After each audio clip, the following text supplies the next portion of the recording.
Tatis's got a good arm. Here's a throw. It's on line, and they got him. San Francisco is challenging, blocking at the plate. From here, you can see he sets up right in the middle of the base path. That forces an outside route from Sable, and that's blocking the plate. We're going to call a violation on the blocking. The run is 4.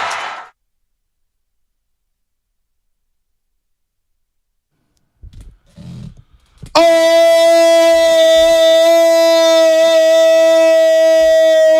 baby. And it continues for the San Francisco Giants. 10 in a row for the first time since 2004. 10 in a row. What the heck is going on at Oracle Park as they survived last night? 4-2 over the San Diego Padres. Camilo Duvall with the save. Sean Jelly, get that man a free meal at Gott's. Dumpling time, I don't give a damn where you do it. But that man stepped up yesterday. It's Sean Jelly. Sean Jelly's pitching well. Was that the best performance you ever seen from him? Yeah, by far and away. I mean, the breaking ball was all like, I couldn't believe it. The curveball. I couldn't believe it. And he got so many swing and misses. That's the best I've ever seen him look. I've never seen him look bad. I mean, that long of a time. I never seen him look good. So he's had a couple, but yeah, he threw 4 innings yesterday, gave up 3 hits, 2 walks, 5 strikeouts. He lowered his ERA to 7.79. So how about that, Sean Jelly? Ryan Walker, the opener. You got the Rogers brothers in there. One of the Rogers brothers gave up a run. Trevor Rogers there in the 8th inning. But Tyler Rogers. But Camilo Duvall shuts it down in the 9th inning. But you know what we're going to talk about? It's the play in the 5th inning, the bottom of the 5th inning. As we say, good morning to everybody out there. Absolutely. It's NBA draft day, and I'm actually psyched up for that as well. I got a jolt last night, and I didn't go to bed until like 12-something. I just... Was it because you saw my post? Oh, yeah. Congratulations on the Olympic Club championship. But it wasn't because of your post. Marcus Smart gets dealt to the Memphis Grizzlies. Dude. Kristaps Porzingis goes to Boston. Ty Jones goes to Washington. And Boston somehow comes out of it with 2 first-round picks. So you get Bradley. How? I don't know how. But Boston, a lot of people in Boston consider Marcus Smart the heart and soul, the pulse of that basketball team.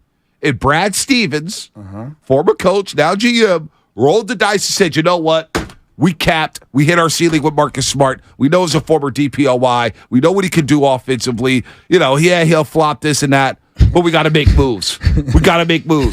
And he rolled the dice, and he traded Marcus Smart to Memphis. Traded. Now, I like to deal for Memphis. You were surprised by that move? Absolutely. No, but I didn't think Marcus Smart was on the block. Did you?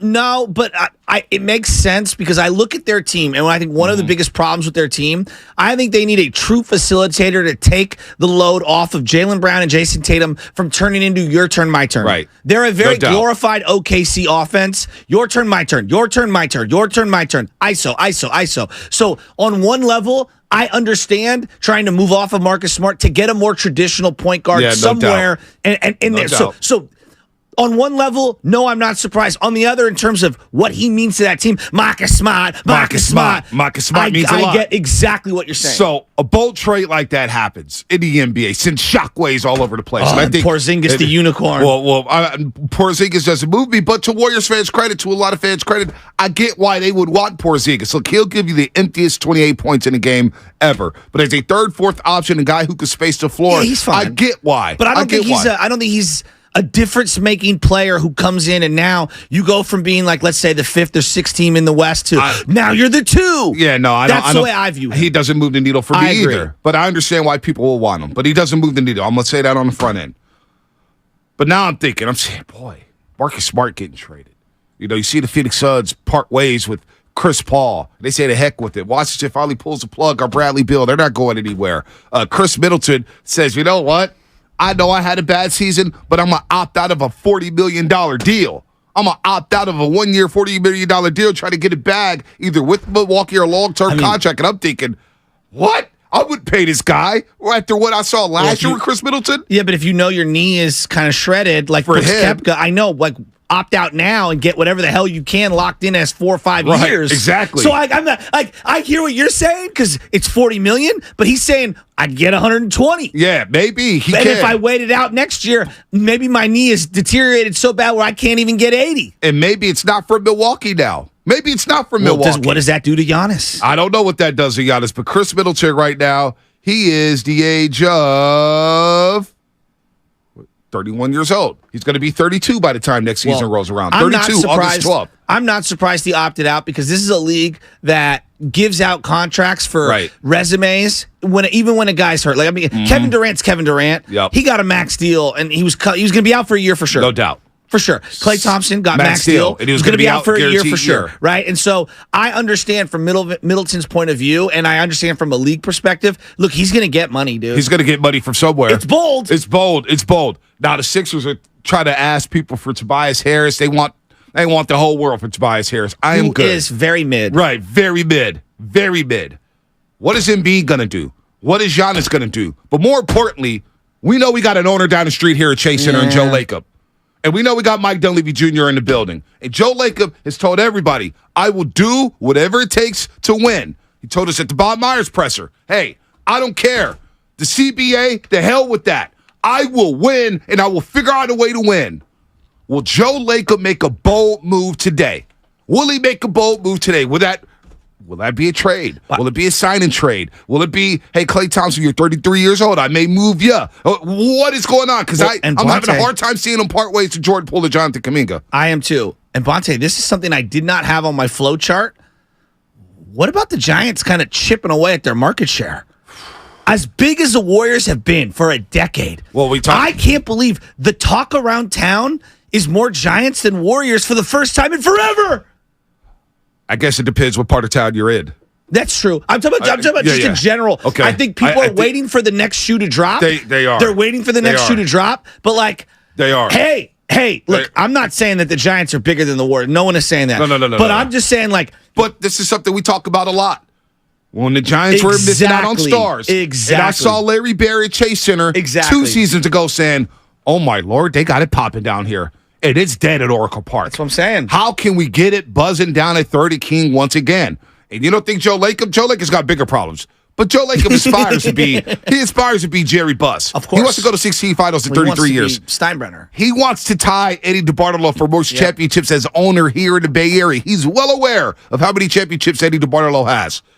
Will he pull a big move? We're seeing Memphis say, you know what, Tyus Jones is a good backup point guard, but we saw him get his lunch money taken by Dennis Schroeder. We're going to move off of him. We're going to move off of him. You know, he was. But I understand because getting Marcus Smart kind of offsets when you lose Dylan Brooks. You get a little more dog back. It makes a lot of sense on both ends. And I think he's a better defender than Dylan Brooks. I agree. And he's a better shooter than Dylan Brooks. Better teammate, no doubt about it. He's going to bring some veteran leadership to that team. So much, and he's going to wrap his arm around John Morant when he comes back, and they're going to be a better team for it.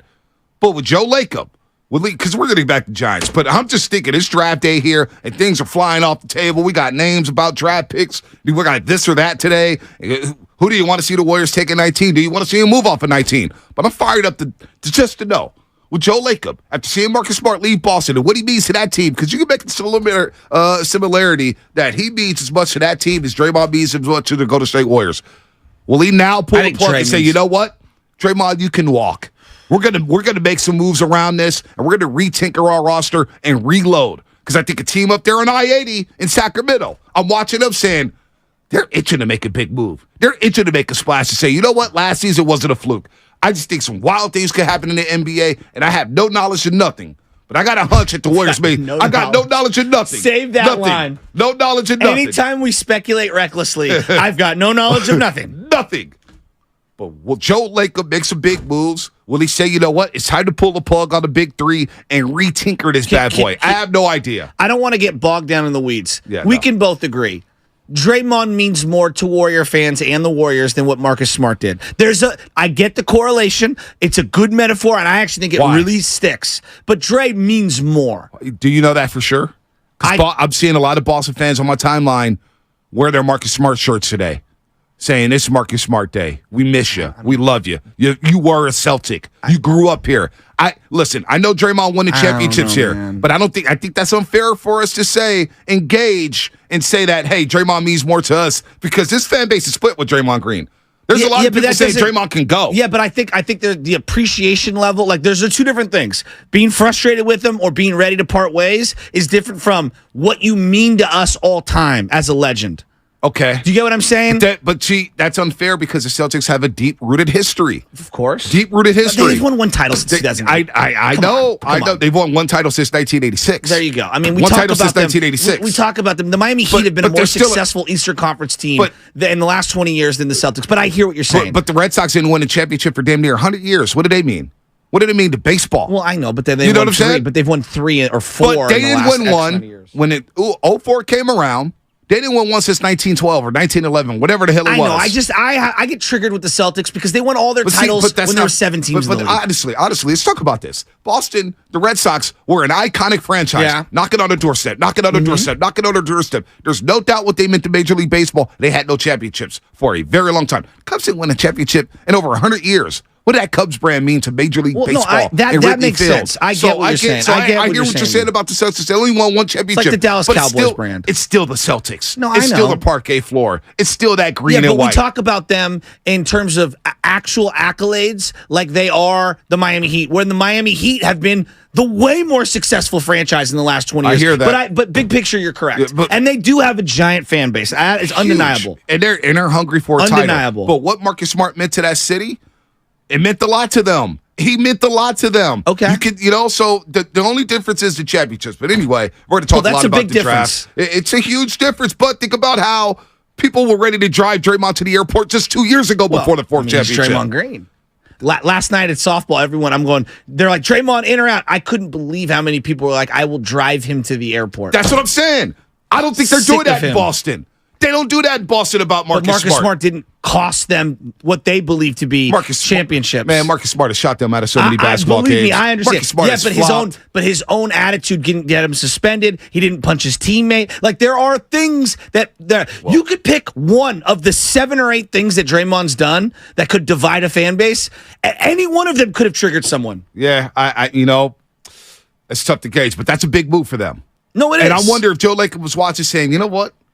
We could do this. We could do this. We could move off some things and retinker. What will they do with Draymond Green? I want to know. 888-957-9570. Can we get into before the we get back into the Giants? Yeah, you tell me that's when. where I was transitioning. I was going back to that as we have 6 minutes left in this first segment. As we say, good morning to everybody out there getting off their graveyard shift. If you're at work, what is happening? Good morning to the Comcast Business Sex Line, YouTube, Twitch. I'm fired up for today. The Giants win 10 in a row, but to play at the plate. Can we play that play? Do you have that play up? And you know who I want to reach out to today? I want to reach out to Mr. Broderick. I know he's out there somewhere. Marcus Smart's a great ball player. I want to hear what he has to say. This is like Mr. Boston. He's the guy who told me, Joey, Mookie Betts. Who the hell is Mr. Broderick? And Mr. Broderick is Mr. New England, okay? And he told me before anything, he goes, Mookie Betts is one of the greatest ball players since Ted Williams that the Red Sox have ever seen. The Dodgers got one of the great ones. We totally whiffed on this one. And I want to hear what Marcus Smart means to someone like him. Because to your point, B, these Bostonians are proud. Proud. You got to play from the bottom of the 5th inning. Here's a controversy at Oracle Park yesterday. High ground and a base hit. Tatis has got a good arm. Here's a throw. It's on line, and they got him. San Francisco is challenging, blocking at the plate. From here, you can see he sets up right in the middle of the base path. That forces an outside route from Sable, and that's blocking the plate. We're going to call a violation on the blocking. The run is scored. I mean, this is just... So give me your thoughts. Well, Blake Sable, it actually ruined the game for me. Why? That play ruined the game for me. I just want to see fair, competitive baseball. And I don't care if it's my team or not. I'm taking a homer cap off. That was crap. What happened to San Diego yesterday was bull crap. And we saw it 2 nights in a row. Jonah Heim got in Texas, and the Texas Rangers got jobbed in Chicago. Even the White Sox announcer saying, boy, they were no homers there. They were like, yeah, that's a back call. Yeah. That's a back call. Yesterday, Tatis Jr. had Blake Sable out by a mile. Yeah, During 99-mile-an-hour seed. Yeah. Now, the ball took Gary Sanchez up the line. The ball beat the runner by at least 5 feet. By at least 5 feet. Absolutely. So if Gary Sanchez, what is he supposed to do? I thought, and we're going to have George Contos on at 8:30. He broke it down so well on Giants Post-Game Live last night on NBC Sports Bay Area. He broke it down so well. He was pissed, too, because he said it ruined the game for him, basically. He basically could not stop thinking about it. And I was the same way. I'm thinking, gosh, that changed the game. It was the entire game. And Giants score 4 in that inning. Well, no, and they go on and they win the game. In baseball fashion, when there's a big blown call or a big error, what happens on the very next play? Jock hits a single and 2-run score. Well, no, somebody else hit the single. Jock hit the single on that play. You get what I'm saying. Jock hits a single, 2-run score, and it's a totally different game. Totally different game. And now they would have been out of the inning. They would have been out of the inning, and the Padres would have went to the clubhouse or the dugout with a lot of momentum. Yes. Tatis Jr. with another seed. I think he leads all of baseball with the outfield assists. He's hosing people Moving left and him right. to right field is a game changer. It's a game changer. And you get to that dugout, and you're saying, all right, it's only 1-0. You see Darvish when that play was out. When the play happened, you see Darvish behind Gary Sanchez, fist pump. Hell yeah, I got out this inning. Yeah. Let's go. Let's flip this thing. Let's flip this series. And you screw the momentum up. Look, I'm not being a homer here. Mike Krukow, I love him. Full homer right there. We all know. Where's the feel? Where's the common sense? Where's the feel of the game? There's the letter of the law, and then there's the spirit of the rule. The spirit of the rule is to say, just to keep catchers safe, which we all agree. We all agree. We want to see our catchers be safe. They're not wearing collision gear like football. They're wearing ball deflective gear, okay? Yep. Those masks and that gear, put it on, and you let someone run at you from 180 feet away, and you tell me if that's collision gear or if that's ball deflective gear. Now, that being said, Bonte, that is a horrific call. Okay, because we've lost common sense. The ball beats him by 5 to 8 steps. He's dead to rights. Here's what I would say to a lot of people. Okay, forget the throw coming from the outfield. Let's say the throw comes from the first baseman, and the runner, Blake Sable, stops in his tracks. Hypothetically, I've got the ball, and now we're in a rundown situation. Am I supposed to give him a lane on a rundown situation? Yeah. No, I run at him with 2 hands, ball on glove, and boom, try to place a tag on him. And here's the irony. There was a slight window. He could have slid past the bag, and as he's sliding, lift the left-hand shoulder over. To me, the throw brings him into the line. The ball beats him by 5 to 8 steps. We've lost common sense. We've lost common sense. And to me, this is a classic, hey, the letter of the law says X, Y, and Z. Yeah, but the spirit of the rule is actually being adjudicated improperly here. All right, let's hear from Bob Melvin and Gabe Kapler on the play. Go ahead, Spinoni. Whatever order you have.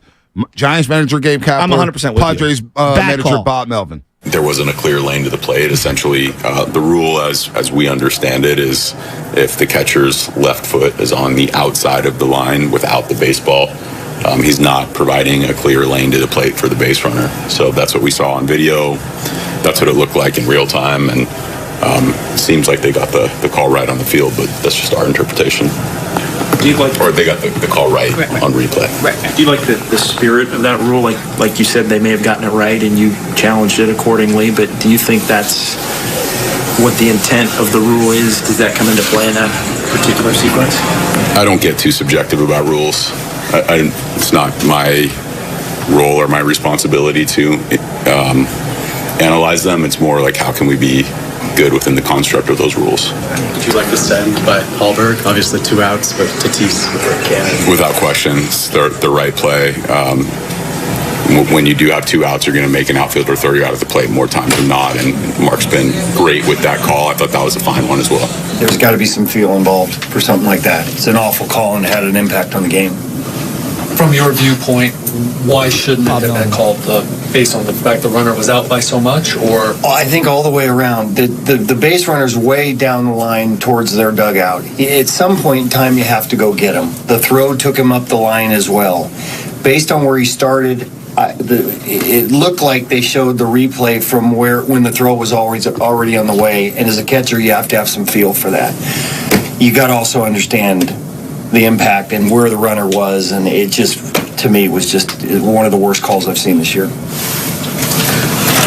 Is it, in that you guys, if it had all gone the same, you would have won 2-1. You did leave a lot of runners on base.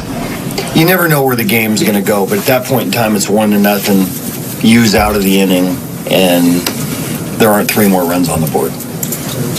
For me, understanding they don't have to award him that run, they overturn based on. I think there's a lot of interpretation involved, and that's where the field. For me, the field becomes you have to have some feel for that. It was an obvious play. It was an obvious out.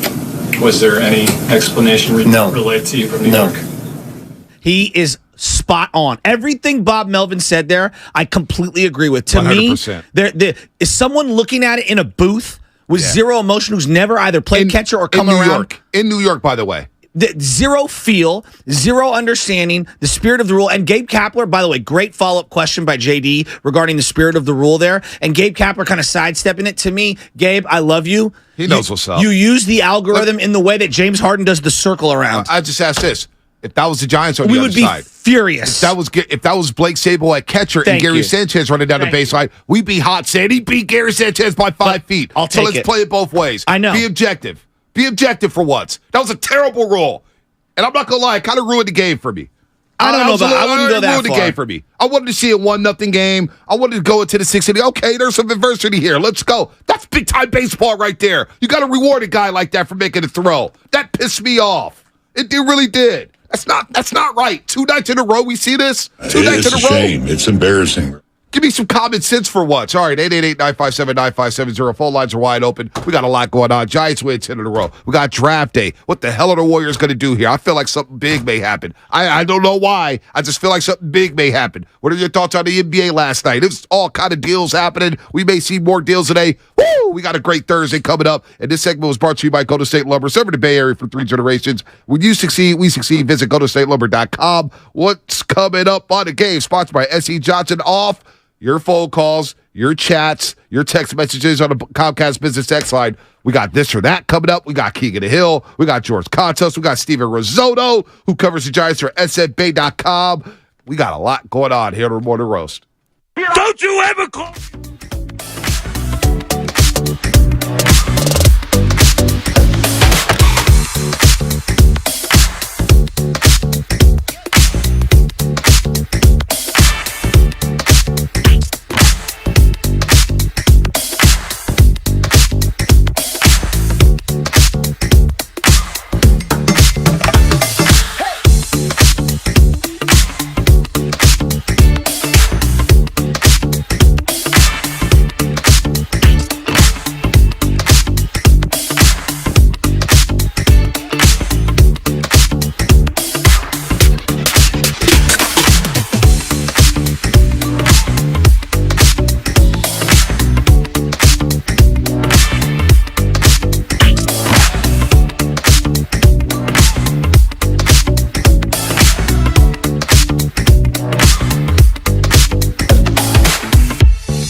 Conforto giving chase, and he'll make the catch up against the sidewall.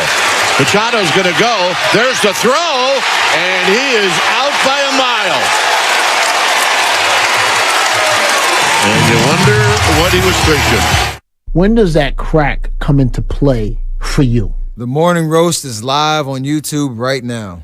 Take it away, Bonte. Kipe's right. NBC Sports Bay Area. What up, Steph? Hope you're doing well. Will he be in the draft room today for the Golden State Warriors? First pick will take place at 5:07 p.m. 5:07 p.m. First pick tonight in the NBA draft. But what the heck was Manny Machado doing? That's the third straight game. Oh, my God. Third straight game they've had a base running blunder at third base, no less. At third base. Manny Machado chagging up on a pop fly in front to of left him. field. A pop fly in front of him, which is like a cardinal sin. Moving to, when a ball, if you're at second base, ball to your right, meaning to shortstop or third base, or even left field, 99.9% of the time you do not go. I don't get it. I don't get what they're doing. That is a bad baseball team. I mean, right unless now. the guy's throwing over. But in that situation, pop fly to left, but it looks and like a short pop fly. Well, here's the thing. My impression of Manny Machado during this series, I don't know how it's been throughout this season, but just this series, what I'm seeing from Manny Machado. Frustration? Immaturity. I thought he grew up. Yeah. I thought he was the leader of that clubhouse. I thought he was dude. And he looks like a player that's checking out. Well, he just signed a new 10-year deal. New 10-year, but it sounds like he's checking out. To make that play, I know. That was selfish. I know, but he's such a slick fielder defensively. I'm not saying he's not a bad player. I know, He's a borderline Hall of Famer. No, it wasn't just selfish. He's a great player. See, that was bad and selfish. And it feels like they're playing for themselves right now. Well, what I noticed with Mookie Betts, because Mookie Betts, we all agree, plays the game the right way, right? Right? I noticed Mookie Betts in the Giants-Dodgers series did 3 different base running mistakes that he normally wouldn't make because he's trying to make a play. He's trying too hard to overcome for his team. Was that, and I'm not trying to cape up for Manny, but do you get similar vibes or you think it's just aloofness? I just think that's just goofy. What are you? Nobody's sending him. Where are you going? Third base coach You're Bob in scoring Melvin. position. You're right. Exactly. You have speed. A single scores you. You cannot record the last out at third base. Never. You cannot do that. So I don't know what's going on. No, but that's a great point on Machado. I don't understand what's going on. Quietly, though, dude, I'm telling you, Fernando Tatis Jr. moving to right field because he led the league in errors in the National League at shortstop. You're looking at a Gold Glove outfielder. No, he's legit. He's going to win a Gold Glove. That was a seed. It may not be this year, but he's going to. And the Yaz injury is really big. Well, now the Giants are breaking down even more. Although Luis Matos, man, what about him scoring that first run? Dude. He's getting the walk. He's still second. Stud. He scores. I mean, this guy's got speed. He's got all the. I think the guy's going to be a superstar. I think before we know it. Oh man, I don't care. I could be wrong. I'm always wrong. But I think before it's all said and done, he's going to be a national superstar this season. This guy has the moxie. He has the poise. He has the swagger. He has the bat speed. He has the arm. He has the base running ability to be a 5-tool player. Just go look at the at-bats at Dodger Stadium. I mean, this guy scoring runs left and right. I mean, he's getting on base left and right. His chase rate, it's got to be so low. All right, now we're getting the chase rate. They're throwing it on the broadcast now. It's chase rate. It's a little. Would you agree with me? It's getting a little out of control. Yeah, what was Vladimir Guerrero's chase rate? I kind of like the chase rate. That's what It's better a than plus. metric. It's not a plus minus metric because I think plus minus could be flawed. But some guys, but this is what I would say. Some guys hit a little inside, a little off the plate to the outside. So to me, it's not the end all be all. It is a good barometer. I do. So that play, because it happened right after that. Giants go up 1-0. And Blake Sabol, Jock Peterson with a great base hit to right field. I just don't like it. I just don't like the play. Well, I just don't like the ruling there. Here's the thing. Here's the way I would put this. No one was in danger in the play, and I understand you have to give him a lane. There was a slight lane on the outside. The throw brought him up the line. Yep. And to me, if the runner stops, let me give you this one. Had the runner stopped, just dead in his tracks, and he starts running at him, okay, the catcher does, taking steps at him, does he now need to give him a lane again? Yeah, I don't know. No, he doesn't. Trust me, I'm telling you he doesn't. There's no way. In that situation, catcher's in front of the plate trying to catch the ball, glove hand side closest to the plate, runner barreling down on him, throw brings him up the line ever so slightly, boom, he catches it, and he's got 5 steps. You have to go and get the guy.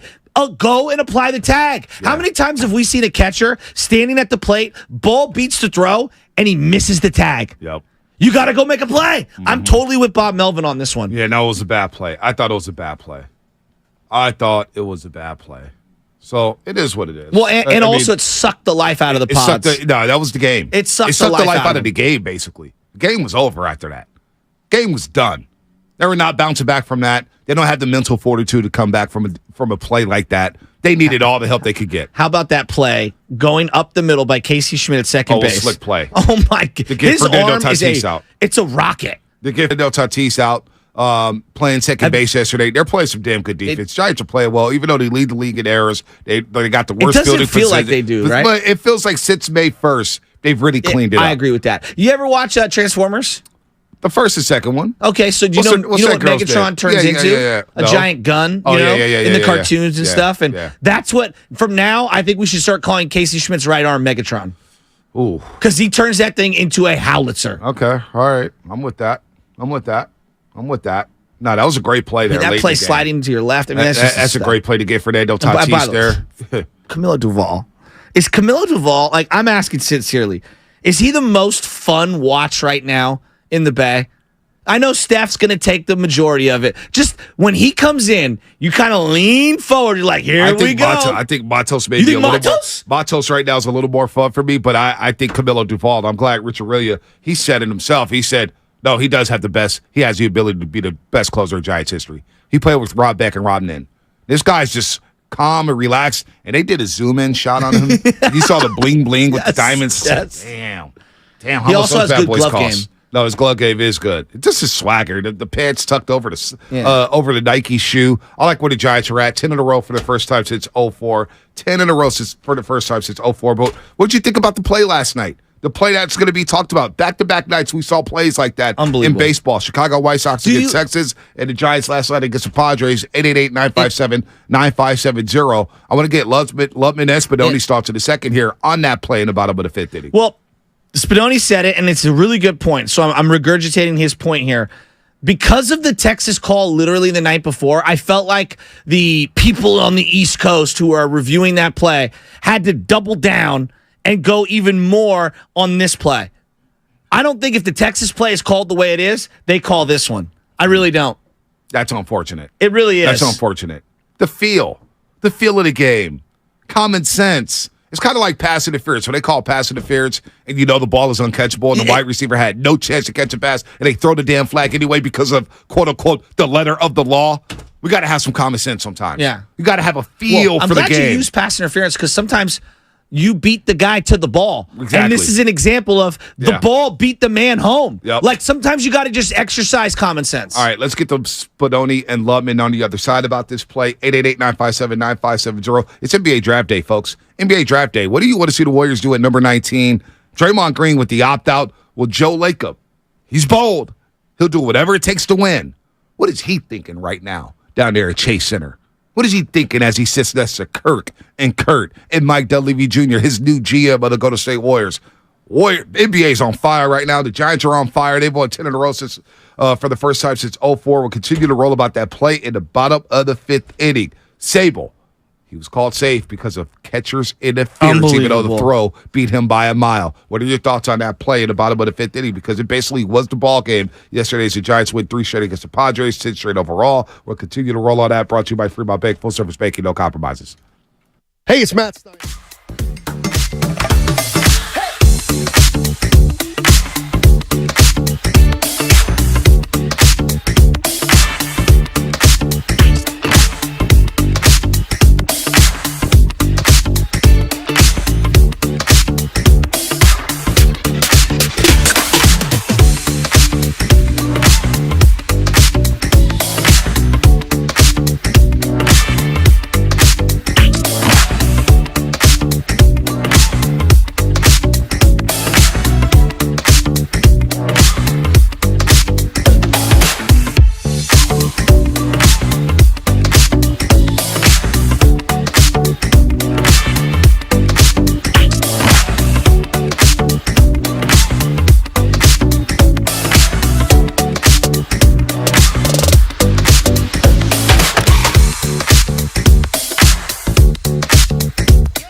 coffee when we have you.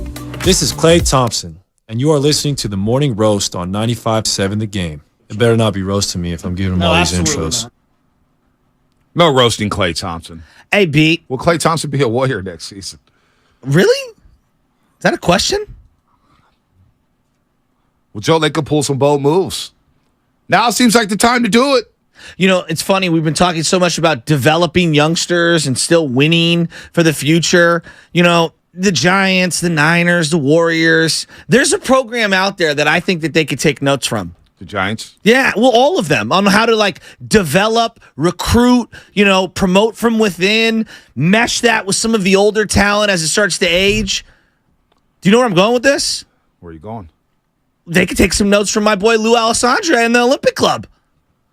We've been just bringing in young talent, meshing it with the old, winning, creating a culture of excellence. And I want to give a shout out to Lou.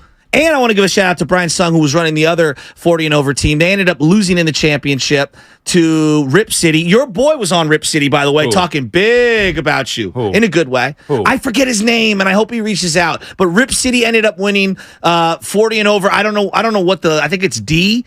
And we're C, I'm not sure. I need to shout out somebody. I forget their names. I feel like a jerk. Anyway, he went to Washington with you. He spoke highly of you. He actually hit a bomb yesterday. So I wanted to make sure over 40 softball. Yeah, I wanted to give him a shout out. He was like, "Where's B? Is he going to come out?" No chance. That's what I told him. And then we played after them, and we ended up playing. I forget the team, the name that we played, but it's a bunch of guys that I've been playing against for a long, long, long time. And man, look, it was great. Aldo was out there coaching his butt off. We had my boy Anthony Ray at shortstop making unbelievable throws. Kevin Berry at second base. Gajero over at first base. Your boy making a sliding catch in left field and hitting a bomb. Ryan Crowley. Wow. So he hit a ball far. The only thing I'm interested in right now, and congratulations on your softball we won. championship. So we won the championship. You didn't get hurt. City The only thing Jamie Dimon, got to give love to him. The only thing I care about is George Borges. Carmen Yarny. George Borges. What was my man doing out there? Borges was lacing game. Him and his daughter Izzy, they go to all the Giants games. She takes care of Pops. Remember, he was on a flight back from Philly with us. Yep. George, what was George doing? What was he? Because he sent me a picture of you after the game, and the question I asked is he injured? Because I saw Alex Styles in the wheelchair. Because, and I told Alex Styles was here talking big. I ended up having the game-winning run. We were down the whole game. I had a couple hits late, couple RBIs late, and we ended up scoring. Yeah, I think Kevin Berry drove me in for the final run. I don't know if we won by 2 or 3, but we ended up winning. Carm had a great throw from the outfield to third base, really killed a rally for the other team.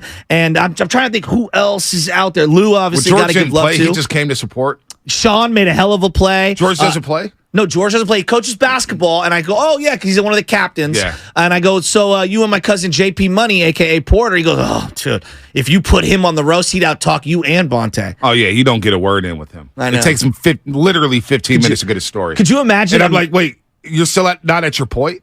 You're still, like, I can't stay focused that long in a one-on-one conversation. I need you to get to the point, homie. Well, and I got to give love out to Anthony Clifford, who was also one of the team managers for the open team, and then my buddy Scott Taylor out there. There's like 50 guys from the softball program. So I'm proud of the Olympic Club softball program. We won the championship. The other team ended up losing. I got another playoff game again tonight for the other team. So, if you want a template of developing young, meshing it in with the old, and still winning championships, take notes from the OC softball program. I think he hit his quota on shout-outs for the week. I think I did. Yeah. I'm done. No shameless shout-outs for you done. tomorrow.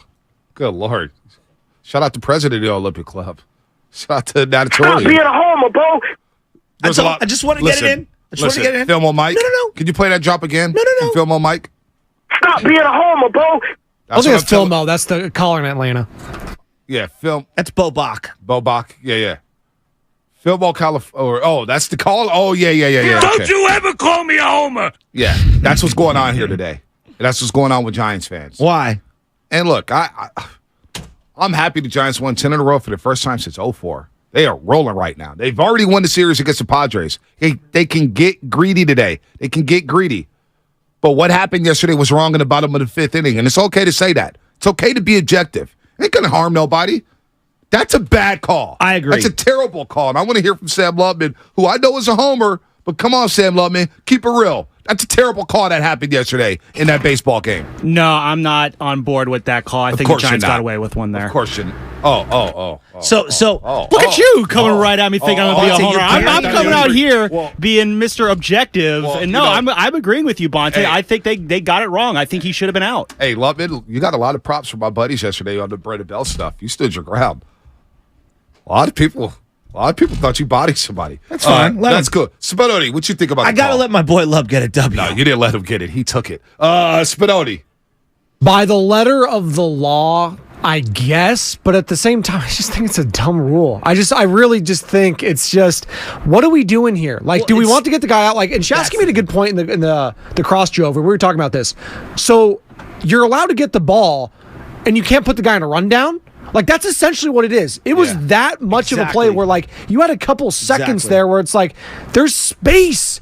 Like, what is it about guys not, like, I understand the collision aspect, Scott Cousins, Buster Posey. I get all that. We don't want those kind of gruesome collisions anymore. But at the same time, there's got to be a feel. And this is what I think the NFL has actually done a better job in, is explaining to the consumer what's going on. Ed Hockley, we used to dog on him because he used to do these long explanations of the thought process of why they made a certain call. And we like to, like, make fun of him for it, right?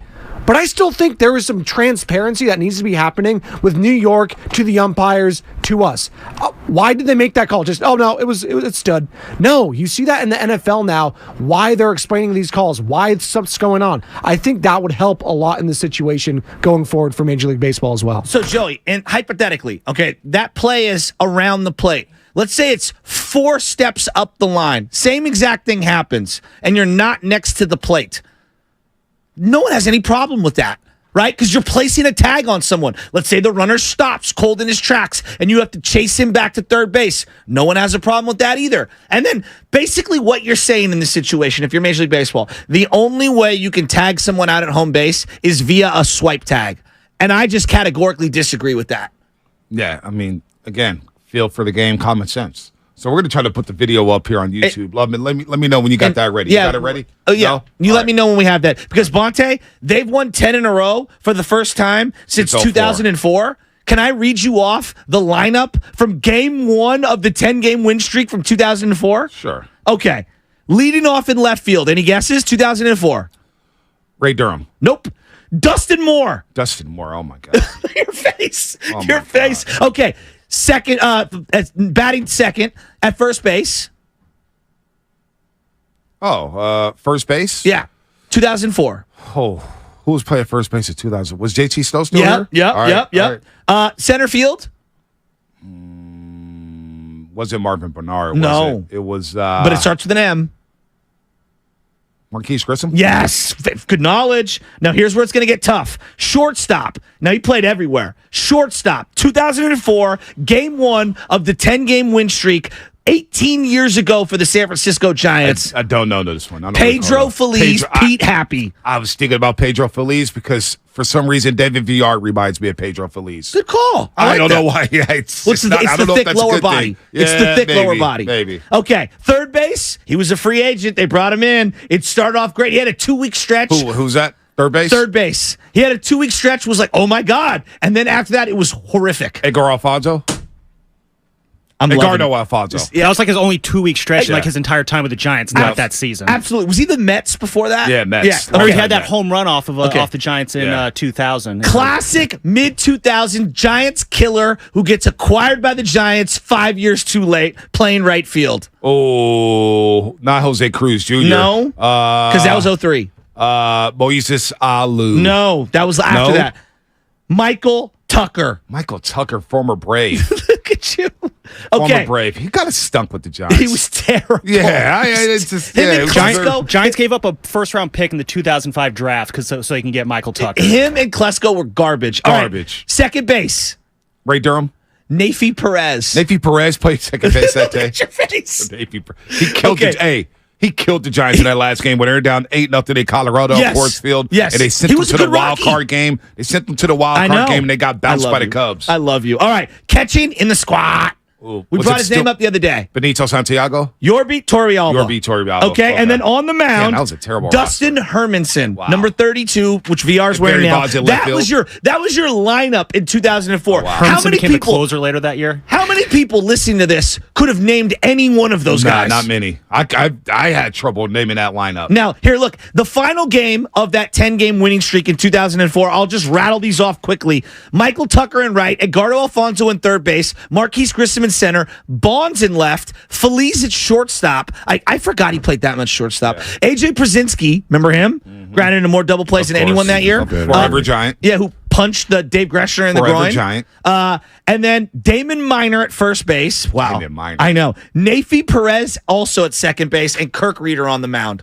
Wow. It has been 18 years since they've had a 10-game win. And it's not even the longest winning streak in baseball right now because the Reds have won 11 in a row. I can't believe that. There are 2 simultaneous win streaks by teams no one thought was going to be good. Double-digit win streaks. And by the way, the Braves have won 7 in a row as well. Have they? Yeah. I didn't know that. Yeah, no, but they got their game rained out last night. So against the Philadelphia Phillies, but they're rolling right now. So, look, the Giants are hot. They are hot. All the breaks are going their way. They're doing it with pitching, defense, timely hitting, timely base running. But let's show the video here on YouTube, Lubman. You've hyped it up. Let's get it up there. The play in the bottom of the 5th inning. 2 outs. Jock Peterson at the plate. It gets Yu Darvish, and he hits the single there. Right there. Look at Fernando Tatis with the hose.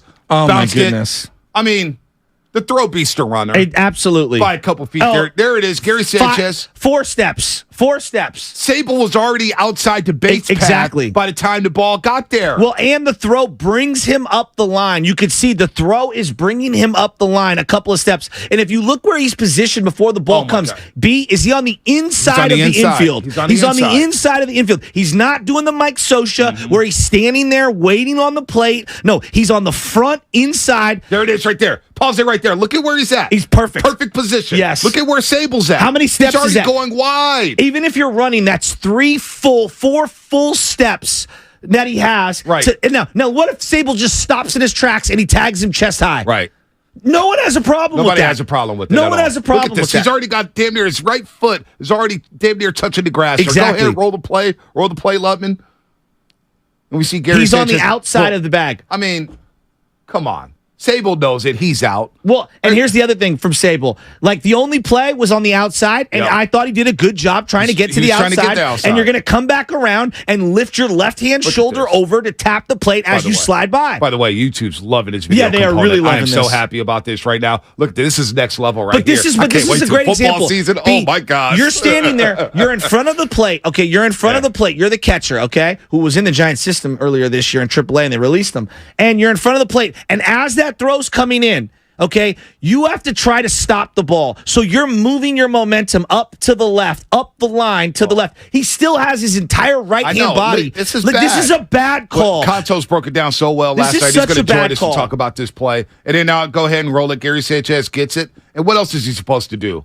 What is he supposed to do? If he just stands there, Blake Sable slides around him and touches home plate and scores a run. We're completely overthinking So this. Completely overthinking. Look, I'm happy about the win, but I'll keep it real because that's all I know how to do. Yeah.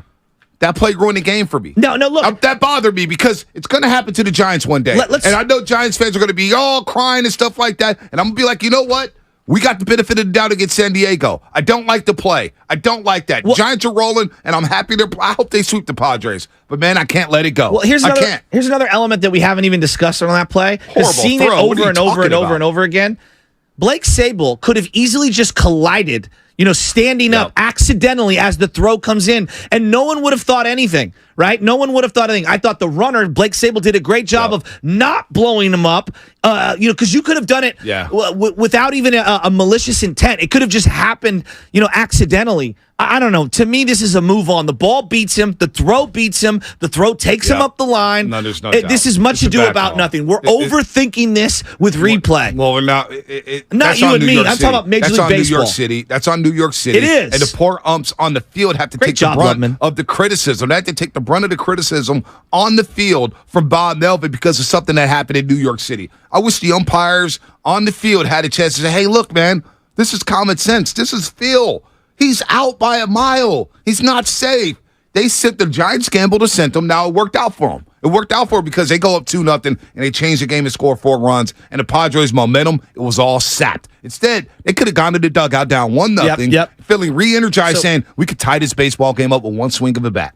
Well, and here's another thing that people just keep saying. Well, he needs to keep both his feet on the inside. That's not how baseball works. Right. You have to move to get your body in front of a ball. Let's say Sanchez doesn't stop that ball, Bonte. We're telling people to move around like they're robots. No.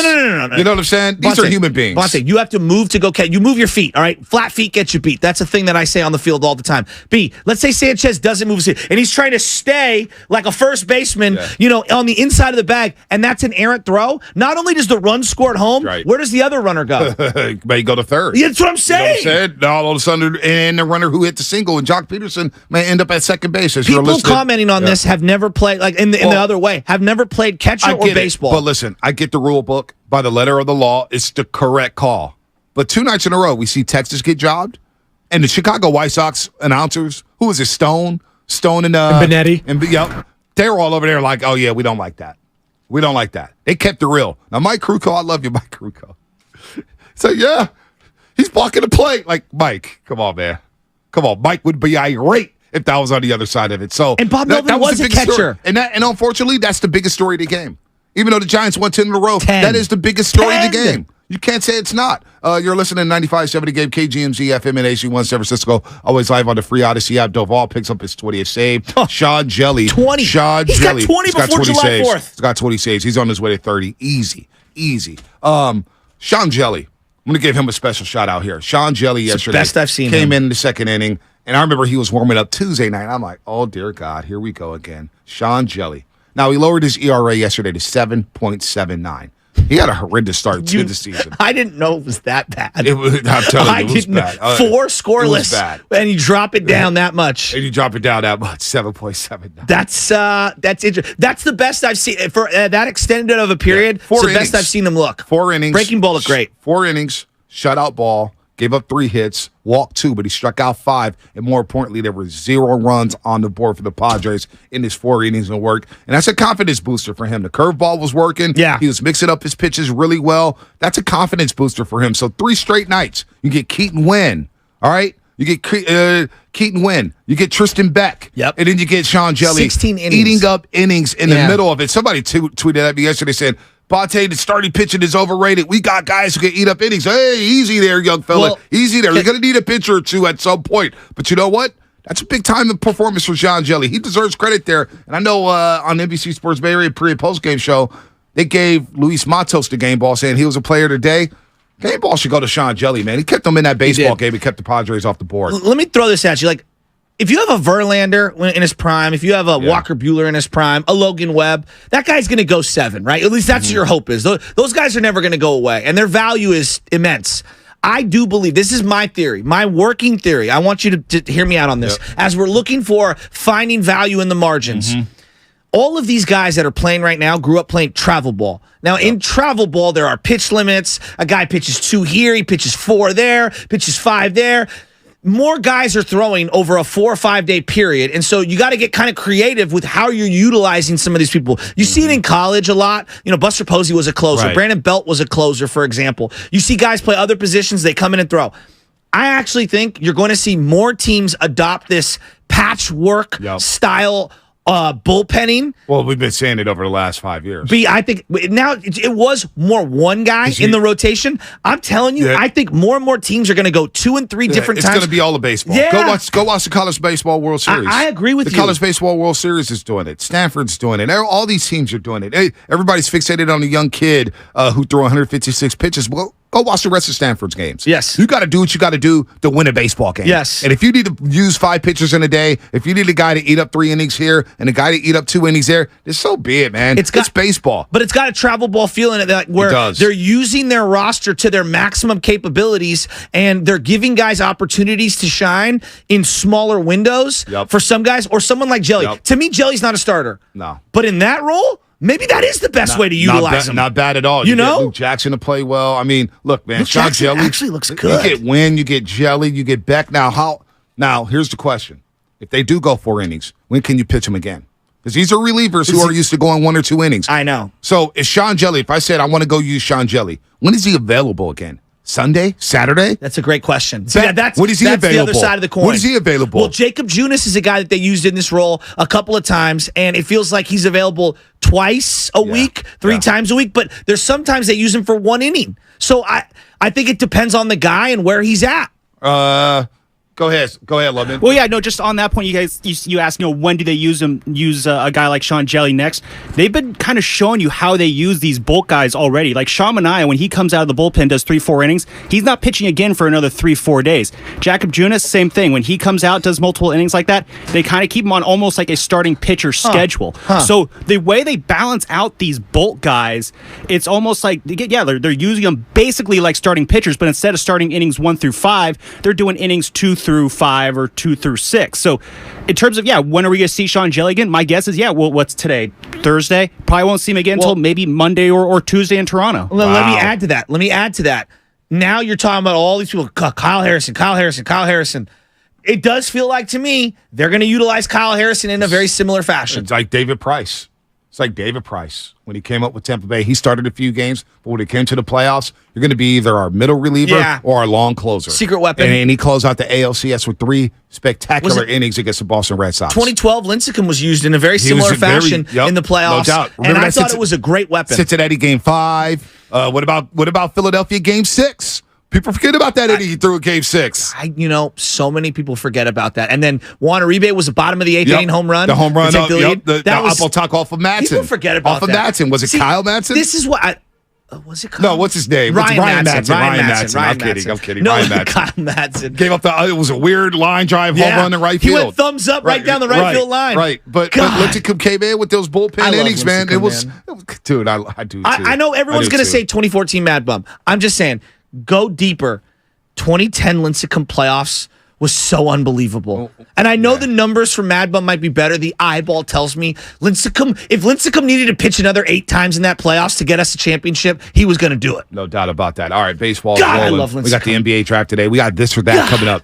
This or that coming up at 7:40. Line them up. 888-957-9570. This or that. Should the Warriors make their draft pick or should they trade it? Should they package it? They're drafting at number 19.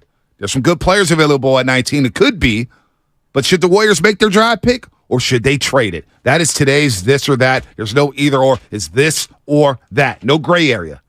It's yes or no question.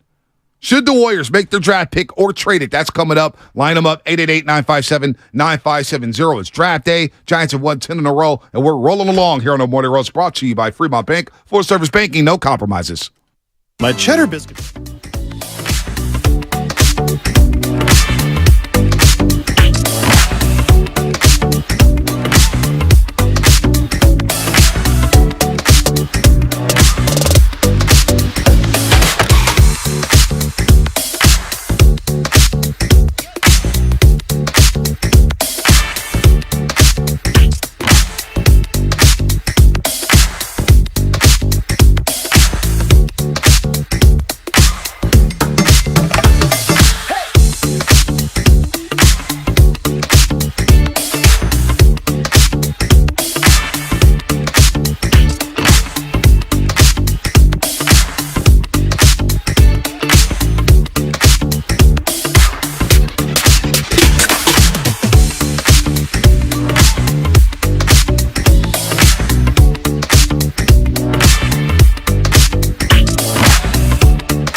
NBA Draft, the Golden State Warriors select Stephen Curry from Davidson College.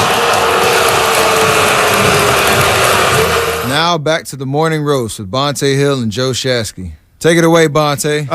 Steph out of Davidson. I know you wanted to be a New York Knickerbocker. Well, did you know when I was doing the COVID days and cleaning out my garage, I found the newspaper from the day he was drafted because I used to keep all the newspapers. And Ray Rattle wrote a column that trading Steph Curry for Amari Stoudemire is going to happen. I know where this is going.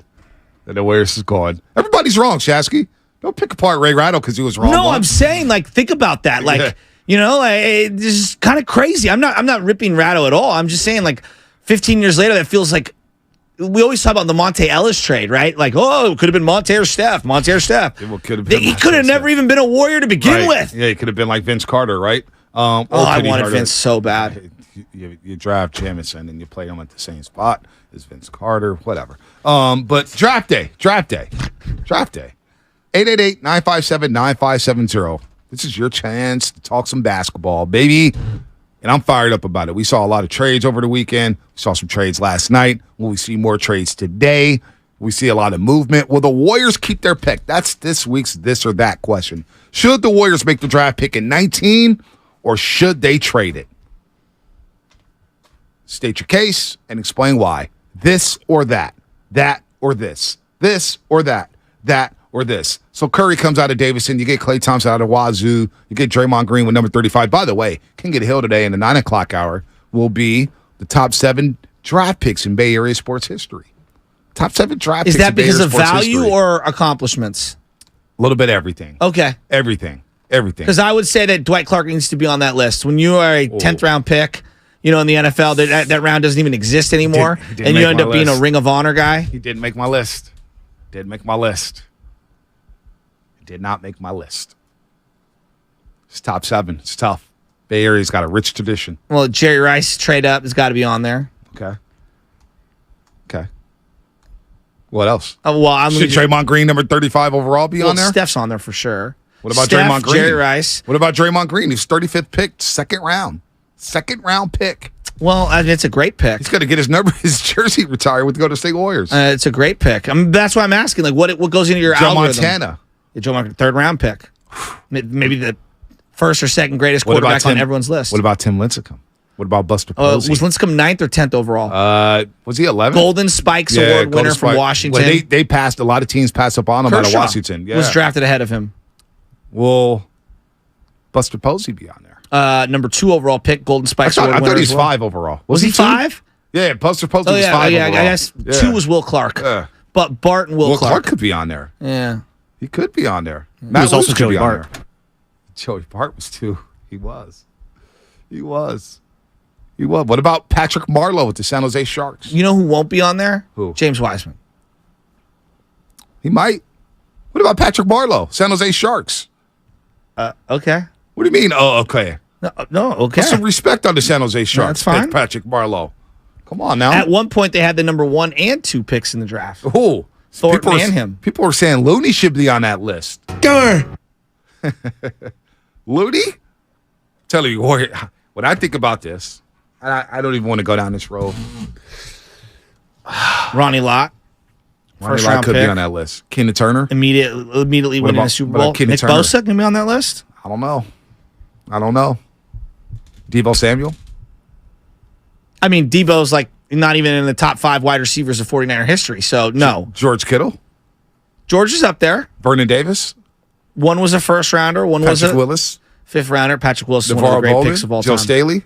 There's a lot of candidates. Yeah. It's only 7 spots on the King of the Hill. We'll reveal it at 9. Charles Woodson going to be up there? We know how you feel about Charles Woodson, Bonte. I love me some Charles Woodson. Did I tell you that I ran into Charles Woodson? When? At Bottle Rock. Oh, nice. Yeah. Did you say what's up to him? We did. And my wife was like, I thought he'd be bigger. Nah, he's very big, but for some reason I think she thought he was bigger than that. Did you tell him to come on the roast? No. Why? Because I told him that I work with you, and he just started walking away. Oh, well, he tweeted at me, remember? We were doing the whole Bay Area athletes, and Joey Fortenbaugh had him number 1 Bay Area sports history. It's like, hurry up and get back to Philly, dude. He's not even. Well, I go, Charles Woodson may not even be a top 5 Raider all time. And Charles Woodson tweeted back at me. He was like, I'll take my career, put it up with anybody, and blah, blah, blah, blah. I was like, I got C. Wood to respond to me. I got Is that what it was all about? Yeah, absolutely. He took the bait. He tweeted at your boy. But I one of my favorite photos in my phone, honestly. You and Todd Fuller? No. Todd Fuller. Why would I get a photo with Todd Fuller? I'm just thinking about horrific draft picks. No. I got no photo. What is Todd Fuller doing? That would be a great interview. I'm sure he's coaching somewhere in North Carolina. But one of my favorite photos on my IG when I was covering Raider games, and the last 5 minutes of an NFL football game, they would allow the media to go down to the football field. So you get to stand on the sideline and you get to see the speed of the game right there. I was like, damn, these boys are huge. Yeah. They're hitting hard. But Darrelle Revis was playing with the New York Jets. One of the top cornerbacks. One of the top cornerbacks in NFL history. Squeezed every team for every dollar. I actually really respect him as a businessman. I do. But one of my favorite photos is with him and Woodson exchanging jerseys on the 50-yard line at the Coliseum. And that's on your phone. That's in my phone. I got a lot of pictures of that, and it was a lot of fun. Actually, it says a like from So Butcher no Boy family. 415. Huh? It's one of your favorite photos, not your family. No. It's my family. No. I said one of my favorite photos. Oh, I'm sorry. I thought you said that one of my favorite photos. Not my favorite photo. Okay. One of my favorite photos. I was gonna say, that's a little odd.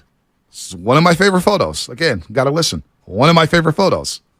It is one of my favorite photos. Darrelle Revis and Charles Woodson. So Charles Woodson, I was so pissed when he got drafted by the Raiders because watching all those Michigan games that year, and even when they had the live look-ins because of West Coast games, you only had regional coverage with the Pac-10. You had the regional coverage with the Big Ten. They would do live look-ins, and it'd be Charles Woodson taking the reverse as a wide receiver. It'd be Charles Woodson throwing the passes all Fighting offense. David Boston. Dude, I mean, unbelievable. That game was, I remember it like it was yesterday. My boy Johan Thomas, shout out to Johan Thomas, Keen Jackson. He used to walk around with the VHS. That game, we should go after school, play video games. Would hold the VHS. He would hold the VHS, and then we would pop the tape in while playing video games on one TV, playing video games because we couldn't get enough of Charles Woodson. He was that damn special that year as a cornerback at the University of Michigan. He was sick. I know you sick. You got the this or that is going to be the Warriors regarding their draft pick and whatnot. And I know you want to get into some of these trades that are going on and all that. 10-game win streak on the Giants. What is the most impressive thing that you've seen throughout it? There's the comeback it's the quality element. at bats. What? It's the quality at bats. Is that the most surprising thing for you this year? To me, it's the lack of chasing. Even Casey Smith's getting better now. He did chase in the bottom of the fifth inning, and he was out there when it was still 1-0. You're like, all right, Casey, you can't be swinging at that.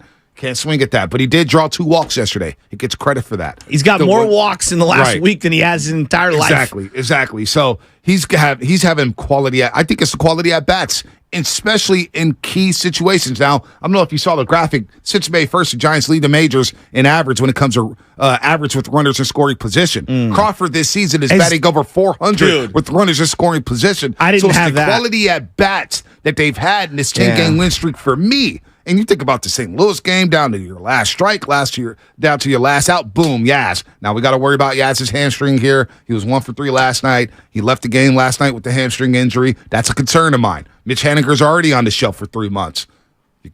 Guys are dropping like flies on this baseball team, so you got to figure it out. But the quality at bats that the Giants have had during this win streak has been the most impressive thing for me. Yeah, I think I'm with you on the at bat. So I'll try to take something else. To me, it's the all hands on deck bullpenning. Like the way that all of these arms have been responding. Now, at some point, someone's going to get blown up. I mean, it's just going to happen. I mean, it's the law of averages. But B, they've been pulling the lever on that bullpen, and it feels like they've gotten a different contributor every single day to come in and eat some chunky innings. And it's just very complimentary right now. You look at like Sean Jelly is so different from Luke Jackson, who's so different from Wynn, who's so different from the Rodgerses, and the Rodgers themselves are very different from each other. And then Doval, the diversity of arms, and I think the quietly, obviously Sable was catching yesterday, but Sable and Bailey have done a great job blending all the different pitch types and varieties and keeping hitters off balance. Mm-hmm. No, it's been a very impressive run. Boy, Giants 10 in a row, first time since 2004. I want to play this sound from All the Smoke podcast, going over to basketball. Line them up, 888-957-9570. We'll do this or that at 740, this or that. And the question is, should the Golden State Warriors make their pick tonight, or should they trade it?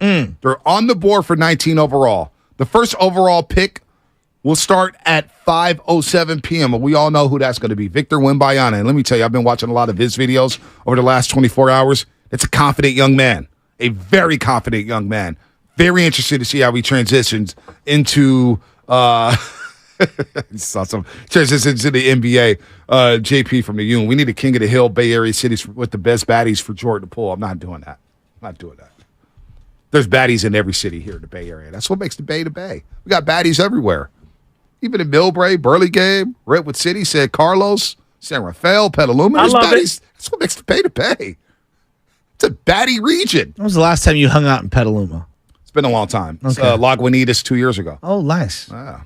Don't sleep on it. It's a great town. I told you. I like Petaluma's it. got baddies. I know. I like it. I like Petaluma. It's baddies everywhere in the Bay. Boy, got to dig deep sometimes. They got a great Little League program, too. You know? Yeah, you're going to get yourself on the couch. I know. Banana's asleep right now. Sean Livingston on All the Smoke podcast.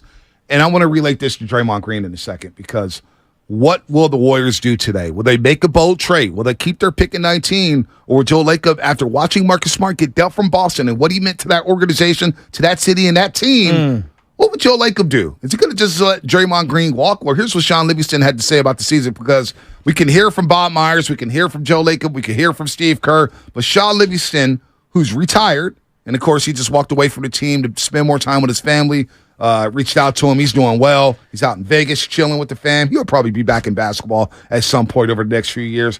But he's talking about the energy of his team this year. And here's what he had to say about the Golden State Warriors in this past season. You know, this team, maximized what it had from that standpoint of the energy. I mean, you guys have been in the locker rooms and you guys know what teams have a chance based on how we rock with each other. You know, what guys are rocking together. And it usually starts at the top with the best players. It starts there, coaches, GM, obviously, but the team, the players, that's what makes everything go. And I think this year, with the incident, Draymond, Jordan, right? Some of that trust was lost, and it ricocheted throughout the locker room. And just with Draymond, you guys know his presence. That's his value. When he walks in the room, you feel him immediately. Just that whole dynamic, working through that all throughout the year, getting to the playoffs, saying, okay, now's the time to turn it on. It's hard to turn the switch on, Even right? if you're one of the best teams ever to do it. It's hard to do. So I think this group, ultimately, we maxed out. So I watched it last night. I stayed up till like 12:30 because I was doing all these notes, and I'm looking at the Warriors, and I'm trying to be a mad scientist thinking, what the heck is Joe Lacob and Mike Dunleavy Jr. going to do today? And you listen to Sean Livingston there talk about the energy, and we see that energy with the Giants right now. Doesn't matter who's getting hurt. Doesn't matter who's pitching. There's a synergy in that clubhouse, which makes a lot of fans believe. Yeah. It makes you believe. It makes me believe that maybe this is not a fluke. Maybe this isn't just some magic pixie dust. Maybe they are one of the best teams in the National League because of the synergy that they have right now. And it's a synergy that we didn't see with the Golden State Warriors this season. No matter what, they had 1 or 2 5-game winning streaks. You know what I mean? And then and even after the winning streaks, the first one when they had the 8-game homestand, they lose 3 straight on the homestand to end it, and they lose to a Phoenix team that were playing their JV guys. You know what I mean? That synergy was gone. So if you do run it back, as some people think the Warriors will, and they very much may run it back with the same guys. How do you get that energy back? How do you get that synergy back? By bringing in all the games, all the guys that was here last year. How do you bring it back? And it feels like last year, the regular season meant nothing. It was all about the playoffs, and then you got bounced anyway. What's their mindset heading into this regular season? Do you exert more energy for those older guys in the regular season to get a better seed, to get favorable matchups, and then you run the risk of them increasing injuries, right? Okay, well, let's not do that. Let's pick and choose our spots. All right, well, now I'm going to need a deeper team. Now I'm going to need a deeper bench. Now those roles, like last year, are going to constantly be changing. Boy, it feels like there's a trade on deck here. Now, I don't know about big trade. I'm talking about right now, Ryan Rollins, PBJ, Kuminga, Moody. That's 4. You got, I think Anthony Lamb. Quinones. I mean, it's like 6 guys. So you're going to add a 7th young guy? So, yeah. So half the roster is going to be 23 and under? So as of right now. I have a hard time believing that. So as of right now, Jonathan Kuminga, 20 years old. Moses Moody, 21 years old. Okay. Ryan Rollins, 20 years old. Okay. Quinones, 22 years old. 4. All right. You got Jordan Poole. Did I say Poole already? I'm considering him a vet. Yeah, he's a vet, but he's 24 years old, right? All right, I'm not going to add him into this. All right. For now, even Andrew Wiggins, 28 years old. Okay. All right. You got Steph, of course, 35. Looney's 27.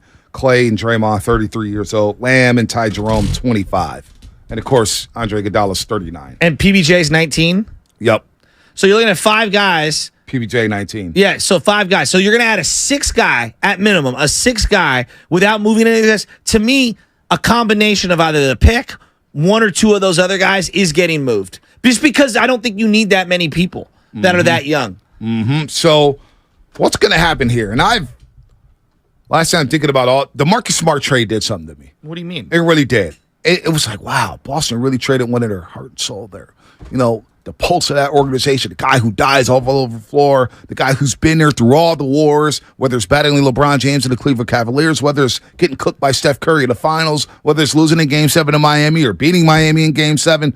Marcus Smart is going to Memphis. So if Brad Stevens is saying, I got to do it, and they do it for KP and 2 first-round picks, which is, I don't know how they got 2 first-round picks, and how does Washington trade Bradley Beal and Kristaps Porzingis and not get a first-round pick back, and Rui Hachimura, and not get one first. Who the hell knows what's going on with the Wizards organization? That's not our problem. But if Boston can do that, and we know how Joe Lacob likes to be bold, he talks a big game.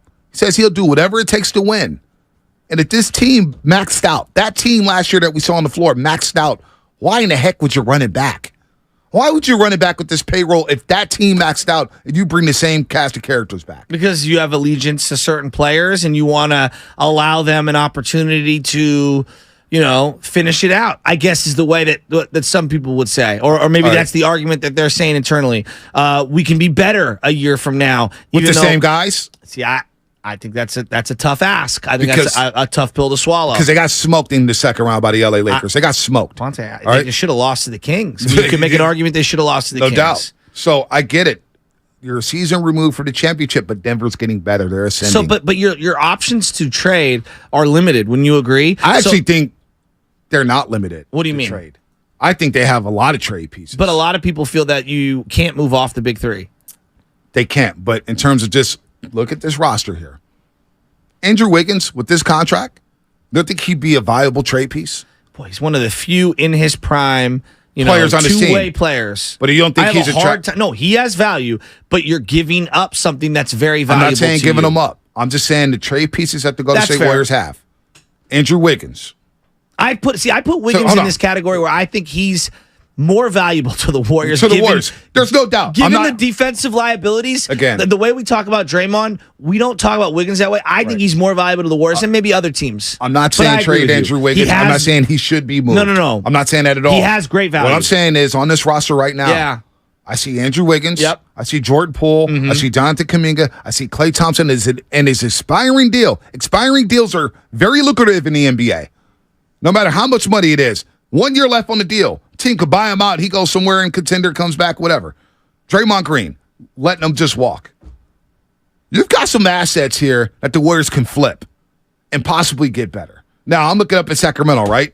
And Sacramento are in the hunt for OG Anunoby and Pascal Siakam. Sacramento wants to make a big move. They feel like, you know what? We lost in 7 to the Golden State Warriors, our first go-round. But you know what? We could step it up and be the next Denver. We can be the Denver Nuggets in the small market and make a run at the Western Conference. The West has never been more vulnerable for a team like Sacramento, right? So they can make a move here.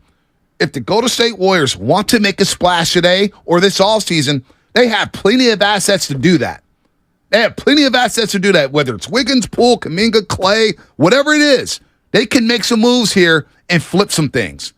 And I wonder if Joe Lacob is sitting there itching today with the 19th pick on the board saying, maybe I attach this bad boy to somebody, and maybe I make the bold move. Because to me, running it back with that team from last year, with the energy that Sean Livingston touched on, I don't think that's good enough.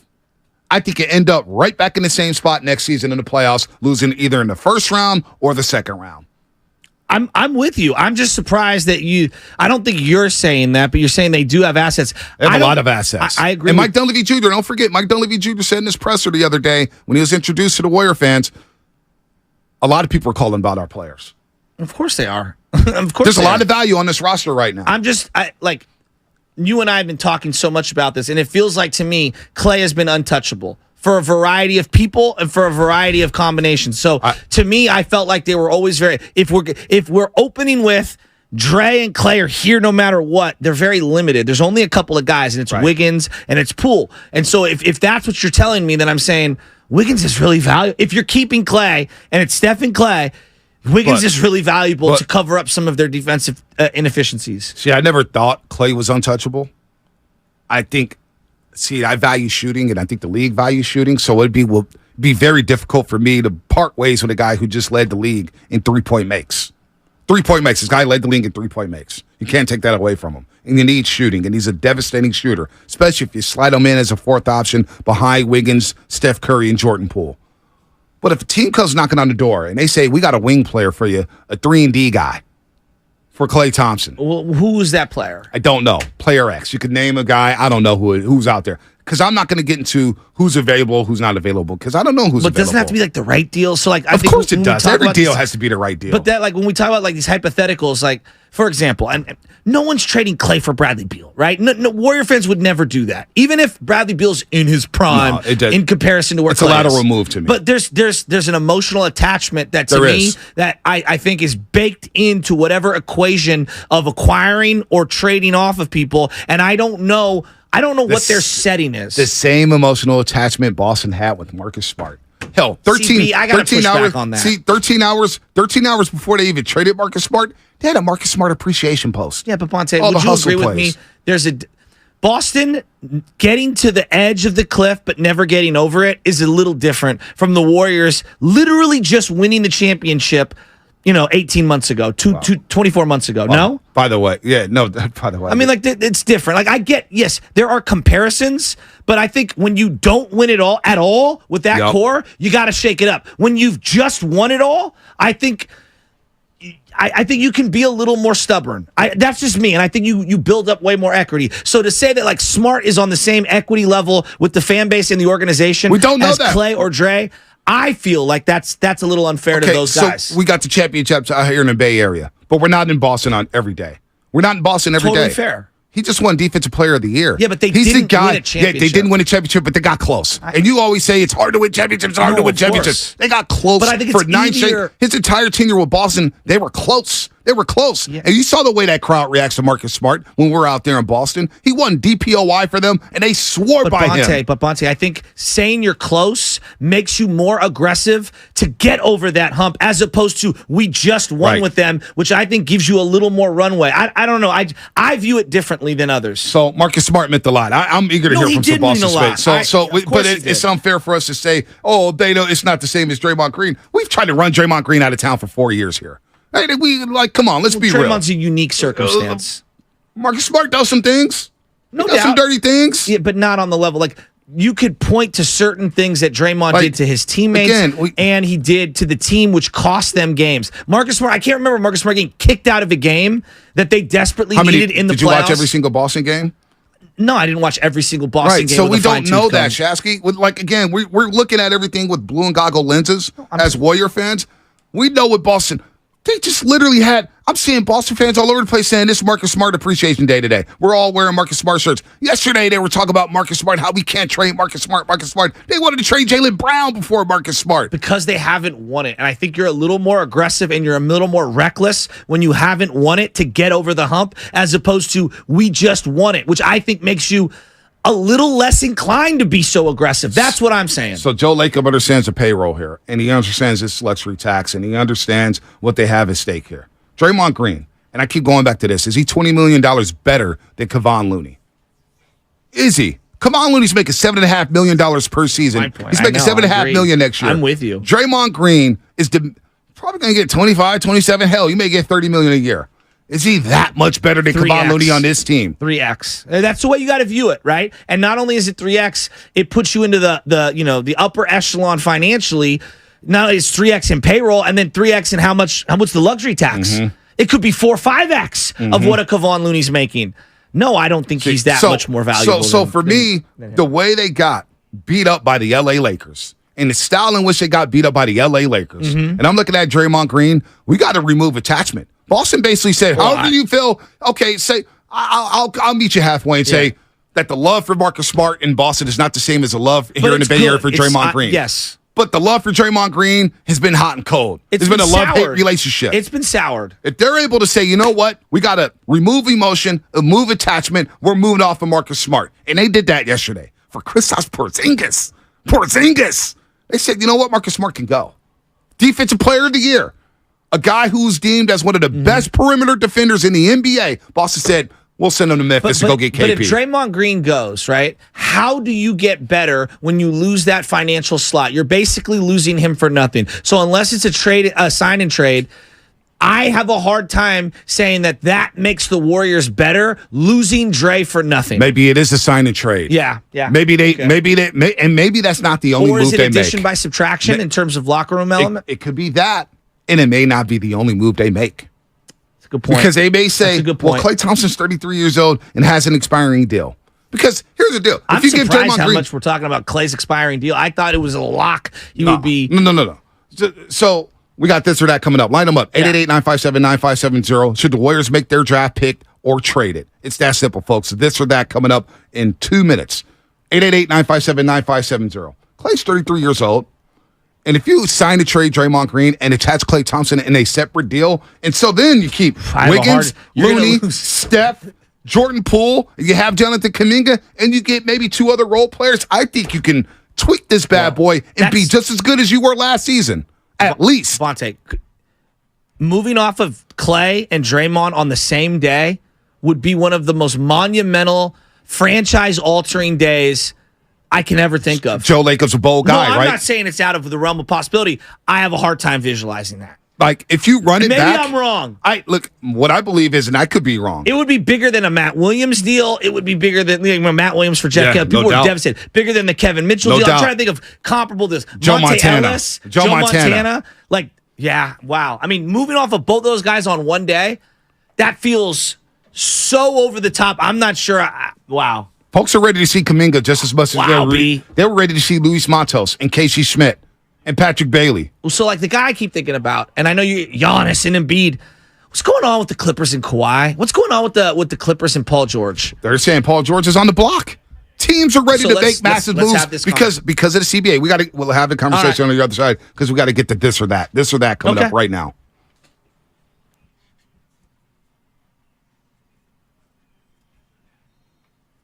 Wow!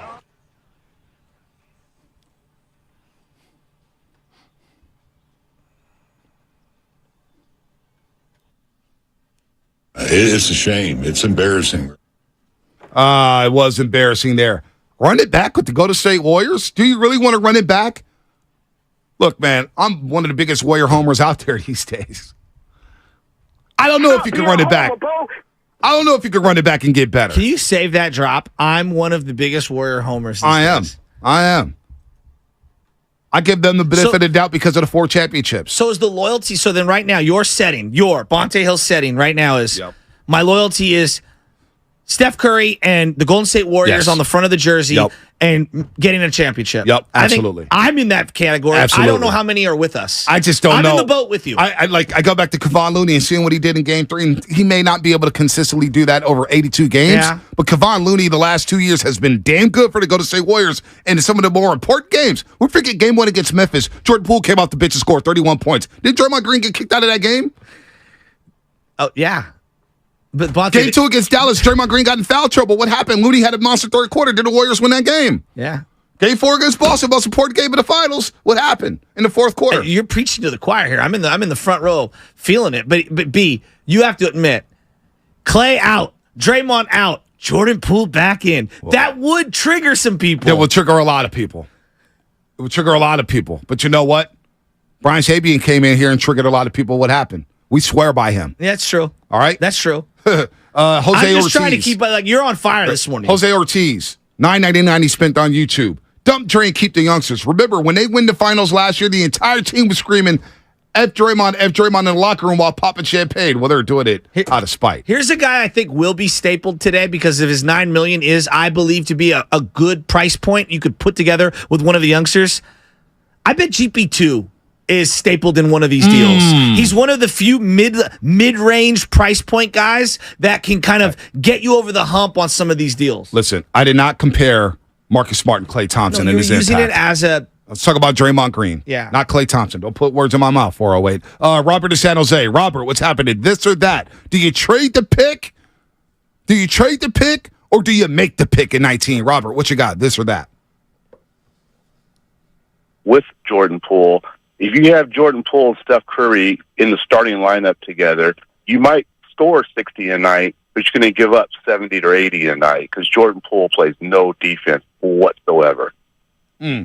So you're trading the pick and Jordan Poole. All right. He's taking this or that. Okay. This or that. This or that. Let's go to our boy Clark the Shark out there in Myrtle Beach, baby. Clark the Shark. This or that. Are you keeping the pick or are you trading the pick? Hey, brother.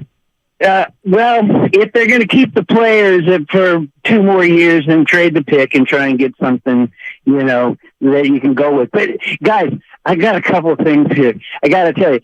First off, they were very Laker was hammered when they traded away Monte Ellis. Remember that? Everybody got down on him, but that was the right move. I think that a sign and trade with Draymond. I mean, Durant did the same thing and helped out the Warriors, and that worked out pretty good. I think that with Draymond would be really good. But here's the big deal. And by the way, I called yesterday, but I can't come on every day. Anyway, I was talking synergy too. Bonte, I feel you, brother. It's synergy, and you can see the Giants have it and the Warriors didn't. But here's the deal. There's 3 ways they're going to go. They're either going to give Klay and Draymond 2 more years to match Steph. If they do that, then you got to trade the pick, get somebody, somebody a veteran. Or they're going to do a last dance thing. Or they're going to trade Klay and Draymond now, which I don't think would be that popular, but I think that's the right move. All right, Clark the Shark, very good take there. This or that, 888-957-9570. Should the Warriors make their pick or trade it? Let's go to Lubman. Lubman, what you got? Are you keeping the pick or you trading it? I've been going back and forth on this one a lot. I just think if you're going to make the pick, it's because you think you can have someone who can come off the bench and contribute. And my guess is the Warriors are going to not find anybody at 19 that they like to do that. So I think they trade it. Yeah, maybe it does. Maybe this is the last day that Jordan Poole is a Warrior even. Maybe it is Poole in the pick to clear some cap space there. My setting since they lost to the Lakers has been the same, and I'm going to keep saying the same. Everything should be on the table. Everything should be on the table. Will they do it? No, I feel very doubtful. I feel like they've got allegiances and loyalties, which I understand. I do. I understand them at the end of the day.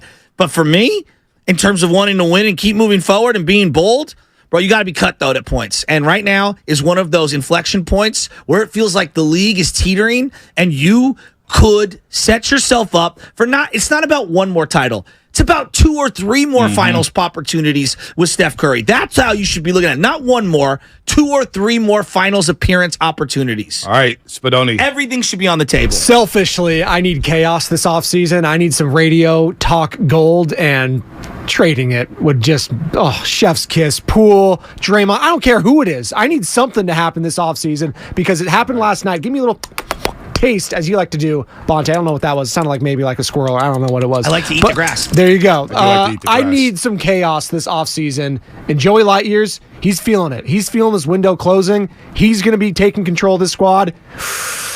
Something's brewing, man. I think something's brewing. I think something big is brewing too. Is it? I don't know why I feel like it, but I think Joe Lacob. Is it Pliny the Elder? The new CBA? Nah, I don't drink beer. I don't drink beer, but I like Pliny's. And if I do drink a beer, it's got to be Trumer Pills. Joe Lacob Company. Brought to you by Bonte Hill. By the way, if you want to endorse us like that, email me right now at joe@957thegame.com. Endorse us, but email Joe. Because I close deals. 888. I'm the Doval of Coffee is for close. Speaking of which, I think I can get some in 10 minutes. You guys want some? Yeah, I'm in on that. 888-957-9570. Should the Warriors run it back? I mean, gosh. Adrian Gutierrez says, make the pick at 19. Make the pick. Boy. Running to get back and bringing in another youngster just doesn't seem like the way to go. Let me throw some names at Christian you, Brown worked for the Nuggets last year. did. Why not? Yeah, but he was such a small... Well, you know what? You're right. So here you go. Here's a couple of picks, okay? This is... from an inside source. The no-brainer pick here at 19, Hawkins from UConn. He's clay light, best shooter, can easily be a rotation because of his shooting. He's 6'4", he's like 170. All right. He's so damn skinny, and I don't even know if he plays defense. This is just But I like him. Okay. I like him. What about Whitehead from Duke? The only reason he would be there is the injured foot. Offensive wing with good size, good body. What do you think, Bonte? A lot of people are talking about Jaime Jaquez from UCLA. I like Chris Murray a little bit better than Jaquez. Actually, for some reason, I've watched more UCLA basketball in the last few years because they've been on TV late night. You just kind of so you're put a it Bruin on. too. I'm not a Bruin. It's on, and I respect UCLA. It's on. I respect UCLA. What about if it's Noah sports, Clowney I'm in. from Bama? I don't know much about Noah Clowney. 6'10", the only prospecty. The only guy I watched from Bama was Brandon Miller. You know what I would love for them I love to do? Brandon Miller. You know, if I want to see everyone, they stand completely pat and they take a giant project guy. Upside dude. I mean, you want to talk about the fan base's head exploding? Yeah. They take a projecty guy, like a 18-year-old guy from overseas who's going to take a couple years to develop. I don't know. The entire fan base's head will explode. Brian Jones on YouTube. Trade the pick, Poole, Kuminga for solid role players. 415. Comcast Business Text Line. This or that. He says, Grady Dick from Kansas. He wants him. 510. Comcast Business Text Line saying it's time to make a move. It's time to make a bold move. I'm with it. I'm with it. Jose Ortiz on the YouTube chat donated $9.99. I just read that. Oh, you did? Go ahead, read it again. Oh, no. My fault. My fault. Read it again. I want to read it again. Get his money's worth. Dump Dre and keep the youngsters. Remember, when they won the finals last year, the entire team was screaming F Draymond in the locker room while popping champagne. It's like we're driving in the car. We're all in the car. Steph Curry's driving it. Lacob's annoying him in the front seat. And they're like, throw Dre out right now while the car's moving. What are the Warriors going to do? Should we take these calls? Is there that, Lubman? What's up with these calls? No? You got to do the injury report. Oh, we got to do the injury report.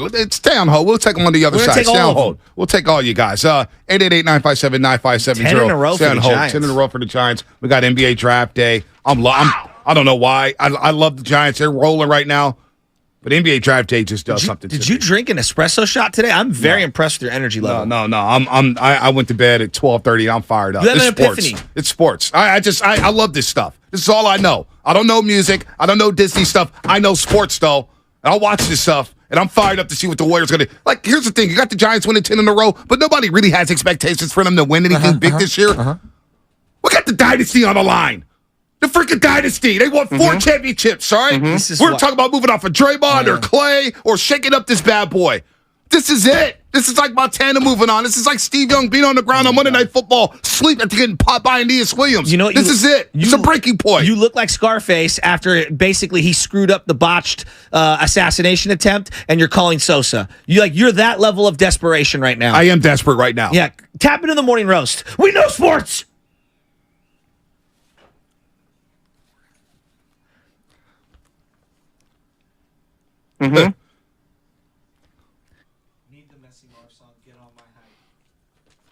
Marcus Smart, not Marcus Smart. Marcus Smart got traded to Memphis. Paul George is on the block. They're talking about Tobias Harris leaving Philadelphia. Does Embiid want to stay in Philadelphia? Yeah. What the heck is going on?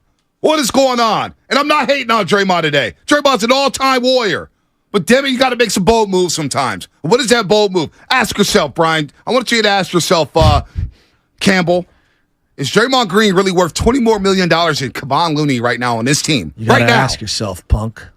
Nah, he ain't no You sound punk. like Clint Eastwood. Campbell ain't no punk. He doesn't even know what I'm talking about. No, Campbell ain't no punk, though. What are those Westerns? Campbell ain't no punk. All right, injury report. Scott Alexander on the IL with left hamstring strain. Mikey Strinsky left the game last night with left hamstring tightness. He's going to undergo a scan today. The Giants keep getting beat up, but they keep winning baseball games. 888-957-9570. Wide open phone lines. George Contos 830. Steven Risotto 920. Woo! We'll be talking some Giants here, but it is draft day. What the hell are the Warriors going to do at 19? That's what's on my mind right now. The injury report brought to you by Boxer and Girls in Northern California's premier workers' compensation law firm, helping injured workers get their lives back for over 4 years.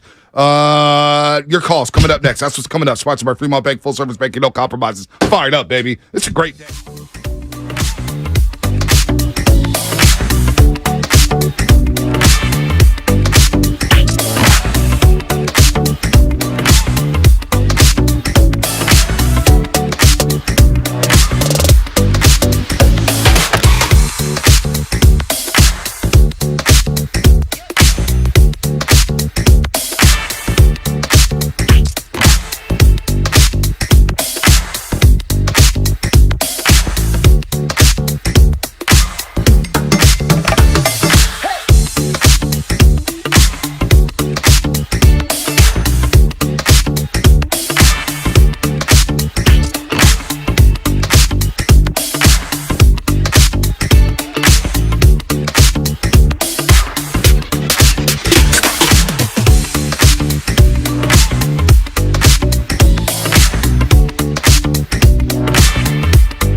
baby.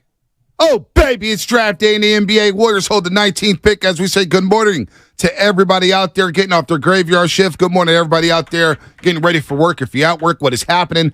3 straight 30,000-plus crowds at Oracle Park. Shout out to all the people going out to a baseball game, despite people there being homeless people on every corner. It seems like it's not stopping anybody this week as the Giants beat the Padres for the 3rd straight time. Good morning to all the carpenters, janitors. If you're still playing softball out there, you know what? Good morning to Alan Stiles. Thought it was Russell Westbrook last week. My poor guy's in a wheelchair right now at the heavy surgery on his Achilles. Get well, Alan Stiles, as we say good morning to you and the Stiles family. Could you do, baby, girl? Good morning to everybody out there as we get ready for the NBA draft and talk some Giants here. George Contos will join us at 8:30. We'll get back into that play in the bottom of the 5th inning. We'll play the video during Contos' interview of what happened yesterday. The call got overturned. Giants score 4 in the bottom of the 5th. But we're just playing this or that. We got some calls here about to go to say Warriors. What should the Warriors do today? Keep the pick, trade the pick, do you move off the core? Is it Judgment Day? We saw the Boston Celtics. Trade Marcus Smart after 9 seasons. He said, you know what? We can't get over the top. We got to move Marcus Smart. I think the deal's a damn good one for the Memphis Grizzlies. They upgrade from Dylan Brooks. You move off of Tyus Jones, who got punked in the first round by the LA Lakers. He was really good, though. He was good, but they can find another Tyus Jones. I'm not that married to him. He's a good player, though. Good player. But you get Marcus Smart to pair him up with Jaren Jackson Jr., 2 of the last 2 DPOYs. Now, Boston gets Kristaps Porzingis. He opts into his deal for $36 million.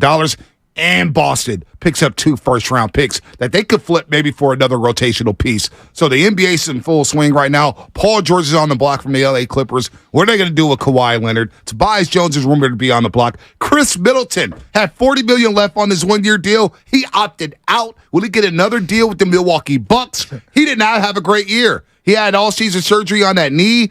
What is going on with him? He had arthroscopic surgery, I believe. So what are the Warriors going to do? What is Joe Lakewood going to do?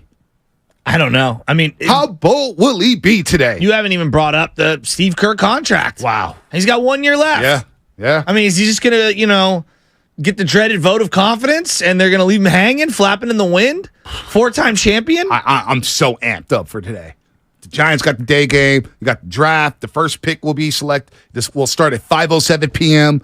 Victor Wembanyama is going down to San Antonio. Where's Brandon Miller going? Where's Scoot Henderson going? What are the Portland Trailblazers going to do? Is Dame Dollar going to get moved? Is Zion Williamson going to get moved? Whoa. Is Brandon Ingram going to get moved? Where are the Warriors at? Because right now, Dub Nations, they're a little impatient now. Which of the mega stars, if you will, give me the pick. Who's the guy you want? Don't give me who you're sending. Just who's the guy in your heart of hearts. If we woke up tomorrow morning and they made the pick at 19, no, the move, the trade. Oh. The guy that you would want, you don't care about who's going. I have Steph and X. Who's that guy? You know what, man? Your lower extremities. Yeah, that's the guy I want. That's the guy I want. Go give me Zion. Of all of them. Dude, over Embiid. You know what? I'll send you the Kevin Garnett sound. You're going to have to bleep some things out about how Kevin Garnett felt about Zion Williamson. I will take Zion right now. I'll take Zion right now. I would Rick Celebrini, get his ass on a soda diet. I'll go down there with the package. I'd probably take Giannis before him, but yeah, I'd go Zion. See these protein bars, Zion? I got a bunch of them for you. We can lose the weight together, baby. We'll lose the weight together. Now, all of a sudden, that hoop earring that you're wearing will look a lot bigger after you get slimmed down. Before you continue, how did you lose all that weight? Soda, SOTA, weightloss.com. I'm telling you, man, it's discipline. It's discipline. It's discipline. Don't be eating after 6:30. No pizza, no sugar, no junk food. I have to say no. Is it just a regimen? It's a regimen, basically. No appetite suppressants. But do they give you meals? Pills. They give us meals. Oh, that's where my heart is. Yeah, I have a hard time with that. So they give you meals. You can pick the soup package you want. Oh. I love the chicken broth or the beef broth. It's really, really good. You eat it with, you sip it with 2 cups of vegetables, whether it's spinach, broccoli, whatever veggies you like. Mushrooms, you can do that too. And you think it'll work for Zion? I think it'll work wonders for Zion Williamson. Wonders. And you can't be drinking sodas after 6:30. Can't be drinking sodas at all, Zion Williamson. I don't drink soda. All right? I don't drink that either. But the cheddar and sour cream ruffles, the sour cream and onion ruffles, I ate those babies every day for like 10 years straight. Cut it out my diet. No alcohol either. That's the key. Yeah. Can't be sipping on beer. Can't be sipping on alcohol if you want to do this right. Got to be mentally strong, too. That's another key point. And you can get you a steak at night. Get you a nice little steak. Get you some shrimp. It's all good. So, soda. when you like finally wean off soda and then you try to have a soda later on down the line. I'm not drinking soda. I don't drink soda. But what I've realized, like, there's been certain settings where, like, hey, all we have is Sprite or Coca-Cola or whatever. Which I'll have a couple, 2 or 3 sips, and it fills you up so much when you finally kick off bloated. Of it. First I drank it when I was a teenager and whatnot, and like now, like a burrito, if I have 2 or 3 sips of a soda, dude, I'm totally full. I can't even finish the burrito. I love me some water. Give me some water, baby. Give me some water. 888-957-9570. What the heck is going on with the Golden State Warriors? We will get back into the Giants. After this segment, the next hour is going to be about the Giants. Then we'll have King of the Hill, the best draft picks in Bay Area sports history. But we got some sound coming up. We got all this stuff. Let's take some phone calls here. Let's start with our main man, Oscar, who we missed the other day. Oscar out in Stockton. Oscar, what's happening, man? Oscar? Good morning. Good morning, fellas. How you guys doing this morning? I'm fired up, man. I'm ready to roll. Hey, I hear you guys hype. I'll be up early in the morning, so I'll be working, and I'm a sports enthusiast. But the Warriors is my team. And one thing about it, I've been analyzing this, and I like the good players that we have. But the Warriors organization, we are not a rebuilding organization. We tried that. They need to trade the 19th pick, even though Poole improved. You're going to have to get rid of Jordan Poole. And my thing is that I love Kuminga. I want to keep Kuminga, but there's no way in the world that he's not going to be attached to a trade because everybody wants him. In order to get somebody that good, a veteran player, to go along with us, because they're going to sign Green. Draymond Green is going to get signed to probably a 3-year, $29 million deal, and he's going to be matched with Curry to contract him. We are still in the hunt, man. These guys had a good season, but we had a poor playoffs, and that's due to the rest of the bench. And that punch, it did affect the whole season. We know that, but we still made it to the second round against the Lakers. But the Warriors are not going to trade the veteran players. We got to get off the 19th pick. We got too many young cats on the team right now. So can I ask a question? Who was a better Warrior this last year? Because we do this thing where we're like, oh, get me a vet minimum guy. They're better than the youngsters. Who was better for the Warriors last year, JaMychal Green or Kuminga? Jonathan Kuminga. So then why do we just automatically think that all of these veteran guys, like Brad Wanamaker, do you remember that? Omri Caspi. Bowling Ball Brad, Courtney K. Scott. Bielitsa had a couple moments, but Bielitsa was pretty... We didn't play Bia for 4 straight months. You know what I mean? Let's be real. Right? So the month plus of Kuminga at the end of the year, or 5 or 6 different random veterans that you signed who all stunk over the last couple of years? Yep. Why do we make this instant pivot that veteran players will always be better than youngsters? That's not the case. Let's go to Nico in Fresno. Nico, what's happening? What the hell happened? All the calls just dropped at once. What the hell happened? I don't know. 888-957-9570. Just had full phone lines. They all gone. Call us back. 888-957-9570. Those are the strangest thing ever. It's a shame. It's embarrassing. Are the aliens coming from outer space? Are they tapping into the phones? Are they saying we don't want any of these takes? Because I was going to Nico in Fresno, and he had a take, folks. Well, do you believe in aliens? I'm iffy on them. Iffy? The truth is out there. Back to X-Files. I do believe we are not the only thing out there. They said the summer of love. He did that intentionally. He wants to move all the topics back to the Giants and their 10-game win streak. Yeah, no, we need to chill. We're going to that Giants an hour. It is draft day, though. And we got a dynasty here. We got a 10-game win streak in June, and it's all fine and dandy. But we all believe the Giants ain't winning no World Series. A lot of people believe that. You got some major moves happening down at Chase Center. Things that could change the trajectory of this organization. We're at a breaking point right now, folks. Draymond Green is opted out. Clay's got 1 year left on the deal. Steve Kerr's got 1 year left on the deal. Steph Curry's 35 years old. What is going on with Andrew Wiggins? What is going on with Jordan Poole? He's hanging out in London. What is going on with Kuminga? Is Kuminga going to be back? 15 minutes after Game 6 was over, there was a report that Kuminga wants to see more minutes. His people said, if he don't see more minutes, we would like to shop around. And then he said, he's going to be working out in Miami, New York, and Houston to shop around and showcase himself around the entire league. So what's going on with Kuminga? You know what I'm saying? It's a big day. It's a big offseason. It may shape the next 5 to 10 years of the Warriors organization.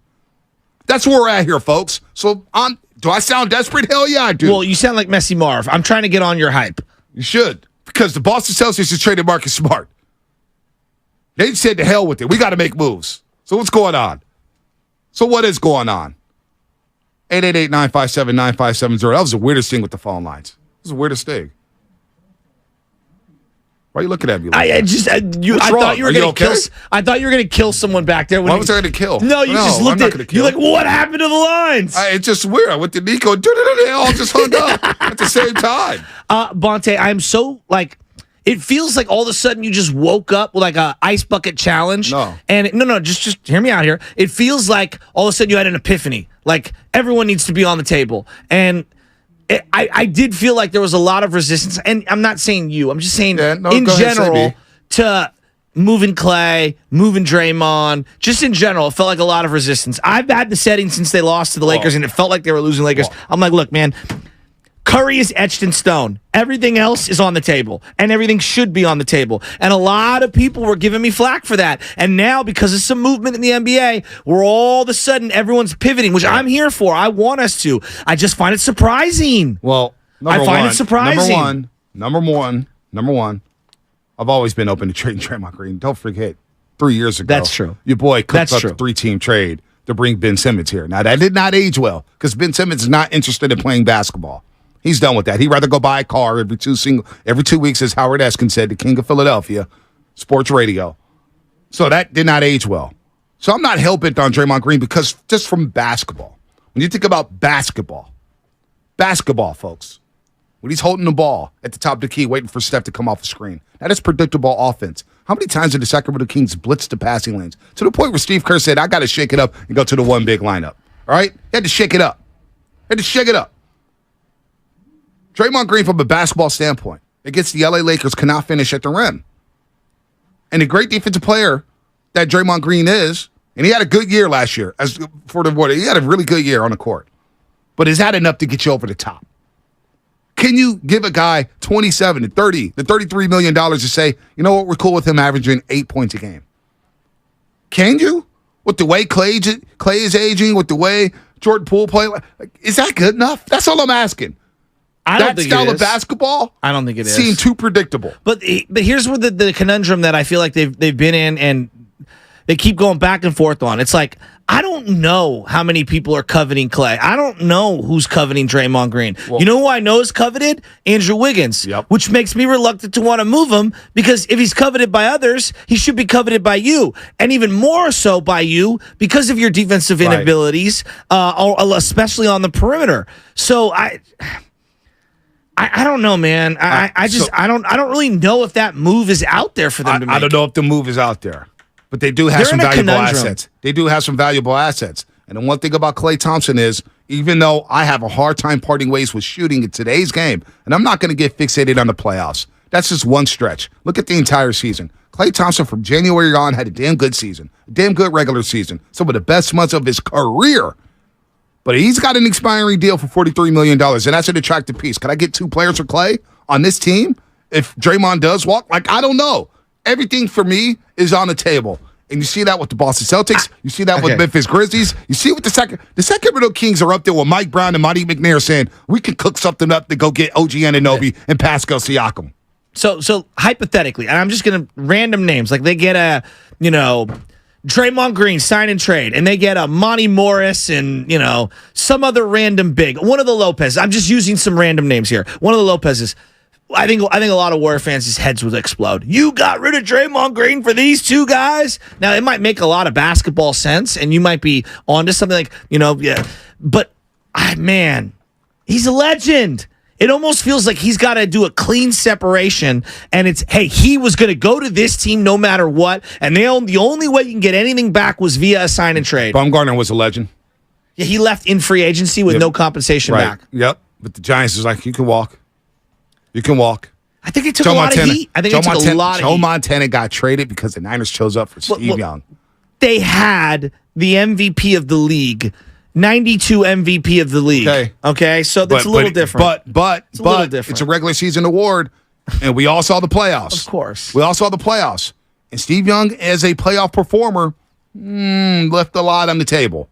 It's okay to admit it. I'm a big Steve No, Young I know, fan. but trying to carry this analogy, trading Draymond Green for multiple role players is not equivalent to having the MVP in your back pocket and only one quarterback can play. What is Draymond Green? You bring up role player. What is Draymond Green? Isn't it a guy who essentially averages 8.7 rebounds and 7 assists, a role player? I think he's one of the great glue guys of all time. So what are we talking about here?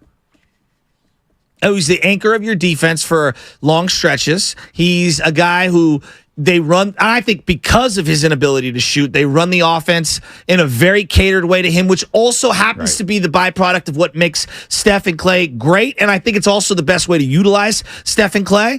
But he is the facilitator on offense. I don't think his assist to turnover ratio is that great, but he does a lot of little things. I mean, he's one of the few guys on the team. Here, a great example. One of the few guys on the team who boxes out. Okay. Outside of Kevon Looney. Yep. Who else boxes out? Now, that's a very valuable skill. You're going to say, Joe, that's pretty stupid. No. In this day and age. Steph Curry does a good job. I think Steph Curry does a good job as a guard. Steph ain't clearing out He rebounds Jokic. well. He rebounds well as a guard. Yeah, for sure. He rebounds There's a well lot as a of guard. long rebounds. He does, but he boxes out well. And there's I think a his reason. fundamentals are Because good. Dre may not get the rebound, but he does clear guys out. He sets great screens. I do believe at time he has phenomenal understanding of pacing for the team. And, I'd love his offensive game to open up. The question also is how healthy is he going to be moving forward? That's a gamble as well. Listen, man. Listen. You cannot unsee what happened last year. Draymond on the court, okay. We could look at everything he's done. Everything he's done. Last year didn't feel like it was over the top. Like Sean Livingston said it, the energy was off. It was off. How do I get that energy back? Can I have that? Can I get that championship energy back with the same guys in that locker room after what took place last year? They're telling you that they want to run it back. I don't know if they believe that, but that's what they're telling everybody. All right, sorry, folks. We got an issue with the phones here. I was just about to go to Nico again.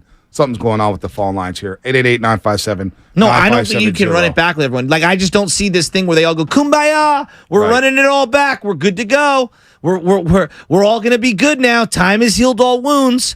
I just think that personalities and the egos are too dripped in pride. I mean, I really do feel that way. And maybe these guys just don't get along. Don't you have people in your life you just don't get along with? And even if you try to make nice, you don't want to work with them every single day? Yeah, maybe. Let's go to Father Time. Let's try to get Father Time on here. Nico, call us back, Fresno. I know you got that take, and I want to hear your take on the airways. Father Time, Napa, what's happening? Hey, guys, all NBA. You're hitting so many things that I agree with, so I just want to run it down. The draft is all about the future. This notion of the Dubs, looking back, I'm more excited. It's always more exciting to think about what can be. I mean, we've had a great history, great run. But anyway, Draymond Green has to agree to sign and trade. And he's not going to agree unless it's a trade to a team that he wants. I think that's going to be tough. He's a free agent. He's probably just going to walk. That's my opinion. And that's a bummer because I think we should have traded him before this season. Everybody's getting older. The big three, all in their mid-30s. Nobody wins championships. You got to get younger. You got to get more dynamic. Think about this. It's not the years, it's the mileage. The Warriors have played an extra season, maybe more. Maybe an extra 2 seasons, Father Time. No kidding. So the odds of them staying, of the big three staying healthy. Draymond was in a walk year, by the way. Everybody plays better in every sport in a walk year. That's a fact. Mm-hmm. The other thing I want to just mention, hit you with this. Bob Meyer left, and, I got boys that I would never, ever, ever want to betray. And that's maybe the wrong thing to say. He want no part of shipping his boys or continue to work for a maniac, I heard you talking about, the future, the draft picks going backwards to the king of the hill. Northern California has been tough. I don't know why. I know that there's lots of other markets. Seattle, for example, it's 3-1 over the players that are developed in the market that go to the NBA over the last 20 years. So J. Kidd, all-timer, it goes down from there over the last 25 years. So, hey, man, get out there and play some hoops, NorCal. Last thing I want to tell you, going backwards, the Gray album, Danger Mouse, remixed the White album by the Beatles and the Black album by Jay-Z. It's not available, but it is so dope. I'm going to have to listen to that. So dope. Jay-Z right now in Paris at the Louis Vuitton spring catalog, him and Pharrell. Dude, Jay-Z had a leather jacket, brown leather Louis Vuitton jacket that was so sick.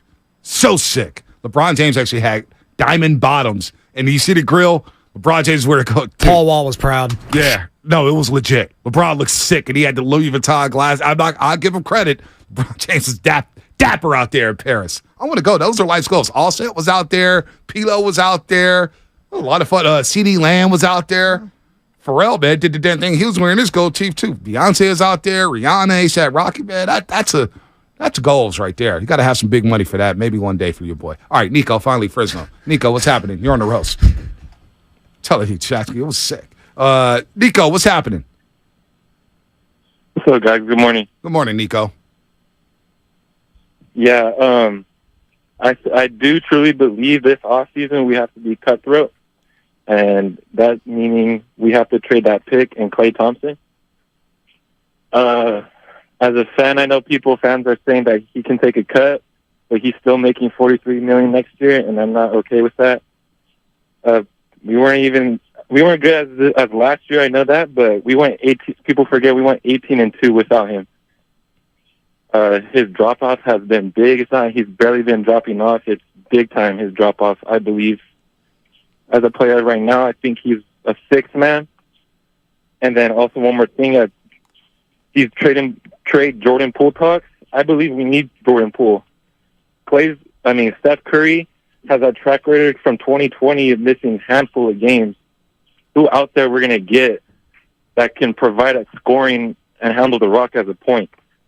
I don't think there's too many guys out there that we can get who, when Steph Curry's out, can do that. All right, good call, Nico. Rocky in Oakland. I don't know who we could get. I don't know who's on the board, but it seems like there's going to be a lot of movement in the NBA because of that CBA. The new CBA deal has a lot of franchises panicking, and they're trying to get under that floor and make sure they get some money. You know what I'm saying? That second tax apron is huge for the Warriors. You know, it's interesting. I know Father Time brought up the Bob Myers angle when it comes to trading these guys away. He didn't want the blood on his hands or the guilt or whatever.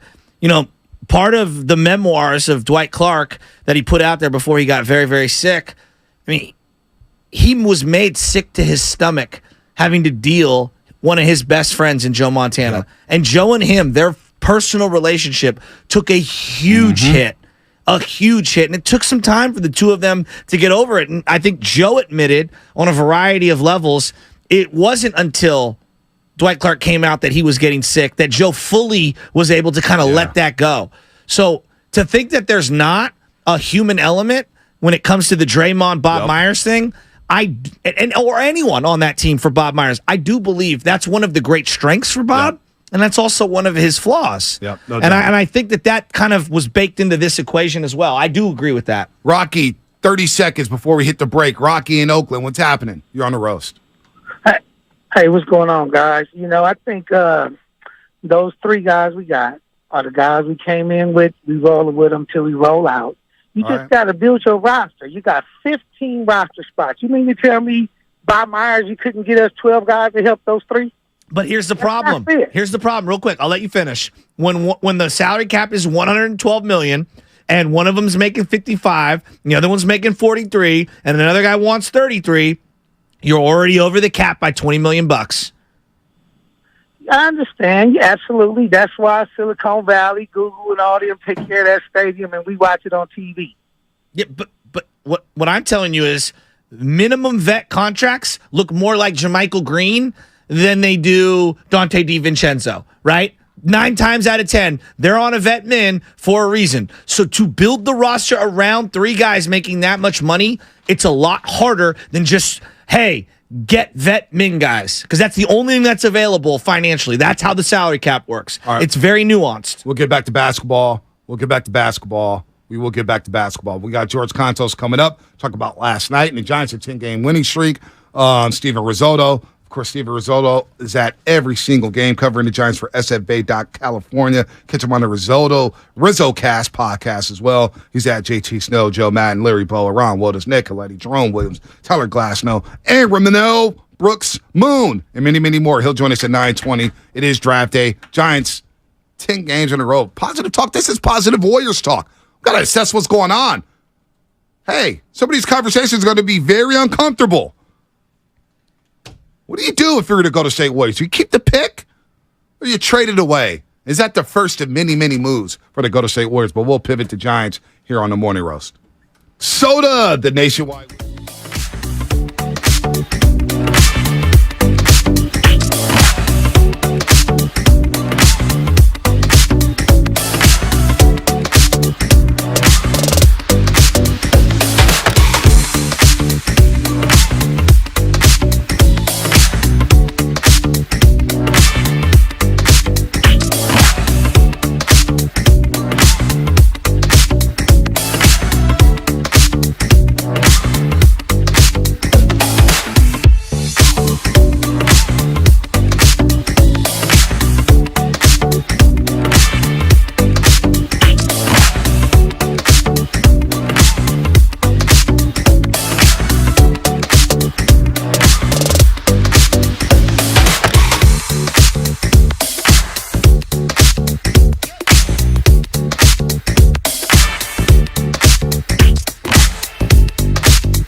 Isn't this?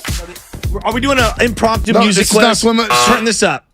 I thought this was Sweet Home Do you know who Alabama. just name the artist. Who for Sweet Home Alabama? No, this is not Sweet Home Alabama. I thought it was Sweet Home Alabama. Sounds like the same jingle. Wrong generation. Wrong. What's the jingle? Wrong. What is this jingle? Millennium. Oh, I didn't know that. I'll give you 2 more guesses. It's a music quiz. Go. Millennium? I don't know. Who is this? Who is it? Joe. RHCP. Who? Okay. Do you like Spice? Who? Red Hot? Chili Peppers? Yeah. Can you name one person in the band? No, I cannot. This is Red Hot Chili Peppers. You don't for want real? your dog to get a... By the way, Brian, BPA's mad at me. I guess he's trying to call in. I told your ass, BPA, you're done for the month of June. After that terrible phone call the other day. Sometimes you got to just go to Alcatraz. And you're on Alcatraz right now. Now, whether you come back, we'll see. But the cuss will be off July 1st. So we'll see if you call back then. Can you just do me a favor? He's mad at us. He's tweeting at us with the faceless avatar. I love you, BPA. But you're on Alcatraz. You know now. what? I bet you Brian in Palo Alto is like a Fortune 500. He's probably like the CFO of Google or something. Yeah. No, he's a smart guy. I really like Brian Palo Alto. Of course you do. Me and him think alike on a lot of things. Oh, We were early on the, boy, Clay can't guard anyone train. Oh, okay. Sure you were. You flip-flop so much on Klay Thompson. I do. It's I admit ridiculous. How many times have Brian and BPA been wrong about things? We're all wrong. You throw out enough opinions and, Okay. sometimes you're wrong. Got it. I don't hate anybody for it. Got it. Yeah, I do want the Brian from EPA, not PA. He's probably not even from PA. He's probably from Stanford. Woodside. I mean, it's nice. There's nice homes over there. I know it's nice. I would love to be able to afford I know it's nice, something but over would there. you try to say he's gangster? No. I don't think anyone said the G word. Oh, okay. George Contos. We'll ask him about Casey Smith's chase rate. We'll ask him about his golf game. But you know what? Last night. 10 in a row? Last night. 10 in a row for the Giants. 10 in a row for the Giants. They did the last tweet for BPA. It's pretty funny. Okay, I'm going to take a look at it. 10 in a row for the Giants. First time they've won 10 in a row since 04. George Contos joins us, 2-time World Series champ. Game has been on point on NBC Sports Bay Area. I watched the entire postgame show last night. I got to say, Carlos and George was on it with the play in the bottom of the 5th inning. Sam Lubbock, get the video ready for our YouTube audience. George, good morning. Welcome back to the Morning Roast. You were on fire. We could talk about the Giants win, Camilo Duvall, this bullpen's coming together, but I want to start with the play at the bottom of the 5th inning. You are irate. I felt like you felt like me. It kind of ruined the baseball game for me. That play there with Blake Sable and Gary Sanchez. I get the whole letter of the law, the rule book or whatnot. But come on, man. Where's the common sense? Where's the feel of it? It's a great throw by Tatis Jr. It killed their momentum there. That's a terrible, terrible call that we saw it on back-to-back days. Well, first of all, good morning, fellas. You get me fired up again right here first thing in the morning, getting back fired up. But, yeah, I mean, it's agreed. You have to have a little feel. We were watching Bob Melvin's post-game show, and there has to be some sort of gray area. It can't just be, 1 foot left of the line and whatever kind of rules you want to imply on it. Tatis threw a great throw, but it did bring Gary Sanchez up the line a little bit, so he had to move, and he had to first and foremost secure the ball. And I've been watching the replay for the last 5 minutes. Blake Sable never veered to the right to try and avoid the slide until Gary Sanchez had the ball and was trying to go to apply the tag. And, I know this went in the Giants' favor, which is wonderful, but you have to have some sort of clarity on this rule where, the guy on the field, the umpire on the field, if he doesn't notice an egregious move or an effort by the catcher to actually block the path, this reviewable stuff in New York just kind of causes a lot more confusion because everyone just gets either angry because it's against their team as a fan or happy because it's for their team. But there was nothing that was, where he was trying to block the plate. There was no point where the collision was ever going to happen. He had to get the ball. Then you have to make an effort to tag the runner. And he had the ball 3 full steps before Blake Sable got to him. So it was one I disagreed with. I'm glad it did go in the Giants' favor.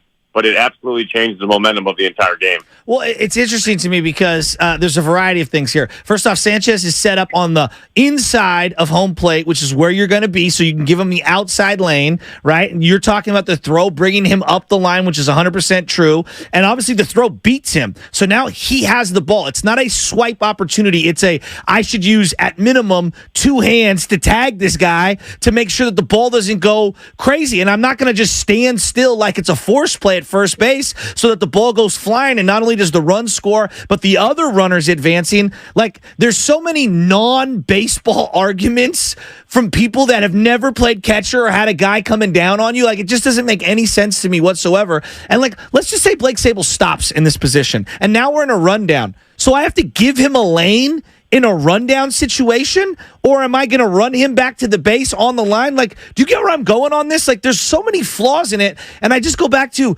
common sense. He's out by a mile.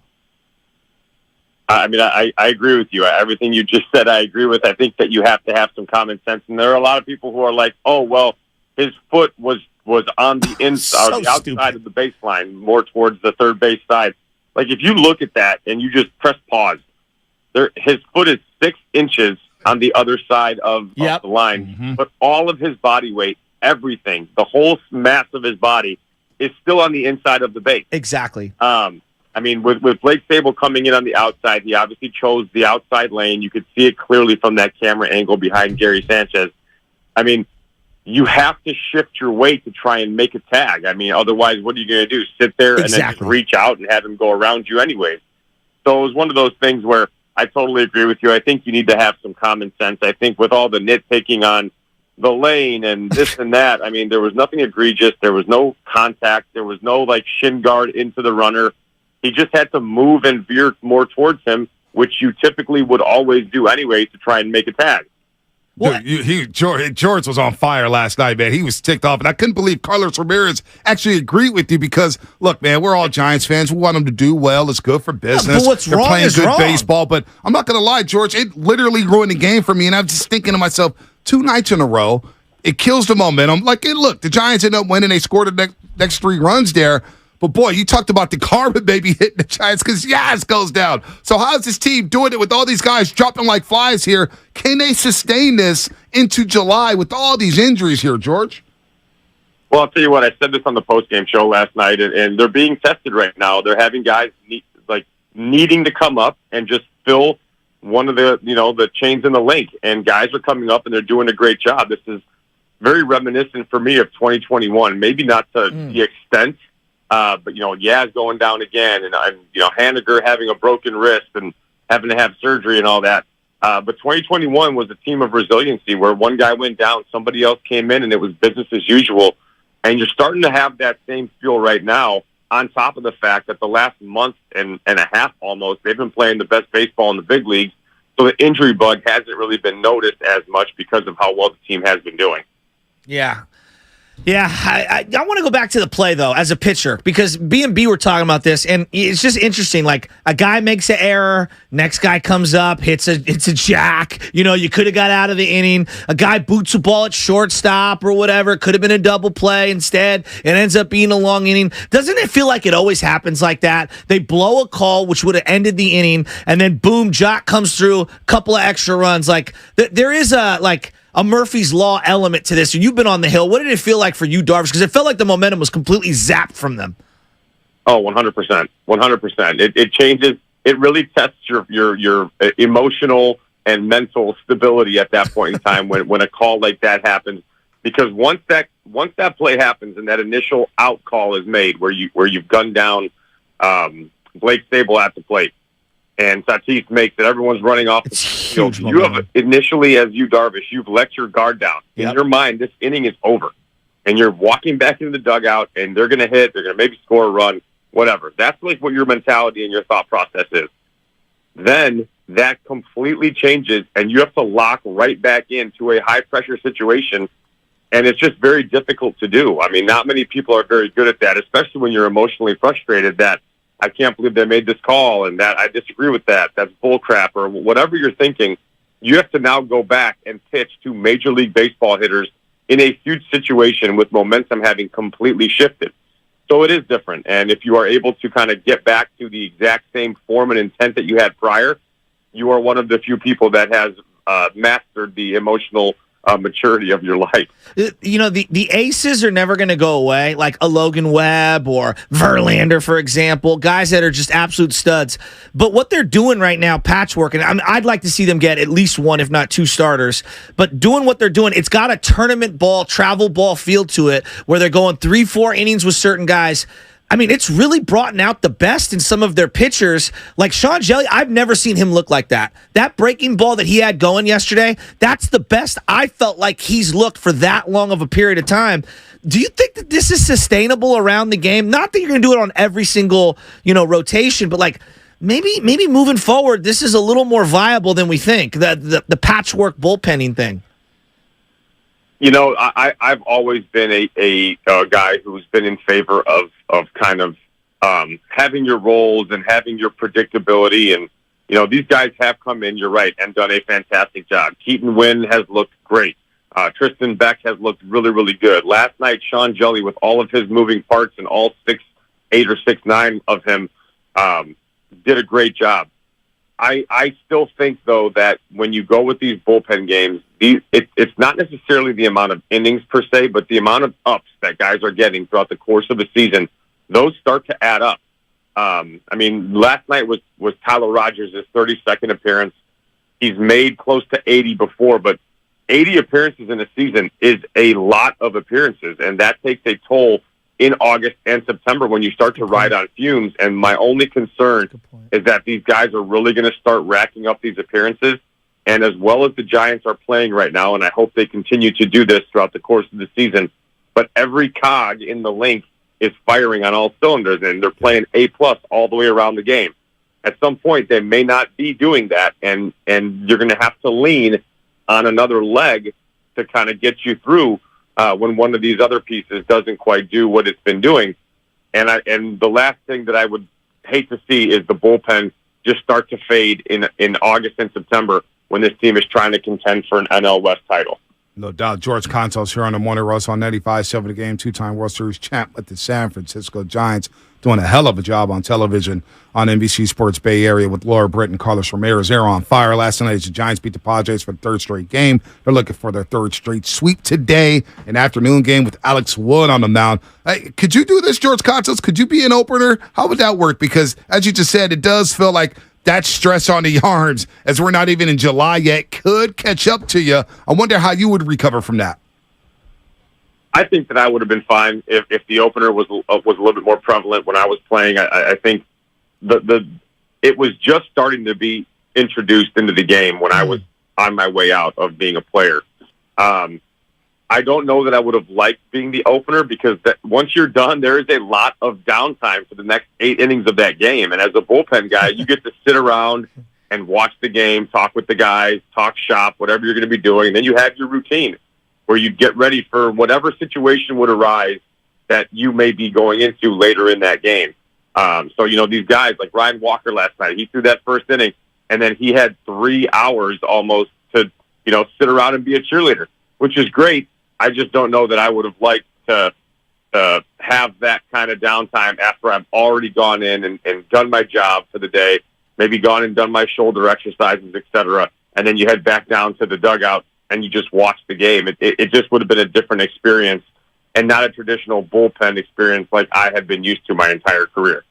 Talk about this vibe in the clubhouse right now, because it seems like the youngsters are messing with the veterans. You see Brady Crawford schooling Casey Schmidt. Casey Schmidt made a slick play at second base late in the game to throw out Fernando Tatis Jr. What is it like in that clubhouse when you are rolling? You've been part of 2 World Series teams.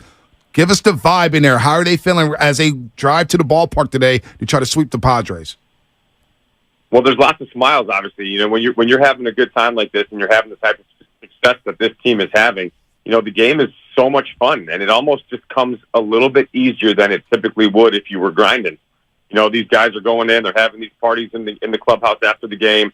All the kids are lining up. Crawford's giving, hugs to his family afterwards. Everyone's having a great time.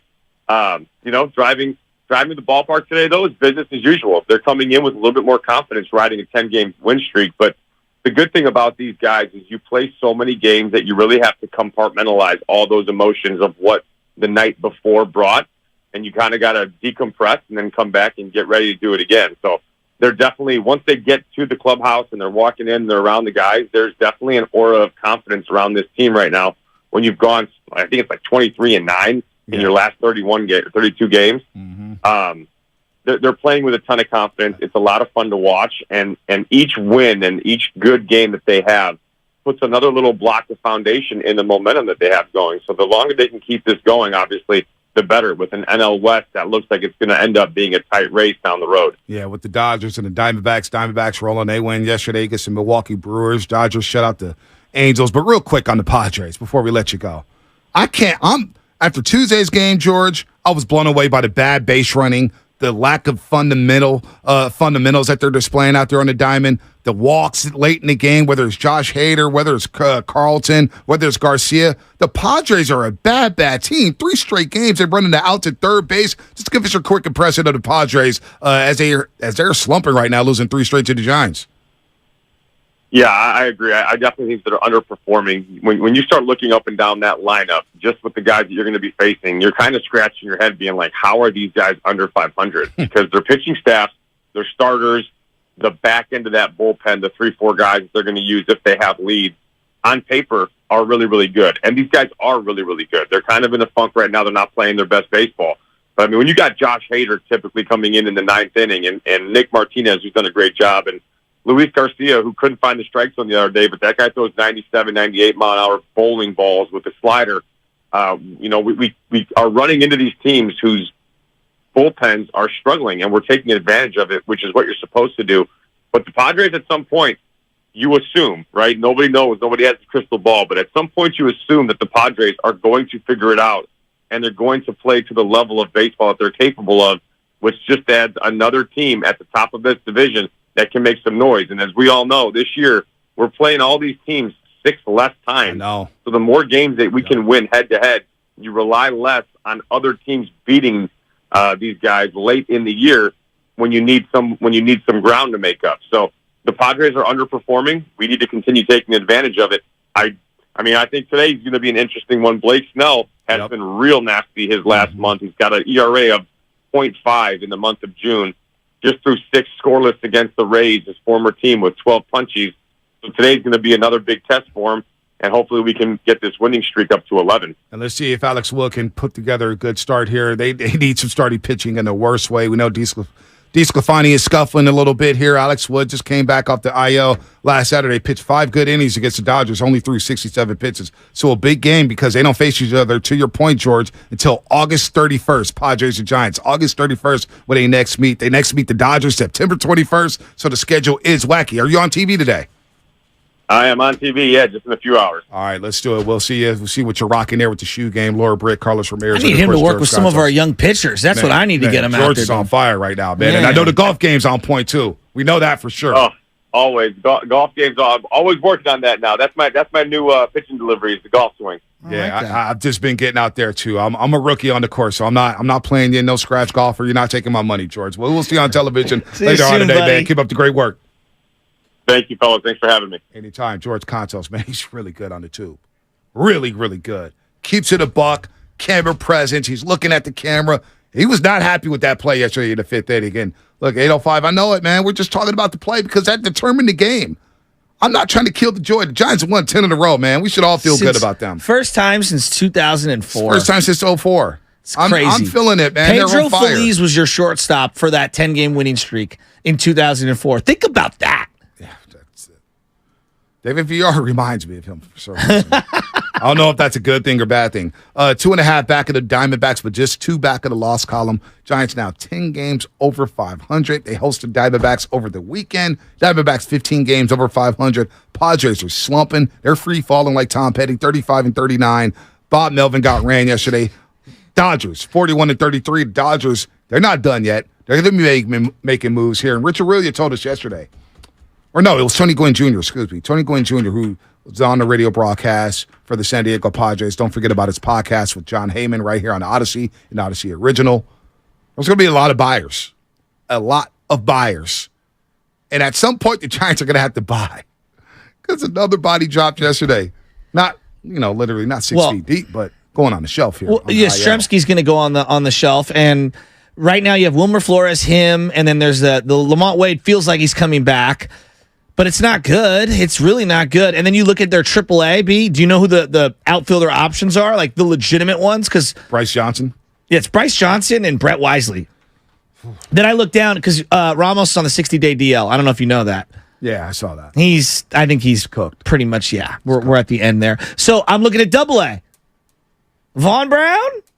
He's only batting like 265 right now in AA. I don't think he's ready. But maybe they bring Vaughn Brown up to AAA if they bring up Bryce Johnson or one of these guys because they just don't have enough bodies. Is it sacrilegious to bring a guy up from AA to the majors? Because I remember the Marlins did that way back when they brought Stanton straight from AA. We've seen some examples Certain of teams. Organizations do it because of the proximity to their organization, the facility that they've built, the allegiance to it. It depends on the organization. It's not always a like for like. Because the Giants one's in Richmond, they tend to do it a little more traditional, right? They want to get you to Sacramento. That way they have the taxi squad to Sacramento because it's literally a taxi back and forth. So, they were a little more aggressive when Fresno was their affiliate, but most of them have come from AAA. Yeah. I think Pablo came straight from AA, and I believe Lincecum came straight from AA. 925, Joe Panic went from AA there to you the go. majors as well. And that was when they had Comcast Fresno. Business Text line. Yeah. No doubt. So, was it Fresno AAA, though? I thought Fresno was No, AAA. they were AAA. But what I'm saying is that because it's was so multiple close. hours away, farther than Sacramento, at least it seems like farther than Sacramento, they would go in that direction. 10-game winning streak. What's been the most impressive part of their 10-game winning streak for the Giants? Is it the bullpen? Is it the hitting? Is it the lack of chasing pitches outside the zone? Duvall 20 saves before July. It's freaking crazy. You've been talking a lot about the Padres, and I've been thinking about it like a lot. And I know they don't have the championship pedigree. I know they don't have Steph Curry. But don't from afar, like when you listen to people that are Padre fans or work for the Padres, hey, we're all good. We'll figure it out. We'll figure it out. We'll figure it out. Feels a lot like the Warriors last year, where it just didn't look right. And we were kind of all in denial internally and externally. Everyone was like, I'm just crossing them off. Well, we watched them the year before. Navigate the Tatis thing? No, the Warriors had is when they went on the slump. And at the end of the season, you didn't know what you were going to get from Stephen Curry. That's true. And it kind of went to the postseason.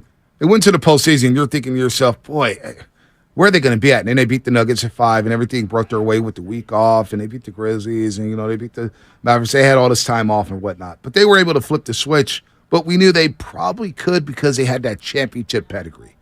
The Padres don't have anybody with any. Who's a champion on the San Diego Padres? The shortstop who came from the Red Sox. Xander Bogaerts. Yeah. Okay, you got and one. He was very young. So you got Xander Bogaerts. I know Darvish has been in a lot of big games. Yeah, Cubs. Wasn't he part of the 2016 Cubs? Was he part of the 2016 Cubs? I could be wrong, but I thought he was a 2016 Cub. Maybe I'm wrong. All right, Maybe I'm wrong. right. But we're talking outlier players. Manny Machado's come up short.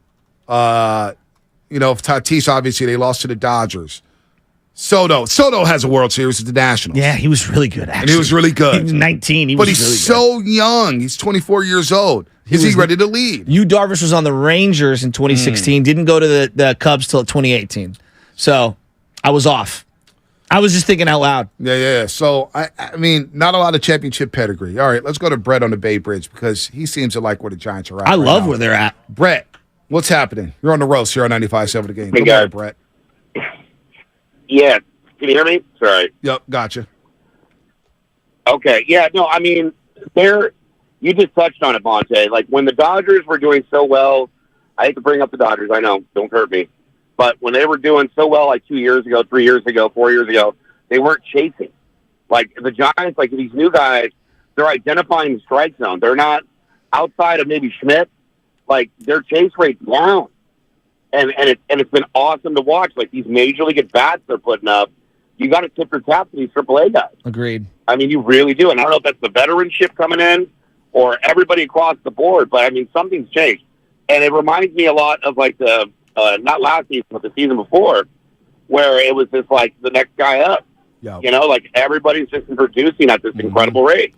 Anyway, that's my take. Thanks. That's a professional at bats. It's kind of like those Boston Red Sox World Series teams. Mm-hmm. They had a bunch of guys that just would not chase out the zone. Yeah. They would take pitches. They would work at bats. The Greek god of walk? Dude, I mean, gosh, they would just, Nick Markakis? Well, no, I thought it was a Greek. Euclid. Oh, Kevin Euclid? I thought he was called the Greek god of walk. Am I wrong? Other Oriole, Markakis. Yeah, Markakis was. Absolutely. He was on my fantasy team for a long time. He was really, really good. I love me. Kevin Euclid, I believe, is Tom Brady's brother-in-law. Yes, he is. And he also owns a beer brewery down in Santa Cruz or something like that? Yeah. It's down like San Jose, Sunnyvale around there, yeah. There you go. Oh, so you're aware of it. I went there a few years ago. Couple dates. It's not bad. There you go. A friend and I went there. Prior summer of love. Oh, I can hear Dirty Guru Johnson. Is he back? I hear Brad. I hear a lot of noise back there. Evan, I hear them all. They're fired up here. Dirty Guru Johnson. I wonder how he feels about the Golden State Warriors or the Giants or his Pittsburgh Pirates City connects. They look like horrible. Those are awful. Let's just say it. Those are awful. I'm telling you, at the family cookout, I was ready to eat everything, but I stayed on my soda diet. He's also stressing out because his fantasy team is now in second place. What? Yeah. Who's in first? Wet's in first right now. He's rolling, too. Rolling right now. Got Game Spiller, defending champ, fourth place. My boy Jude in third. I'm in fifth. Big Dog City's behind me. Philly Zoo and I just made a deal. He's in seventh. Danker in the rear. He's last place. Hillborn, second to last. First in our hearts, though. Yeah. Yeah, my boy Bo Knows in ninth place. I have no idea what he's doing. Cody Pasby in seventh place. He's tied with Philly Zoo. Boy, Cody Pasby, make a deal with me. Let's go. You're listening to 95.7 The Game, KGMZ FM and AC. Sound like the Warriors. Always live on the free Odyssey app. Download the Odyssey app and favorite 95.7 The Game for the best and most up-to-date sports coverage. Don't forget, you can also watch us every single day on our YouTube and Twitch streams. Just log on and search 95.7 The Game. Be sure to like and subscribe to the channel while you're there and give us a thumbs up on YouTube. Especially, we're trying to implement video as we talk. We're showing video of the play in the bottom of the fifth inning, and I think YouTube is feeling it. And as I go to video, I'm looking at my phone. Bleacher Report 2 minutes ago. Per Yahoo, Indiana contacted the Warriors to ask about Kuminga's availability. Oh, my gosh. That's crazy. So, okay, let me throw this one at you. Kuminga, Gary Payton for Miles Turner. You know someone's thinking that right now. Gosh, I don't like to that match deal. up the money. I don't like that deal. Well, Looney slots to the bench. I'm assuming that Draymond will be back in this hypothetical. Okay. I'm assuming that Draymond re-signs with the Golden State Warriors. Miles Turner starts at center. Kevon Looney backs him up. Now my front court is solidified. Boy, you're selling very low on Kuminga. You're gonna Kuminga for a guy that you could have had at the deadline multiple times. Yeah. Like, that feels exactly like the Wiseman deal where you're overpaying to get something back because you're desperate. How about this one? You're going to like this one. 888-957-9570. I think our roasters will like this one. According to Mark Stein via Chad Ford's NBA Big Board, the Warriors are another team I've heard express some interest in trying to find a way to get. Can I get a drum roll, please, for this name? Who is it? Give me a drum roll. Zion? Warriors they're another team I've heard express some interest in trying to find a way to get Ben Simmons. To do what? Play basketball?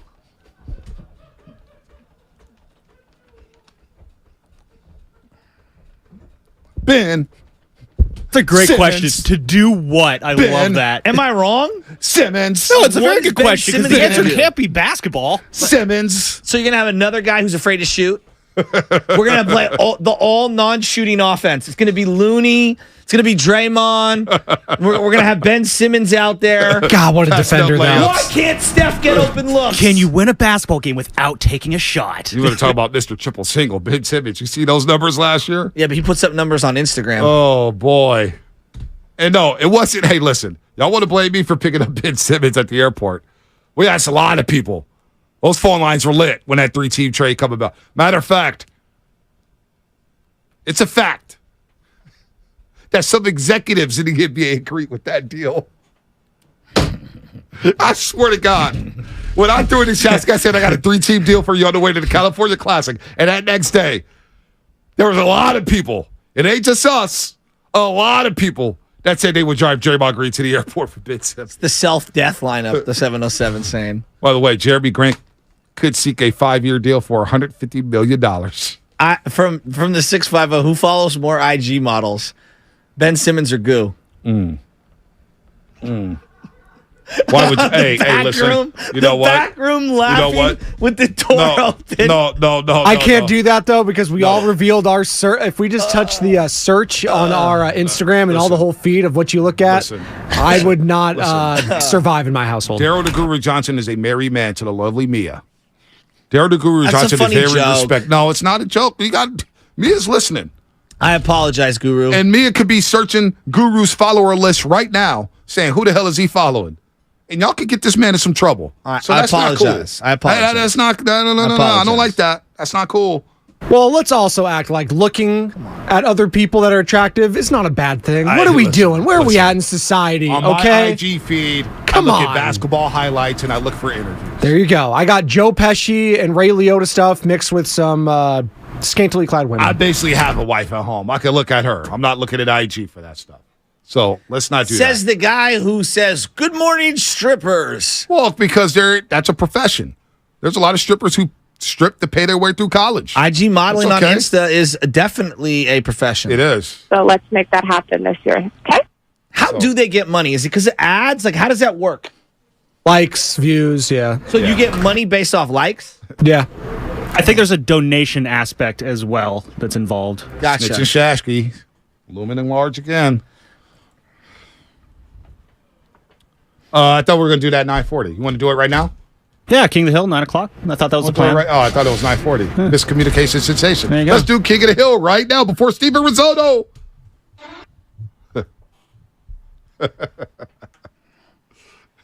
I like that beat. We don't have the Skittle drop no more? Oh, that's just for football? Oh, I think it's Skittle. I checked with the Skittle. Delete that. Shasky, he's looking. I don't know why you went down that road, man. I just told a funny joke. Jared, dude, the couch is hurt, man. You know what I'm saying? Jerry, Bonte hasn't discovered the golfer influencers. Oh, I see it all the time. The swings and everything. All right. Shout out to the Burley game baddies. Oh, man. All right, number 7. This week's King of the Hill. You are just too much. No, you did it. Don't blame me. Don't blame me. That's on you. King of the Hill this week. The top 7 draft picks in Bay Area sports history in honor of tonight's NBA draft, with the first pick happening at 5:07 p.m. The top 7 draft picks in Bay Area sports history. Let's go to number 7. Number 7, the great, the one, the only. This is going to be a shocker for a lot of people. He's a Pro Football Hall of Famer.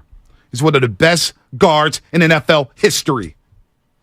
It's the one, the only, Art Shell. He was a 3rd-round pick, 80th pick overall. Art Shell, I got to give some love to the Raiders. Respect. You got to respect that. All-time guard. Might be the greatest of all time, actually. Pulling on those counters next to Gene Upshaw, mauling dudes, blowing holes open, and a Super Bowl winner. Don't think about the coach. Think about the player. He's a Pro Football Hall of Famer. It was a 3rd-round pick. It's a good one. 80th overall. That's number 7. Number 7. All right, number 6. He may be a little too low, but it's Ricky Henderson. Ricky Henderson, a 4th-round pick back in 1976 for the Oakland Athletics. Out of high school? Out of high school. Could have been a football player. Could have been a basketball player. That's why he dropped. Right. They didn't know what he was going to do. He's going to be a running back. Man, Ricky Henderson, the greatest stolen base runner, greatest lead. Yeah, I mean, speed, played for so many teams. Ricky was all about himself. Remember he said that classic quote when John LaRue was playing first base, had the helmet on his head. He goes, man, I used to play with a dude who wore a helmet on his head. And John's like, yeah, that was me. Ricky's like, oh, okay. Well, Ricky got to go, and he's still second base. The other one that I keep seeing floating across the timeline recently, it's like the 40th anniversary of him saying something. They're like, hey, in Scripture's 3:16, it's like, the only thing I know is Ricky's going to hit 340 this year. Ricky always number 1, according to Ricky Henderson. Yes, all right, that's number 6. All right, number 5. Yeah. Number 5. I love this primetime music. Yeah, this gets me going. All right, number 5. I got to put the guy who brought the Giants back to life. He brought them back to relevance. Will Clark. Nah. And I missed this kid. He was a 10th overall pick in the 1st round. It's Tim Lincecum. Number 5, one of the best draft picks ever, helping the Giants win 3 World Series. Tim Lincecum put this franchise back on the map. 06-07 draft. The 07 draft, if I'm not mistaken here. 06, you're right. Yeah, 06. Okay. 06 signing. $2 million signing bonus out of the University of Washington. All right, here we go. No one like him. Number 4. Number 4. Some people may think this is a little too low, but I had to get him on the list. And originally, he wasn't on the list. I even have him on the list. The alumni had to check me, say, really? You're not going to put that guy on the list? Well, that guy is, of course, Stephen Wardell Curry. After the Minnesota Timberwolves took 2 straight point guards, and Ricky Rubio and Johnny really Flynn. Is crazy. And a guy, Steph Curry, said, man, I want to go to New York City. I don't want to go to the Bay Area. What is the Bay Area? I don't want to go there. Well, he comes here, number 7 overall, and he becomes one of the greatest players of all time. He changes the franchise. He changes the NBA. He turns the decrepit franchise in the Golden State Warriors into 4-time champions, a 2-time MVP, All-NBA, All-Star MVPs, Finals MVPs, you name it. Stephen Wardell Curry, number 4, in terms of the best draft picks in Bay Area sports history. You'd turn it into a New Yorker right there. Number 4. Number 4, Mike Francesco. Number 4, Marcus Smart. All right, who's number 3? Number 3. Gotta wrap this up. Why do we got to wrap it up? We've got 2 minutes. Don't worry. I'm a genius when it comes to this clock. Know what time it is. The boss disagrees. Come on, man. He gave us credit for hitting the brakes yesterday. No, he didn't. Number 3, and this is where people, they say, I hate this guy. So, you hate him. You always counting his money, yada, yada, yada. It's one of the best picks in Bay Area sports history. It's Draymond Green, 2nd-round pick, number 35 overall. He was an afterthought. We thought he was a role player. We thought Harrison Barnes was the cream of the crop in that draft class alongside Festus Ezeli. But it's Draymond Green who's walking straight into the Hall of Fame. Great player out of Michigan State. Number 35 overall. Defense player of the year. All defensive team. 4-time champ. Number 23 will be retired. Hell, he may even be a statue guy. That is Draymond Green, number 3 in terms of the best picks in Bay Area sports history. Draymond over Steph? I got to, because we kind of thought Steph would be good. Maybe not that good. But so you're going value. You're going value I'm going here. a little value here. Okay. I'm going a little value with the pick. Now, you could also argue that some other guys like T.O. should be on the list because of the value, becoming one of the best wide receivers. But T.O. did not make the cut. He was honorable mention. 3rd-round pick? Did not make the cut because number 2. Jeez. Number 2. Another 3rd-round pick. Last pick in the 3rd round. Number 82 overall. It's the greatest quarterback of all time, Joe Montana. Number 2. Come on. Joe Montana. Greatest quarterback, pound for pound, all time. Tom Brady cannot play in the era that Joe Montana played in. He was tough, and he won everywhere, whether it was Notre Dame, whether it was with the 49ers. Joe Montana, number 2 all time, greatest pick of all time in Bay Area sports history, and number 1. Come on, number man. 1. The Niners traded the 1st, 2nd, 3rd round pick to the New England Patriots for the 1st and 3rd, and they moved up in front of Dallas, who was at 17 overall, and sitting on Jerry Rice. That Niners took Jerry Rice 16 overall. What did Jerry Rice do? We had the greatest quarterback of all time, but the greatest player of all time, Jerry Rice. Go look at his YouTube highlight page and type in 50-yard touchdowns, Jerry Rice, and the thing will go 15 minutes long.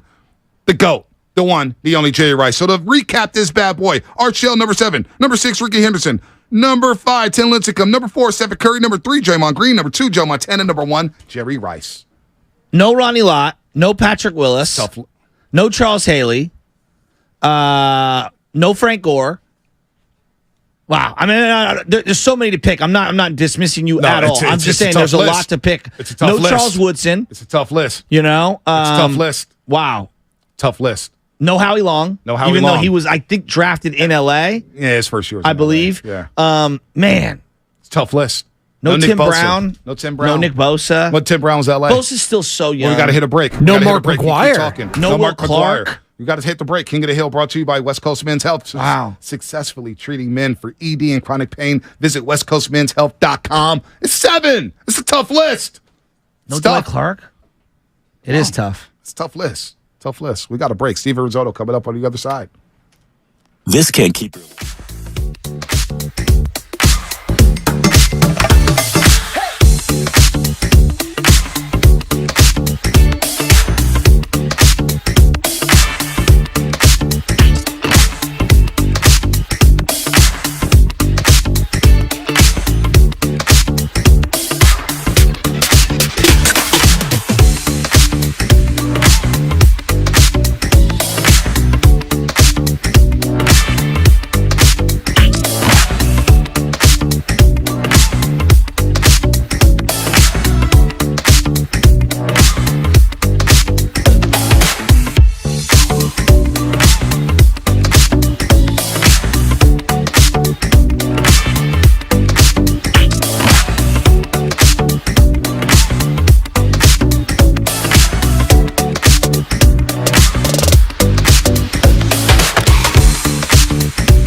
sets up right in the middle of the base path.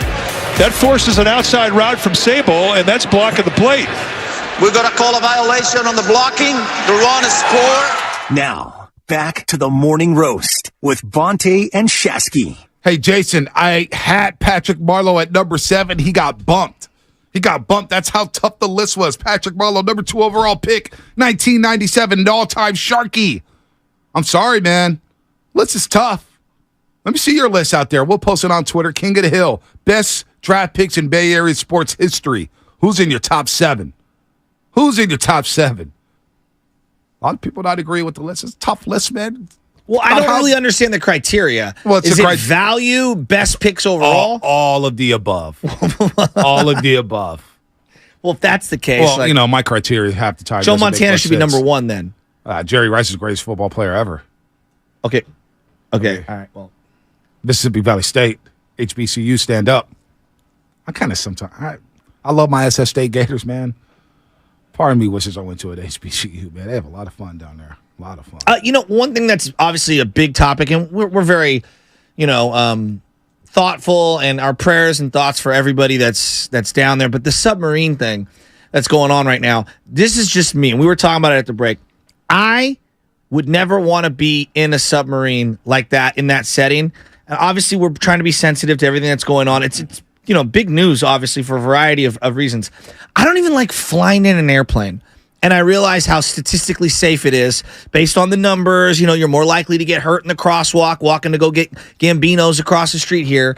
I don't know what motivates people to want to go no doubt and do that. I would never, me personally, I would never get into a submarine. Shots of prayers to the people in the submarine, but also shots of prayers to the 500 people who are on a fishing boat crowded with migraines traveling from Libya to Italy. Yeah. They sank into Greek waters last week. And they haven't gotten any attention whatsoever. Not even a peep. So prayers to them as well. Not just a submarine. I'm with you. I would not get on a submarine. So but you also, wouldn't?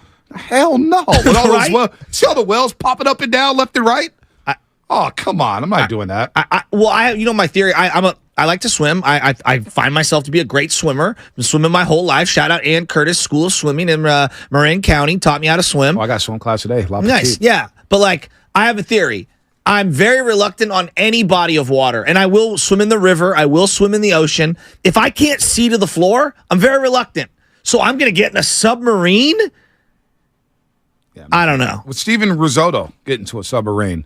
I don't know if Reardon guys like submarines. He's got that Reardon hat on right now. Nobody reps Was Reardon. he a submarine thrower? Yeah, I don't know, but nobody reps Reardon High School harder than Steven Risotto. He reps hard. He covers the Giants for sfbay.com. Catch him on the Rizzo Cast. The Rizzo Cast podcast. He's at JT Snow. We can't get JT Snow. He's at Joe Madden. We can't get Joe Madden. He's at Larry Boa. We've had him. We've had Ron Wodas. We had Ned Coletti. We had Jerome Williams with the Puka Shells. Tyler Glasnow from Tampa Bay. Renell Brooks Moon. Who the hell is his producer? Joe Shasky. Oh, have you been on there? Oh, you ain't called me yet. Don't call me now. Don't call me now, Steven. Good morning to you, buddy. How you doing? What's going on, fellas? Bonte, you're next on my list. No, don't call me. I'm on vacation mode. Talk to me in September. No, I love you. 10-game win streak for the Giants. Most impressive thing about the 10-game winning streak? I think the most impressive thing about this winning streak has to be the bullpen. Just look at what they've done with the bullpen. I think especially as of late, I think last night it was on display. It's well documented that they've been pretty short in the rotation, right? With only 3 starters, Alex Cobb, who's now on the injured list, and he's kind of been replaced with Alex Wood. And you have this bullpen here that's kind of a makeshift bullpen with a lot of bulk inning guys. And last night it was on display. Look at Sean Jelly. Look what Sean Jelly did. 4 innings, 5 strikeouts. And the thing about him is that when he's off, he's got the fastball and only the fastball. And it becomes a very, very hittable pitch for him. And last night he finally had the breaking ball, and he said that was a pitch that kind of had escaped him when he was sent down the first time. And that ended up being a really good pitch for him. I think he got 12 swings on it and 6 misses. So, he was on his game last night. And, he also said that he was probably facing about $1 billion in that San Diego lineup last night. It's a Padres lineup that's around $250 million. And that price is not even close to what could buy the vibes around the corner of Third and King right now. And that bullpen has been a huge part in it. I believe Jelly, Tristan Beck, and also Keaton Wynn have been very scoreless in the last 4 games, 16 innings and only 1 earned run allowed. So it's been pretty impressive, and I think the bullpen's been leading the way. Yeah, I want to stick with this topic. Stephen, if you're out there and you're wondering who's Stephen Risotto, he's one of the young, up-and-coming journalists who covers the Giants very, very thoroughly, and he knows the game. And I have tremendous respect for him because he's created a YouTube channel and a podcast and has been covering the Giants on a variety of outlets. And so he's somebody that I think is really tapped in. You know what? He also hates when people propose on the scoreboard during games. Yes. He's one of us. Yeah, I agree. Stephen. Sorry, Will O'Hara. You're a younger guy. You're what, 20, 21 years old? 21. Yeah, okay. So you kind of came up in this travel ball era, and you're a pitcher. So I want to ask you this question. Now, the ace will never go away. The Logan Webb, the Verlander, etc.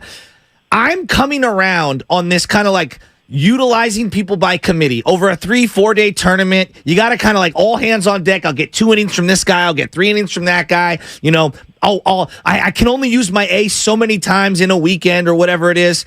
Doesn't it kind of have some kind of a travel ball-y feel to what the Giants are doing right now in terms of patchworking their pitching staff? Like, I'm kind of coming around to what they're doing because that's the best I've ever seen Jelly look.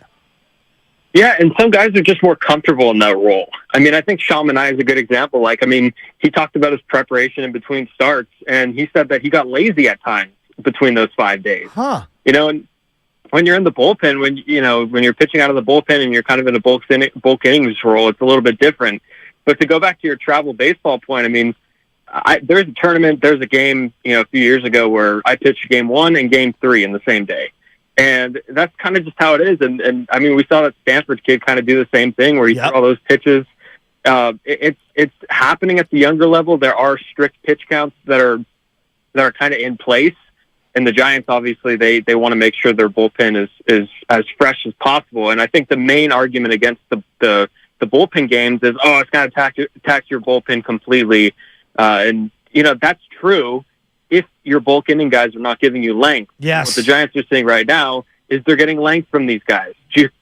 Junis, Jelly, Beck, I mean, all the names that I listed, Manaea.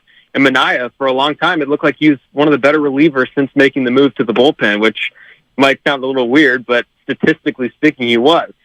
But the interesting thing about me is, I do believe that starters should go deeper in the games. I know what the data says. And I think the best starters, like you mentioned, Chasky, the best starters are going to be going deeper in the games regardless. But I think it's the in-between guys that are getting hurt by the 3rd time through the order and the philosophy that comes with it. So it's a little bit different. And it's funny because you look at the off-season workout routines, right? And these guys are lifting 600 pounds. They're deadlifting and they're squatting. And then they come in and they throw 3 innings, and it's like, what are we conditioning for when they're coming in and not going deep in the games? It seems like this generation, more than any generation, should be the most equipped to pitch deeper in the games, but kind of the data and the philosophy says otherwise. Yeah, Bob Gissam is rolling over in his grave, no doubt about that. Stephen Risotto That's not here even fair. On the morning like roast. The ultimate hog of hogs. I mean, come on, man. He was the best. He would scoff at everything happening with these pitches today. Follow Stephen Risotto at Stephen Risotto on Twitter. Really good stuff, man. He really does a great job covering the San Francisco Giants, sfbay.ca. All right, let's get to it. The play that everybody's talking about today. Bottom of the 5th inning, Jock Peterson hits a base hit. We'll show the video here on YouTube and Twitch. And he hits a base hit. What did you think about the ruling there where the call gets overturned? Tatis Jr. throws a seed, 99 miles per hour. Blake Sable a little bit out the base path, but Gary Sanchez, by the letter of the law, is blocking the plate there. What is your takeaway in real time, and what did you think when they overturned it as Bob Melvin got ran by the whole plate up? Yeah, I was there last night, and that was the talk of town, and that's going to be the talk of the town, obviously, this morning, too. And here's how I look at it. Every single level of baseball, that's an out. Thank you. Every single level of baseball, that is an out. And it's been an out forever. And, I know that the rule is, blocking the path of the runner in a legitimate attempt to receive a throw is not considered a violation or whatever. But the thing about it is, what is Gary Sanchez supposed to do in that situation? Mm-hmm. Is he supposed to just stand at home plate and wait for a swipe tag? It's like pretty soon we're not going to be able to have play at the plate if something like this plays at the plate if something like this keeps happening. I mean, and it's funny because Bruce Bochy was very instrumental in, being on a committee to try and get this rule in place a few years after, I should say, Buster Posey was injured. And it kind of hurt him, and now Gabe Kapler's benefiting from it. And the very telling thing about this was that Kapler said after the game that if the call had gone the other way, he said that he would have found something to be mad about too. So, I mean, that tells you everything you need to know about this rule. And the umpires on the field, they can't do anything. Like, what are they supposed to do? They're getting the word from New York. I can't blame them. And I think the Giants, as they understood it, what Kapler said is that if the catcher's left foot is on the outside of the line without the ball, then he's not providing a clear lane to the runner. But Gary Sanchez had the ball. Like, is he? I don't understand if he's supposed to wait for Blake Snable to, come all the way to the plate and do kind of a backhanded or, front swipe side swipe tag. Yeah. It doesn't make a lot of sense because, like Melvin said, at some point you have to go get him. If Yes. he's up the line, you can't just stand there and reach because then the guy's going to get his hand in. Well, and let's take it a step further. Let's say Blake Snable stops in his tracks and it's a rundown situation. Now, because he was going to maybe go home, I have to move to the inside of the line to try to tag him on the side. Like, think about all the rundown situations between home and third base. I have never heard them say, you got to give him a lane on that. He's coming home. You got to give him a lane. Like, it by the letter of the law, maybe they were right, but the spirit of the rule is being completely compromised here. This is ridiculous. You can't reward, and like it was an aggressive send by the Giants' third base coach, Mark Wahlberg, but you can't reward a guy getting thrown out by that much. And I feel like that's what it might have came off as, is that they were rewarding. And again, I'm not going to say it was a bad send. It was an aggressive send. The Giants stand behind the send regardless, I think. But you can't reward a bad send. Like it changed the whole momentum. And I heard you guys earlier. It changed the whole momentum of the game. Yep. And I think the Padres felt that way too. Darvish had to come back out, and it was a mess. And it now that it's happened twice in 2 days here, I think that MLB seriously has to come out with, a statement, I guess, clarifying this rule, what to expect moving forward, because this is the only level where something like this is called. Only level in baseball. Such a great point. No doubt. How about Luis Matos? Making some things happen on the base pass. They're the same age as him. The walk. I mean, he is the same age. He's a lot. He's one's a rising in baseball, one's rising in journalism. Yeah, no, there's no doubt about that. Luis Matos, your early impressions on him, Steven? Yeah, he's obviously, I mean, there's a lot to say about the debut so far. And yeah, he's a few months older than me, which is hard to believe. He's just a specimen. And I think he's, we have seen guys kind of knock on the door to the big leagues before and have a really good AAA.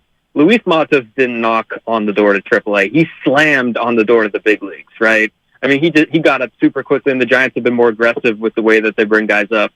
And the thing that's impressed me about Matos is, a few years ago, there was a lot of big questions in the organization about his plate discipline and his ability to lay off pitches. There's never any question about his contact. He's a great bat-to-ball guy.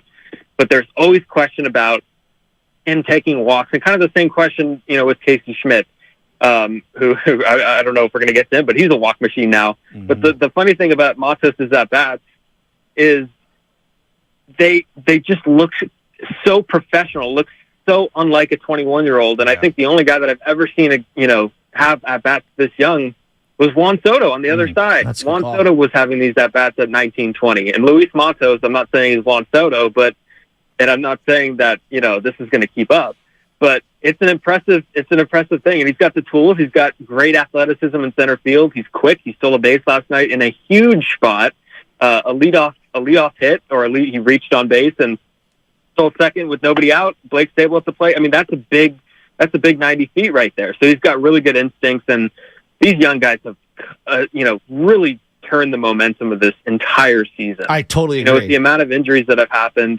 look at all the guys that they've lost in the last 10 days. And it's crazy to imagine that they're 10-0, and Matos has played a really big part in it. And they're strong up the middle now defensively. Like Crawford has always been a stalwart there. You lose Posey. Catching was a major problem. And Sable caught yesterday, but I felt like Patrick Bailey, for the most part, has been excellent. And a couple blubs here and there. The other day, I don't know what he was thinking, not even going for the tag in a home plate play. But he's been excellent defensively, and I feel like the pitching staff has elevated since he's been behind the dish. Matos out in center field, excellent. I'm really worried about this Yaz injury because I look at their AAA, and it's Bryce Johnson, it's Wisely, and then that's a drop-off. What are they going to do in right field? Is it Slater? What do you think? Yeah, I mean, ideally, I don't know if they want to give Austin Slater at-bats against righties. That's kind of not his thing. He's great against lefties in a platoon role. And, they might not have a choice. And I think, Bryce Johnson, the thing about him is he hits better against lefties. He's not strong with the left side of the plate. And, you want to get Yaz at-bats. You want to give Yaz's at-bats to somebody. Who's it going to be? Is it going to be Brett Wisely? Is he going to come back up? And he's not even an outfielder by trade. He kind of developed the position at the big league level. So you kind of have a little bit of a hole there if Yaz is going to miss significant time. And, he's going to get a scan. He probably already had it, I believe, an hour ago. And they're going to see what the extent of this injury is. And this is the same hamstring that he hurt in Mexico City, laying out for the ball in the really high altitude. And it did not look good last night. Right away, it kind of looked like Tatis had a play at third there on the J.D. Davis single, just because of the way Yaz was running. And you look at the definition of pulling up lame, and that was it. I mean, that was it. That did not look good. The hands on the knees, and coming very gingerly off the field, but. They need him. He's been a really important part of their late inning comebacks the last week or so, and he's somebody that is he's not an aircraft carrier, but there's times where he could carry a team when he's hot. All right, man. He just made a smashing debut on the Morning Roast. It's been a long time in the works with Steven Risotto, 21 years old, one of the best insiders for the San Francisco Giants. He's always at Oracle Park. We'll get that man on the road one day covering these San Francisco Giants. Follow his work at sfbay.ca. Catch him on the RizzoCast podcast. And he's had some big, big-time names, just like JT Snow, Joe Madden, Larry Bower, Ron Wooders, and many, many more. Steven, good work, man. Have fun today. Good luck with Are you going out there? Are you going out there today, Steven? Not today, last night, but I will say that if they make it to 11 in a row, that's probably almost enough to make Bonte buy a ticket again. Oh, well, Steven. Listen, let's just Boom, keep it a buck. Roasted. Let's just keep it a buck. Your boy knows some people who know some people. Night. We get hand-me-downs, okay? Your boy hates spinning. Maybe on a crab sandwich here and there. Pinocchio. But the tickets? Why you got to? Steven, come on, man. You ain't got a lot to kick it. We're trying to save a buck, kick man. it, Bonte. I got one job right now. I'm not making money right now. I'm broke. My money's spoken for. Steven, you don't believe that at all, do you? Hey, Steven with the Reardon. We know you got family money. Steven, get out of here. Have a good one, buddy. I'm proud of you. Reardon should be proud of you. Your family should be proud of you. You're kicking butt. See you, buddy. Appreciate you guys for having me on. Yeah. All right, anytime. Steven Risotto had to take a shot, man. Had to take a shot. See if he gets his ass back on these airways anytime soon. You know what happens here at 95.7 Game. You get a good guess, right? Yeah. You get a good guess, and everybody's like, every kid is just listening. Lucas Alexander is listening. Producers here at 95.7 Game. And what happens? Next week, let's book Steven Risotto. As you know, he's going to be an afternoon drive. Well, it's like Kenny Caraway did nothing but exclusive hits for us. Next thing you know, he's on every single show. I mean, Dr. Narab Pandya. Dr. Narab Pandya. We got our doctor stolen. The resident doctor of the Morning Roast got stolen. Well, and all of a sudden, we got sponsorships for him, UCSF, I know. and sponsored by this and that. Now we don't get any doctors on the roast. And we brought him onto the roast. We introduced him to the Bay Area. I have an orthopedic surgeon, and I think I have a physical therapist. Get my guy Ohan out here. We'll get him on. And then somebody will steal him. Steiny and Guru will steal him one day. Yeah, probably. That's what happens. That's what happens. Man, oh man. Boy, he broke right now. He's paying for no Giants game. He eloquently said that perfectly. At every level of baseball, that's an out. If you saw that in a Little League game, are you thinking twice? Are you thinking twice? No. No. Nobody. You know what you're saying? Wow, what a throw. That play happened. I was like, damn, what a throw by Tatis, right? I got up. I was like, damn, what a throw.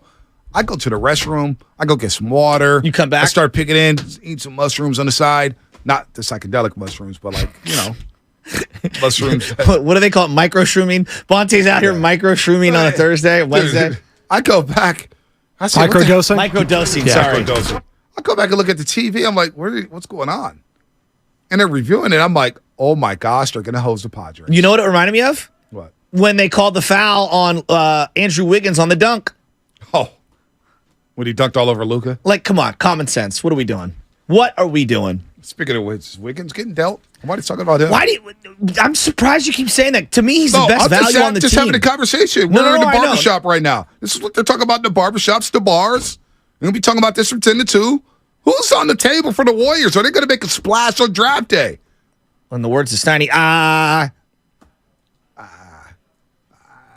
Big homie's going to be fine, bro. By the way, Guru's got about a week's worth of material. Oh, my gosh. Is he ready to run material today? His first segment, back off. He's just running material right there during the break. 2-minute offense. Couldn't get a word in. Giants, Niners. How about, is this guy on the block? I'm tired of getting pushed around.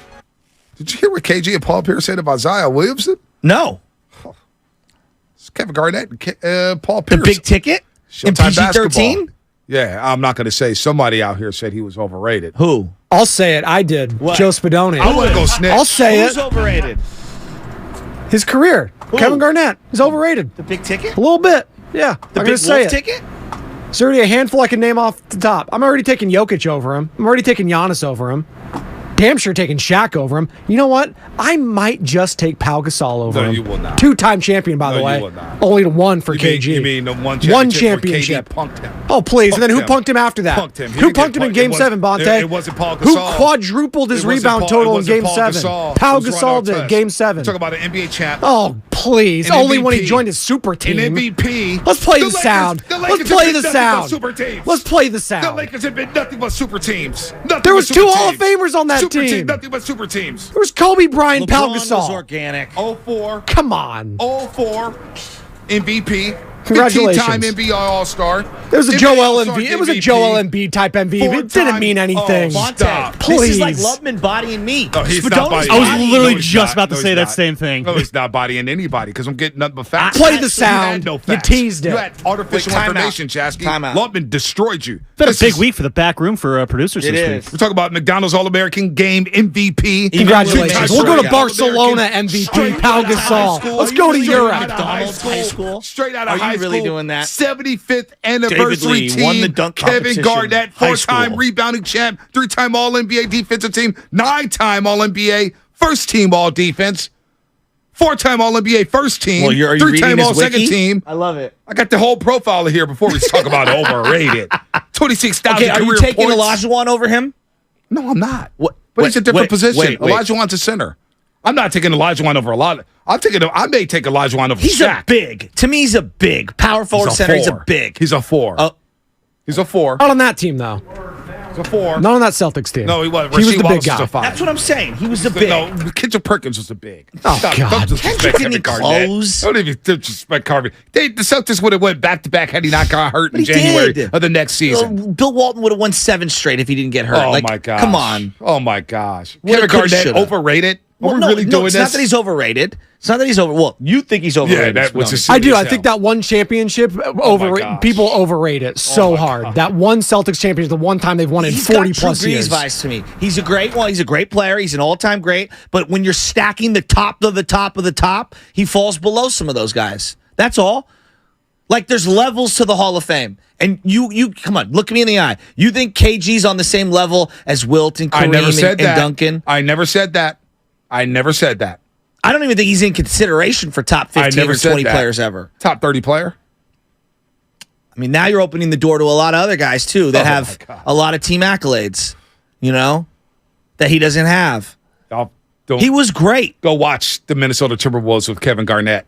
And then Stephon Marbury left. That destroyed everything. And then they run it back, go to the Western Conference Finals with Sprewell and Steve Cassell. Yeah, and what did Sam I Sprewell am. do the next year?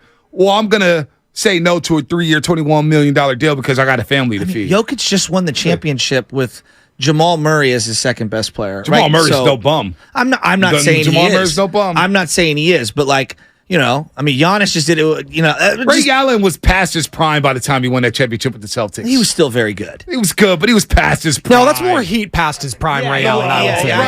Ray Allen was in his prime still Ray there. Allen was Milwaukee Bucks. Here's Seattle another one. Supersonics. Here's another one. Thank you, Darnell Stevenson on the YouTube chat. I'm taking Dirk over KG too, easily.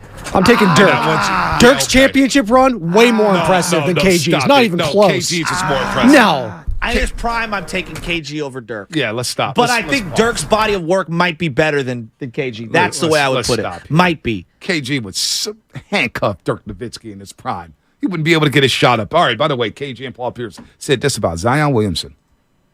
Oh, first off, New Orleans, calm down. Calm down. First off, Zion is a human being. He's going to put his pants in one leg, and he's going to put his pants in his leg in the other leg. You understand? Man, look, happens, and he's going to go through something. He's a growing young man. If you thought he was going to go through this whole and nothing happened to the that's not how it works. It's not how life is working. You understand? Ooh, I think if you listen, first off, Zion is a generational talent. Okay? Patient with goddamn Embiid, patient with Giannis. You know what I'm saying? I mean, I don't really agree with he a generational talent. Man, you fucking crazy. You ain't seen no 285 this powerful, this agile. You ain't seen nothing like this, dog. Stop, man. Stop, man. Sean Kemp. Stop, man. Sean Kemp. Stop, man. Stop. Charles Barkley. Stop, man. I'm saying you asked me. I'm telling you. Charles Barkley was not this explosive. He was explosive. He was not this explosive. Not like, okay. Stop, man. All right, what about Sean Kemp? He was not this explosive. So you saying Zion more athletic? I said more explosive. All right, same thing. More explosive than Sean. Yeah. I love Sean Kemp. I ain't seen the same dunk-ons like I seen it from. Ain't nobody getting none of that. We ain't got no dunk, man. Them grown men he dunking on. Dumb grown men. Ain't no grown men in the no, man. Ain't nobody getting in the ways of Zion. Who get in the way? I'm saying Zion, I've never seen explosiveness like this. Okay, G, that was an overrated take. Okay, Sean Kemp is very underrated. Like, he's sleeping on how great Sean Kemp was. And Charles Barkley in his prime. Go watch Charles Barkley at the Philadelphia 76ers. Let's find out who he played with. Right. Vince Coleman, who couldn't be relied upon at all. I mean, come on, man. Sean Kemp was bad. That was a bad dude. By the way, it's Jason Quintel. Yes. That's who it was. Rip City. Washington High School. Yes. Now he's saying he's the mayor of 10th Avenue, only because I moved off of 10th Avenue. We all know I own. Great guy. He hit a bomb yesterday. Big home run. Lovely kids. He stays right up there by the mortuary, back of Boy O'Hara Mortuary. Listen, I was the mayor of 10th Avenue. Right now, the mayor of 10th Avenue is Adam DeQuisto. I gave up my seat for Coach Adam at City College of San Francisco. It was my block, though. 10th Avenue is mine. Okay, here we go. Kind of like naming NFL equivalent for each NBA player. Can you play that one more time? Okay, here we go. Kind of like naming NFL equivalent for each NBA player. Jack's on equivalent. He's trying to say equivalent. Just give it to me one more time. Okay, here we go. Kind of like naming NFL equivalent for each NBA player. Well, I mean, I'm dying. I mean, he did into the NBA high school. Like it was straight from another country, like something he couldn't pronounce. Okay, here we go. Kind of like naming NFL equivalent for each NBA player.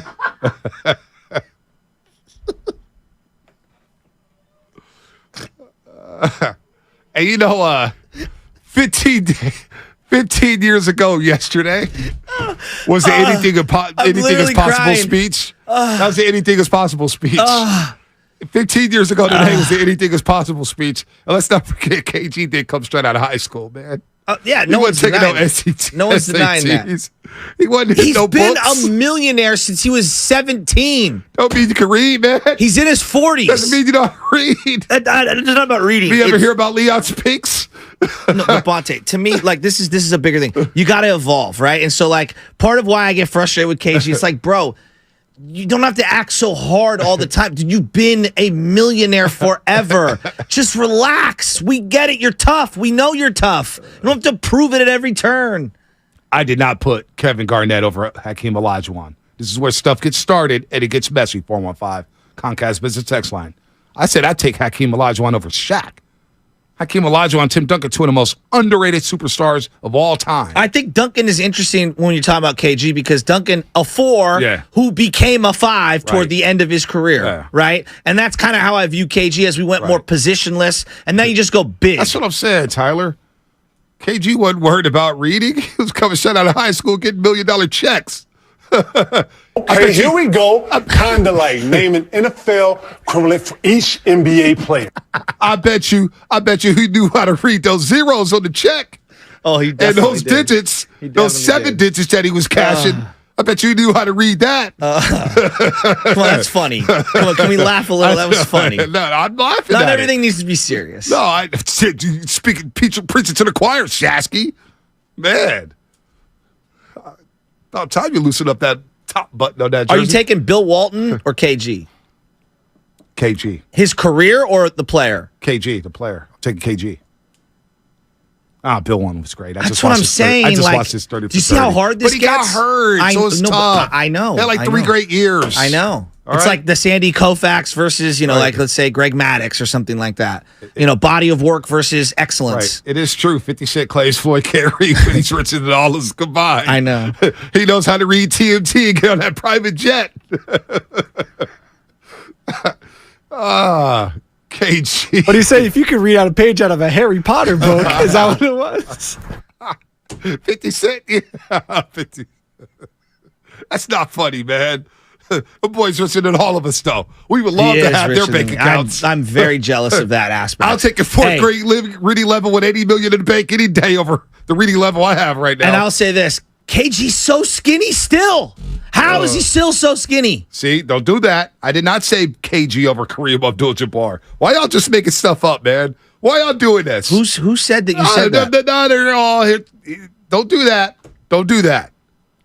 Do not, like Mark Willard, put words in my mouth. I'm just kidding. Boy, Mark's had a week, huh? You followed his Instagram? I have not. Just all over. Tahoe, Giants games, living his best life. Good for Mark. Living his best life. I'm living my best life. He is living a good life. Was he on air this week? He's been on air, right? I don't know. Has he been on air this week? I know Dibbs was driving. Mark, yeah, he was on there yesterday. It was a great crosstalk with Evan and Steiny. Did anyone come up for air? Steiny usually takes Steve back in those crosstalks. He lets everybody get They were getting a little after it. They were talking about what's considered going for it for the Giants, and, they were giving their final thoughts, if you will.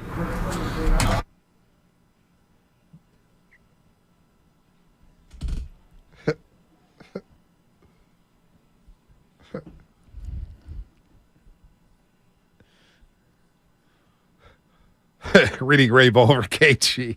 Can we get the Reading Rainbow beat when you get a chance after? You should go out with that. Kevin Garnett. Did not think we'd spend 10 minutes on Kevin Garnett, but we did. My final thought, Shasky. What in the heck are the Warriors going to do? Are they going to make a splash? Is Joe Lacob going to be big and bold and make a big-time move? What is going on with the Warriors when the draft begins today at 5:07 p.m.? They have the 19th pick. Will they stay there? Will they trade it? What are the Warriors going to do? That's on my mind. Meek Mill, Splash Warning. Yeah, that's a good song. Splish Splash, I was taking a bath. No, this isn't Music Quiz. That's Bitch Boys. There you go. Here's my final thought. Giants 10 in a row. First time since 2004. Yeah. Enjoy this moment, Giants fans. Hey, who knows what ends up happening? There's no expectations. You don't have the pressure of winning sitting on your shoulders where you have to win a championship or nothing means anything. These are the great days ahead for Giants baseball. A 21-year-old playing center field for what feels like the rest of the summer. A 24-year-old behind the dish. You're looking at the beginning of a 10-year career. Casey Schmidt developing up the middle of the defense. Career. You're looking at Doval as one of the premier closers in the game. These are the good days, Giants fans. We've been waiting for them. By the way, since we're on the topic, KG, you see that top text there from the 510? What KG told Carmelo Anthony? What about when Joakim Noah told him, hey, man, you were my favorite player growing up, and KG looked at him and said, F you. It's like, KG, man.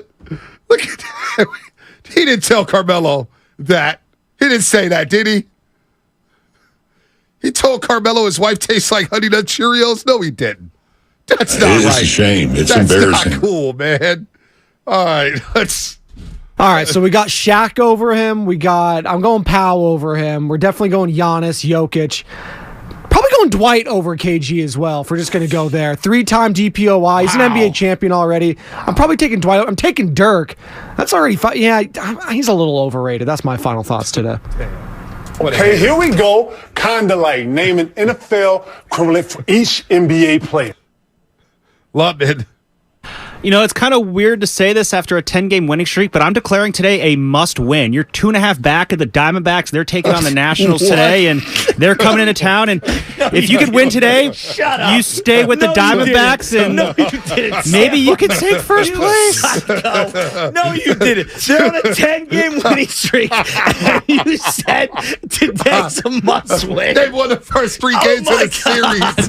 The two of us couldn't even let you finish your sentence First 3 games without of the laughing. series. Are you First 3 kidding me? games of the series. Are you kidding me? First 3 games of the They series. just swept the Dodgers, swept the St. Louis Did Cardinals. you not hear why I said why, though? No, I don't even need to hear why. No, it's because you're 2.5 back at the Diamondbacks. If you could win today, you stay within 2.5 backs, and you have a chance to then sweep the Diamondbacks and take first place. Am I asking for too much? Yes, you Am I are asking for asking for 4 too more much. straight wins to take first place? Is Summer that of a love. big This ask? is a Stop being a homer, bro. definition of a house money game. This is a house money What game. are you talking about? Hey. You just won a game because the umps handed you a couple of runs. So I want first place.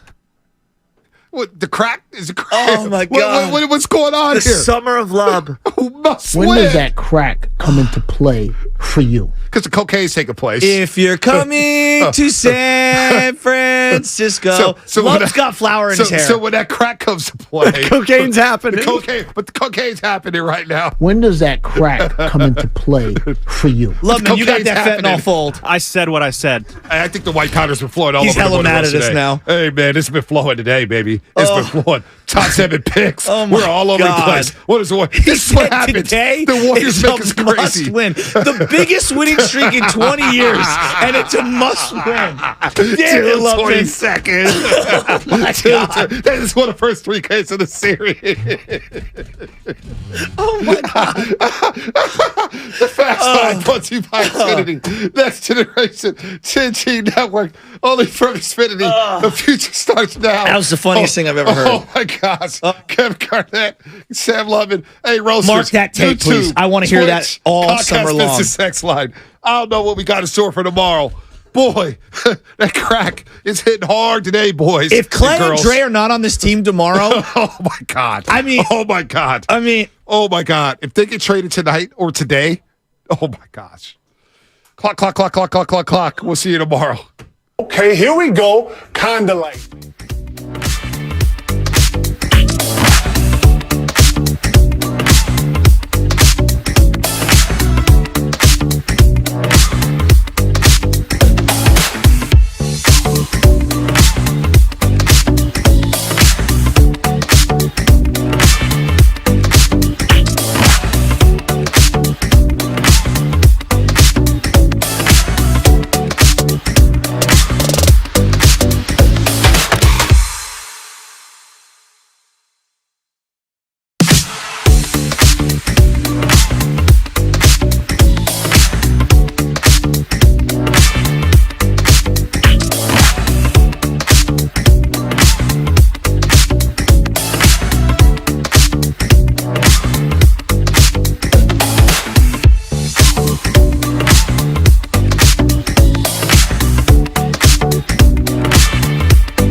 All right, he's back. My main man, Daryl the Guru Johnson, in the house. Howdy. Coming right back from a little family reunion in East Texas. Yeah, East Texas. Okay. East Texas. Where? Well, come on. Was it fun?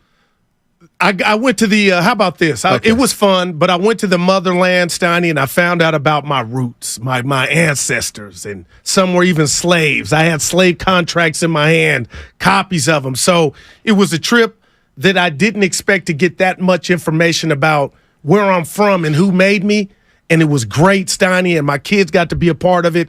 Now, I don't know if you know this and how many reunions you've had in the Steinmetz household, but we have this thing, these T-shirts. I can't stand them, but Steiny, I did do a little too much on my social media because I felt like I flooded my posts with all the T-shirts that I hate. But other than that, I had a good time. But get this, I missed you. I missed Evan. I missed Padoni. Really? And the Giants are hot. They are hot. They haven't lost since you left. Wow. And you know what? I'm pretty sure the Pirates haven't won since you left. I told you they ain't no first place team. No, that's true. You called it. You got to give this number out because Evan and I were blown away. So Daryl, the Guru Johnson, was at a family reunion, and I just said, so how many, Evan said, how many Johnsons were there? About 220. 200 yes, plus? Sir. Yeah. Steiny, it was incredible. From everywhere. Wow. Yeah. Anybody from overseas? No. New York was the furthest. Okay. Yeah, but Steiny, we went to a country, Bullard, Texas, red dirt. My dad has 100 acres of land he still owns where he grew up. So the kids were miserable. I was miserable, but I was looking at it through the prism of, this is my history. You know what I'm saying? Sure. And it was incredible, but I got to leave you with this. Californians, we are the best because humidity is hell. Oh, Dallas is humid? It's the most, you get out to shower, I'm going to have a good day. Where we going? Soon as you open the door, it's just on you like a plague. But I'm back, and it looks like I need an umbrella. What's going on here, man? That's a great question. That's a great question. Boy, lots happened since you left. Draymond Green opted out. Mike Dunleavy's now the Bob Myers. We got the draft tonight. Sounded like him, too, in the presser. Giants have won 10 in a row. We've got a little 49ers news from Adam Schefter. So what do you want to get into? We got to do Giants. No, right. You know what? Hold on. Let's do. Okay. We'll get to the Giants. All right. It's the day of the draft. Okay. But Steiny, I got to tell you, I've never been as perplexed as what the Warriors are going to do or what I thought they were going to do and what we've talked about. Like, it looks like they're going to run it back. Yeah, it and that's very okay. much looks like that. Mm-hmm. Are you irritated 5 minutes in this show if I tell you, well, Wiggins is going to be better? No. All that I was preaching that's pretty much what I got from Dunleavy. And then he whispered sweet nothings about Draymond Green. I get it. Now, Draymond with LeBron vacationing, you think they're talking about playing together, Steiny? Because we hadn't talked. Yeah, I don't know. Live your life, Dre. But I was like, who am I to say that looked faulty? That's his boy. Well, Willard said it's not a big deal. It was like half and half. I missed all you guys. Half the people are saying it doesn't matter. The other half are saying it's just a bad look. This, that, and the other thing. No, but I don't. Again, if the Warriors are looking to run it back, I'm not going to hate on that. Okay. How can you? But I'm not crazy about it. But I'm not crazy about anything that they have in front of them. So I'm not expecting. I don't want to put this. I'm not expecting a ton to happen. But I do think there is a chance that something big could happen. Okay. I just have no idea what it's going to be. The boss has been preaching that. He felt it. Yeah, so we'll see. I'll tell you what. I told you this a couple weeks ago. Steiny, I'm looking at these prospects in the draft. It feels like everyone is 19 worth anything. So if the Warriors don't make a big move and they bring another youngster to this team, can you help me get past that just doesn't float my boat because of what we saw transpire and what's transpiring with Kuminga and company and what happened with Wiseman. What about Jamie Jaquez from UCLA? He's 22 years old, played 4 years of college. Jaime. How tall is he? 6'6". Yeah, we need bigger than that, Stoney. Right. Looney and Draymond, if they're back, they need another guy to come off the bench with size. And I would like that to be a ready-made NBA player, but we'll see. What about Lil Daryl, part of the team manager's Santa Clara program? I used to watch. I hope you can say this guy's name. Here we go. I've been Evan. avoiding it. Evan, I failed you. Podzimski. Yeah, Podzimski. But he's got a little game, but that we need size. And I was telling Lil Daryl, you think he's going to get drafted? He was like, yeah, Dad, he's got an age and he's getting drafted. But, I mean, that could be, Evan and I talked about it, your new DiVincenzo if Dante's not a Warrior. And speaking of him, Stoney, what do you think his future? You think he could come back on the cheap? No, he's gone. He's gone. Next Friday, free agency, man. So if something's going to pop off, tonight's the night. 888-957-9570 is the number. The NBA draft is tonight, 5 o'clock. Warriors have number 19. What do you want him to do? This is the start, essentially, of the offseason. I know Draymond's already opted out, but what do you want to see tonight? You want to see him draft a player? You want to see him make a move? You want what do you want to see if you're a Golden State Warrior fan tonight? Because what I'm going to be looking for more than anything, Goo, is just a sign to kind of reinforce the direction they're going in. They've convinced me in a way that they're going to try to re-sign Draymond Green and bring him back for a few more years. That seems like that's the plan. Okay, so if that's the plan, what's the next step? Is it drafting a 20-year-old or a 22-year-old, or is it trying to package that pick with one of your young players to get older? I'm not sure. But what I do know is that the Warriors are at a pivot point here. They have the 19th pick in the draft, and we got to figure out what direction they're going in, even though, like you said, Goo, it feels like they're going to run it back. Yeah, and I'll tell you what, before I went to Texas, Donnie, there were a lot of nights where I thought about Jordan Poole and Draymond Green and how they couldn't coexist. And I felt it. And I felt like I had a uniform. And I felt for Jordan Poole being in this situation. But today is going to be the apology show from your boy because I've been wrong on a lot of stuff. And it looks like when I heard Mike Dunleavy talk that they can get this thing rectified or fixed. And I'm going to say this to you. The Sacramento Kings, to a degree, exposed the Warriors' too big lineup with Looney and Draymond. That sounds crazy, but they did come up with something to where Dre had to come off the bench. Do I sound like a Draymond Green hater if I tell you, man to man, face to face, I was looking forward to the next version of this Warrior offense without Draymond? Does that mean I'm hating on Dre? And you can let me know, the people can, but I feel like that they maximized that facet to their game. And now it was about evolving. And I thought they could evolve. Now, for the better, I don't know, but I wanted to see it. So when you talk about trading the pick or packaging it, I thought something could pop off. It still may, but it looks highly unlikely. But, Stoney, do I sound like a hater that I kind of wanted to see this Warrior offense without Draymond Green in it because I like what Looney brings more because I know he's going to give me the Larry Smith, Moses Malone, those rebounds. I don't think you sound like a hater. I mean, I think if everyone's realistic, and that would include Warrior fans, even if you want to bring Draymond Green back, the reality of the situation is you have to think about not bringing him back. He's 33 years old. He's just opted out, and it wouldn't be an easy decision. But it's something that the Warriors front office absolutely has talked about. Should we just let him go for nothing? Okay, well, then what are we going to do? Well, we could elevate Kuminga and, maybe try to reinforce with another big. And it looks like they don't like that idea. They would rather re-sign Draymond for 3 more years, keep the big three together, and mess around the margins.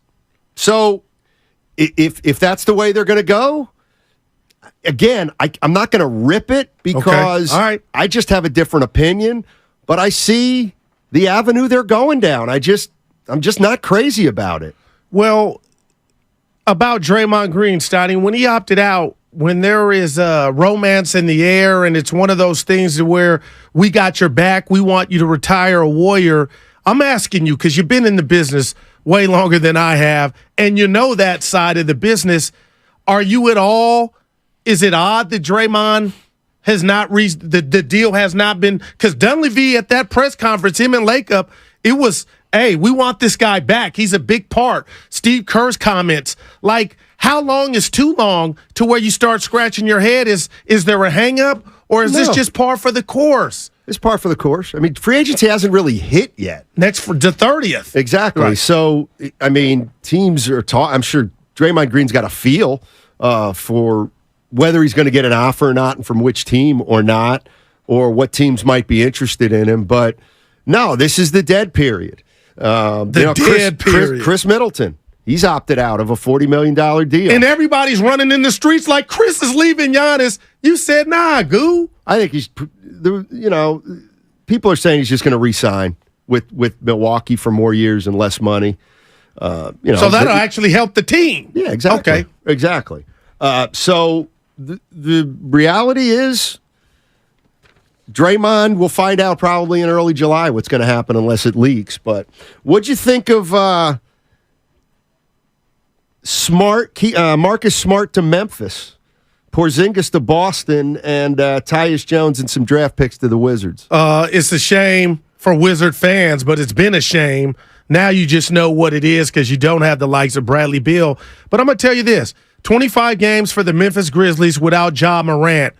Steiner, you're going to laugh. I love Jones. I thought, shout out to the movie, Me Alone, love Jones. But, Steiny, he should have been a starter or could be a starter in this league. He's the best backup PG in the game. And without Ja, I thought Memphis would value him or covet him more. Marcus Smart, I love him, but he's not his last name in crunch time. And I think that's been Memphis's problem. So I'm going to tell you this. I thought the greatness of Tatum, the greatness of Jaylen Brown, they kind of disguise Marcus Smart's shortcomings in regard to decision-making, and now it'll be on blast in Memphis. So, yeah, they got better because I like Smart. I just don't like him in crunch time. So, I want to say, Steiny, it doesn't make much sense to me. I'm a Porzingis fan, and they kept Brogdon. I don't know what's going on with his health, but I'm assuming good health when the season starts. So they got Porzingis. He's a problem. And now this will be, again, the easiest basketball he's played. 888-957-9570 is the number. The draft, the NBA draft tonight starts at 5 o'clock. The Warriors have the number 19 pick in the draft. 19. Who do they take? Do they package it? Are they going to go for another 18, 19-year-old, or do they want somebody with a little more experience? We'll find that out. I will say this, and I'd love to know what Warrior fans think. And obviously we don't know until anybody gets on the court, but to me, Phoenix, Memphis, and Boston all have gotten better already. Memphis is better, I think, with Marcus Smart. I mean, they've got two great defensive players now on their team, one on the interior, one on the exterior. I think Memphis got better, and they're a competitor, the Warriors. I think Phoenix got better. They bring in Bradley Beal. Oh my God, another big three for KD. Exactly. I'm not saying they're going to win it, but they present a new challenge. And then Boston's still sitting out in the. I think Boston got better too. I really do. They're going to probably need another guard, but man, I kind of like Porzingis as a third option for that team. Perfect, Steiny. Yeah, we'll see what happens there. I got to get this off my chest. Just back to Draymond real quick. Yeah. Because Uncle Looney on YouTube, and I missed all you guys on YouTube and Twitch and the Comcast Business text line. Just tell me what you think. I know Draymond Green was all NBA defense. I can never take his credentials, and I'm not trying to. But what's apparent to me now, Steiny, is he can't guard Jokic one-on-one. He can't guard Anthony Davis one-on-one, I believe, enough to where they can win a series. We just saw that. So that's why I'm hoping the Warriors do something tonight to get some size and replace or replenish what James Wiseman was supposed to give them. They got to get longer and stronger, and to me, Draymond can help you get that. So when I come from it from that vantage point, that's not dissing Dre. It's just I want a bigger body to deal with those giants in the West. I hear what you're saying. As much as I'm ready to transition. By the same token, if I could get a guy bigger than Draymond who could defend a little bit, then I'd almost want to keep Draymond. So that's next for the June 30th is when you would try to do that. Well, get some inexpensive veterans, but Steiny, it ain't Walmart. Hey, what are you looking for? Oh, back up big with size. Where do you get those at? To get something, a substance, you got to give up something. Exactly. And that's where the Warriors are. Are they willing to give up something to get something? And the something they'd give up is probably Jordan Poole. 925, tell Guru that, yes, the Warriors need more size, but they also need more shooting. Clay and Jordan Poole were not scoring last year, and that was the reason the Warriors lost to the Lakers. Well, and Curry from deep didn't have his best series against the Lakers. Clay made the most three-pointers in the league. I know he took the most. Jordan Poole, I'm giving him the benefit of the doubt, Steiny, but I got to tell you, if Jordan Poole is a Warrior come November, I will be shocked. I won't be mad because I'm a fan, but this was his mulligan for me. This was his one where I said that punch didn't help you, so he's got to have a big offseason. Here's the other thing that's, I don't know if this happened since you left, or I think it might happen right before, but I was reading The Athletic today, and there it was again. Uh-oh. If Chris Paul is waived, the Warriors will absolutely check in and make a pitch to the veteran point guard. But what would that do to Jordan Poole? It would make him more expendable. Right. So this is what I don't get. See, I keep thinking if he's not dealt tonight, Stoney, it ain't going to go down, and I need to come up off that. No, because it was that urgent to me, this whole dynamic between Poole and Dre, and it felt like Dre was going to stay. So I'm like, oh, it's imminent. But if you're telling they can't coexist, Poole and CP3 can't be on the same team. Well, let me ask you this. Would you be more likely to – would you want to trade Jordan Poole without Chris Paul here or with Chris Paul here? What would be easier?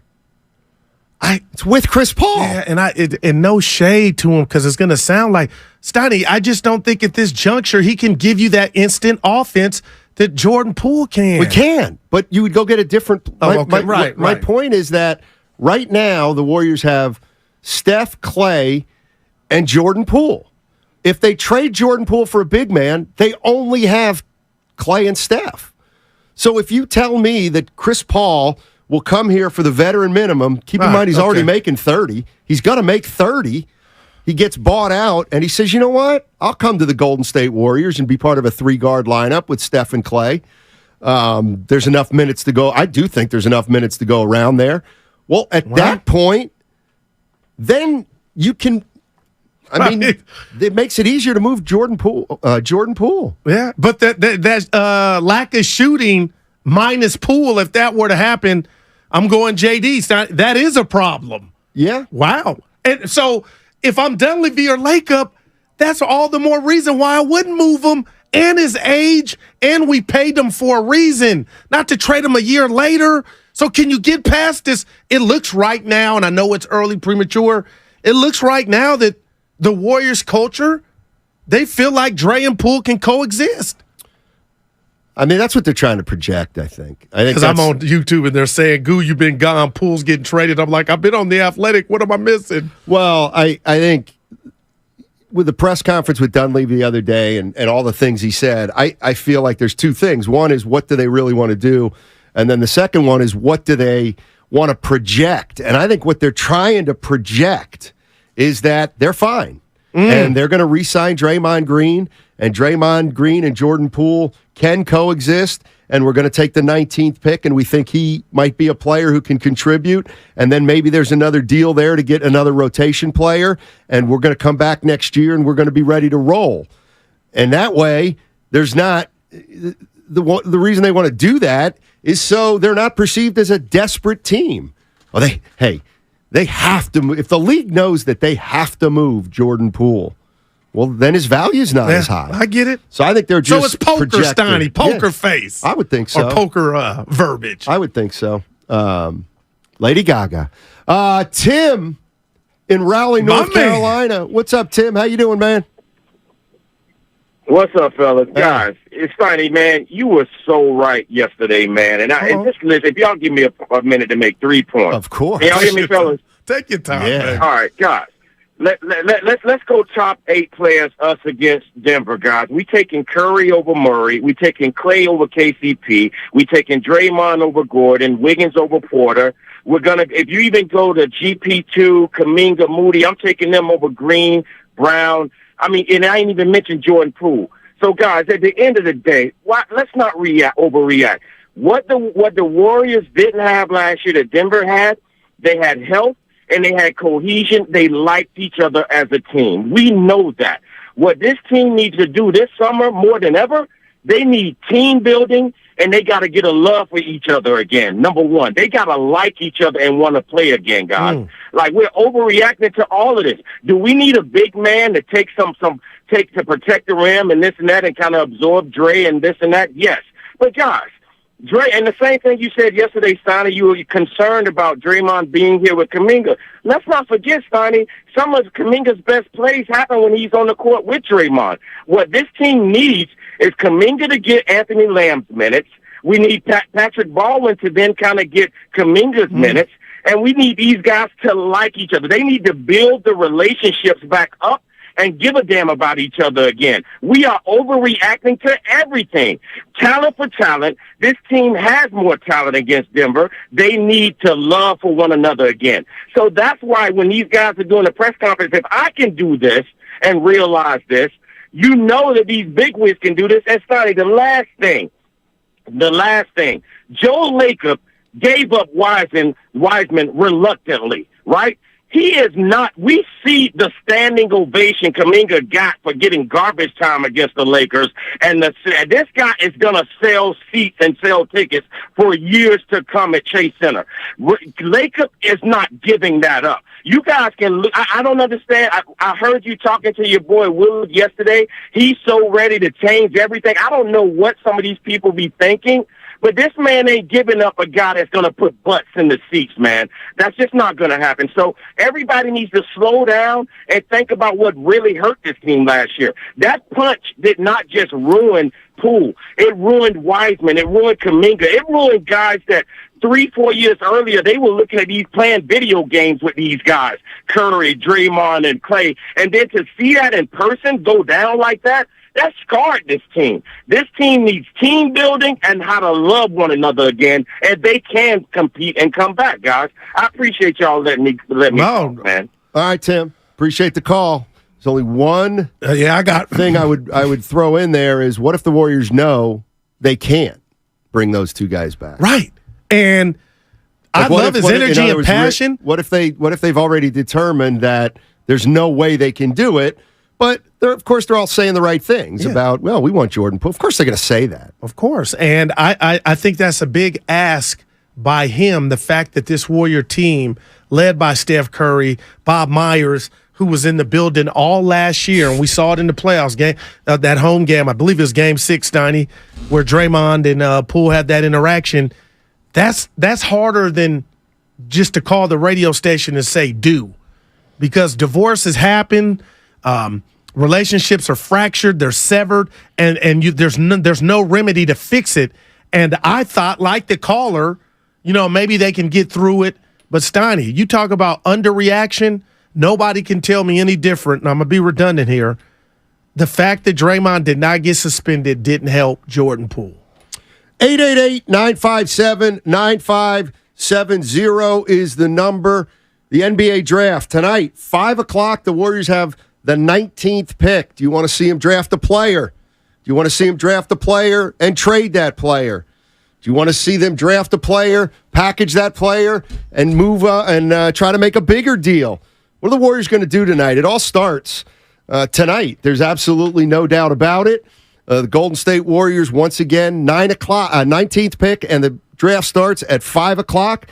When we come back, we'll take some of your calls at 888-957-9570. 9570 is the number. What should the Warriors do? It's all sponsored by Cars.com.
Dibs live from Chase Center in advance of tonight's That's draft. big. So they're going to be 2 to 6 at Chase. And then I guess JD and Charlie Walters Yes, sir.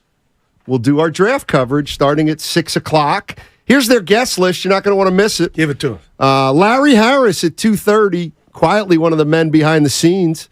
Kirk Lacob at 3 o'clock. He was overlooked by his pops. His pops said, Kirk, You are special. hey, Kirk, put in a little more time, young man. We're going with Mike Dunley. And Patrick Baldwin Jr. at 3:30. 3:30. By the way. Tell him. Yeah. My good buddy, Ryan Macchignana, who works for the San Francisco Glens. Not professional soccer Wimbignana, but team. Macchignana. Macchignana, yes. Came in and he got me this nice SF Glens. And you put it on. Pullover, I did. So go to YouTube right now, and you can check it out. They're building the stadium on Treasure Island. My old home. I lived there for years, 90. Did you really? My live dad there? was in the house. When I was single, I used to take dates over there to show them where I grew up at. But the house is still there. Really? And I go park over there. And okay, well, we're talking about the stadium now. So the stadium is a third finished. They just need a cool $2 more million to raise, which my man Ryan's going to do that. There's no problem. But dude, that is sweet. Yeah, it is nice, isn't it? Yeah, and you put it on over a shirt. You're doing good. Well, it's just over a T-shirt. I said XL, and he said, "Is that good?" And I was like, "Of course." Okay, because I got a story. Maybe I can. It'll give me incentive to lose a few pounds. But Speaking anyway, go ahead. You can check it out on our YouTube page, San Francisco Glens. You see this? That is it's an clean. old map of San Francisco. It's pretty cool. It. Let me tell you what's going to happen with this, though, Ryan. I got bad news for you. My daughter's going to steal it. But that's what it's about. I guess. She's got a cool dad. Yeah. Real quick, I got to rewind. What is Steiny wearing? I'm wearing an SF Glens pullover. Dude, that is sick. Yeah. How did your Father's Day go? I was deep in the church. It was, and they gave me the mic to talk, and I didn't know I was going to talk. I don't like that stuff. Let me know. Well, we know that from your live reads. You should probably, bullet points are the way to go. I would think you when can't you have to judge speak. the heart. But how was your Father's Day? That was my Father's Day. It was a little bit disappointing. Oh, whoa. Yeah. I hate that I brought it up. Oh, that's okay. Can I ask why? Yes, of course. Were you with the family? I golfed in the morning, and I was done at 12 o'clock, 1 o'clock, and it was the final round of the U.S. Open in golf. That was awesome. Right. Okay. And so my buddy Dana, most of the time, it opens up his backyard on a Sunday for the final round of a major. So I was excited because I was playing golf till 12. Then I was going to roll over to his house. But what about the family time? I was going to roll over to his house after golf. And I said, "Hey, you open?" And he said, "I'm in Davis. It's it's Haley's graduation." Oh, awesome. Okay. No. Graduation on Father's Day? Yeah, that is, yeah. But anyway. So he couldn't obviously open, so I just went home and hung out and watched the golf for 4 hours. But you had dinner with your girls and Susan. Susan made gumbo for me. Now okay. The girls, tell me the girls were there. No girls were there. My one's in Washington, the other's in London, and my 11th grader was working. Okay. The good news is 2 out of my 3 daughters wished me a happy birthday. Now that's 667%. Why not 3 for 3? Well, you can't always get what you want. Well, she's in London. No, this is the one that's at home. Mary Page? The one I actually live with. I got to get with Mary Page. Has never wished me a happy Father's Day. And I'm thinking, well, I hate to bring that up, but I got to tell you this, Donnie. I'm not a snob, but on my birthday and Father's Day, if my card is not in my hand by 10 a.m., don't give it to me. Really? Because it's supposed to start the day off like I used to do with Norm. Jump into bed. Here, Pops. Happy birthday. It's your day. My wife will... Here, if this is from the kid, it's 8:30 at night. It's not the same as you just went out and got it. But I was in church, Donnie, Father's Day. We had a great time. You didn't ask, but I got to tell you this. Soda. Your boy's down 15. Oh, my. In 2.5 weeks. But listen, my last weigh-in, I was even. I didn't lose anything in the second week. Called Bonte from Texas, said, "Hey, look, man." He goes, "Goo, the times are important. You got to stay on track. I've lost 6 pounds since Saturday, but listen to this. Yes. I was in the airport coming home, and I got this shirt. Yeah, what is it? I'm normally a 2X. So you're still a 2X. That's pretty tight. And this is a large. So it's a large. I'm looking at myself. Oh, my God. I ain't ready for the large yet, Snotty, and I'm like, damn it. But still, so I do the weigh-in Saturday. I'm fired up is all to say. So, honestly, did you got a little off track at the reunion? No mac and cheese. I didn't do chicken. But you couldn't take your food I took my food. I put it because they come in packets, Yeah, so it was all in the suitcase. Okay. But the times got staggered because, I'm on a plane. But So you're telling me that since I started, you must have gotten a little off track. Because you wouldn't have gone 0 for a week. You might have gone 2 or 3. No, because how'd you go 10, 0, 5? Well, the lady from Soda said, there was a lot of water weight in that 10 that I dropped early. Yeah. But I kind of fell off, nervous about my last day of work, which was last Wednesday, leaving y'all. Left my food at my pop's house, Stoney, all that little stuff. So 15. And I got some ways to go, so I'm feeling good. But I did a video with Bonte, and you could just tell the shirt. I need a 2X right now. Well, everything in moderation, step by step. We got to get to Giants, too. Yeah, we'll do that. Have y'all talked to it while I was gone? I mean, how can you not? Yeah, we talked about it all day Tuesday and a fair amount yesterday. All right. You got a great call last night, didn't they? What? What about my tweet? Tell me you saw it, because I've been on a tweet hiatus. I didn't. I compared the Padres to the Brooklyn Nets with KD, Harden, and Kyrie, with Soto, Machado, and Tatis. That was original, Steiny. Give me a letter grade. I'll wait. Probably C. I got a lot of traction from me. Steiny, that was an A-. Yeah. If you want it. Let's go to Leroy. Leroy's in Oakland. Our guy. Leroy, just admit it. The Warriors are Warriors are in up, trouble. Steiny? What's up, Goo? Welcome back, brother. Right on, baby. Who we drafted tonight? Hey, you already know who I like, man. So I don't want to keep beating a dead horse. You and Steiny know I like Kobe Brown out of Missouri. But look, everybody's talking about the Warriors and how they're going to take a shooting guard, man. And I'm just like, are you kidding me? Haven't you learned your lesson? Now, I know they're looking at that, and they're going, okay, in case we move Kuminga, in case we move Poole. I've been hearing cats like Colby Jones. I've been hearing cats like Rayon Rupert out of the New Zealand out of New Zealand Breakers. I mean, but man, we at least take a 6'6", 6'7" guy if you're not going to take if you're not going to take a big man, at least take a wing, a small forward. So, you guys, real quick, I like Kobe Brown, but I want to throw one more name at Missouri. Give it to us. Out of Ohio State, Bryce Sensabaugh. Man, check him out. 6'6". He's got handles for a big guy. 19 years old. Body. 19 years old. Yes. He projects as a wing. Yes, he He's is. too young for the Warriors, though, Leroy, right? 19? Yes, extremely accurate. I mean, just a beautiful, beautiful jump shot, man. And, hey, I say look at him, too, but my guy is still Kobe Brown. Hey, love you guys. Welcome back, Goo. Right on, Leroy. All right, Leroy. I need to find Dublin Marge has weighed in with her pick. Hey, Marge. Dang. And you got your readers. Yeah, I know, but I don't have my faculties. Go ahead and talk about the Giants. How about those Giants, Goo? Okay. I'm going to tell you something. Yeah. They have what I deem a formula, and the formula stems from their at-bats. And their at-bats are just different to me, Steiny. They make the pitchers work. Okay? That's half of it. And the other half is whatever Farhan saw in Conforto and the J.D. Davises, it's working. And not just those guys. They got a mixture with Matos now and Lamont Wade Jr. Yaz is having a resurgent year. So everything is just clicking right now. Could they use some starting pitching? Hell yeah. But right now, to beat that team, it's reminded me of the 107 season. You got to bust your ass 27 outs to beat the Giants.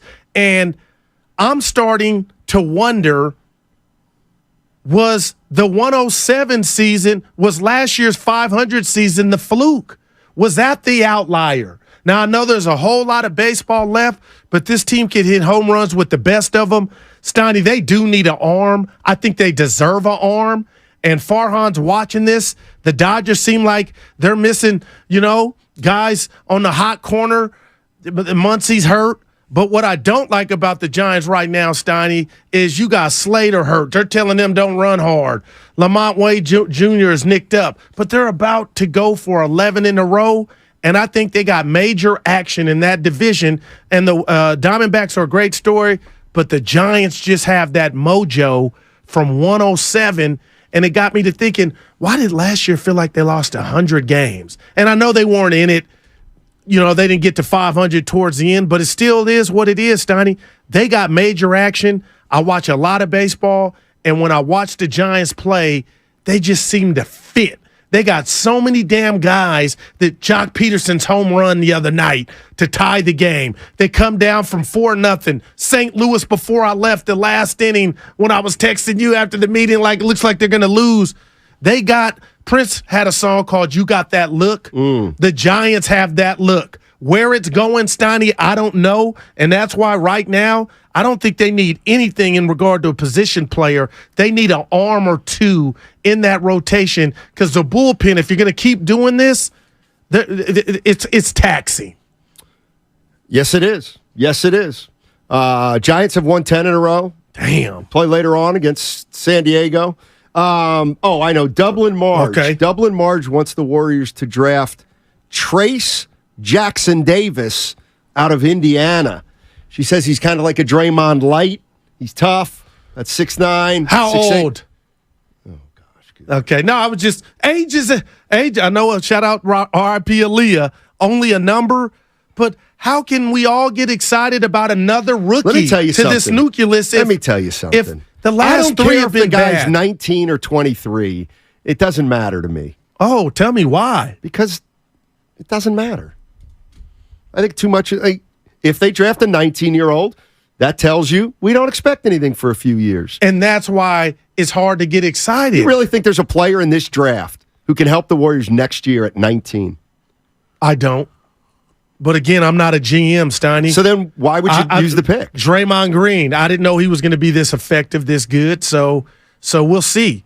And I'm going to be honest. This year's draft to me is Jonathan Kuminga. It's Moses Moody. It's PBJ. You still got those guys that can still blossom if they're given more of a role and give you something. Patrick Baldwin Jr., Steiny, I know this is random. Dude, you look at the way he shoots that ball, his size. Somehow they got to put everything they can into him to where when we start next year, let's say you run it back. Well, essentially you're not running it back because those three guys that I just mentioned, they gave you more than you thought. What are you running it back for? What's the goal? To win it all. Okay. With Steph Curry. Okay. And you just did that a year ago. Patrick Baldwin Jr. is going to be a key to them winning a title next year. Can he be Bielitsa? No. Can he be no? Can Kuminga be Otto Porter Jr. or more? Because if you say no, Kuminga's a different story. Kuminga's going to help next year if he's on the team. I don't like that Dre's in his way. It's like Dre, and it's no shade at Dre, but yes, he it is. Stop it. It's not shade saying that Dre's in Kuminga's way. That's just reality. Well, it's shade saying you don't want Draymond in Kuminga's way. No, See, that's a preference. When you left for Dallas, it's all coming out now. I made a promise to myself that I'd hold you accountable. That's all.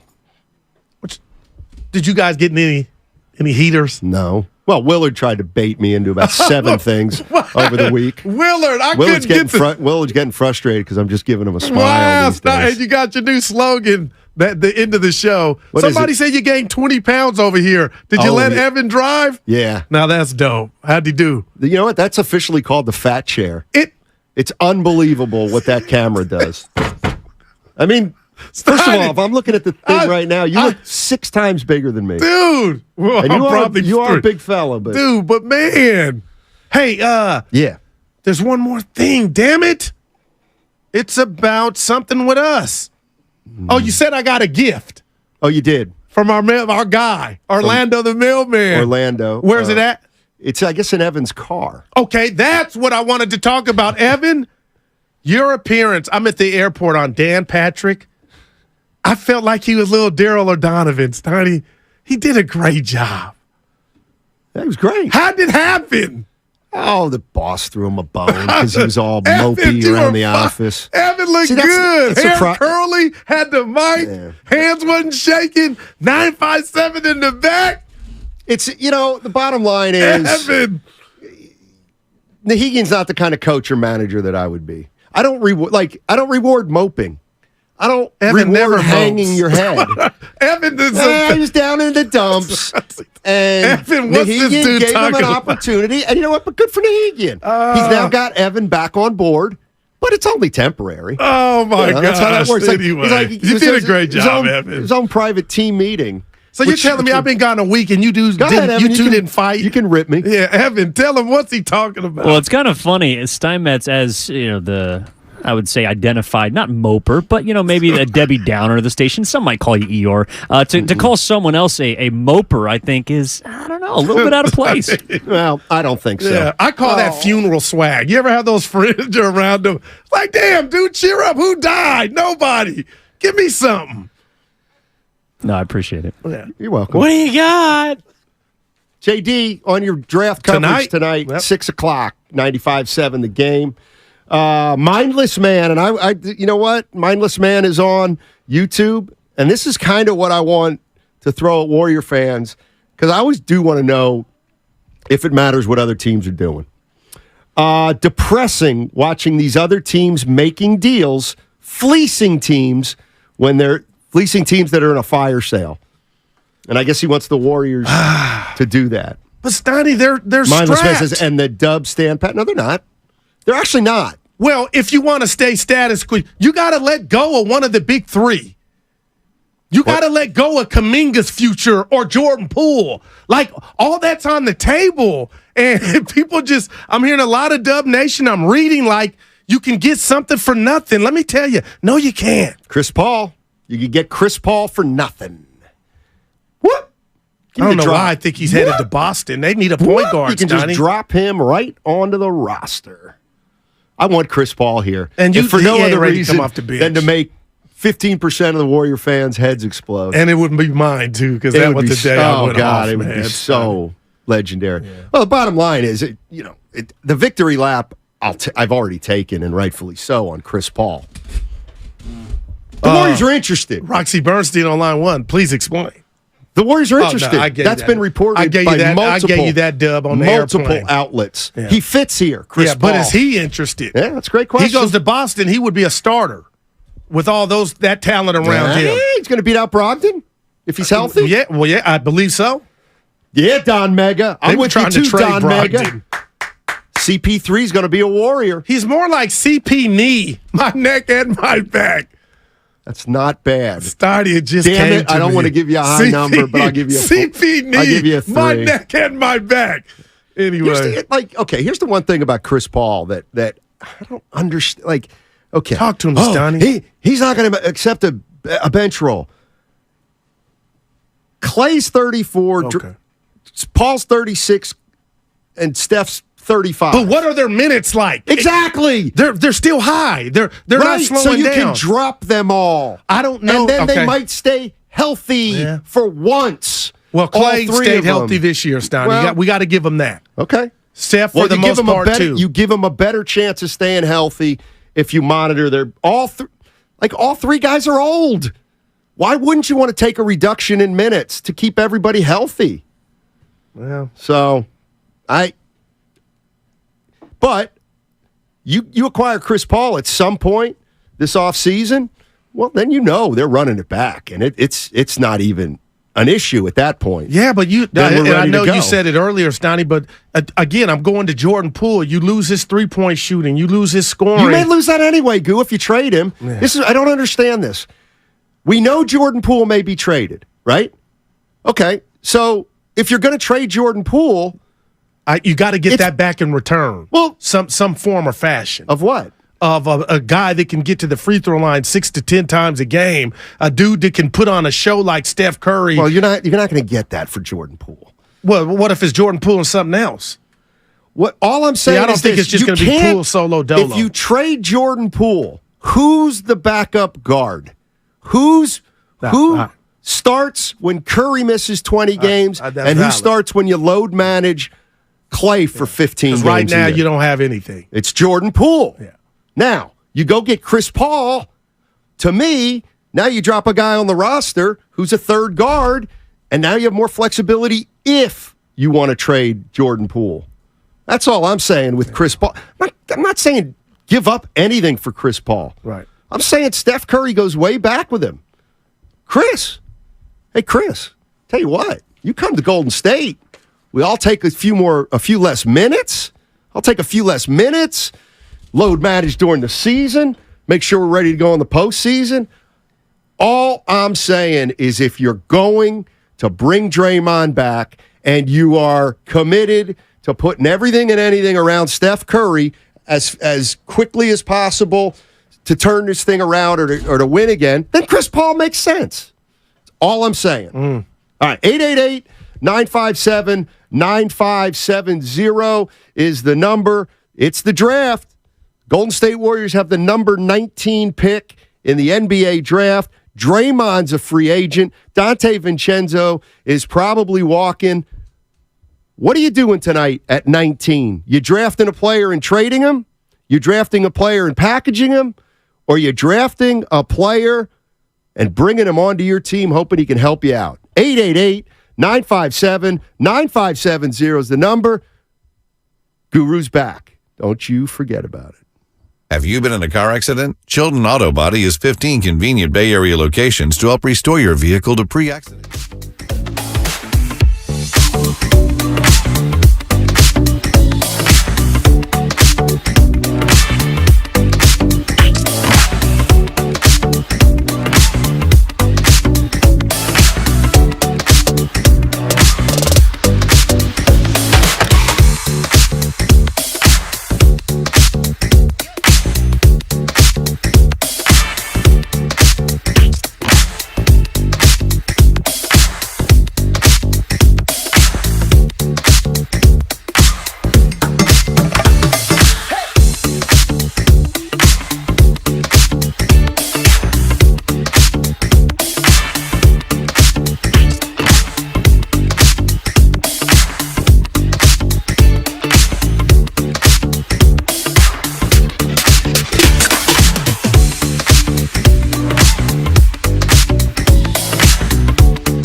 This is a run for that ass. Yeah. Now, back to Steiny and Guru on 95.7 The Game. All righty, Daryl the Guru Johnson back in the house after taking a week off for a family reunion in Texas. Man. Don't forget, coming up at 2 o'clock, Willard and Dibbs from Chase Center. Advance of tonight's NBA draft. They got a big show today. Larry Harris, member of the Warriors front office. Kirk Lacob at 3 o'clock. Patrick Baldwin Jr., 3:30. Moses Moody, 4. And they'll take you right up to the NBA draft, and then they will hand it over to John Dickinson and Charlie Walters. Walter or Walters? My bad. Singular, I'll bet. Yeah, Walter. Mm-hmm. I know. Good guy. Yeah, he works in the business. So he and JD will take you from 6 to the end of the draft. You know what? I've been thinking during the break. What if the Warriors just traded this pick? Because they got enough youth. If they're going to run it back, Steiny, what could you actually get for the 19th pick? But they don't have another. It's like romper room. You don't have room to take on another kid. You know what I mean? That's not going to do what you said, contribute for maybe 2 to 3 years. I just don't like that aspect, and maybe that's got me a little less excited about tonight. I want tonight to be about Mike Dunleavy Jr. and Joe Lacob, because that press conference we hadn't talked about, Sonny. I hadn't seen you since. Joe Lacob said it's community. It's more than just one head involved. So let's make something happen. Shake a tree. You know what's bothering me more than anything else when it relates to this number 19 pick? Your phone went off during the break, too. It did? Yeah. Pops. Okay. You know what bothers me most about this is everybody forgets. Everybody just conveniently forgets. Oh, what's the sense of taking somebody at 19? They're not going to play him anyway. It's like, that's not true. They've played young players before. Festus Ezeli played really early in his career. He was a late first-round pick, and he gave the Warriors some support up front. Draymond Green was a second-round pick. He turned into somebody, a Hall of Famer. That's a while ago, Steiny. But my point is, first of all, Moses Moody's not a bust. No, hell no, okay. He's not. So Wiseman, you struck out on. Right. Kuminga's still early in his career. Like, and man, I was surprised. So yesterday I said, am I the only one? Am I the only one that doesn't care about after Steph Curry retires? And you know what I realized? Yes, I'm the only one. What did you say? I said, am I the only one that cares about where the franchise is when Steph Curry retires? Oh. And everybody said, yes, you're the only one who cares. I got my hand up. But, Steiny, you understand what they're saying. What they're saying and trying to convey is we got a top 5 player now. We don't want to hear about then. Okay. We need to maximize everything we have under the sun to try to get back to the promised land where we were just at a year ago. Which will be 2 years by the end of the season. Well, so, Dublin Marge. Steiny, draft 23-year-old Trace Jackson Davis, 6'9", 245. He's Draymond-ish, 20 points per game, 10 rebounds, 4 assists at Indiana last season. Here's a fun fact. Oh, I didn't know this. You know who Trace's father is? Dale Davis. No, come on. Former Warrior. Indiana Pacers. Steiny. I'll tell you what. Put some respect on his name. I'll tell you what. He was a beast. Dublin Marge, I'm in. You just sold me on the hyphenated guy. Sounds like he might not be around at 19 the way Marge describes him. Let me see if he's on my board. Hendricks. Looking for you got him? No. I got 31 players on a list, and he's not on it. So 1, 2, 2. He may be available. I mean, the Warriors had 2 lottery picks, Steiny, and they couldn't get on the court with. Well, I guess Wiseman got on the court. Yeah, there's a lot of lottery picks that can't get on the court early. Throughout NBA history, it's not a big deal. It's just when you trade them, that's when you know, like, oh, it's a wrap. It's bad. Trace needs to work on his shooting, according to Austin and San Jose, but he is really strong. All right? We'll take Speaking of Indiana, you know what I watched yesterday? It's a show called Perfect in 76. No. It's about the Indiana team that went 32-0 under Bobby Knight. Gosh, no. Pretty sure it's the last undefeated team in college basketball history to finish up with a national championship. I think so, right, Spino? Even still, 86, 96. Only because the San Diego State Aztecs of the pandemic year didn't get to prove it. We're talking about a big-time program here in Indiana. Put some respect to Kawhi's school, Steiny. Indiana in 1975 was 30, I think they were 32-0. And they were playing Kentucky to get into the Final Four, and they lost. So they finished their season 32-1 or something like that, 34-1, 30-1. Then the next year they ran the whole table, 32-0. They were like 65-1 when Quinn Buckner was a junior and senior. And actually, it was one of the few interviews where Bobby Knight wasn't deplorable. He was actually talking about that team. And I guess since 50 years has passed, he can now speak about a former player glowingly. Yeah, he looks good. I've seen him, Stein. I forget where I saw him at. He was at Indiana game this past season. Looks good. Still got his hair. Doing some things right. Matt, this is Delwyn. You're not the only one. I remember getting rid of Robert Parrish. I remember the bad days of no playoffs. We definitely want to look past this iteration of the Warriors and hope for a better one or a comparable one in the future. Listen, you can do both. And I'm sure the Warriors will. They're going to try to surround Curry with the best possible team they can for next year. But the year after, and the year after. I don't think they're going to mortgage a future. I just don't. Well, what's the future? The future would be we're acquiring. Give me a player who'd help the Warriors. Even though he's somewhat poor, Porzingis for Poole and Kuminga, because that's your future right now. Kyle Kuzma. All right, I love Kyle Kuzma. Yeah, and I know they're looking for $30 million a year. AJ Anunoby, Sacramento. Anunoby. Like, I'm not sure. So the Warriors next year, their pick 24, they don't have. It's now going to Boston. Yeah, actually, I saw it's top that. 4 protected. So if the Warriors really stink and they get a high draft pick, they'll still have it. Anyway, so the Warriors don't have their pick next year. I'm not sure I would do something like, okay, we'll give you our number 1 in 2026 and our number 1 in 2028 to acquire Kyle Kuzma. All right, so you meant the picks. Now, I do think, and of course there's going to be a player in there, and Kuzma's a bad name because he's a free agent. But what I'm saying is, you got to be very careful if you do that. That's all. What about Derek Lively? I know he's a freshman, Steiny, but he's 7'1", 215. Do you throw your name? I mean, does that interest you, Joe Lacob and company? I know this. If they draft him, you'll rip him. He's a big. He's 19. Oh, well. So, that's got to come to an end sometime. Another Wiseman. No. Woo! No. He's going to be gone by 19. You think so? I do. Man. I do. 888-957-9570 is the number if you want to jump in to Warriors Talk. It's the NBA draft. Today's the day. They start to at least reshape a little bit. I asked the boss last night on Twitter, does he still, because he shared with us, he feels like the Warriors are going to do something big. I asked him, does he still feel like that, Steiny? Because it's quiet on the set for me. He said yes.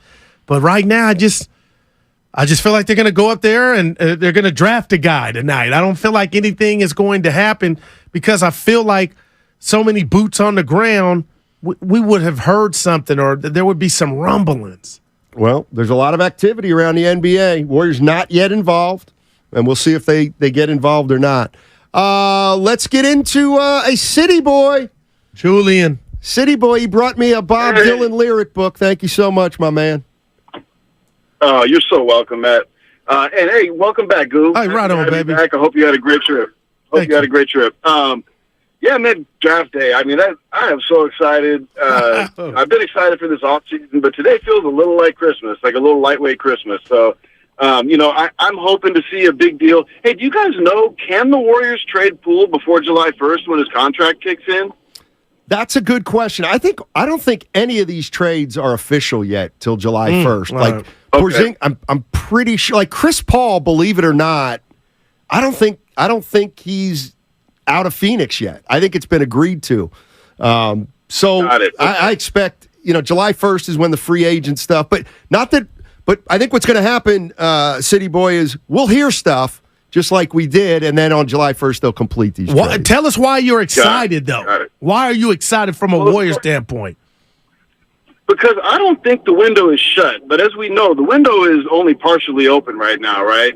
And I think there's kind of an opportunity. Rather than kind of looking at this as a negative, what's happening with the aging core, et cetera, I look at it as an opportunity to move forward and keep this team competitive. Whether or not they're winning chips, that kind of remains to be seen, right? But I would say go get a big boy. But a young one. And Matt alluded to it. I'm not doing it for Kyle Kuzma. I'm not giving up Kuminga and my young players for Kyle Kuzma or OG Anunoby. You don't go halfway. I think if you're gonna, you might just draft a pick and develop and kind of hope that we can catch lightning in a bottle like we did a couple years ago and get hot. Outside of that, I think, we talked about this. If you can go get a Cat, if you can go get Zion, a young player who's in his prime and can lead you into the future, even though I don't really see either of those two guys as quote-unquote leaders, but they are centerpiece players. So, I think if you can – and by the way, are values dropping? Is it just me? It seems like you can get a star player for less than ever. So I'll tell you what. I'd throw my hat in the ring for one of those two guys. If it isn't going to happen, you just kind of ride with what you got and maybe make some ancillary moves. What do you guys think? Here's what I think, City Boy, is I think that, again, I think we're being unfair to the 19th pick, whoever it is. And I get it. He may not help immediately. But just look at some of the names around 19 over the last couple years. You telling me you would turn down, you wouldn't want to have a Kevin Huerter on your team in 2 or 3 years? John Collins? I would love to have both of those guys. How about, everybody wanted Sadiq Bey. Well, guess what? Sadiq Bey was picked at number 19.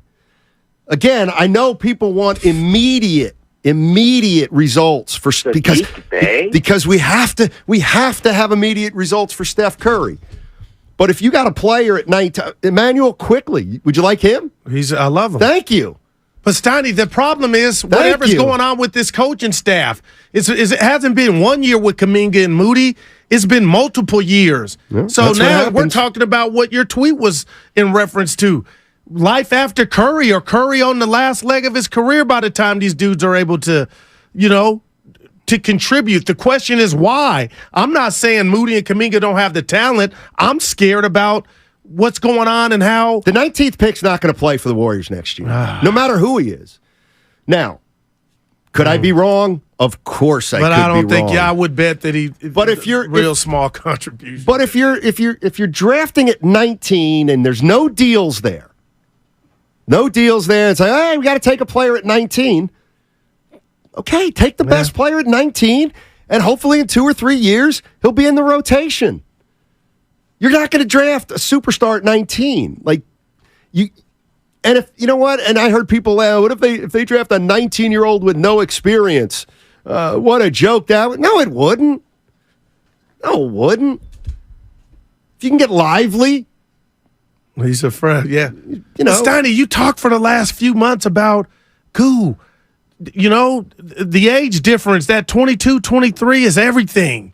There's a difference, that maturity. I'm under no illusions that no matter who, I am not under the illusion that a number 20 pick can help us if we want to win a championship next year. I don't think he can. So are you going to just get rid of the pick?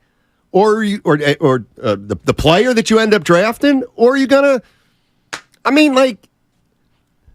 You're talking about Patrick Baldwin Jr. like he's the next coming. About him. Yeah. Okay. Well, he might not play for 2 or 3 years, but you know what? In 2 or 3 years, you might be good. You cannot give up on all your young players. I don't think. Yeah, I'm just saying, coach him up. I think that's what a lot of Warrior fans are saying. Coach him up.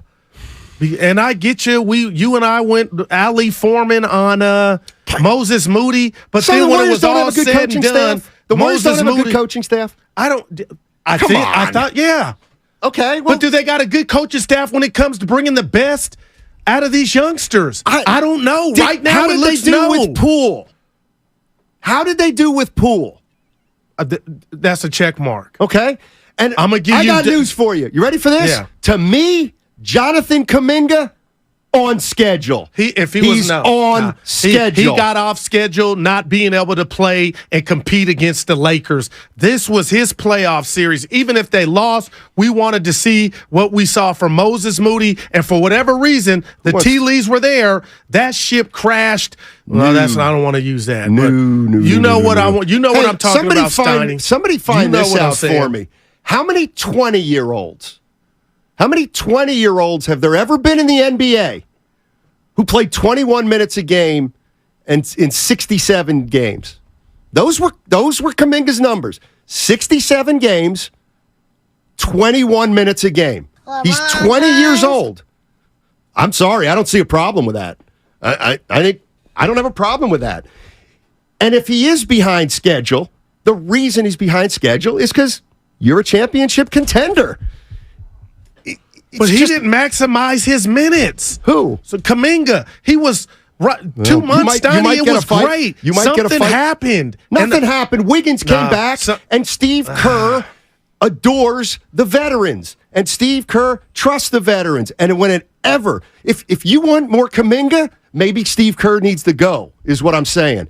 Steve Kerr is going to choose a veteran over a young guy 100 out of 100 times. Okay, so explain Moses Moody in the playoffs. He's more mature. He was more pro-ready. Kuminga was a project. Moody at least played 1 year at Arkansas, and he's had better coaching coming up. He's had better coaching in high school, better coaching for his 1 year in college. He picks stuff up more quickly than Kuminga and Wiseman picked it up. So you don't give the Warriors coaching staff any credit for Moody? You're saying he came ready-made with that they get maturity? Credit. They get credit. Yeah, and I'm just asking, where was why couldn't those same rules and principles be applied to Kuminga? Kuminga played more than Moody this year. Yeah, and it looked like we were like, oh my God, this could be a bust-out season for him. Wiggins came back for game 1 of the playoffs.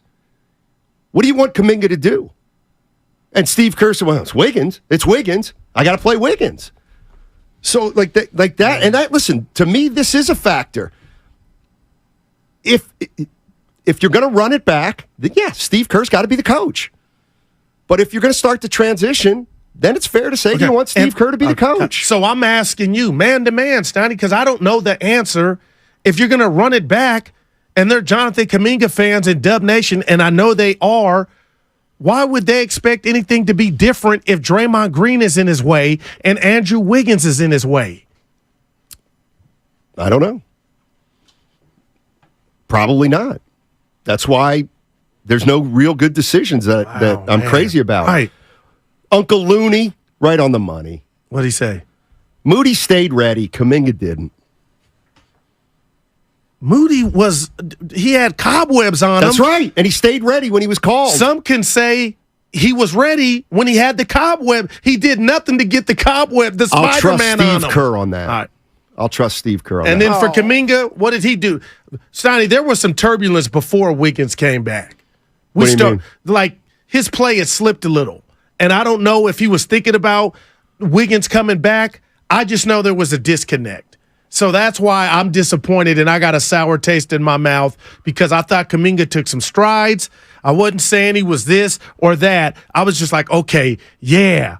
And then all of a sudden, he just Claude Rains, the original Invisible Man, he just vanished. Because Wiggins came back. It's very, very simple. Wiggins came back, right, and he went right into the starting lineup. Yeah. Now, it might not have been that first game. I can't remember. But,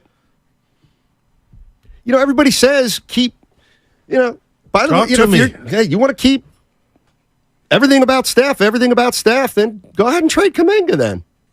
Go ahead and do it. Makes sense. If I'm working for the Warriors front office and we have 8 different opinions and I'm like, gosh, I just don't like the idea of Dre for 3 more years. What are we going to do with Jonathan? We got to at some point see what he can do. We're going to move him. I don't like that. I don't like that we're moving Kuminga. But if we're going all in with Steph, then let's go all in. We're not dipping toes in the water. We're willing to trade Kuminga. We're willing to trade Moody. We're willing to trade Poole. We're willing to trade Patrick. But we don't care. Okay. We'll trade them all. And I'll tell you what, I'm not mad at that. I hear you talking, but it's a two-way street. So Steph made that speech before, and this is in the playoffs, but he talked about guys in their playing time. The streets say it was Poole and Kuminga he were talking about. Well, when Moody wasn't playing, you heard nothing. He said, I'd rather do this than play in college because I'm learning. But Kuminga, we know this, guys. He pouted. It was a problem. And that I believe that hurt morale or it hurt Kuminga. But Steiny, he didn't take it like, a grown-up. He was causing the people you could watch. The camera was saying it. Picture's worth 1,000 words. He looked irritated. So if that's going to continue, I just need to know, and I'd like to know what's going to be different with Jonathan Kuminga in his role. That's fair. And his attitude. Well, maybe, that's what has me thinking tonight he could pop off because, and Steiny, Goo, you love the highlight. I love the highlights just like I love everything else. But what I love more is DNA, the stuff that you don't see all the time. And physically, Jonathan Kuminga is gifted. He got a lot of gifts. In every Warrior game when he was in, the visiting announcers or the national announcers, you saw something potential with Kuminga. I just want that. I want to find out. And I don't know if they can make that commitment to him on Jonathan Kuminga's timeline if he got Wiggins and Draymond in front of him. So maybe that's why he would be moved. Of course. That's why he would be moved. That's the reason why he would be moved. There's no room at the end. Because he didn't handle it well. There's no room I got to admit that, Steiny. That was a bad look for him. Let's see. Wiggins is the second best player on the team. That's from the Comcast. Well, you know what? I agree. If he's the second best player on the team next year and he played like this past year, they're going to stink. How about that? Wiggins was so ordinary last year. It was unbelievable. But Steiny got ripped out from underneath him. Okay, I'm just saying. I hear you. I'm just saying. But Wiggins will come back. Andrew Wiggins has been in the league 8 years. He's had one great year, but he'll be great next year. Why? Because he's a Warrior. What was going on his first 6 years? Well, he wasn't here. 650. Kerr needs to go. Steiny, you drinking already? Dude, do you listen? Yeah, do you even freaking listen to what I say? That's trolling, Steiny. Goodness gracious. Yeah. It's like, if you're gonna tee it up for another championship run, Kerr should be the coach. Yep. If you want to start getting young players more into the mix, maybe he's not your coach. 888-957-9570 is the number. I see George, I see Marvin, I see Steve. We'll get to you right after the break. The Warriors, they got the 19th pick tonight. Kind of feels a little like they're handcuffed. What do you want to see the Golden State Warriors do? Do you want to see them go all in? Which means, we'll move Kuminga, we'll move Moody, we'll move Poole, anything and everything for a veteran to pair with the big three. Are you going down that road? If you're going down that road, all I'm saying is go all in. That's all sponsored by Fremont Bank. Full service banking, no compromises. 888-957-9570.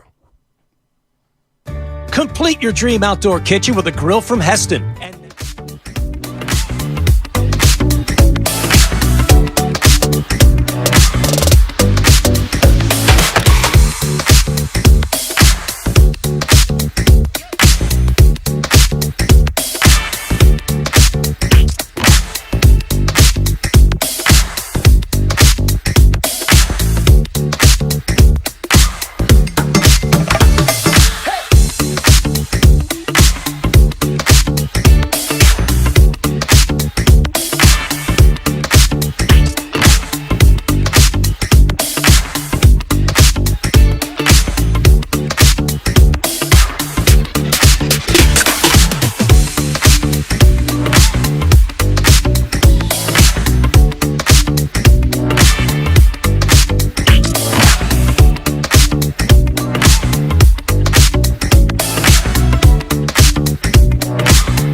is Matt Steinmetz, Oakland, California, in the hizzle. I made it up. Now, back to Steiny and Guru on 95.7 The Game. Definitely taking Dirk Nowitzki over KG. I'm with you there, Spadone. Where'd that come from? Spadone hit me with that. Hey, welcome back, Goo. Joe and I were having what we call an intelligent basketball conversation, and we both agreed that KG is overrated. Well, you don't like KG as a player if you say that. That's not. No, that's not. You're correct. No, you don't. Something about KG you don't. Why would you call him overrated? Because he is. Wow. In my mind, But why? Because he was never the best player on his team. So that that's won a all. championship. He was an anchor of a team that won a championship. Paul Pierce, long baby. in the tooth. Paul Pierce and Rondo and Kevin Garnett. Yeah, he was a part of it, like Draymond was a part of the Warriors. Kevin Garnett wants so badly to be in the group with Steph and Shaq and LeBron. But he ain't, and that's okay. Do you think his career was disappointing with the promise that he came out? He delivered. He was all right. He delivered. Did he deliver in Minnesota? No, he when didn't. He was the best player on their team? No, he didn't. Okay. Charles Barkley never got a ring. Exactly. I'm just saying KG. KG is a badass, Donnie. Yeah, he ain't Tim Duncan, but he's up there with, not even with close those guys. to Tim Duncan. KG, please. Put some respect on his names, Donnie. No, I won't. And so neither that's will why Spinelli. you don't like him, because he's doing a lot right now, but you think he thinks he's better than he was? Yes, I do. Played Was D. he ever the best had a player jumper. in the game? No, but I mean, damn, how many? Well, he thinks he was. He thinks he was. I don't think he thinks he was. Are you kidding? Please. He was a badass to me. Yeah, he was. He was a dog, Steiny. He would. You know what? Don't get me started on that. Anything's possible. The puppy. He was all bark and no bite. The big ticket. Yeah, well, James Wiseman used that.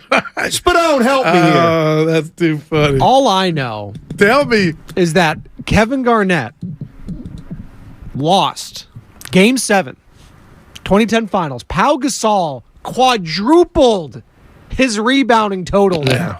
18. And we think of Pau Gasol as a soft guy. Who was soft in that game? That's all I want to know. Tell me. But your boy had his hands full with Bynum, and there was no Kendrick rebounds. Perkins. They were crying. Yeah, exactly. They were crying for Kendrick freaking Perkins to help him out. Please. Wow. What was Kevin Garnett? You guys are tough. What did he? man. What was his offensive game? He had a Karl Malone catch 15, 20 footer for the top of the kid. Kevin Garnett would whop that ass. Donnie, come on, man. Karl Malone was he twice had the post-up player. the fadeaway, and he would shoot at the top of the key. Don't compare him to Karl Malone as a scorer, please. Please. Karl Malone had a better mid-range jumper. I'm saying from his 18. game was offensively well-rounded. We like to I never crush, thought he had a big enough impact We on crushed offense. Dwight Howard. He took a team to the finals. He won 3 straight Defensive Player of the Year. KG was way better than Dwight. Well, at their Was peak, he? were they? Was he? At their peak? Dwight I Howard can't left stand so Kevin much Garnett stuff so on much his bone. that I'm ready to take up for Dwight Howard. Yeah, here, like, too. come on, man. 510. Thank you, buddy. KG is overrated. Preach, Steiny. I thought you liked Kevin Garnett considering he's a two-way player, but according to you, defense doesn't Wow, matter in this man. situation because you don't like him. That's not true. That's not true. I That's didn't say I didn't like him, although I don't. It's So about you don't. It's about him. I don't like him, but it's about him being overrated. I cannot like somebody and give them all the credit in the world. Because they got a like you said it, and I get it. He thinks he's better than he was, and that bothers you. But on the court, Steiny, he didn't leave one stone unturned. How come you're not this argumentative, confrontational, loud, and negative when you have Evan as your co-host? I asked, did y'all get into? Well, we know what that answer is. What? You do it with JD too. You're just a different person. Yeah. Well, again, the character's something I bring out in you. Yeah, I mean, it's like all the great coaches. They don't treat everybody the same. Some guys need to be coddled. Some guys need to be kicked in the butt. Some guys need to be praised. Some guys need to be criticized. And I'll be the judge of all of it. And I'll be the one who does it. Kevin Garnett's in the Hall of Fame, and that's not good enough for you and Spadoni. No, it's good enough. All right. Everyone gets in the Hall of Fame in basketball. Oh, yeah. Oh, my goodness. But not everyone makes the top 75 And he's players got of all that time. man. Did he do that? Yeah, of course. KG. I'd rather have Klay Thompson. You're on your own. Marvin and Sam. Now all of a sudden, Warrior fans are like, Anthony Davis also top 75, and we like to crush him. So let's just keep it level. What's going on, Marvin? How you doing, man? Marv. Good. Hold on. I don't. Marvin, hold on 1 second. 1 second, Marvin. I love you, buddy. You know what's funny? What? Spit out. How about this? This is so freaking funny. If Kevin Garnett were available at 19, people would say, don't draft him because he's not ready. They would. Because he didn't play his first year in Minnesota very much. And because he's overrated. Thank you. Yeah, I put some respect in your name. All right, Marvin. How you doing, buddy? Well, number one, I wouldn't draft anybody with the pick because our coach already proved he had 3 high picks, and he thinks they take too long. And we basically think about who we could have gotten if we had traded that number 2 pick and so forth for veterans that everybody thinks we should do now if we want to go on the one timeline. The player that would replace Poole if we traded him is Moody. Moody proved last year in the playoffs. So did Kuminga. Kuminga was part of the 27-point comeback that almost won the game when Kerr had given up. And I thought those guys proved it, and I thought that Wiseman proved in Japan that he was ready to play in the NBA. And when you gave him enough minutes, he started to get it together, and the other teams are already double-teaming the guy. So I think to get a draft pick is a waste of time, particularly if you wanted to preserve Curry's timeline. And as far as the one player that they really, really needed to get, I thought was Marcus Smart. He was on the way out in Boston. Now he's in Memphis, probably the worst place in our case for him to end up. But the other guy I would get is Alex Caruso, because one thing in the playoffs that we really needed was defense when Curry was out. And Poole is a terrible defensive player. I would have played Moody over Poole in the playoffs if I had no other thing I could do. But I think the trade that would really be great for the Warriors would be to trade Poole to Minnesota, and you get Naz Reid, who is on a minimum contract, and you get that guy McDaniels, who's an unbelievably good defensive wing. And by doing that, you're going to be bringing up these rookies. Ryan Rollins was really good in the G League this year. He had some very good games. I think these guys are just ready, but is Kerr going to let them have the early part of the season to make their mistakes? If he's not going to, then screw it, trade the pick, and try and get a veteran and go that direction, because to get another young guy, you've already got Patrick Baldwin. I can't imagine why they couldn't have given him specific sets to get 15-foot jump shots, 17-foot step backs, which you can't block. He never played the guy. I mean, No, he didn't. Don Nelson used to have a 7'8" point guard. Okay, But hold on. Just that. Marvin, he didn't play young guys either. Nelly. Marvin. Oh, We yeah. lost him. Yeah. No, I didn't. Nelly hated young players. Despised them. Well, we by know the Chris way- Webber. By the way, can I?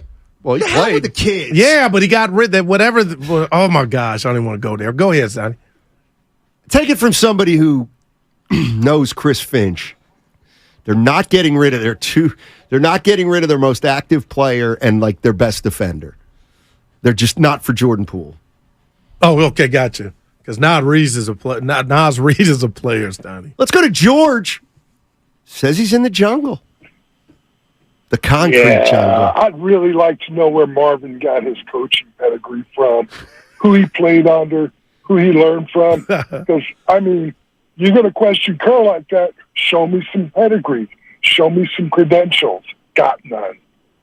So, my thoughts on it, Goo, it's been a tough day for you, but the mailman delivers.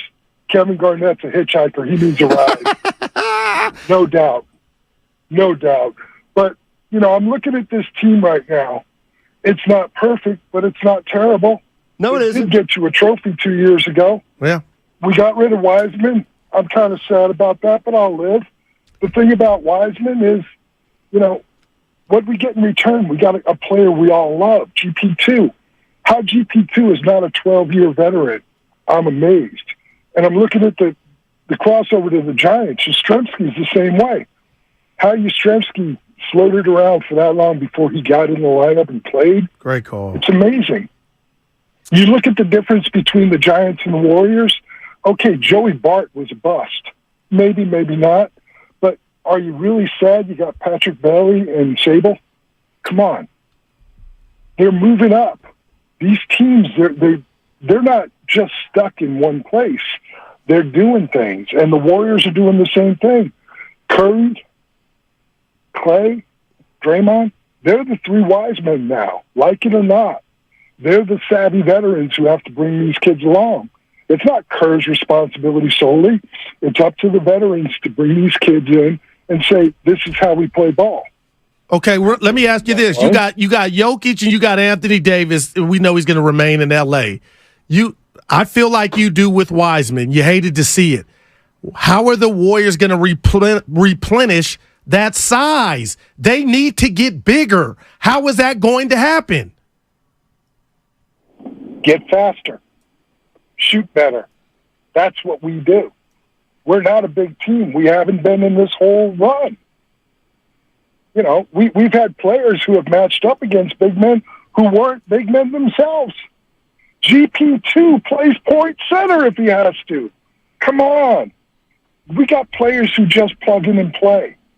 It doesn't matter what your position is. It's positionless basketball. This is the 21st century, moving into the 22nd. Get on the team. It's positionless basketball. And also, you know, if you're asking somebody to do something, let me go back. You got a player on the end of the bench who's counting 30 years ago, nothing happens. 20 years ago, he's Chris Webber. He gets the coach fired. Today, it's blown up in the media day one. Oh, my God, he's having a terrible day. Find a silver lining, dude. Find the hope. Find the love. And that's what I'm trying to do for Kuminga, buddy. George. Yeah, that's what I'm trying to do for Kuminga. And he's talking about getting faster. They're getting older. I'm not saying they're slow. I'm saying, okay, that's what you did against the Lakers. Had that work out. You lost in 6. Like, I'm just saying, man, that Wiseman, that thing is, forget what he represented was hope. It's like, when you go Jokic and Davis, it's like, it would be like me saying, boy, the Celtics, they don't have anybody to match up with Michael Jordan. But who's going to stop Michael Jordan? If it's about getting to a championship, Steiny, Denver's going nowhere, and the Lakers aren't going anywhere. I expect them to be right back, too. Okay, give me a player that can guard those guys. I'm not saying the Warriors that's the goal, though. Give me a player in the league who can guard them. Like, you pick the 2 best players in the league. Everybody's got trouble with those guys. I'm just saying I don't think there's an easy solution out there. That's all. I think it's complicated. You know, I would like to get bigger too. If you're bringing Draymond Green back, I would like one guy bigger than him on the roster, other than Looney. Absolutely, positively. Carlos Austin, they need young legs to start eating up minutes. Yes, they do. I agree with that. See, that's the other kind of conundrum is you got young legs. If they could get some of their young players incorporated, then the old guys won't have to play as much, and they might be fresher in the postseason. That's what we thought this year was going to be about, Steiny. Well, it wasn't. So now you want to bring in more veterans and to me that almost puts more onus on the big three. Like that's all. We talk about the Warriors and how do they monitor the condition and the health of their players. It's like this Curry was playing more minutes than as many minutes as he did 5 years ago. So they're not over there biting their nails like, oh, we're worried about what can go wrong. They were these are the best players to give us the best chance to win, so they're going to play the most. That hasn't changed. So when you keep talking about age or somebody's worried about age, I don't see that from management because Curry's playing 31, Steve 30. Kerr, at the end of their run, said we were fried. We were done. We had nothing. So I take it that meant some of the veterans were just out of gas. By the way, talk to me. Can you imagine this? Jordan Poole gets traded. Okay, for let's just say a big guy. And the Warriors are in town for whatever. Jordan Poole's going to have 50 against the Warriors. He's capable. Because the Warriors have nobody who can guard Jordan Poole. Gary Payton II. That sounds like your drop laugh. Come on, Steiny. That's funny. Jordan Poole goes right by him. He goes right by a lot of people. Exactly. He's that damn good. So why do you want to move him? Why does everybody want to move Jordan Poole? Because of the punch. I feel like that threw off the whole team. If I'm wrong and they run it back, then we were wrong. But Steiny, you saw what we saw. You saw what was at the disposal of the public. I see something's not right. Yeah, I see a team that can't win unless Jordan Poole's playing good basketball. And you got a guy that does a podcast, one of your top 3 best players, that said that regretted the punch. Had I not punched him, we'd probably still be playing. So that leads me or anybody to believe, okay, you got the talent. A couple guys don't like each other. What are you going to do about it? Is that why they lost to the Lakers? I believe they lost to the Lakers because Jordan Poole was not the real Jordan Poole and Andrew Wiggins wasn't the real Andrew Wiggins. I firmly believe that. People could call it denial, but if you're going to run it back, that's what they're running it back, hoping to accomplish. No doubt. Absolutely, positively. Steiny, how about going to get Dwight Howard? Sure, why not? I don't care anymore. Go get. Wouldn't you just try? I'd like to bring.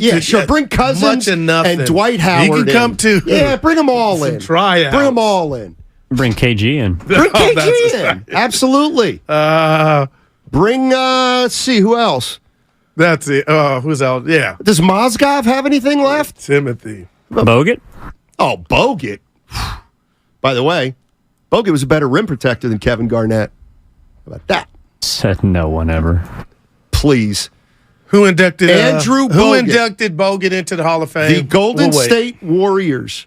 First championship. Their first championship. And the season after when they won 73 games, Andrew Bogut was the best rim protector I've ever seen.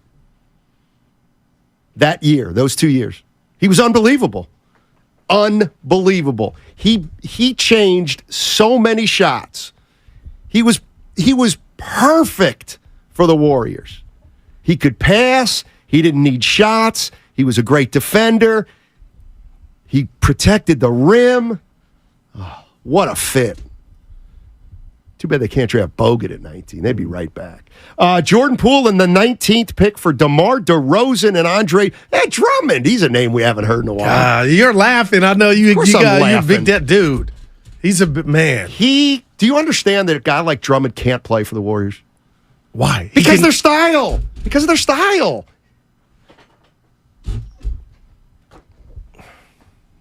Just doesn't bring back Marquise Chris. Yes. I'll take Marquise Chris. How about Spates? What's Mo doing? Coaching. Could Marcus Smart play for the Warriors? I don't know why. Where did his name come from, though? That trade last night. I know, but yeah. I wonder if Boston would even trade with the Warriors. I mean, I guess they would, but they got Porzingis. Dude, that's a problem. You can't. Warriors were not going to get Marcus Smart if the Celtics got back Porzingis in a trade. And just imagine now you're playing Boston. You're not, but if who's guarding him? That's what's scary, man. His teams are making moves. Boston, yeah. Who on the Warriors? Who would you put on it? Draymond. Then who's guarding Tatum? Wiggins? Who's guarding Brown? Wiggins. Clay. Good luck with that. Oh, no! All of a sudden now defense matters. No, stop. Defense has always mattered. Well, I just hope the boss is right and something happens tonight for the Warriors. You know, something big might happen. It might not work. It's possible. I understand. 888-957-9570 is the number. It's draft night. Warriors have number 19. What are they going to do with it? How about this? What if I said this to Warrior fans? What are you so afraid of with Draymond Green? I mean, isn't Marcus Smart the Draymond Green of the Celtics? Oh, he's the heart and soul. But they don't have 4 rings.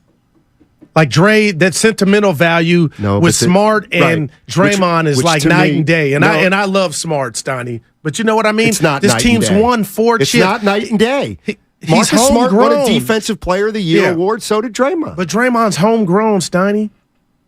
That attachment is there with the fan base, I believe. And it's the same thing with Marcus Klay Smart's Thompson. been with Celtics for his whole career, right? But no chips. So what? He's still part of that heart and soul. And I think Boston still has a shot to win it.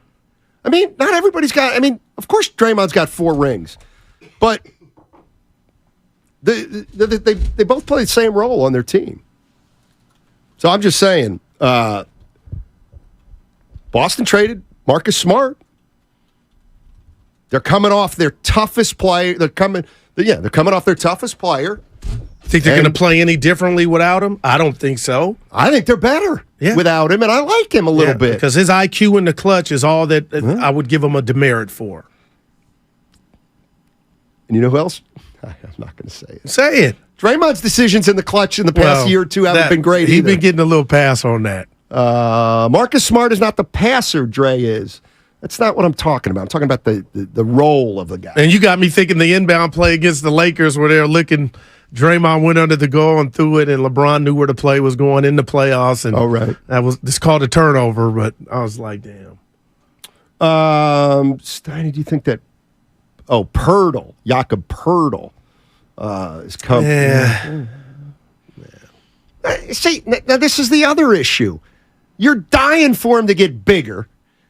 We just mentioned a 7-footer, Poole, and you go, yeah. But that's why it's unsolvable. He ain't a dog. It's unsolvable then. Give me Nurkic in Portland, and I know that's impossible, but a guy like that plays his size.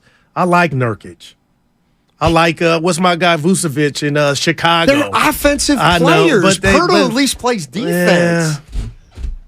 Christian Wood is not the guy. You do realize that you can't, like Vucevic, doesn't he average like 20 a game? Yeah, he's what? But Steiny, he'll get you some rebounds. He'll try to put you on your ass. What does that mean? He tries to put you on your ass. He's active. When you come to the lane, he's gonna.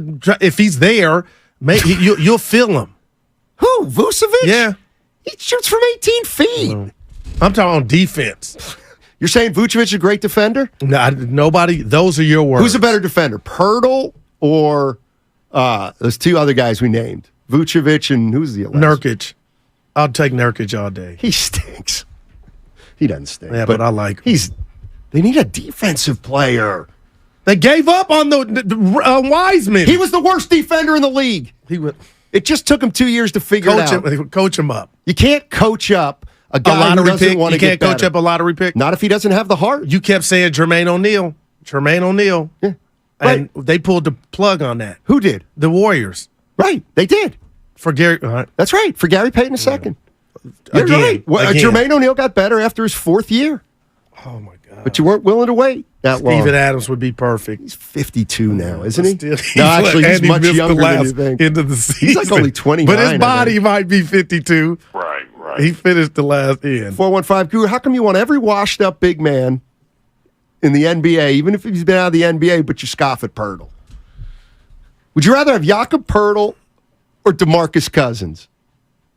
Cousins. And I'm being hella real right now. I'm being real. That's all you got to say. Goo and Poole. Well, so you'd rather take a guy who's not in the league and hasn't been? There was when he was in the league, he was a dog, and politics got his ass out of the league. And the last series he played in the postseason, he helped Denver. They didn't beat the Warriors, but he showed. I don't know what went on with D-Cuz, but the politic game, he played it wrong. But I would take him over Poole. Because I don't need him to be Moses Malone and us to throwing the ball to him. I need you to get some rebounds and block some shots. I think Cousins can do that. What if I told you Pool's better at rebounding and blocking shots? No. Then why is he on the Warriors' radar? I mean, yeah, he has been for a couple years. Poole, you hear his name every once in a while. That was 10 years ago, Goo. What is it with Cousins? Yeah. He's retired. But it's like the Carmelo thing that I took my victory lap for when you said he was finished. It was the politics that got him out the league. He was finished because he was selfish. He realized he needed to become a role player, embraced it, and voila, he was back in the league. Who's bigger ball? Oh, we got to go. I got to go. And you got to get my Giant takes. I didn't hear you guys talk. I want to talk. Go ahead. We'll see. Oh, we'll see. It's the NBA draft. Yeah, I know. They won 10 in a row. Well, yeah, they won 10 in a row. They're going to need a pitcher. The young guys are helping. Let me guess. You don't want him to get a pitcher. No, you want him to make a big move, right? Let me guess. You want him to get Shane Bieber. Well, or Stroh from Chicago. Stroman. Yeah, just get Stroh. The Stroh show. He'll be easy to get. When we come back, more talk about Marcus Stroman. Sponsored by Lucky California. Oh, that's the sound of a car being added to Cars.com. And since up to 50,000 cars are added per day, over the course of this ad, 8 new cars will have been added. Ooh.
is Moses Moody with the Golden State Warriors. Now back to Steiny and Guru. Daryl Guru Johnson back in the house after a week off. You miss me? Honestly. Well, you didn't text me. I like to leave people alone on vacation. Okay. All right. I like to leave people alone. that was evident. Yeah. I like to let people alone. I do that with you too. Alone. I like to let people alone. Yeah. On during their vacation. Guru back in the house. We got the draft tonight. Warriors have number 19. We got the Giants having won 10 in a row. We're going to talk about the Giants in a sec. All right. And we got Willard and Dibbs out at the Chase Center, 2-6. Larry Harris, Kirk Lacob, Patrick Baldwin Jr., Moses Moody. They're all going to be big. on. They're all going to be on the show later on, so that'll be a lot of fun. Let's get Darrell real quick. He's been holding on. He wants to talk a little Warriors, and then we'll jump into some other stuff in the sound I want to play for you from Adam Schefter. What's going on, Darrell? How you doing? How you doing, sir? Doing well. Hey. Hey, I think, man, the Warriors should get Joel Embiid. Yeah. He's a rim protector. Who would you give up for him? I'd give up Marcus Moody, Jordan Poole, and Kuminga and Lamb. I think Lamb's the one that'll push that deal over. And how much Thanks, are they Darrell. charging? Appreciate it. At the Improv. Phillies, that was pretty funny, boy. Philly's got to some decisions to make. Yeah. There's no doubt about that. By the Nick way, Nurse. What you got? Hold on a sec here. How old's this guy? Did you? So I see you responded to somebody on Twitter, and it says you just have. It says you're replying to Taha Urasi. You say lively period size. What was that? Oh, he said our guy from Santa Clara. Podzimski. Podzimski. Right. Or Lively. So I went with Lively, even though he's young. He gave me a choice on Twitter, 19. so I picked Lively. He's a 7-foot project. Yeah. So he won't fit in. But dude, Steiny, I want size for this team, man. Jokic and Anthony.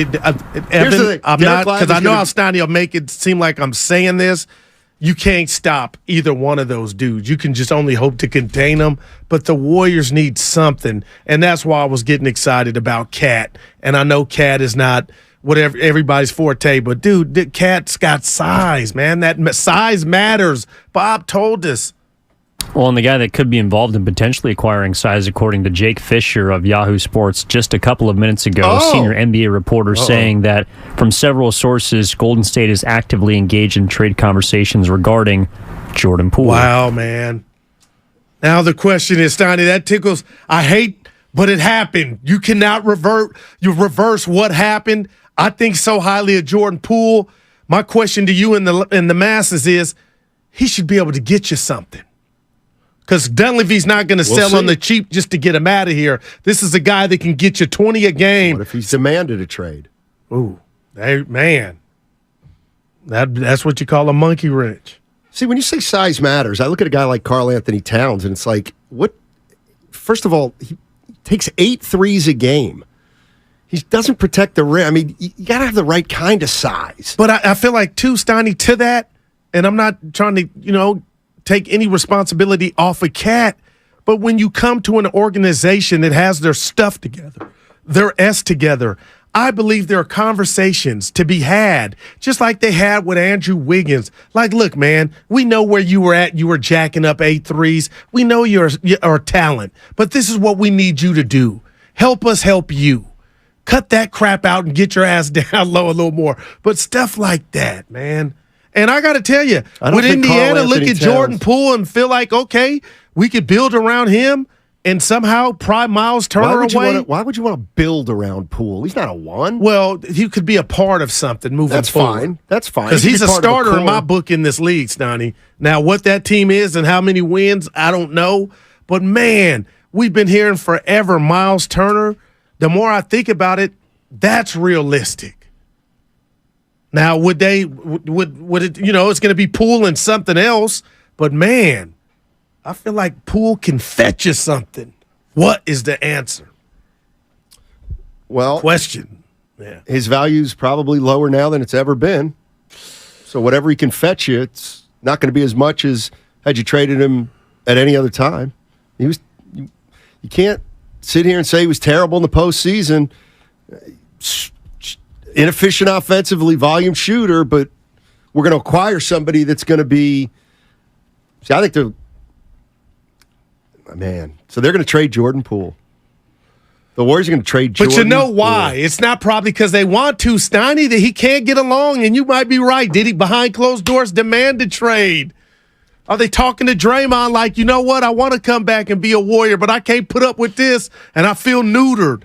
So we understand it, and it, you know what I mean? But, man, what could Jordan Poole bring you back? It's going to be underwhelming. It may be a very nice role player. It could very well be a very nice role player. And maybe that, the right role player changes the dynamic. It's possible. It's possible. I just know that you're giving up a guy who can get you 20. Steiny, I'm with you. What about our guy Grady Dick from Kansas? 6'8", 205 pounds. I don't think he's going to be around when the Warriors select. But I don't know. Never go full Jeff. That's our guy. 50 players averaged 20 points per game or more last season. Paul was the 50th. He's a one-trick pony. Oh, that can be replaced? I don't know about that. You mean Poole? Jeff. Yeah, what did I say? Paul. Oh, yeah, Poole. Okay. Paul. So think about that for a minute. There's 30 teams in the NBA. There's only 50 guys who average 20 a game. You were going to trade one of them. Man. And he's young. He's a puppy. In this day and age. And he's a puppy. Yeah, but it's all right. We got it. But see. We got an aging core we have to cater to. Yeah, this is, sometimes you have to make decisions and do things, and you have no choice. Like Bob Myers, I'll never forget that. He told us, guys, you don't have to make a decision until you have to. That punch has the Warriors in position to probably give up something. A guy that they just gave the bag to, his money doesn't even kick into this season, and you're telling me he'll be in another uniform? That's because of what Draymond did. And if people want to say it takes two to tango, that's because of what jumped off. But there's nobody, I believe, in a Warrior front office that wants Jordan Poole out of here, Stoney. But it has to happen if you're going to keep one of the two. 510, I'm kind of with you. How do people forget that Poole averaged 25 when Steph doesn't play? He keeps us afloat. And I agree. This is over. This is perfect. He's been a 20-point scorer for the last 2 years. And when Steph's out, he's shown us he can take it to another level. That's perfect. Who's your first guard off the bench if you trade Jordan Poole? Oh, Lord. Oh, I'm sorry. I can't believe I'm getting a... What is it, chain of thought? No. I'm sorry. Did you lose your train of thought? Dude, it's scary. I know it is. I don't know if we're going to find out next Friday or before. Oh. DiVincenzo, I don't know. See you later, good. I know, but Stardy, do we know that for sure? No, we don't, because you know how NBA players are. They long and they pine to go to a team for less money and less playing time. Just to help a team. Well, you know what? All right, Gary Payton II's your first one off the bench then. Okay. Wow, man. I hope, Evan, that guy is wrong, man. Okay, hit the sounder. Somebody's got to say it for me. I don't know what it is. 95.7 The Game. Breaking news.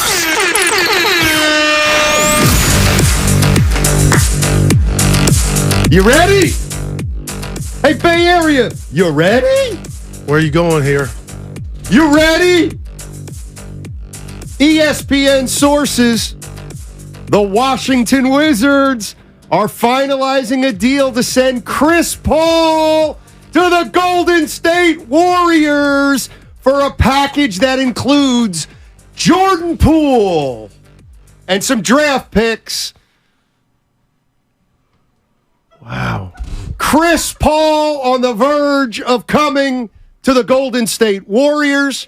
Jordan Poole, I don't understand possibly on his way out. Oh, man. Once again, ESPN reporting the Washington Wizards are finalizing a deal to send Chris Paul to the Golden State Warriors for a package that includes Jordan Poole and future draft assets. He just got older. And you said it. I'll give you the dub.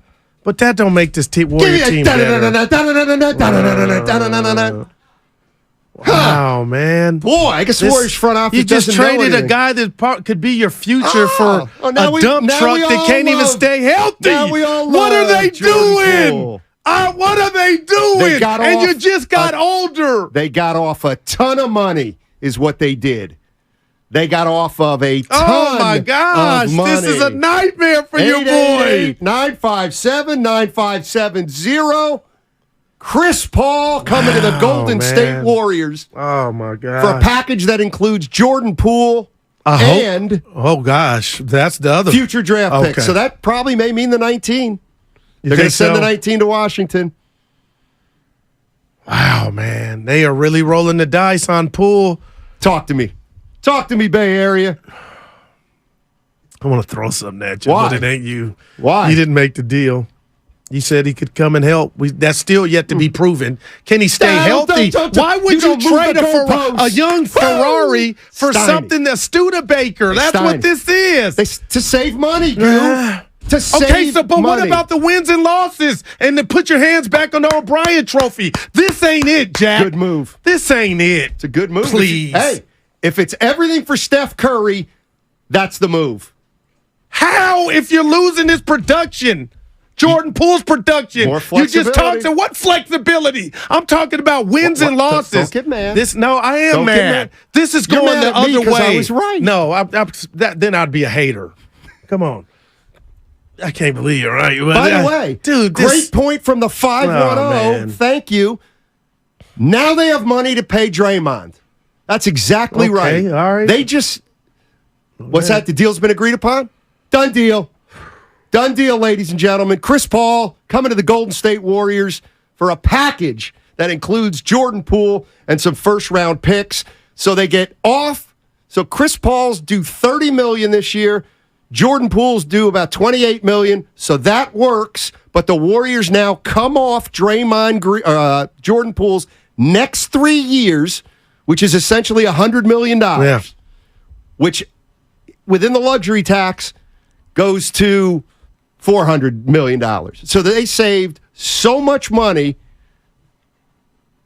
to get Chris Paul and to get Jordan Poole out of here. But they can't go use this money to get a player, but it can go to Draymond Green. Right. Because they're still over the tax. I mean, they can pay Draymond whatever they want before the trade or even now. But and even that was in terms of real money, oh, man. the Golden State Warriors have just moved Jordan Poole for Chris Paul. Go ahead. JP3 for CP3. CP knee. Wow. Yeah, that was a good one, Evan. People, see, I can't, this is where I just can't kind of believe it. You can't want to go all in for Steph and then hate this move. You know what I mean? Well, how much of this is because Dre and Poole couldn't get along? To me, that's all. It's 99.9% of it. I think it's but less not than that. to this. I think it's less than that. You think so? They don't make this move without Steph and Clay saying, let's do it. Wow. And you know what? I'm sure they both want it because you're right. Chris Paul won't want to be playing 35 minutes a night. So he'll be coming off the bench. Most likely, but only half the year. The other half of the year will start when Steph gets load managed. You got more info I'll there? never. Yeah, a couple of details from Shams Charania. Give it to us. Warriors are sending Jordan Poole a protected first-round pick in 2030 and a second-rounder in 2027 to the Washington Wizards for Chris Paul. 2030 and what? 2027 is the second-rounder. First pick is protected in 2030. All right, so 2000. Oh, my gosh. Wow. Steiny, I guess we know the Dubs chose Green over Poole. Yes, sir. All right. I'm going to take some calls in a minute. 888-957-9570 is the number. In case you're just joining us, the Golden State Warriors, I think it's a blockbuster. We said if any one of the foundational 6 goes, that categorizes as a big move. Jordan Poole on his way to Washington. Jordan Poole on his way to Washington for Chris Paul III. You think Chris Paul found out from his kid? That's pretty good, Evan. Man. Wow. And you're right. The big boys had to sign off on it. There's no way in hell they didn't. I'll tell you what. Poole was a problem. I'll tell you what. I like Dunleavy's thought process early. Are the Warriors better? It shows how much you know basketball, Steinmetz. They never go after Chris Paul. Chris Paul doesn't make any sense. Chris Paul this, Chris Paul that. Mike Dunleavy and Joe Lacob liked it. Matt, no. Does it make them better? Hey, fellas. Not yet. Hey, Matt, what's going on, buddy? We got CP3, baby. I was going to talk about something else, but I guess not. Oh. I like it. What I was going to say is that I think shooting matters more than it ever has, and that was bad for Draymond. And I was going to say bad for Poole. I mean, good for Poole, but this is good for Poole. He's going to have his own team. They're going to stink. Mm-hmm. He'll become a good player. But back to the draft, you have got to have shooters. You cannot have people who can't shoot. I just don't understand. Oh, his shot will develop. Nope, never does. So they are going all in for this year. So I'm assuming that means Draymond has a deal. It would be a disaster if he didn't. Right. That's a great point, Matt. But they must. They wouldn't have done it. I agree. And then yes, and don't forget they're saving a ton of money because they got off Poole's contract. That's right. And you know what? Run it back this year. He didn't say let's run it back 3 years. He said 1. So next year, things are going well. Maybe they re-sign Clay. Maybe they don't. Right. And maybe they're $70 million off the salary cap then. So exactly. I like it. Thanks, Matt. Last little bit. Oh, sure. Yeah. Go ahead. Well, Major League Baseball does almost nothing right, but one thing they do that is something the NBA has just got to get into is a truly developed minor league system. Because, I mean, they're kind of leaning that way, but you got to be able to move people up and down. Matty. They have to be able to develop these kids. Matty, great stuff, Matt. I appreciate it. I just sensed the boss coming in and saying, look. The Warriors just got Chris Paul and traded Jordan Poole. You can't be talking about the farm system. Yeah. I'm shocked, In case man. you're just joining us, the Golden State Warriors have just completed a trade. Jordan Poole is on his way to Washington with a couple draft picks for Chris Paul. The Warriors have acquired Chris Paul. The boss was right. He said he felt like they were going to do something big. This qualifies. Two Tube says, great move. Question of Size says, what the? Rich Alexander, a horrible trade. City Lock, goodbye Ryan Rollins. Let's see what else. Jordan Poole is gone, man. So what happened to the 19th pick? They did not move the 19th pick. The Warriors traded Jordan Poole, a 2027 second-round pick, and a 2030 first-round pick. And we got the answer to your question. It's protected. We'll find out. First guard off the bench, CP3. Yes, sir. And they're still making a pick tonight. Yep. Devin and Hayward. Hey, Devin, how you doing, man? Haystack. Hey, guys. How's it going, man? I love your show, man. Thank you. Appreciate it. Thank you very much. So it's crazy. I was just talking to the guys about it. Me personally, I like the trade for a little while, or at least for now. We got a good veteran leader, a good facilitator that if we decide to play small ball, there's one option, right? Step at the 2. He's also very clutch in situations. The midi game is dangerous. Jordan Poole, hey, he wanted more minutes, right? He wanted more opportunity. There you go. So you should be happy. You're away from Draymond as well. Dre, this is the Warriors putting, faith in you because we could have kept, going younger. But I also wonder, does this mean we keep Dre still? Like, what if we go a different direction there? So keep who? I wonder if Dre. you guys just take on.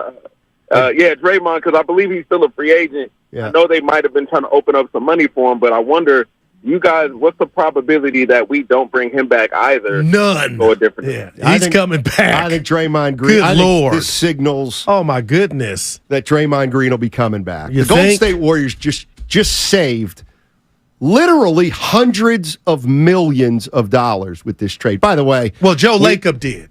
Well, and his investors too. But yeah. There's so much we just learned from this move that we've just heard about. And one is, now I think it's official, we can no longer say that, like, Joe Lacob's pockets are bottomless.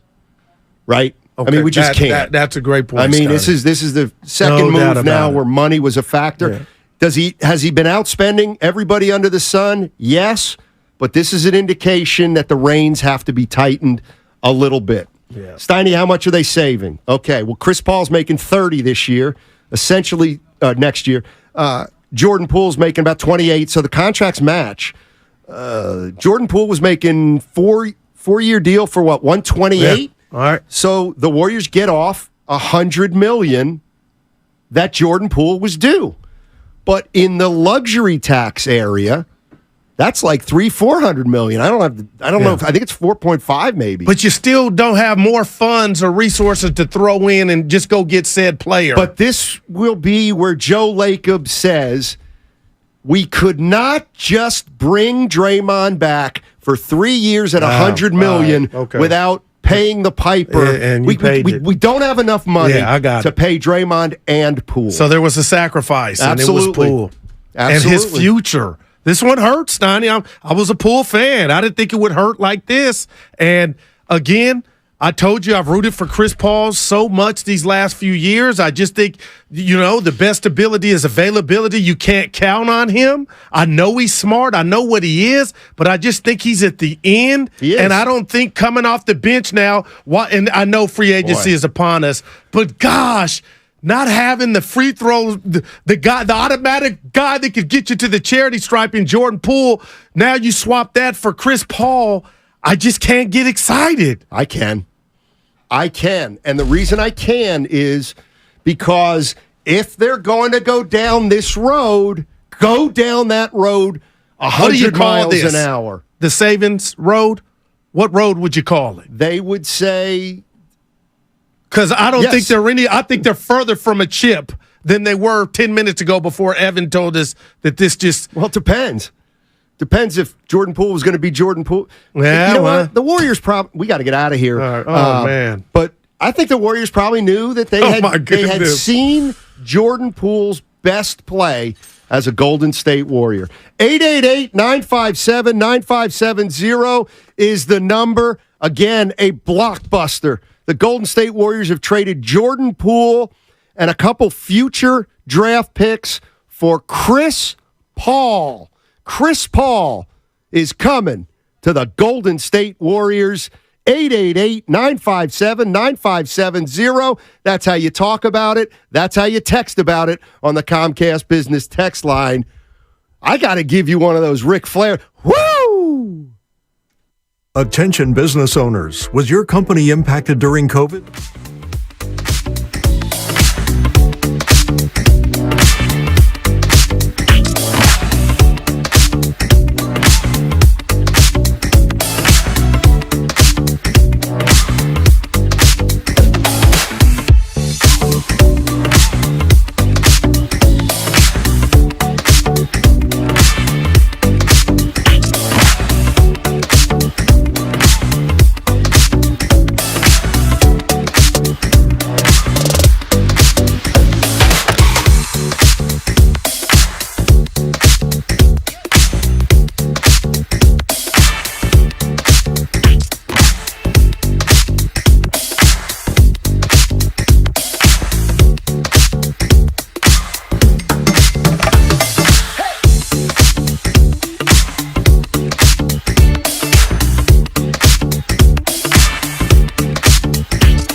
It's JP with the Golden State Warriors. Now back to Steiny and Guru.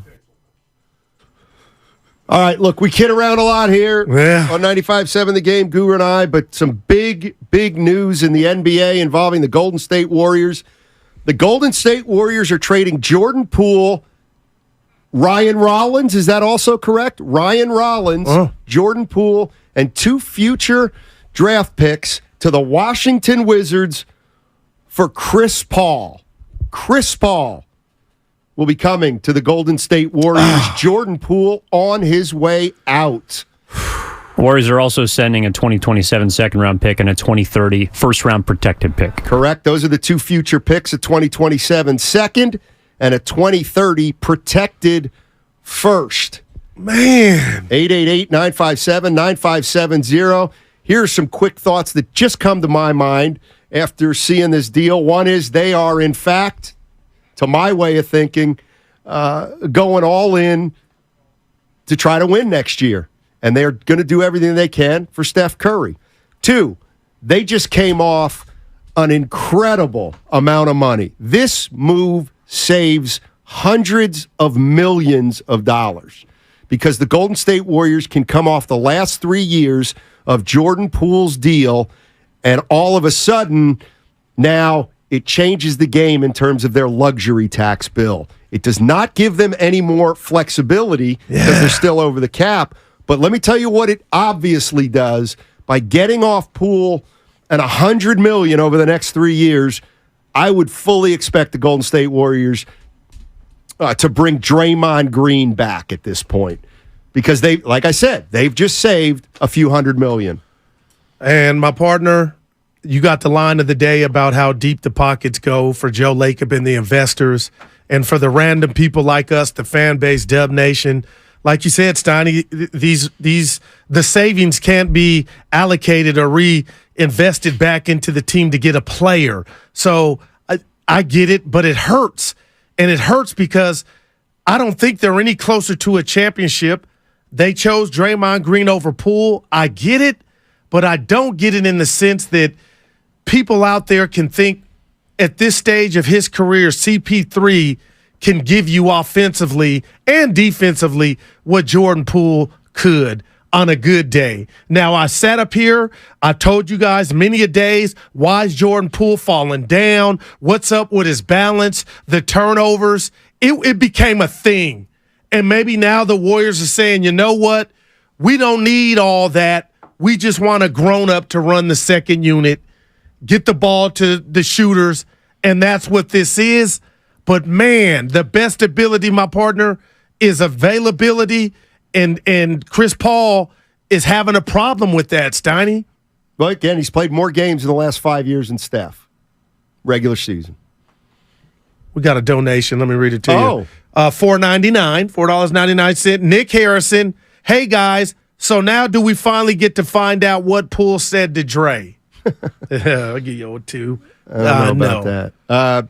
And does this signal that the organization was okay with the punch from Draymond? I saw that earlier on YouTube. I kind of perked up a little bit. We'll never know. Nobody will admit that. But Dunleavy's first move. Ant Martin 21. Why not wait till Chris Paul was waived?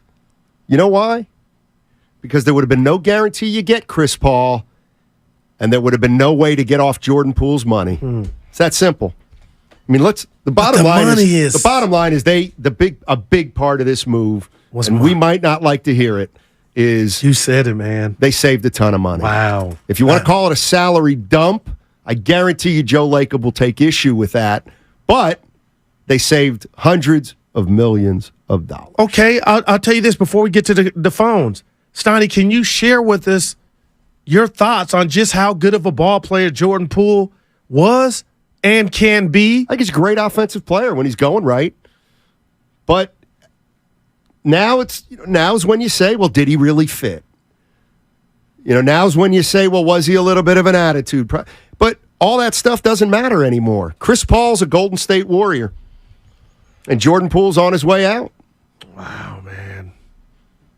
By the way, who's got to be fuming? Let me go ahead. Fuming. Give it to me. Mark Willard.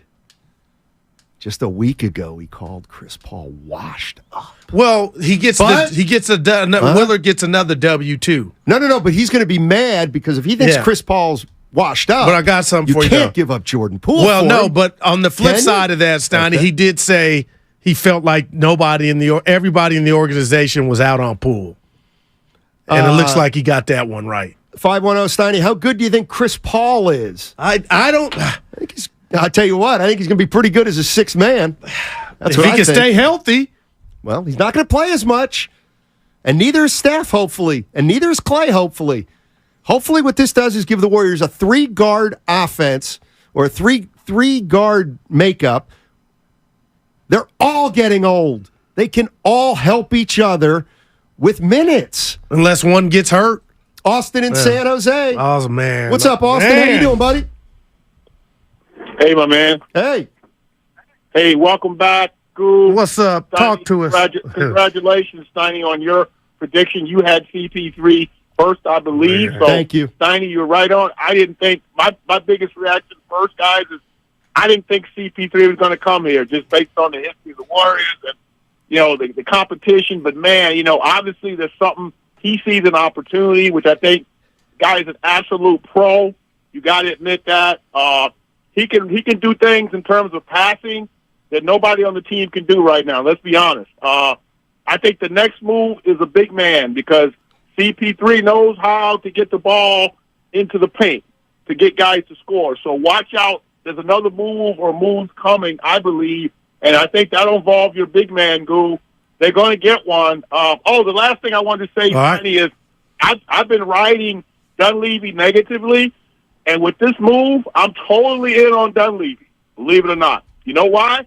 Because it tells me he's got the stones to make moves, and that's what we need from the GM position. That's what I got, guys. Thanks. Appreciate it. Let's not forget, who's in Washington right now? His old friend, Warrior assistant general manager, Travis Schlenk. Yeah. And they're ripping that thing apart by the seams. And what's so funny is we just heard Mike at the presser, Dunleavy, and he was talking about how Poole and Kuminga were, of course he was supposed to say it, cornerstones. I just don't. Wasn't CP3 enough, Jordan Poole enough to get CP3? Why'd you have to throw in the draft picks? Like, this ain't 2009 CP3. Well, you know why? Because Poole's good. He's also expensive. He is expensive. But that's what this is. This is Chris Haynes. Yeah. Uh-oh. Bleacher Report, right? Golden State will not waive Chris Paul, and he is looking forward to partnering with the Star to make a championship run, league sources say. I got to believe he left out Steph Curry, meaning he's looking forward to partnering with Steph Curry. Last thing, Sabo, $4.99. Don't ever talk about Warriors culture. That is a joke. I know they're saving money, but it wasn't just Poole enough to get CP3 while the draft just at the draft pick. So, wow, man. Yeah, Steiny, I know you got it right, but you don't care about credit and all that stuff. But, man. 888-957-9570 is the number. Bottom line, they made the move. The Golden State Warriors have traded Jordan Poole to the Washington Wizards along with 2 future picks. I wonder if they're done for Chris Paul. I wonder if they're done. No, they're going to draft tonight. I'm saying, what if Kuminga? What if something happened with Kuminga? Maybe. Vegas Rob. What's going on, Vegas Rob? Man. How you doing, buddy? Man, Guru, I'm glad you're back, man. I missed you on the show, bro. Oh, thank you. On your family and Instagram, man. Thank you, family. But yeah, man, my feelings hurt, man. I mean, my son middle name is Jay Poole. You know what I'm saying? I'm kind of hurt, bro. But I know I want to see Chris Paul get a ring too. He just got to stay healthy because if he don't stay healthy, then this deal was a whack deal. But I guess it is, man. It is what it is. It's business. It's a business, and we gotta go with it. But I'm hurt, man. I really am. I like Jordan Poole, man. But let's see, man. Love y'all, man. Love the show, man. Y'all Thanks, Vegas Bob. Appreciate it. And this doesn't make it easier to bring back Dante. Somebody's asking that on the Comcast business text line. This is about the luxury tax and the investors, where they'll probably be pouring some bubbly because they got up off this contract. Steiny, damn. Golden State Warriors have traded Jordan Poole to the Washington Wizards for Chris Paul.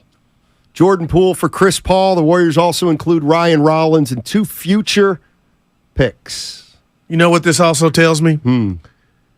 As much as I think I know Steph Curry, because we know what he's about, he's presidential. Klay Thompson on and off the court. Draymond too. And the fact that the Warriors organization did not suspend Draymond for hitting Jordan Poole, I'm putting the rat on the table, sponsored by Atco Pest Control. Go to atcopestcontrol.com for all your pest control needs. Steiny, Jordan Poole behind closed doors he was doing something to where everybody was turned off from him. If just what you said, Curry doesn't sign off or give input, Klay doesn't, and that thing when they went to China or Japan last year and Jordan was saying, so Klay was making fun of Jordan and we were was it something there? That all was real. So whatever Jordan did, he turned the team against him, and the most important guys on that team, Steph, Klay, because we know how Dre felt, and it cost him. He's up out of here. Rickson.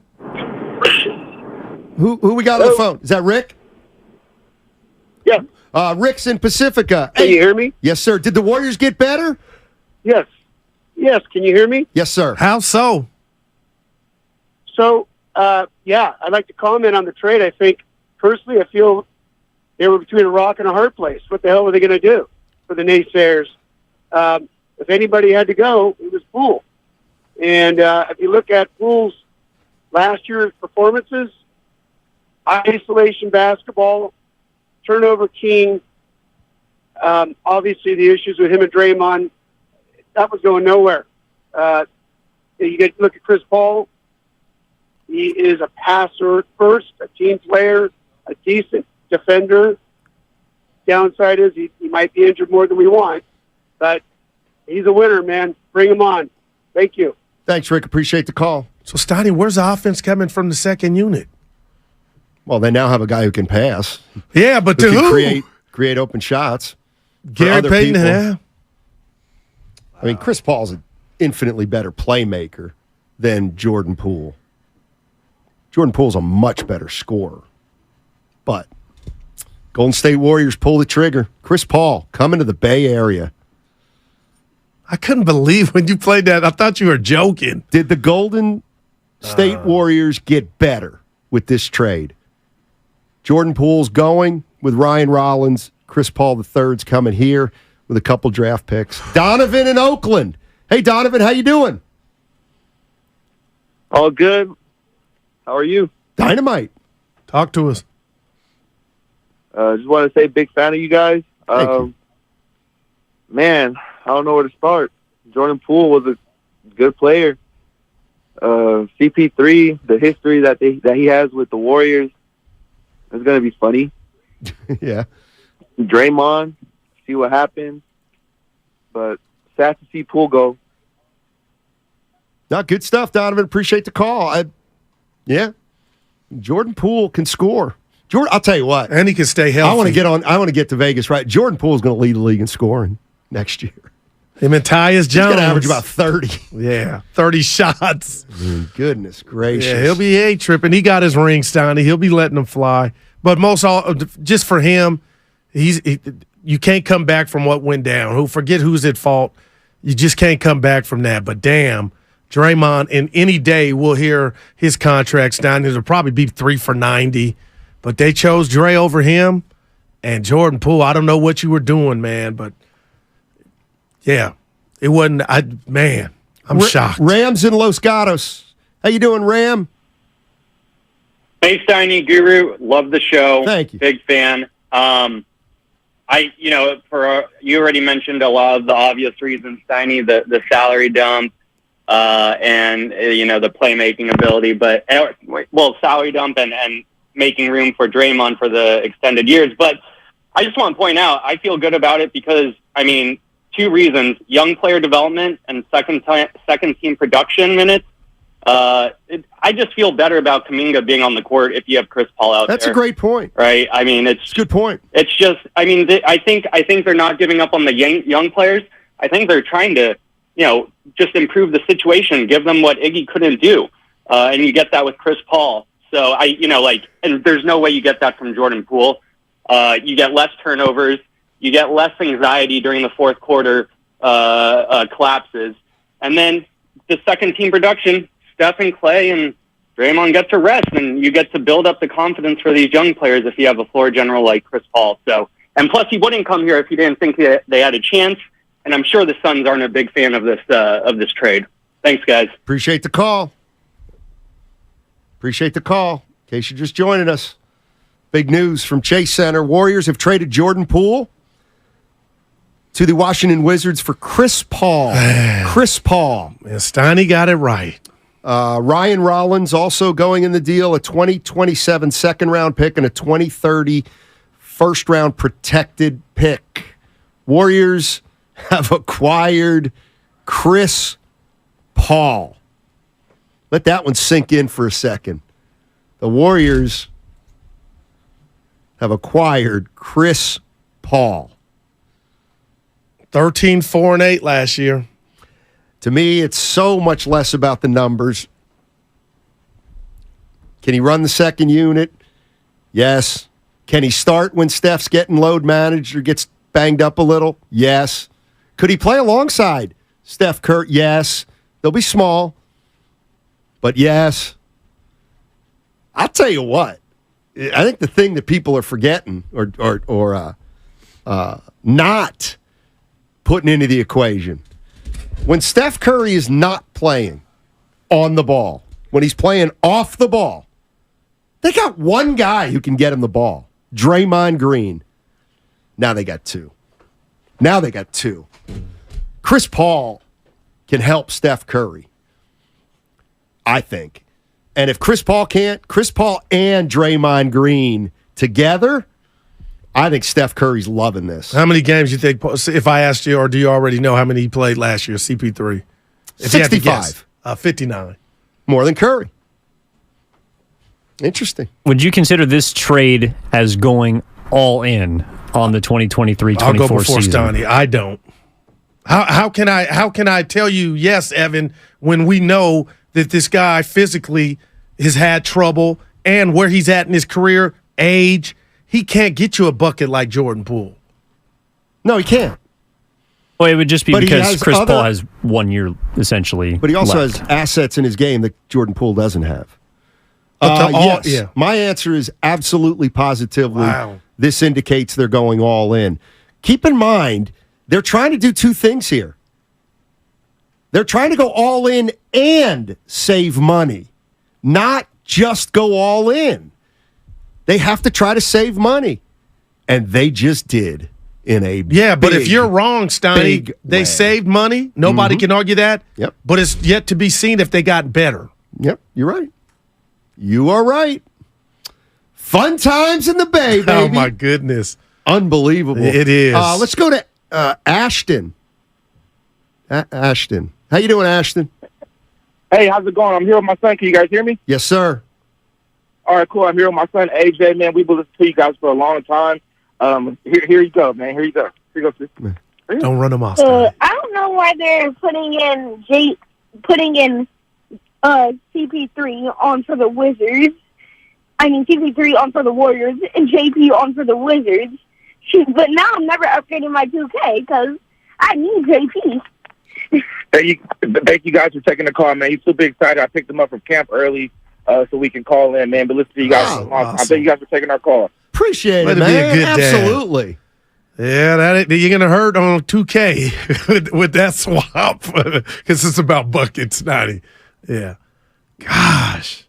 To Evan's question, can you guys break down for me how this is all in without the money component? Wait, what? Evan asked us, are the Warriors does this signify that they're all in? How, if some think that Jordan Poole is a better player than CP3?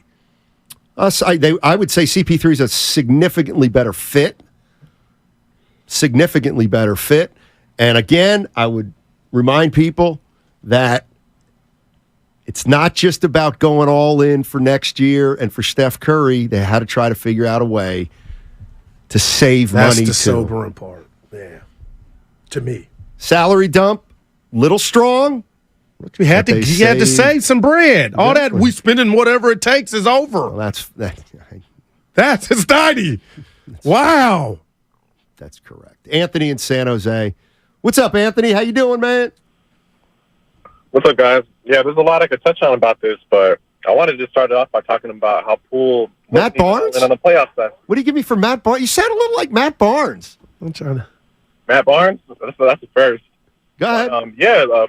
Poole wasn't he wasn't all in last year. So I mean, how do you keep him around? They were stuck in a hard place, like one of the last callers said.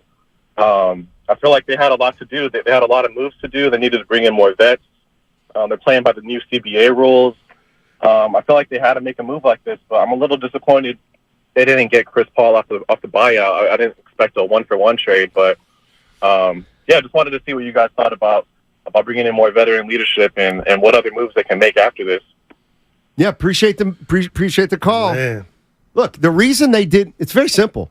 The reason they didn't wait for Chris Paul to get bought out is because they wanted to get off Poole's money.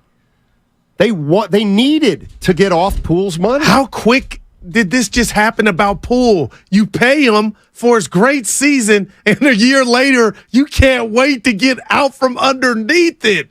Just think about that. 12 months. I'll give John Dickinson a lot of credit for this one. Uh-oh. Because he said this right off the bat. He said, just because the Warriors paid Jordan Poole doesn't mean he's automatically part of their core. They had to sign him to keep an asset. That's just, I mean, the Miami Heat might trade Tyler Hero tomorrow. Who knows? But I never, after listening to Dickinson, thought for a minute that signing Jordan Poole to that contract last year meant he's the third splash brother. That he was a cornerstone. No, I just but the point is that we all were enamored. I was with what he was showing us, especially when Steph Curry was out and Clay was out. Wow, Jordan Poole, a short-lived career with the Golden State Warriors. Who would have thought? All righty, 888-957-9570. I think we got the most people we've ever had. Dude, I'm looking at YouTube. Well, we had 1,700 when... did we? Yeah, what happened that day? 1,700. You go, go at 1,700. It was just not too long ago. Evan's on one of this show. He'll let us know. All right, 925 says is Chris Paul being flipped. That's not the way it looks early. Chris Hayes, you said. Not the way it looks early. 888-957-9570 is the number. The Golden State Warriors have just acquired Chris Paul for Jordan Poole, a couple future draft picks, and Ryan Rollins. Chris Paul, a Golden State Warrior. We'll talk about it on the other side. Have you been in a car accident? Chilton Auto Body has 15 convenient Bay Area locations to help restore your vehicle to pre-accident condition. Chilton Auto Body is also actively hiring for all positions. For more details, head to ChiltonAutoBody.com, the Bay Area's leader in collision repair. What's up? It's your boy Guru here to tell you about my SodaWeightLoss.com journey. As you all know, I've been trying to shed more than a few. And boy, have I found the right location. SodaWeightLoss.com has helped me drop 15 pounds in 2.5 weeks. And I'm excited about my next weigh-in, which is Saturday. Let me tell you how they got it done. They gave me a personalized eating plan, no pills, no workout plans, and no anti-suppressants. It's just all about learning nutrition. I eliminated junk food, beverages, and when you drop the weight, you keep your muscle mass. So that's another added benefit. And they talk to you. You have your own nutritionist. So any questions, you're feeling down or up, there's somebody to talk to get you through it. So go to SodaWeightLoss.com. And I'm telling you, I'm happy that I've tried it and I'm losing as we speak. SodaWeightLoss.com. U.S. Bank is ranked #1 in customer satisfaction with retail banking in California. And since California is home to most award shows, we've prepared a thank you speech for such an occasion. To the people of California, we've been proud to help you plan, budget, and save smarter in a way that works for you. Our tools and friendly advisors would have no place to really shine if it weren't for you, and we can't thank you enough for that. We wouldn't be here if it weren't for our many branches and ATMs that are always a helpful hub for U.S. Bank customers. And of course, a huge thank you to our real-life humans because they really go above and beyond for our customers every day. J.D. Power wouldn't have named us best in customer satisfaction without you. To the person recording this right now, even though we just met, you feel important to this journey too. Oh, and to our moms. Hi, moms. This award isn't just for U.S. Bank, it's for you all.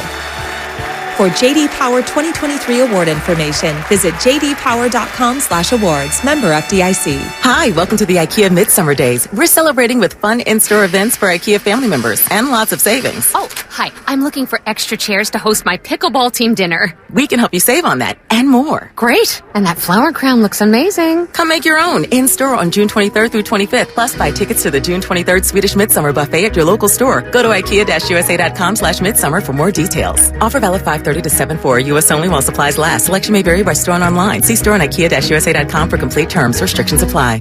This sports update is brought to you by O'Reilly Auto Parts. Well, Cincinnati's pro baseball team is at the top of the list in analyst conversations.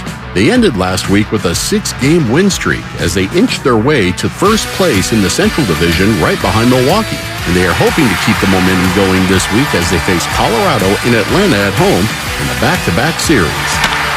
For all your auto part needs, head to your local O'Reilly Auto Parts or shop online at O'Reilly.com. O'Reilly Auto Parts, your professional parts people. Prescriptions require an online consultation with a healthcare provider who will determine if appropriate. Restrictions apply. See website for details and important safety information. Subscription required. Price varies based on product and subscription plan. Hey guys, did you know there's a generic form of Viagra that works just the same, but is 95% cheaper? Just go to 4hims.com/joy. Through Hims, you'll get a free medical consultation, discreet shipping if prescribed, and the process is 100% online. To start your free online visit, go to 4hims.com/joy. That's FORHIMS.com/JOY. Red, white, and dew savings are happening now at the Home Depot.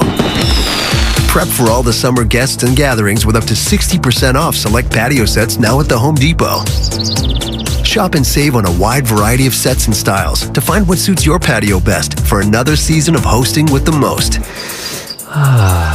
Find the perfect pieces for your space with up to 60% off select patio sets. So sit back and relax into red, white, and dew savings happening now at the Home Depot. How doers get more done. What's up? It's a Target trend alert. New swim has just arrived and it's sunny weather approved. If you're into bikinis or one pieces, high waists or cutouts, they're the perfect combo of trendy, flattering, and affordable.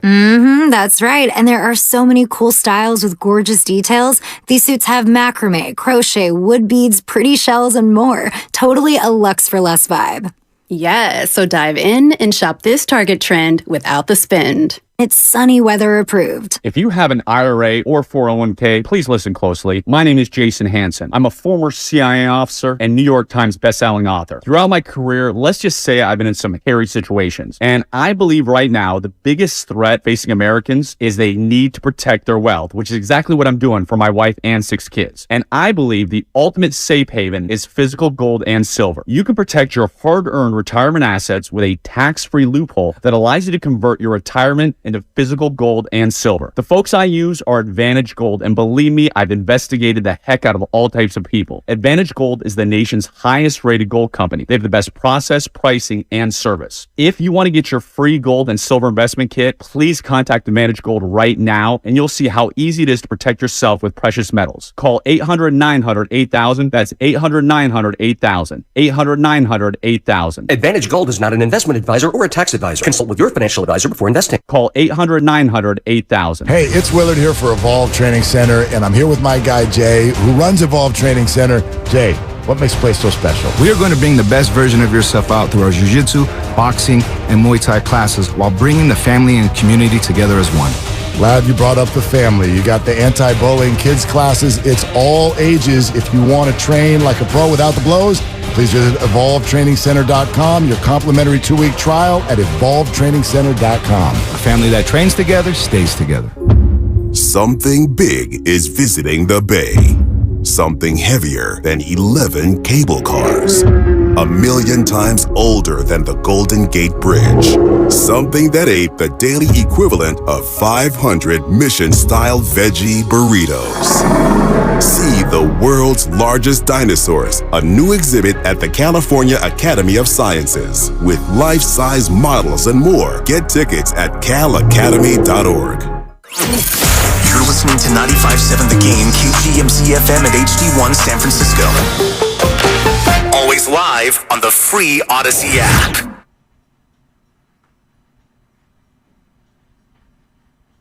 Now, back to Steiny and Guru on 95.7 The Game. All righty, Matt Stein, Matt Darrell, the Guru Johnson with you. We're going to be here till 2 o'clock, and then we throw it to Willard and Dibbs. Willard and Dibbs in the center of the action at Chase Center. They're going to be doing their show from 2 to 6, and of course, they will have a lot to talk about. The Golden State Warriors have acquired Chris Paul. Chris Paul is coming to the Bay Area. Jordan Poole is headed to Washington, along with Ryan Rollins and 2 future picks, one in 2027. That's a second rounder, one in 2030. That's a protected first rounder. Surprising. Very much so. It is. It is and it isn't. We all knew that that Jordan Poole might be traded. We knew that, right? We knew that was a possibility. But for something different than CP3. Why? In my world. Like who? A Miles Turner. You just got a Hall of Famer. Yeah, that was 1906. I'm starting to get the sense the Warriors don't want Miles Turner. Dude, wow. Wow. The 2 Matts in my life got it right. Matt Steinmetz and Matt Nahigian, our boss. He said something big would happen. This was Tom Hanks big. But Jordan Poole, whatever you did, son, this last year in Golden State, you rubbed a lot of people wrong because your talent supersedes Chris Paul at this juncture for you getting traded for in your future. Man. From Army of One, is it just me or does Steiny sound like he won the lottery? No. Can't tell the people why you're so excited, though, Steiny. Yeah. Well, for the people that don't know. Well, your prediction. I'm legitimately interested. I'm curious. Your Babe Ruth. No. When Chris Paul became available and the Golden State Warriors are in the process of deciding what direction to go, and we heard a lot about all in. You got to do anything and everything for Steph Curry. You've got to extend this runway. Try to re-pry open this window. Yeah. When that was the strategy, I said Chris Paul makes perfect sense then. It makes perfect sense if that's the avenue you're going. There was some ridicule. There was some mocking. From your partner. There was some antagonism. There was some, this guy didn't know anything. That's it. Willard, I'm done. Get in me. I'm done.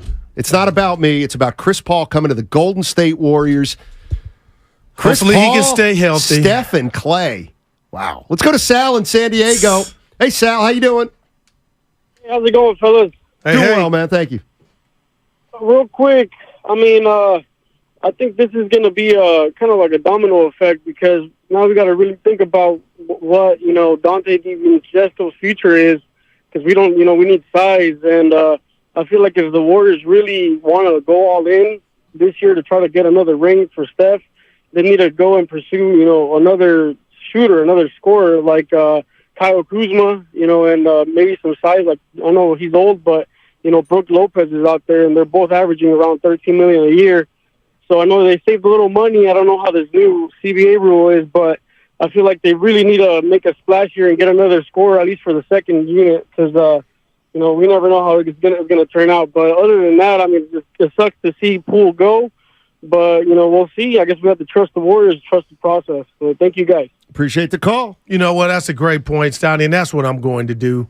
As much as, Goo, you love the highlights. I am Chris Paul at the gym when I play pickup. I know he labors a lot, and maybe that won't happen this year, and hopefully it doesn't for the Warriors standpoint, but I was a big, big Jordan Poole fan. How big, Stoney, is hurting that he's gone. And I just thought the return, if you were going to flip and trade him, would be greater than a guy that's 38 years old like Chris Paul. So I'll wait and see, but for the people in the back that think this money that the Warriors saved, they can go to the Nordstroms and buy something, they can't, because Kyle Kuzma's going to get $30 million at least, and the Warriors, unless they do something and move mountains, that he's out of their price range. Well, Zach Lowe and Adrian Wojnarowski reporting that the 2030 draft pick is actually top 20 protected. So that's some good news. Top 20 protected. That means if in 2030, I don't even know. Hopefully, if I'm here. Yeah. Dude, how old would I? Oh, I'd be 40. Jason in San Francisco. How you doing, Jason? What's going on? Hey, boys. Signing Guru. I actually met you at the old ship a while ago. When I heard Guru, I was like, are you Guru? Anyway, dude, I'm so excited. I'm so excited about this damn trade because I'm season ticket holder. I was watching Jordan Poole all last year, and he was driving me absolutely crazy to the point where, like, my son and I were saying, like, it's Jordan Poole. Like, we just couldn't stand watching him play at the end of the year. So here's the thing. What this trade does is it actually is going to unlock Kuminga for next season. Guru, you've been talking about, seeing what Kuminga can do. Just watch what Chris Paul is going to do with Kuminga. And Draymond's back, and I'm so stoked for next year, guys. Yeah. That's one point. Yeah, that's a good call. What do you think? The Warriors have just acquired Chris Paul. It cost them Jordan Poole.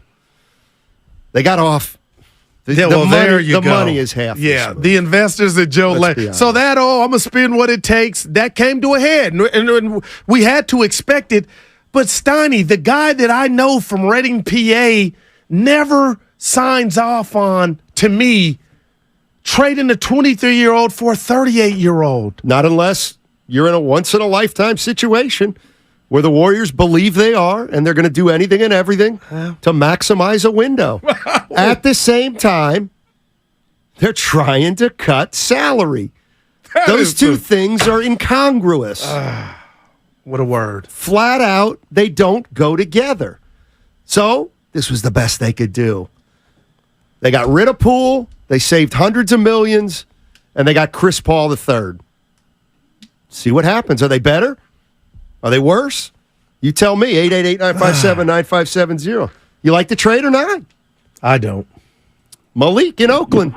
Hey, Malik, how you doing, man? How you guys doing? I thought I wasn't gonna call back until next season, but y'all got a good one today. I love you guys though, but I'm a basketball fan. Heavy. What I want to ask you guys is this: now that we got Chris Paul, and I like the trade, are we going to get somebody over 6'11" Dak? Because when we was in the playoffs, our biggest problem was we didn't have a big guy. We saving a little money. Can we bring in somebody that's extremely tall? I love you guys' show, but I love the Chris Paul trade. But we need a big man, and I'm not. So I'm with you, but I'm not impressed. Yeah, I'm with you. Appreciate the call, Malik. I'm with him, Steiny. I didn't take it far enough with the money that's being saved here by Joe Lacob. Talk to us. It's going to make him. It's going to make him able to re-sign Draymond Green. It's so much money. It's going to help him re-sign Klay Thompson. That's what this move is about. Again, Poole's contract was approximately $130 million over 4 years. Chris Paul is worth $30. That's what his contract is. No. So the Warriors save over the next 3 years approximately $100 million. Yes, sir. However, there's a penalty involved in that because they're a repeater over the luxury tax. So what the Warriors really did was save hundreds of millions of dollars to probably spend a little bit later on Draymond Green and Klay Thompson. Do you think that Klay gets done before camp? No, I don't. Okay. I don't necessarily think they'll do anything with Klay this summer. Maybe they will, because I'm sure he wouldn't want to play on a lame duck status. But I guess Kerr coached. 925. I love the trade. Got rid of Jordan Poole and his bad contract, his bad defense, and his pouting. We can now sign Draymond. All right. So I got a question for you. So you mentioned JD saying when Poole got paid, that didn't mean he was, part of the core or whatnot. But Bob Myers facilitated that deal. I mean, he was running. He was the guy. He was the GM. Is this a signal that shouldn't have been done? I don't think so. Or is this all just on Jordan Poole and the punch and the regression that we saw? I think the way the Warriors looked at it was Jordan Poole's a pretty good player, and he's due to get paid. And you know what? What are our options? They could have brought Jordan Poole back as a restricted free agent, and let's say he would have had the year he would have had. Well, then what are you going to do? What if Jordan Poole right now were a restricted free agent? I mean, first of all, you're not going to give him an offer until he gets an offer from another team. Would he get another offer? Let me tell you, restricted free agency can get a little messy. Yeah, I'm happy he'll be starting though, Steiny. Our team would know. He's got to beat out Tyus Jones. No, they're going to be the backcourt. Steve in Fairfield. What's going on, Steve? How you doing, man? Hey, good. First of all, Steiny, great call by you. You were ahead of it. You were ahead of ESPN and everybody on this. It's a great call by you. And the funny thing for me is there was a time when Chris Paul wouldn't even share a court with Steph during oh, that's right. Shoot around. But he knows where the championships lie. They lie here. He's going to come here. And let's get this right. The big three, Clay, Dre, and Steph had to sign off on it. No doubt. This is what we already know, that they're true professionals. They don't get caught up in the petty stuff. And, I do have visions of Paul kind of hurt in a lot of the playoffs because he's got a lot of mileage and he's older.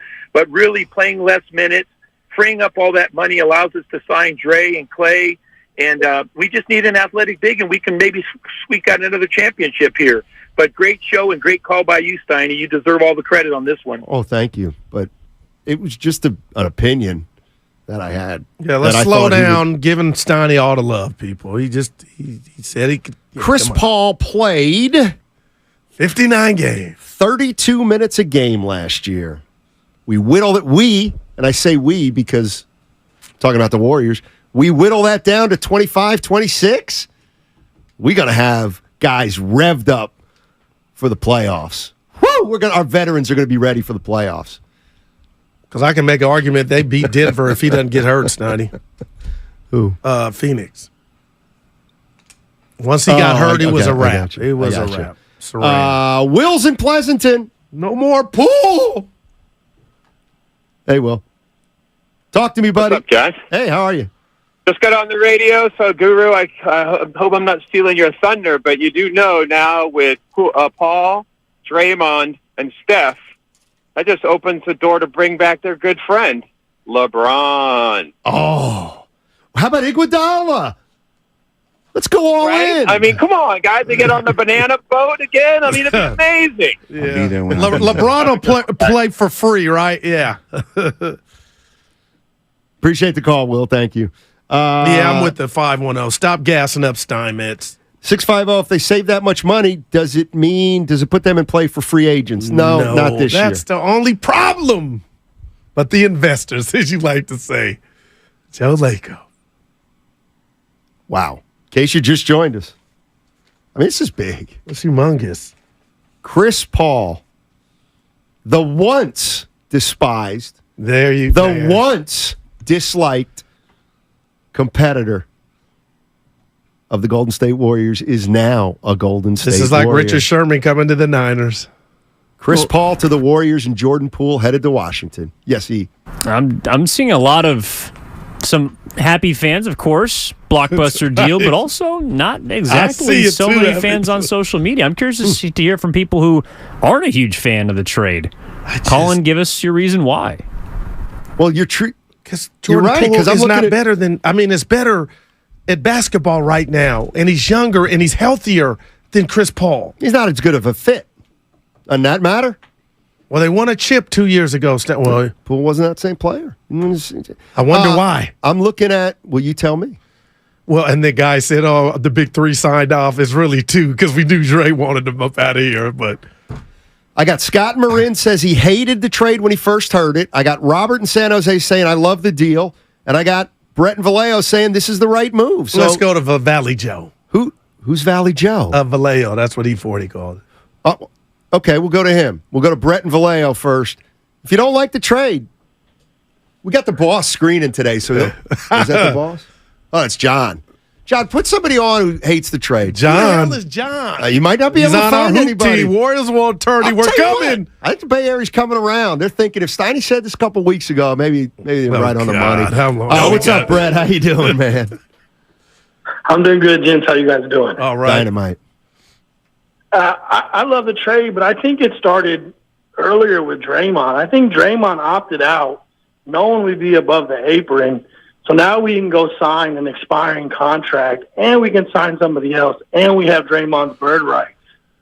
So I think, there's still a move to be made. I think we might package Kuminga in the 19th, or Baldwin in the 19th, and go get like a Derek Lively in the draft or another big man that can help us out. And then next year we'll be under the apron again because Chris Paul will be a free agent. That's all I got. Yep. But at that point, you're going to have to probably re-sign Steph. I'm sorry, Clay. Yeah. Clay. Let's go to Leo. Leo doesn't like it. How come, Leo?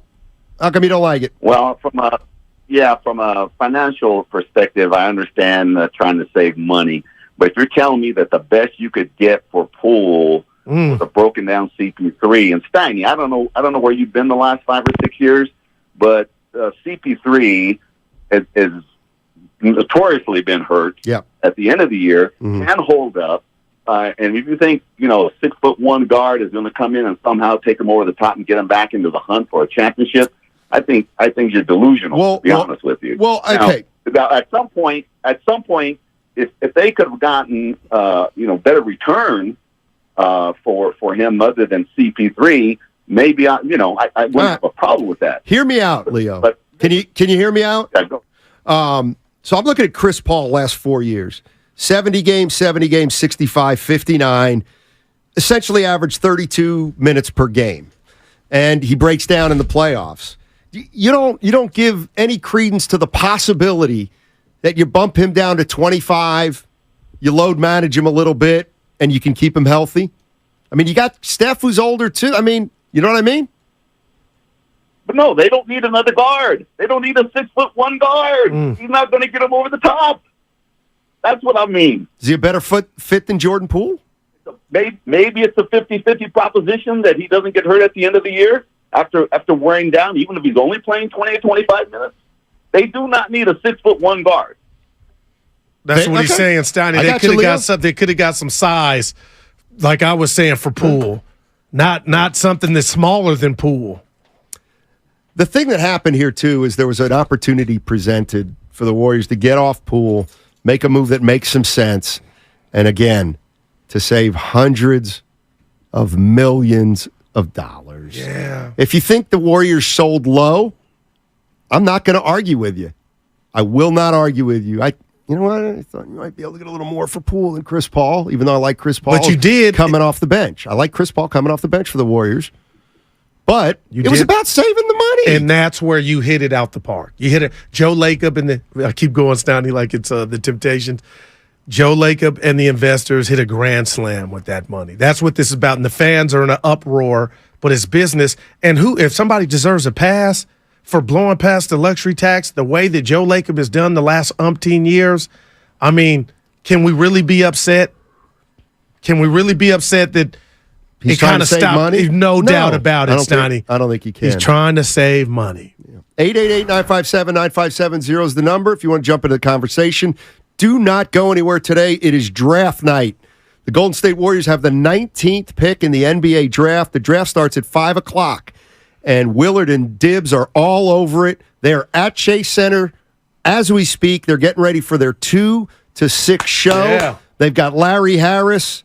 They've got Kirk Lacob. They've got Patrick Baldwin Jr., and they've got Moses Moody. And then they'll take it to 6, and John Dickinson has you for the rest of the draft coverage. Keep it locked here because it was a monster move, if you haven't heard. The Golden State Warriors have acquired Chris Paul for Jordan Poole, Ryan Rollins, and a couple future picks. Chris Paul is a Golden State Warrior. Boy, Robert in San Jose. How you doing, Robert? Thanks for taking my call. Sure. Guys. I love the trade. I wanted Brooke Lopez for Jordan Poole, but I'll settle for CP3. I don't quite understand the angst in regards to Jordan Poole. The guy was essentially, come playoff time, the fifth or sixth guard on the team. He couldn't even play. So I don't understand why people are so, oh my God, you traded Jordan Poole. He's this generation's Monte Ellis. And, he needed to go. Monte Ellis never played with champs. Let's put that out there. Monte Ellis was the team. He was the offense. He never was played with Steven Jackson. Like I said. Steven Jackson's got a ring. Well, you know what I mean. He ain't Curry. He ain't the kid. And I love you, Stevie. No, he won titles way before. Yeah, but gosh. Hey, you know what? Had it been Brooke Lopez, I'd be happy. I'd be ecstatic. They couldn't get him. But CP3's like the Studebaker. He's the car that is constantly in the shop, and when you get an older car... I'm going to need to point this out every time you do it. Chris Paul's played more in the last 4 or 5 years than Steph Curry during the regular season. Steph's been hurt more during the regular season than Chris. I've got to... Well, I guess I'm holding on to this. I'm holding. Hey, now you got me in the playoffs. No, and I guess recency bias with this last one, and it's like the Kawhi injury. You don't even see it happen. Like CP3 never gets hurt to where you're like, oh no. It's just Chris Paul out of the game. Chris Paul, like when did it happen? It's called age. Jordan Poole, man, buddy, you had a fan here, man. Rosie's in Campbell. Hey, Rosie, how you doing? Hey. I'm doing well, thanks. How are you? We're doing well, thank you. Well, as well. Good. I'm against this trade. I think Jordan Poole had the capacity or the potential to be another Steph Curry, and he was playing pretty well until Draymond knocked him out, and I think they should have traded Draymond. I don't think you're alone, Rosie. Yeah. I think there's a lot of people that say the exact same thing. Yep, I'm with Rosie. Yeah, I don't know if Jordan Poole's never going to be Steph, but he's going to be pretty good probably. There were times we were calling him the third Splash Brother, and you were like, I think Guru, who can step back and hit a 30-footer? It was Jordan Poole, homegrown, went to Santa Cruz and came back. Now he's Dwayne Kuiper, gone. He's in Washington. They're building a bully but he there. ain't here, please. They are. And they got the nerve. They're selling some luxury suites where you can watch the game and the food comes to you in D.C. To watch what? Open gym? You didn't see that last night? Yeah, they got some renovations going on. These real luxurious suites where you watch the game, guys, from like different, and you get food and all this, but you're going to watch open gym. Right. Is there anybody out there who... when they're, let me see, there's a good comment here by a guy. Oh, shoot. Was it better than my Padres were the Brooklyn Nets? Neither. Shoot, I can't find it. It was a good, Dwayne really Kuiper, good. Thanks. No, it was on the YouTube. Never mind. The Golden State Warriors have acquired Chris Paul. That's right. If you're just tuning in, the Golden State Warriors have acquired Chris Paul from the Washington Wizards for Jordan Poole, Ryan Rollins, a couple future draft picks. Anybody out there still won't root for Chris Paul, even if he's a Warrior? There's nobody out there that actually hates Chris Paul so much that they won't root for him if they're a Warrior. They didn't hate Richard Sherman. They rooted for him when he came, Stoney. Of course, because y'all a bunch of front runners. No, I'm just messing. Chris Paul, he's a Golden State Warrior, and it's all sponsored by Cars.com. It's Jeep 4x4 season. Make your next...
Now, back to Steiny and Guru on 95.7 The Game. Well, if you're just joining us, there's some big Warrior news to relate to you. Relay. Chris Paul's coming to the Golden State Warriors from the Washington Wizards. Jordan Poole is headed to Washington along with Ryan Rollins and a couple future draft picks. Chris Paul is a Golden State Warrior. One more time, Chris Paul is a Golden State Warrior. Mike Dunleavy's first signature move of his tenure. Yeah. He's moved 24-year-old Jordan Poole. Bob Myers is still under contract until the 30th, so who gets the credit? I text Bob Steiny. Oh, look at you. Good. We're friends. Good, great. Yeah. He texts back. Okay, are you just going to let that out there? Or? No, I just wanted to get his thoughts. He wanted to get mine. Well, he's insignificant now. Well, I'll tell you what, I remember. I'm more significant than Myers. We got 1,100 on YouTube. We had 1,700, and it was when he made the announcement that he wasn't coming back. That's when we had 1,700. Oh. Yeah. Okay. I got to be honest with you. You're happy. What am I? People are, right now, you're the guru. You got something right, finally. Broken clock is right twice a day. Look at my boy. Take that lap. It's like I was telling Evan. I've had an unbelievable year. I've had a great. What analytics are you using? Give me one other one than this one. I'm having. Give us another one that's on the real quick on that list. Oh, Eric Hahn. Paying $10. Oh, I thought there was a trade. Go ahead. Eric Hahn's paying $10. Seriously, does this trade alone make us a contender? If no, what else is needed? You need some scoring. Who's going to replace Jordan Poole? His scoring, Steiny. His ability to stop a game and get to the free throw line. I'm just saying. You know who's going to score? The guys that Chris Paul passes to. You know what a pass is? You still got to make it, You know what a pass is? Because Jordan Poole doesn't. I'm kidding. I like Poole. He's going to be good. He's a good player. My baby girl's working in Sacramento at Rayleigh's. Okay. I get a text. Daddy, my coworkers are listening to you as Steiny. Oh. And she wouldn't give me their name so we could shout them out. Well, you shout it. Yeah, that's it. So we're big in Sac. I guess so. Jay Voltron is in Oakland. What's up, Jay Voltron? How you doing, man? Hey, I'm doing great. Hey, I got two things to say. At first, the trade I thought was bad, but then I think back and say, it is a good trade because all the time that the Warriors win the championship, it's from the second unit because they let the first unit guys rest, and it makes sense to bring CP to the team to hold down the second unit. And second thing I want to ask you, which part of Dallas do you went to, bro? Bullard, Texas. So I was in Bullard, Texas, East Texas. Yep. You know, that sounds like. I used to live in Dallas, but up in we got to get to Jordan Poole. Back to Wiggins. Bullard. That sounds like it's a bustling place. It's red dirt country. You wouldn't survive. It's humid over there. Mosquito. Oh my God. Humidity is the devil. I'm telling you, Daddy, you wouldn't have survived. Mosquitoes. Dude, I grew up on the East Coast. It gets humid in the summers there. You take a shower, you get out and go to your car, you feel like you need another one. Dude, you walk out of your house and your sunglasses fog up. Scott and Marin, the Golden State Warriors have acquired Chris Paul. That's the bottom line for Jordan Poole. Hey, Scott, what's going on? I tell you, my initial reaction was no. And then about literally, it only took me about a minute or two to think, wait a minute. Then I started thinking about how they would use them. And, you know, obviously it's a money deal. And it also, as you also said, Matt, was regarding re-signing Draymond and Clay. That's going to be a big help, too. But I really see this is going to be a boon to Moody and Kuminga. I mean, you know, if he's still around, a lot of lobs to Kuminga, I'll tell you that. And then you're also going to see him and Chris in the mid range is still a killer. He is. He knocks down the elbow jumper, no doubt. And I think you're going to see the other thing. I think people are underestimating about the Warriors next year. I think Moody's going to take another big leap. He's going to be a player. So he's going to be getting some minutes, too. So, and I think PBJ could be a player. Michael Porter Jr. Clone, maybe. So I think, looking at the trade now, I think in the short term it's going to be a good thing. And that money is going to help pay for Draymond and Clay. No doubt. So, no doubt. There you go. You could theoretically say we traded Jordan Poole for Chris Paul and the rights to extend Draymond and Clay. Does that make it sound better? But that ain't championship step. They need more. And to me, this sounds like a loss. What if I told you this? They couldn't re-sign Draymond and Clay without making this move. But you could have packaged Dre and got something. You could have did a sign and trade. Clearly, the organization said the big no three? chance. Sabo says small, older, and less athletic. Oh, yeah. We're winning the chip next season, baby. Hit the pipe, Stein. It's hit the pipe, but that's not a bad malaprop. Hit the pipe, Steiny. We about to witness the 21-22 Lakers season. Appreciate it, Sabo, even though you took a shot at me. And they're not done. What if Kuminga, I don't want this, I'm not an advocate, but what if Kuminga and the 19th were moved tonight? Listen, Jordan Poole is going to have a nice career. Down the line, All-star? I could see him being an all-star. I don't know. Okay. I don't know. I have But what that I for do him. know is, get ready for him to average 20 a game for the rest of his career on another team. There you go. At least. That's the way, that's what they're giving up. Here's one thing. They just got a lot smarter. Their IQ just went up a lot as a team. I'll give you that. I'll give you that. So that's a good thing. Let's go to that guy in San Francisco. Hey, that thing. That guy. What's going on? The wild thing. Sorry, buddy. Good afternoon, fellas. Hey, just a couple questions for you on this one. Man, this was a shocker, but my question here is, the first one anyway, is could this just be a buyout? When I first heard it come over the wire, I thought it was just a buyout move, like to get out of under Poole's contract. They ship him off. They get Paul here, and then they buy him out like they did Utah did to Westbrook. So that's part one. And then part two is, are they going to get a big man finally? I mean, even Myers acknowledged that he's tried for a couple years and couldn't get anybody.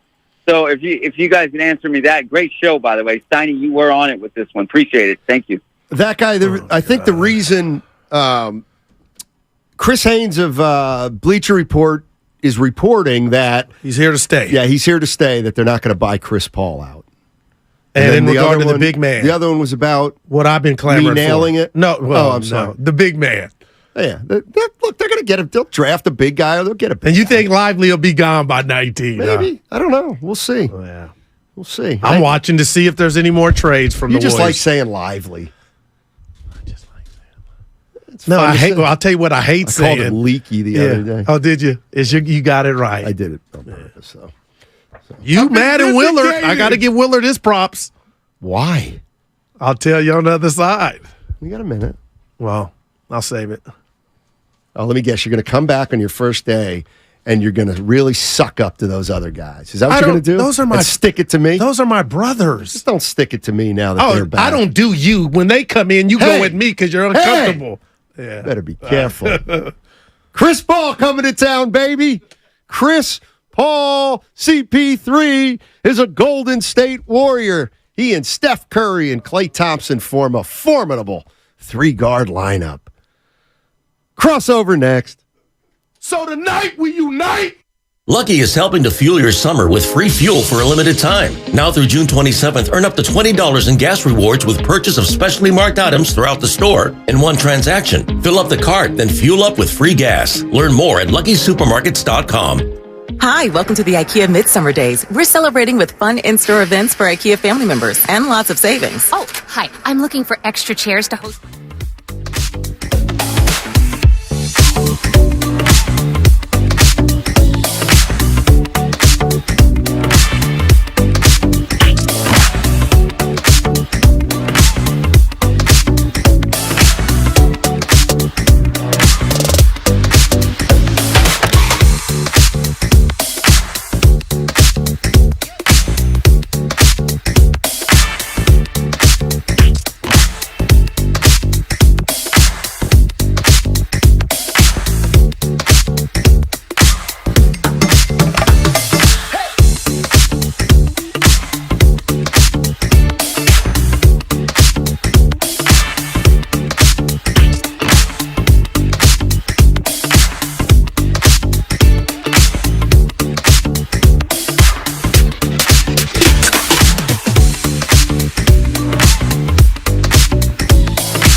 It's JP with the Golden State Warriors. Now back to Steiny and Guru. That would be Jordan Poole of the Washington Wizards. Chris Paul traded along with Ryan Rollins and 2 future draft picks for Chris Paul. Chris Paul is coming to the Bay Area. He's going to play for the Golden State Warriors. The crossover is brought to you by California Academy of Sciences. Every visit supports the Academy's mission to regenerate the natural world. Learn more and reserve your ticket at calacademy.org. Let's welcome in Willard and Dibbs. My brothers. What's up, gentlemen? My man, welcome home, Guru. Welcome back. Home, brother. What a sound for sore ears. Forget Guru. Cotter. Welcome back, Guru. You know what? I'm happy to be back. I miss both of you, and I'm going to give you both love. Steiny goes, what are you going to do, suck up to him? And I said, nope. That's One, right. I'm going to give Willard credit because you said when you left from out there last time you guys visited Chase, you just felt, Mark, let me know if I'm wrong, that Poole had lost like the building. And then Dibbs, you were so done with them because I'm holding on to the 2022 Jordan Poole, but you said he couldn't play. And I think the guys and the players signed off on it. So you two, along with my partner, take your victory lap. Well, there's a lot here. Thank you, Gil. Yeah, there's a lot here. And I've been listening since the second this thing broke. You guys, I was having a nice little lazy drive into the city. I almost crashed my car. Seriously. And then, Steiny, I could hear it in your voice because it was the and then the joy in your voice. I'm like, oh, God, here it comes. What's going to happen? So, but there's so much here. And what you just said, Goo, yeah, there's pieces of that. I felt, and I firmly believe this still, maybe now more than ever, it felt in watching this team all year from multiple angles that they soured on him. And so I'm gonna walk away for years now thinking there's just 1,000 things that happened that we never saw. We saw the punch, we focus on that, but there were 1,000 other things that made them think on and off the court, this guy's not our guy. He's not blending with us. He doesn't make good decisions. He's too cocky. He wants a different role, whatever it is. And sure, did he get a raw deal on some aspects of this? There's no doubt. There's absolutely no doubt. But that is only one piece of this. The financial aspect of this that you guys have been talking about also, I find fascinating. Look, I'm like many Warrior fans. I'm throwing up in my mouth today at the idea of Chris Paul in a Warrior uniform. I'm with you. I'm with you, Willard. My Willard. mouth over it, but I understand. I understand if that name were anyone else, I would love this deal because I understand the business and basketball aspects of what they just did. Dibbs? He needs to get over it, the throw up in my mouth aspect of it, because we all want to talk about maximizing Steph Curry's window. So if you take his name off it and you add in a player who is 38 years old, who has this level of experience, these chops, this experience, and I do believe that he will come off the bench for the first time in his career, you would be thrilled to have this player as opposed to that player, the player that we all made fun of for falling down constantly, calling his own number, dribble. You've got a guy now who understands how to play in the association. You've got a team that is so veteran-laden, and they are veteran-thirsty, and now you have one of the great vets in the league. Forget the fact that his name is his name. Just put in this player into it, and realize that this is a guy who can help you win next year. And you know what? After next year, maybe Chris Paul's gone, and he probably is. Maybe Clay's gone, and he might be. And Draymond Green probably will be here, but it's all about next year. This whole thing was next year, and you can take 2 timelines, by the way, and flush it down the toilet, and you're going to need the plunger because it won't go down right away. You can go ahead and plunge that commode because 2 timelines is over. No, there will always be 2 timelines. That we just don't have any faces as to who's going to be a part of the second timeline. Ryan Rollins. Yeah, well, no, he's got traded also. Never mind. You can have Patrick Baldwin Jr. if you want. You might have Jonathan Kuminga. I have no idea, but I do think. And what do you guys think of this? Those guys and Jordan Poole as well. I ask this: what did they really give up today? What did they give up? Go ahead. What did they give up? I thought he was at times, Willard and Dibbs and Steiny, the third splash brother, a guy that showed you he could score 20 points a game, and when Curry was out, he could take it up another level or two. This was a guy that I thought was going to be the next. That's what they lost, Mark. Next? See, now that's where you had me for a little bit and you lose me at the end. What is Jordan Poole if the big three aren't on the team? What is he? Kemba Walker. And what's your team? Washington Wizards. And that's why I ask Warrior fans to say, what did you actually give up today? The league, by the way, just told you didn't give up as much as you think you gave up because you had to attach draft picks to him to even get an aging Chris Paul. So I understand what everyone's thinking about. Well, so, well, some more than others. But anyway, I get it. I get the frustration because this fan base does not like Chris Paul. And we don't have to change. I do not enjoy watching Chris Paul play basketball. If you're going to throw up in your mouth now, then don't stand and applaud when he debuts. Well, I'm a Warrior fan. So whoever's in the jersey, I'm rooting for them to win. But I do not, to this point in my life, enjoy watching him play basketball. Could it end up being a different experience depending on where they go? We'll see. I'm not closed-minded. I'm just saying at this point, I don't enjoy watching the guy play basketball. But I think we all got to ask ourselves, what did you really give up? Well, because 3 years from now, when the big three go away, what would you rather have? Jordan Poole or all the cap space in the world? Man. And I know which one I'd pick. Well, I don't know which one I'd pick yet because Jordan Poole's still so young. Man. I get he's immature. I mean, what they gave up was a prolific, if not volume type of scorer. And what they did give up was a player who we all acknowledge they couldn't have won a title with last year.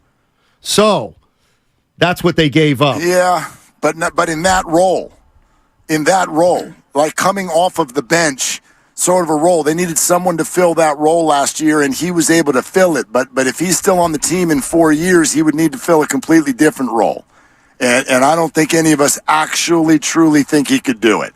Like, Guru, if you think he could be an NBA 1 on a championship team, I think you're in the minority on that. Okay, but Willard, he doesn't have to be. That's not a mandate. What if he were 2? What if he were 3? And I'll say this, and I was having fun with Stanley. I text Myers his thoughts on the trade. What do you think Bob and company were thinking when they inked Jordan Poole to that deal? You know what they were thinking? They thought they had not the next Steph Curry. Jordan Poole earned that, Mark. And I just wonder if your guys' energy would be the same. Because I can't defend Jordan Poole after the punch, the fall downs. It was just Three Stooges type of calamity for him this year. I'm stuck on 2022, but Mark, I guess I'm stressing he earned that bag that the Warriors inked him to pre-punch. So there was something there. They gave him that bag knowing that the bag would make him more tradable. If you don't give him the bag, you can't trade him the way that you want to trade him. So let's say they never gave him the bag, and right now he's sitting there wondering if he's going to get the bag. Like Draymond's wondering if he gets another bag. If you didn't give Jordan Poole the bag then, you couldn't trade him now for Chris Paul or any other major priced veteran. So they gave him the bag, and then he got knocked out, and then they realized, geez, if this doesn't go well, we can probably trade him more now than we ever could before. So the bag, I think, was more of it was a bag like you pick up at Oakland Airport where you're disembarking from a plane. Go, you see Joe Lacob at the Bob Myers press conference, and what does he look like? Everybody walked out and went, man, that guy's a control freak. Well, okay. So what did they not want to do with Jordan Poole? They didn't want to lose control. If you don't sign him at that point, Jackson. You get to today, right? You get to today, and where are you with Jordan Poole? Now, Jordan's got the control because he's a restricted free agent. He can head out on the market. The Indiana Pacers can give him $38 a year, and the Warriors have to choose between either matching it or letting him go and get nothing. And I know there are Warrior fans today who think that they just got nothing. Even though I'm not a Chris Paul fan, I can acknowledge they didn't get nothing. Wait, they did get somebody. They did get somebody who can run the second unit. He's washed up, though. I think he is. Willard, I'm with you. There's no doubt. He is, but that's within the framework of what he's been in his career, Steiny. He's not Chris Paul. the statement I made, and I won't let you do what you love to do every day from noon to yeah. You said he was washed up. You're not going to put words in my mouth. You said he was washed up. No, I didn't. Yes, you did. The exact goodness, words. Mark, please. So breathe, so I'll re-quote myself because I know exactly what I said. I said that people who want Chris Paul think they're getting Chris Paul.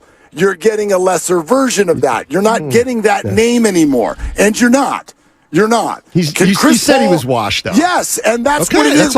When you're a star and then you suddenly come off the bench, you're washed up. Yeah. It doesn't mean you can't play basketball at all anymore. Yes, that's what Chris washed Paul. up means. Washed up means you're done. I disagree. Okay. I disagree. If a superstar ends up coming off the bench for 20 minutes, that's when they're washed up.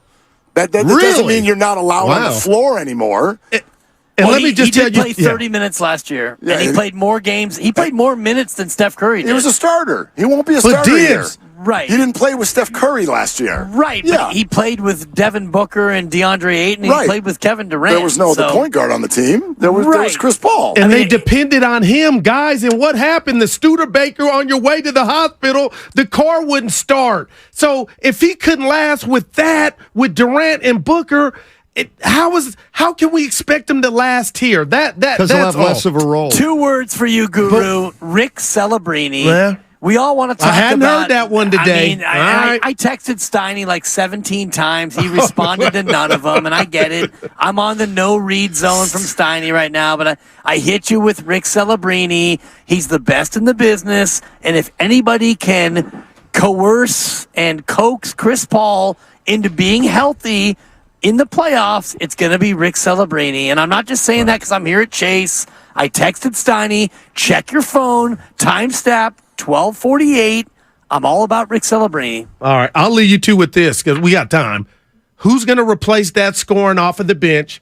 And I'm asking you two because I already asked my partner, are the Warriors closer to a championship with this move or further? I believe it's not even close. They are going in the wrong direction if we just use this move. There's no way, Mark. Here's how to answer it. No, you guys asked the question as I was driving over and I started thinking about it. As much as I am not a fan of this player, when you asked, did they get better today?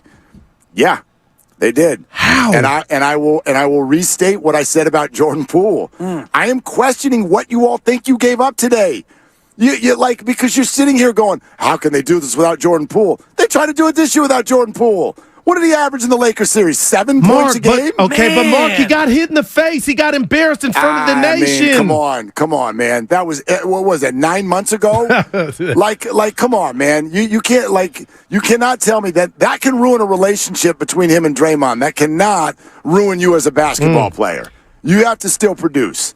You're listening. Like a lot of it, my point all along, and I know this has been, in some ways, people find this to be, I don't know if it's controversial. I don't know what people think about this, but some of this, and I'm not talking about the punch. I'm talking about his relationship within this organization.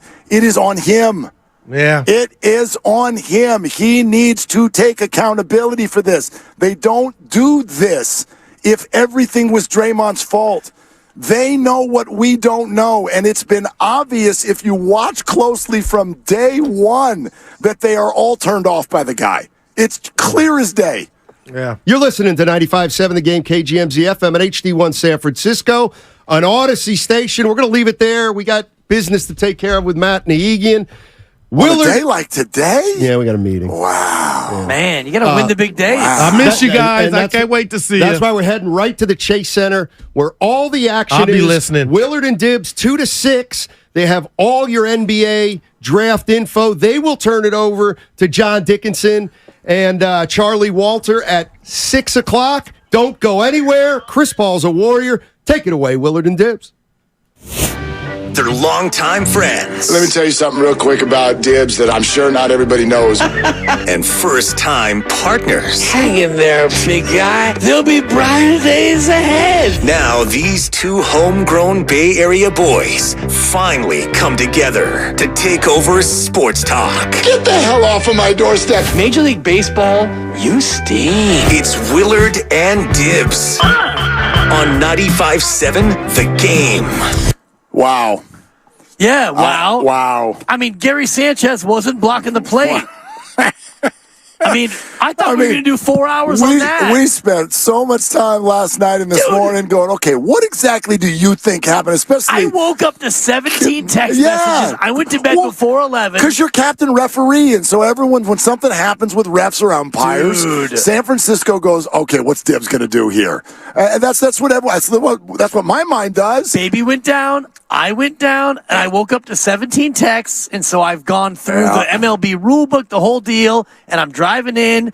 Chris Paul's a Warrior. Boom. I mean, a mushroom cloud. Wow. Dude, I almost crashed on the Bay Bridge. Listen, when you're in the car when these things happen, and I wonder if a lot of you listeners experience, I'm sure you do, experience this the same way.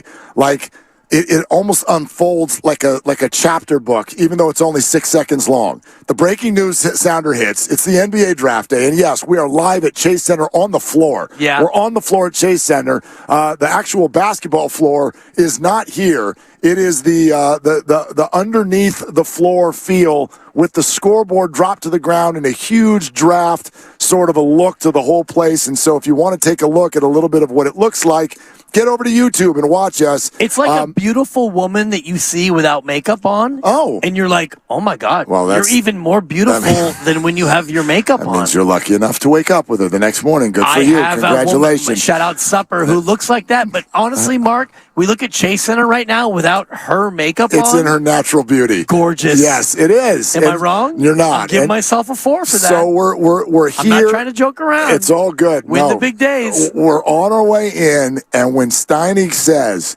the Golden State Warriors have traded, and I go, he's going to say Jordan Poole. And he goes, Jordan Poole. And then he goes, 4. And you lead forward or you hit the brakes or whatever you do. And he goes, Chris Paul. And all I can do, Warrior fans, is believe that, you know, we are one of you. And I think I have a good feeling how most of you felt, which is that so many of you wanted Jordan Poole traded, and so many of you don't want Chris Paul to be a Warrior. And that makes this a very conflicted type of a day. I've already seen on YouTube, Willard's playing both sides. I'm going to acknowledge it because I feel both sides. I've been telling you for 2 months they got to trade Jordan Poole, and they will, and they did. And from the moment the Chris Paul stuff came down, I was like, no, you don't get a Warrior jersey. And I was, we don't like you. Yes. You were. Yes. You were. Yes. Oh, yeah. Oh. See, even though I called him CP 2.5, which I believe that he is. Right. But you know what? Now that he's a Warrior, you're CP 3.5. I'm all in on you. That's gross. I'm getting a Chris Paul Warriors jersey. Who was the last? No, you're not. No doubt. Actually, I already have Supper one on order. will make you return it. Stop wasting your money. Exactly. It's going to be here for 1 year. Have you seen diapers? Diapers are expensive. Come on, brother. CP wears 3. My baby wears 2s in terms of diapers. But I'm trying to think of who the last Warrior to wear 3 was. And the first name I can think of is Al Harrington. Yeah, you know me. I'm not a numbers I don't guy. Think he got I retired. have no clue. Yeah. No, it did not get retired. No. All right, so look, here's the deal. And from the floor at Chase Center, we are taking your calls all the way up to 6 o'clock and the NBA draft. And we're just going to say we'll see who stops by. Lots of people in the building tonight, but we really want to make this about you, the Warrior fan, and what you think about this trade. It's Jordan Poole. It's Ryan Rollins. 2 future draft picks, including a protected first. Now, it's many years from now, but a protected first-round draft pick in exchange to the Washington Wizards, in exchange for Chris Paul. And for those of you who are thinking, maybe another deal's coming or they're going to waive Chris Paul, the reports have all come in from multiple areas. Chris Paul stays. Chris Paul plays. That's what this is. This is not a precursor. This is not anything other than the Warriors feeling like this is their new backup point guard. Yeah. This is their new 6th man. He is Chris Paul. He is 38 years old, and he is one of the most hated players in the NBA in this city, and now he plays for your team. So, 888-957-957. He's a Warriors, and he's always going to be a Warriors, at least for the next year. Yeah. And I love it, and you and I went back and forth on this a couple of weeks ago, and our station actually was really split down the middle. There was, I think, 1 and 1 on each show, and I was pro CP3. You were anti. Yep. I think Bonte might have been pro. No, Bonte was very anti. But Joe was pro, but now he's anti. Well, Shasky was in, but he wasn't thinking about it this way. He's very angry because one thing Bonte and Joe have been, they've been very pro young guys. Again, I don't want to put words in anyone's mouth. We would never do that at 95-7 the game. I will put words in Steiny's mouth. Well, yeah, he deserves it. The hell with the kids. But the guys in the morning, I feel like have been pro. Let's move on from the big three. They want like Draymond. Yeah. They would like that a move made there. Maybe even Clay. I have, as I've been saying now for months, big three not done yet. Make moves for them, and that's clearly what this is. Exactly. This is not the one I expected. This is not the one I hoped for, but I support it from the angle that it is, if you will, choosing a side. It's much more complex than that. Right, but it is a choosing of the big three. I think everybody is right when they say, you see this deal, and it immediately clicks, oh, Draymond is staying. Draymond's getting a new contract. And Steph and Clay both said yes to this. Mike Dunleavy's had the job for, what? 6 minutes. Basically. Yep. I thought it was closer to 7, but I don't have my watch out, so I'm not positive. But this move does not happen without Steph Curry and Klay Thompson and Draymond Green, if he's staying, and I do believe that he is, them saying yes on Chris Paul. If any of them felt about Chris Paul the way we, as the fan base, feels about Chris Paul, this doesn't happen. There's no way this happens without Steph, Clay, and Dre saying I agree. Yes. I agree. And by the way, and I'm getting a text from Joe right now. Joe, thank you for listening. We appreciate you being a P1 here on 95.7 The Game. And what he texted me is absolutely accurate. The conversation we were all having about in or out on Chris Paul was if he got to a buyout position and you could get him for a veteran minimum salary. That was the conversation, and Shasky was in, thumbs up, on Chris Paul as a veteran minimum. Sure. The Warriors will pay Chris Paul $30 million this year. Fine. Who? Right. Wait. Say that again. Yes, the Warriors. Thank you. Not you. Okay. Not me. So we may buy tickets. I would rather have them pay, and I know Joe's listening, and I hope all Warrior fans are listening to the words that are about to come out of my mouth. I would rather have them pay Chris Paul $30 million next year than Jordan Poole $28 million. I'm not a believer in the way Jordan Poole plays. Agreed. I think Jordan Poole is Kemba Walker, and if you look at Kemba Walker's career, yeah, he's 20 a night, but he's 20 a night as a number one for a bad team. And I told you this a year and a half ago. I don't believe in Jordan Poole as a future one for a championship team. I agree. So if Jordan Poole is your one, you're not winning games. Well, you're listen. at 34-48. So if it means that you get off Jordan Poole to bring in Chris Paul to be a backup, and he, by the way, has never come off the bench in his entire career. If you look at his game log, it's 1,200 plus games. It's coming. As a starter. It's coming. But if he's willing to do that, and I think that he would be willing to do that. He has to. Yes, but I think Unless the Warriors are starting 6 people next the year. one thing that this team needs more than anything else is grown men in the playoffs, because that's why they lost to the Lakers. Well, they didn't have enough playable guys. And you know what a lot of people are going to say? Can Chris Paul even be healthy for the playoffs? And it's a completely fair retort to what you just said. Celebrini. Well, we'll see. Let's not act like just because you're a Warrior, you're automatically healthy.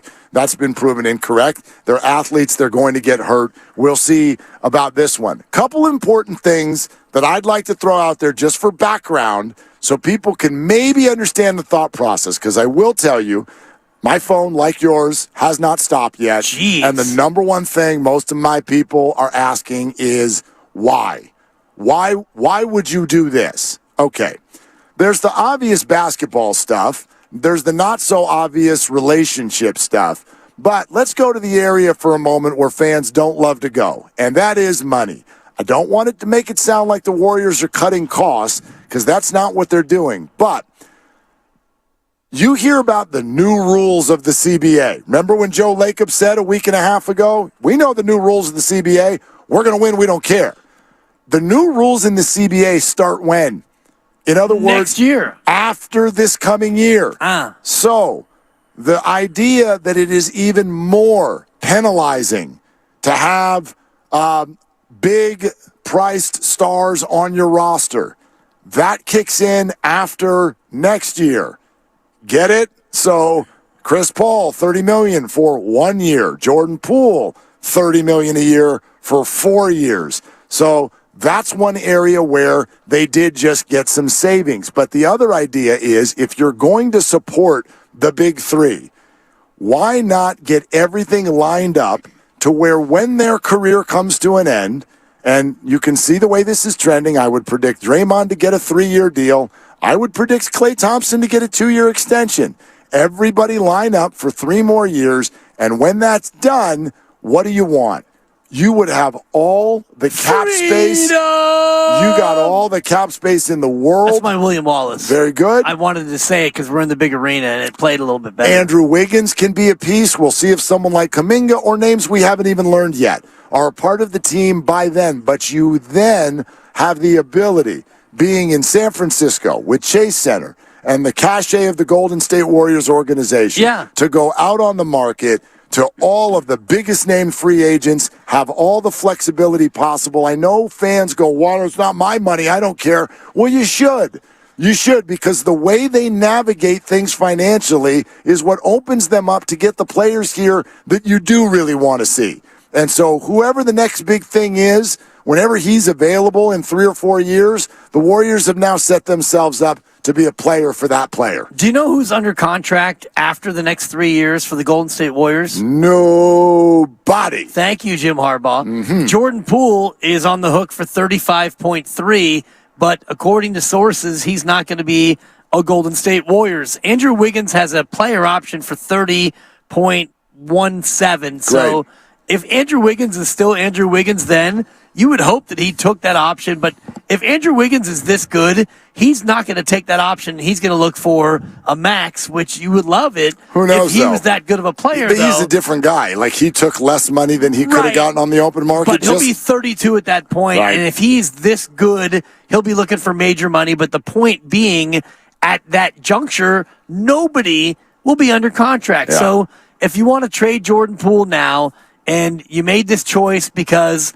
the veterans obviously didn't feel like Jordan Poole could be a key part of what you were trying to do to win a championship in this next year. So Jordan Poole out, Chris Paul in. Chris Paul's got a 1-year deal, and the next year is not a guaranteed option.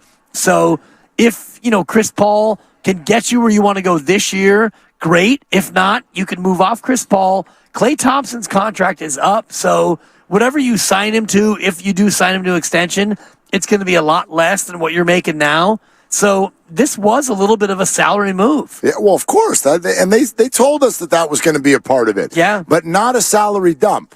It's a move for salary flexibility. It's a salary future dump. Yes, absolutely. Right. Absolutely. And by the way, it's a future dump, which, When I watch Jordan Poole play in the playoffs, I support it. I don't want $30 million, $35 million a year locked up in that. He did not play that well. He did not play well enough for that. And whatever extraneous stuff you want to throw in there on that, blame it on the punch, blame it on whatever. The bottom line is Jordan Poole's actual basketball did not line up with that contract, and the Warriors have opened up flexibility. They have gotten smarter today. They are smarter about basketball than they were. Are they less dynamic and less talented? Yeah, absolutely. The offseason is just getting started. We'll see what other moves they make. I feel like I'm with a lot of people out there. This is going to take a lot of time for me to process the idea of rooting for Chris Paul in a basketball game. I don't know yet how to wrap my head around that. But what I will stress is I don't think the Warriors gave up today what you think they gave up, and neither does the rest of the league. They gave up a guy. The signals were all there. They gave up a guy they had soured on from all the way back before the season, and to me, the clues are all there that there was a lot going on we don't know about that soured the players, the executives, everyone on Jordan Poole, or else we don't get to this point today. Well, think about that in terms of, who might have soured on Jordan Poole. This trade doesn't happen without the A-OK from Steph, Clay, and Dre. and we're assuming that Draymond Green comes back, and you and I were going back and forth in the show thread earlier, and I'll put the over-under on Draymond's extension at 89.99 because I do think that it is $90 million is what he gets. Oh, what's he going to get? Yeah. I think he gets 3 and 90, so I threw it out there at 90. Under, yeah. But I wanted to put it at 89.99 in case it does come in at 90. It's not a push because I think 90 is going to be where the number comes in. Ultimately, no, you can put it at 90, and I'll take the under. 89.99 is where the line is set. If it comes in at 89.99, then I win because I took the under 90. Fine. Yeah. It'll be 90. So 90 is a push, and you get your money back. You don't get the win because under 90, and if it comes in at 90, is not an under. You get that. I think it's 75 to 80. I think is what it is. I think this news but is a $10 million win for Draymond at the very minimum. I think it's a bajillion-dollar win for Draymond, and I don't care if it's 80 or 90. I don't either. Like now, it's not my money. Right now, if what you're telling us is that you needed to get under some sort of an apron next year, not this year. Well, Chris Paul can be the $30 million that's coming off the books. Right. Which is what it'll be. And Klay Thompson will be the 42 that comes off the books because he's not making 42. No, but I do think he'll already have a new contract that covers 43.2. But I think he'll have a contract that covers the next 2 years after that. Fine, already. but it's not going to be at 43. No, of course not. Of course not. You know, I was talking to somebody earlier in terms of the new CBA and how many contracts that you can sign at that level, and you're not going to be able to sign 5 guys at that level. So if Klay is one and Steph is one and Draymond's one, Chris Paul probably won't be one. Not this year, but the year after that. So you might have a little bit of room to add something at that point. But for this year, either we're going to ride with everyone and run it back, which I don't think anybody could think, let's run it back. You were good enough this year. You were a 6 seed. You couldn't beat the Lakers, who got housed by Denver. You're not good enough to beat Denver. You're not good enough to win the championship by running it back. So if you want to be a championship team, you can't run it back. And we've said for weeks, the only way you can make yourself better is by getting rid of Jordan Poole and getting something for him. I see where you're at. I see it just like a slight twist different than what you're saying because I still look at the roster they have and I go, you are good enough to win because you just did 12 months ago. But you're a long time ago. But now you're not because those same pieces have soured on one another. And so... And they're older. Yeah. And not as good. But we can debate that another day. I don't want to argue that. I see that differently. I thought Steph, Klay, and Dre, each one as an individual, were all better than they were the year that they won the championship. But collectively, they were worse because they had soured on one another. So were they good enough to win a title? I guess you're right. No, they weren't. In my opinion, for different reasons, but no, because this group can't do it together anymore. So you change the group, and that's exactly what they did. 888-957-9570. We'd love to hear from so many of you today. Jordan Poole to the Wizards, along with Ryan Rollins, 2 future draft picks in exchange for... Chris Paul. I love it. And I Chris mentioned Paul earlier is I couldn't a Golden remember, State Warrior. I couldn't remember who the last player was to wear number 3. And it's Jordan Poole. It's Jordan Poole, dude. And I guess I'm kind of Why like didn't we call him JP3?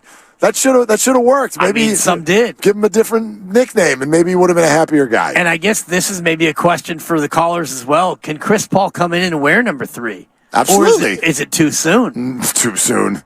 Dude, people love Jordan Poole. Don't underestimate how much people love Jordan Poole. I disagree with you. There are plenty who do. People love Jordan Poole. There are people who are outraged at 888-957-9570. And there are many more who are not. So CP3 is going to come in and wear Jordan Poole's number just like that? Before the body's even cold, Mark? Bonte put up a poll. I want to see if I can find this. Bonte put up a poll of 4 different options with regard, and this was before the trade, 4 different options of what the fans would like to see the Warriors do tonight. I got to find the poll so I can see what all of them were, but I know which one was winning. Trade the youngsters. Trade the youngsters. You know this. Yes, there are Jordan Poole fans.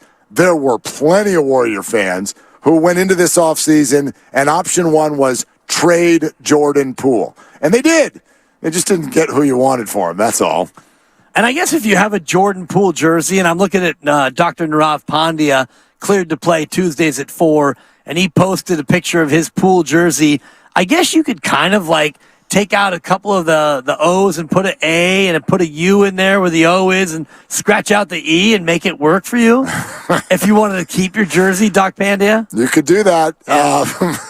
He just landed from Fiji and was like, what? It's one of those things where your phone was off. What the hell? And you turn it on and it beep, beep, beep, beep. What the hell's going on? All right, 888-957-9570. Hey, Josh in Atlanta, you can lead us off. You're here with Willard and Dibbs. What are you doing, Josh? Hey, how's it going? Just got news of the trade. I just wanted to say that Poole's 21-22 run was obviously historical, so much fun for everything this franchise has done, but he's become toxic to the Warriors' DNA. He had to be moved. And I think CP3 brings us back that veteran leadership off the bench from the early years with Sean Livingston that we've been missing. So we obviously still need to bring in another vet, but I still believe in Clay, Wiggs, Dre, and Steph. And I believe in a big jump for Moody and Kuminga. After last season, I'm more comfortable with CP3's consistency off the bench than Poole. So, hopefully we can ride this and get something going.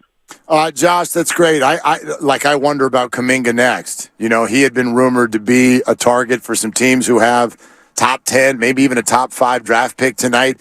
Who knows? Maybe the day's not done. So I don't know about Kuminga next year yet either. It's interesting. Josh hits two different emotions, and right now they're hitting me differently. So if you're part of the trade Poole crowd, and I was and I am, that makes today a positive. However, when you then look at who you got, and you're immediately, as Josh was, okay, you get your veteran off the bench, you got this in the point guard, and this is the way. I'm not there yet. That's where I'm going to have to do some work to get to that point. I was in favor of a Jordan Poole trade. I understand how this checks some boxes. You now have that ball handler off of the bench and can run your second unit, but there are so many questions there because he is so much lesser of a player than he used to be, and he's also Chris Paul. And I'm going to stop you there. I'm not going to apologize for having a hard time with that. No. The second part of it is it's up to you to get over or not get over because Chris Paul is Chris Paul. But to say he's so much lesser of a player is factually inaccurate. You're going to bring up numbers, and I don't want numbers. Did you watch the games? I watched every Phoenix Suns game. I had League Pass. Bonte gave me his account. Dude, I watched every dribble from every game in the association. That's my opinion, and Quiz me on Charlotte. You will not change You will not change my opinion today that Chris Paul is a much lesser entity than he used to be. You said so much lesser, and now we're down to just much lesser. Oh, gosh. Okay. He is a so much lesser. That's a weird sentence. That's the only reason I left out the so. You spent so much time in the Valley, and oh, my God, he's so much lesser. So off-haul. No, he is so much less effective than he used to be. But so much less effective. He's not so much less effective. I think he is. How many players this year average 14 and 9? The answer is 3.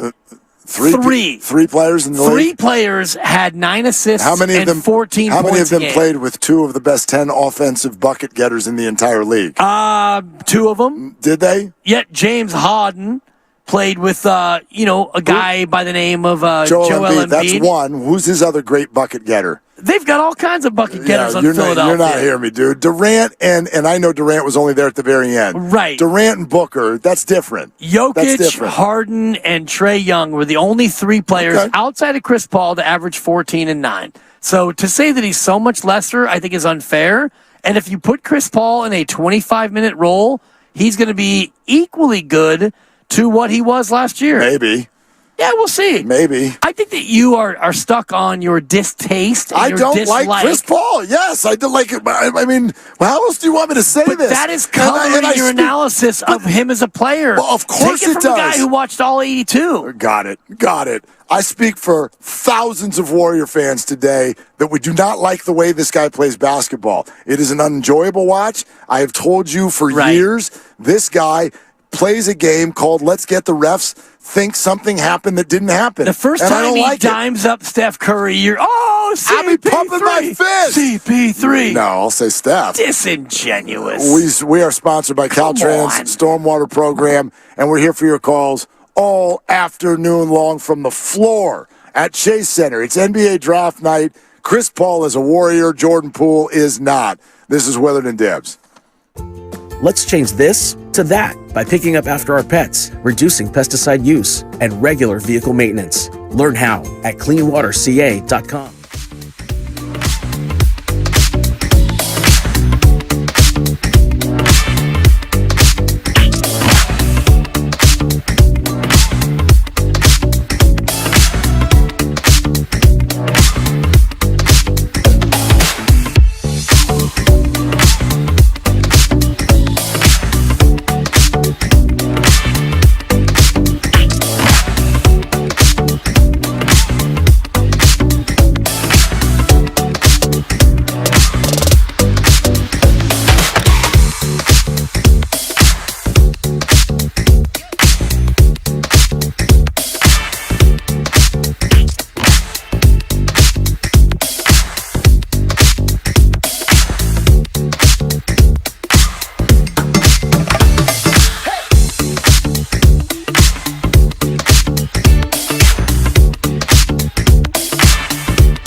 5:45. Go on. Lights go out. Can't see a damn thing anymore. Anyway, go back to Mike Dunleavy Jr.'s. Willard and Dibbs were live on the floor at Chase Center.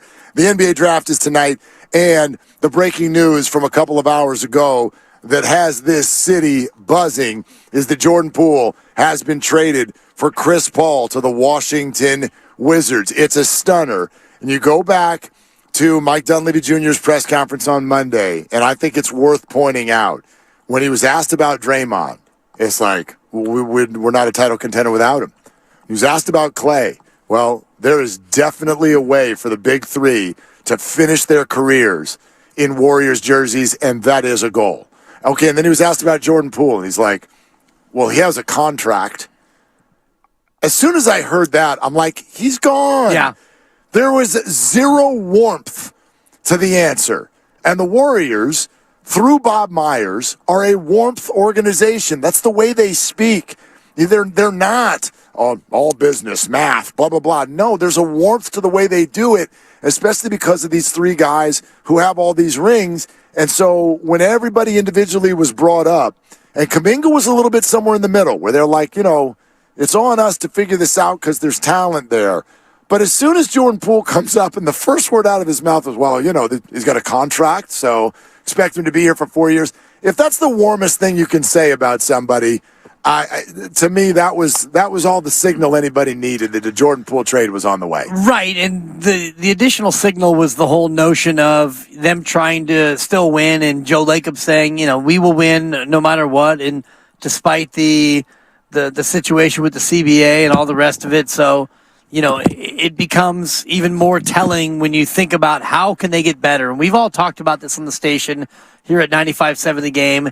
If you want to try to win now, how do you get better? Because I think we all agreed that if you just run it back, you're not good enough to win the championship. Denver looks better than you, and Denver will defend, and they're all intact. And forget in the East with Boston and Philly, and Milwaukee still with Giannis is legit, and all the rest of it. So how do you get better between now and October? The only way is by moving off of Jordan Poole and or Jonathan Kuminga or the draft pick and bringing in veterans now to help you. Yeah, and the concern I would have, and we'll let you hear some of that Dunleavy Jr. in just a second, the concern I have is that we have seen this before where big-name players have a voice in the room, and what do they want? They want other big-name players who are from their generation to go win, and sometimes when you put all that together toward the end of careers, what you actually do is put together a really old roster that can't do it anymore. Sometimes it works, okay? Get some late veteran additions, put a Ray Allen on Miami, okay? Sometimes that works. Sometimes you look like the Dwight Howard, Steve Nash Lakers, where everybody's on the cover of Sports Illustrated and you get an 8 seed, okay? So it doesn't always work, and yes, that would be my concern, but conceptually, I understand what the Warriors did here. And I also think they were up a creek a little bit. You know what I mean? We all wondered, what is Jordan Poole's value? Well, there it is. There it is. And that's good value. It's crisp. Well, I see now with that I disagree based on who he was at the beginning of this season. His value is you get back a Hall of Famer. And you have to attach draft picks to it. Well, draft pick. And let's not pretend that a second-round pick is a thing, because you got 5 second-round picks in the Gary Payton debacle. And Ryan Rollins. Second-round picks are a free sign on the desk outside your house. Shout out Bob and Phyllis, my neighbors, who had a free sign outside. I got their wheelbarrow. I got the wheelbarrow that had a free sign on it, and the tire was flat. I inflated it, and it went flat again. Yeah. That's a second-round pick, Mark. Right. However, whatever you want to call them is fine. The bottom line is it was Poole for Paul, and the Warriors the ones who had to attach 3 more assets. They had to attach 3 more assets to make this thing work. And I'll say one more asset and a couple of throw-ins. I mean, Ryan Rollins, okay, sure. Who knows? Who knows what Ryan Rollins is going to do? He was a second-round pick, right? Yeah, but he made the roster, and then he got hurt. Anyway, point being, they had to attach 3 assets. Yeah. And your player is, in theory, ascending, and the player you're getting is descending. So all things being equal, your ascending player should be the one that is a better asset than the descending player. They should be sending you picks, too, is what you're saying. Right. So, I mean, but I get why not.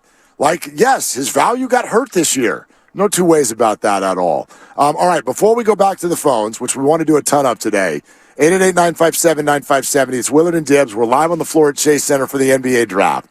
Take a listen to the difference. Grandy can throw out a couple of these in any direction that you want, but Mike Dunleavy Jr. talking about Draymond versus Mike Dunleavy Jr. talking about Jordan Poole. This is at the Monday press conference. We love having those guys here. Jordan, especially with his contract extension, plan to have him here for 4 more years at least. And then Jonathan's, you know what? He's shown really good progression and growth, I think, in his first couple of years. Unfortunately for him, I think the playing time hasn't been there. And so that's on all of our shoulders to figure out how do we get him in the game more. That's on Jonathan's shoulders to improve and make the right adjustments to his game, as well as, our front office, our coaching staff, figuring out what works. So both those guys, really, really good young players we're pleased with. They have great value around the league. And, obviously a lot of rumors and stuff come up at this time of the year, but we're happy with those guys. Yeah, I mean, those crazy rumors, huh?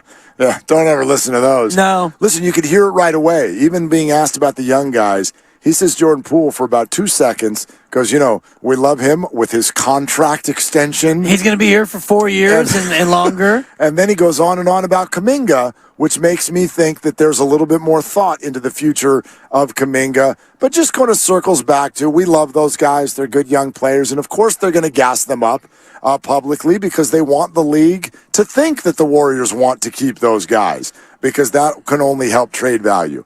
Now, contrast that with what he sounded like when he was asked about Draymond Green. I think first and foremost, like it's been said, to be able to get Draymond back would be huge. From there, we would love to make improvements to the point of, can we add some shooting? Can we add some more versatility? And can we add some connectivity? Whether that's, their ball handling, passing, veteran experience. I think we've talked to the coaching staff. We talked to our players. We have a good sense of kind of what we need to do. And fortunately, it's nothing drastic, but there's some things we can do around the margins and, make a move here or there, then we're going to be open to it. Connectivity, passing, and veteran experience. Well, before that, he says, yes, we'd love to have Draymond back. And from there, we want to improve the roster. Correct. So that tells me that, yes, they're going to bring Draymond back. And then from there, you're going to do the exact same things that you mentioned. And I do believe that Chris Paul gives you that connectivity. He's a guy who knows how to play, whether or not you like the way that he complains and flops and the way he carries on and whether or not he is a diminishing player or not. That's true. All those things are true, but he's a guy who knows how to play basketball. Yeah. He's a Hall of Famer. He's 38. And I do believe that he has an understanding about how the Warriors play and how he can fit in with this team in terms of connectivity and also versatility. Yeah. Because he can come off the bench if Steph is out. And if it's Clay's load managed, he can start. He can come off the bench. He's never come off the bench. But I believe that he's in a spot now where he's closer to what Karl Malone and Horace Grant did with the Lakers. Because you mentioned the Lakers before with Nash and GP2, but it actually started earlier with that Karl Malone and Horace Grant run that they had in 2004. Well, yeah, you're thinking of Karl Malone and Gary Payton, GP1. You said GP2. Correct. Yeah, Gary Payton and Karl Malone. And also Horace Grant. It didn't work, though, personally, because... Well, they made the NBA Finals. Yeah, but Malone got hurt, and then they got whipped by the Detroit Pistons. Correct. But, yes. But, I mean, this team, if you ask Joe Lacob right now, would you take an NBA Finals next year, even if you lost in 5? Yeah. He would say yes. Would he? Privately. I don't know. As opposed to what you had this year? With that's infighting, better. virtual, literal infighting. Well, no, yeah, minus out the infighting, but I don't know if people like Joe Lacob could go up and say, hey, how's second place sound? I know you came in 6th place. Tied for 5th. How's second place sound? Whatever, dude. There's first and then there's everybody else, especially for people like that. Well, yes and no, because if you do come in second, I know you make more money. Oh, my God, so much money. I don't know. Does Joe Lacob wake up every day like, you know what I need to do? I need to figure out how to make a few more bucks. I don't know. Does he? No. That seems odd to me. If you said to Joe Lacob, hey, Joe, next year you'll either make $10 million or you'll make $30 million. Which do you prefer? I would phrase it this way, Joe. He'd prefer the 30. Would you love to show up and have a chance to win the whole thing in the last series or not? And of course the answer is yes on that. And those Lakers had a chance to win the whole thing. Those did. I was 04. referring to the group that had Dwight Howard, Steve Nash, Pau Gasol, Ron Artest, Metta World Peace, Kobe Bryant. They put them all over the cover of Sports Illustrated. They got swept by the Spurs in the first round. Right. It doesn't always work. No, it doesn't. It doesn't always work. But I will absolutely acknowledge that the Warriors are a smarter team today than they were yesterday. I absolutely acknowledge Would that. you say that they're better today than they were 4 hours ago? Yes. I agree with you. Yes. Yeah. Now, if I ask you about the 2027 Warriors, that's a different conversation. But we're just talking about that team's more flexible. The No doubt. 2027, Yeah. they're more flexible than they were earlier today. Gene in Oakland next up here on Willard and Dibbs. Hey, guys. On the floor here, Chase Center, 2023 NBA Draft. Hey, Gene, what are you doing?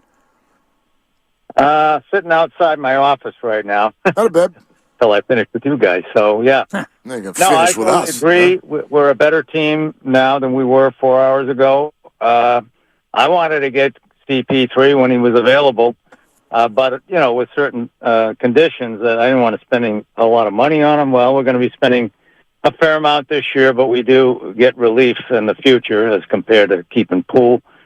And I was kind of concerned about his attitude, whether he'd be prepared to come off the bench. Well, I have to believe that they've vetted that all out. And, I mean, it's a guy that's going to the Hall of Fame. He's 38 and doesn't have a ring. So I'm guessing he's prepared to do whatever's necessary to win a championship, and that's good. And, yeah, I hated CP3 when he was with someone else, just like I would have. I'd hate Draymond Green if he was with somebody else. But now I love him. I embrace him. We've gotten better. We're getting the experienced vets that we need. I just hope that we can package a few more of these young guys, maybe Kuminga on the pick tonight, get some size to help, Draymond and Loon, in the paint. And if we do that, we may be ready to go. Gene, this is interesting. matters. Well, this is an interesting Gene, thought thank for you. tonight, because tonight is now obviously going to get just like totally overwhelmed by the news of the day. No, tonight is big, Mark. Well, no, of course it's big, but people are going to be talking about the news of the trade rather than the 19th overall pick if they end up making the 19th overall pick. But there's a fair question to be asked. You have this organization. Fans right now are asking, does this organization want to play young players? Good question. Wiseman moves on. Yeah. Now you're moving away from Jordan. We'll see about Kuminga. Ryan Rollins, R.I.P. In theory. He's still with us. For the moment. He's Yes. still with us. But the point is that if you're going to be based on Steph, Clay, if Dre comes back, Chris Paul. In theory. You're so veteran laden. Are you going to pick someone at 19 tonight who's going to contribute immediately? Someone who is 19 at 19. I mean, that's it. With Steve Kerr as the coach and the way the NBA works, can a rookie contribute? Yeah. Can they play a key role on a championship team? That doesn't happen very often. No, and if you look at the history of Steve Kerr and his run, you'd be hard-pressed to find a lot of teenagers, let alone early 20s players who made that impact. And the one guy who did is now on his way to Washington, and it was Jordan Poole. And you think about not this year, but the year before, when he was such a key cog and he played meaningful minutes in the postseason, maybe not so many in the finals, and that was Jordan Poole. And that was born out of the experience he got right here on this very floor when Chase Center opened and Steph was out. And Draymond was out and Clay was out. And it was, hey, Jordan, go play and go experience NBA life. And then he went to Santa Cruz and he got better and he came back. But it was a unique set of circumstances that led you to play and lean on a young player in this way. And obviously not even ready for that. And the Warriors ended up with the number 2 pick because of it. But also think this, for you Kuminga fans, speaking of the young guys, for you Kuminga fans, I really believe today, if he's still on the team, when they play basketball again, today was a good day for Kuminga fans. Like, if you want your Kuminga stock is up. Well, if you want that guy to develop and you would like him to be a bigger second unit scorer, who would you rather handling the ball, Chris Paul or Jordan Poole? who's going to make Jonathan Kuminga potentially? That's a good point. A better option. Who's going to put him in the best position to succeed? Like that one to me is an easy one. That's an easy one. That's obviously someone like Chris Paul who's going to look to pass first as opposed to Jordan Poole. And if you look at what this roster will look like tonight at, let's just say midnight, if everything goes as it so far looks like it's going to go with Jordan Poole being traded and Rollins being traded and Chris Paul coming in, if you look at the way that second unit will look going into next year, Jonathan Kuminga suddenly becomes the eighth man at worst. I mean, you've got Gary Payton II. You've got Chris Paul. In theory, DiVincenzo's gone. Moody could be absolutely. Sure. We'll see where he's at. I mean, if Kuminga is the first big off the bench. Yeah, well, he's 7'2" now, so. I heard that. That's crazy. The internet is so stupid. Mark, I graduated high school ridiculous. At 5'4", and by the end of my freshman year in college, I was 5'8", and I was like, you know what? Look at me. I love Kuminga went from 6'7" to 7'2" in 3 weeks. At his age? I've seen growth spurts. I've got teenagers in my house. Even the biggest growth spurts. My son is now looking down at me. I'm a Rick Celebrini guy, but if Celebrini is able to get him from 6'7" to 7'2", get me some of that Celebrini. I love that he went from 6'9" to 7 feet to 7'2" in like 3 days, and I'm like, well, now we've definitely have a different conversation. It's funny because you've done the opposite to Steph Curry, who you're like, oh, Steph, he's like 6'1.5", and he's shorter than me. No, he's the same height. Same height. But what's funny is he's not 6'3", he's the better 6'2". that Steph gets, the shorter we all make him. It's like, oh, dude, Steph, how's he do that at 5'10"? You know? Oh, for sure. It's just ridiculous. Hey, you should call everything. The little teeny guy going in there at 112 pounds. Poor kid. Check this out.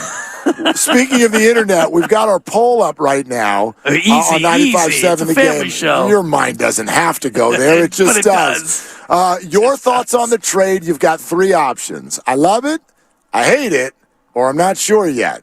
Right now, tracking the data, I love it, 19%. Okay. I hate it, 32%.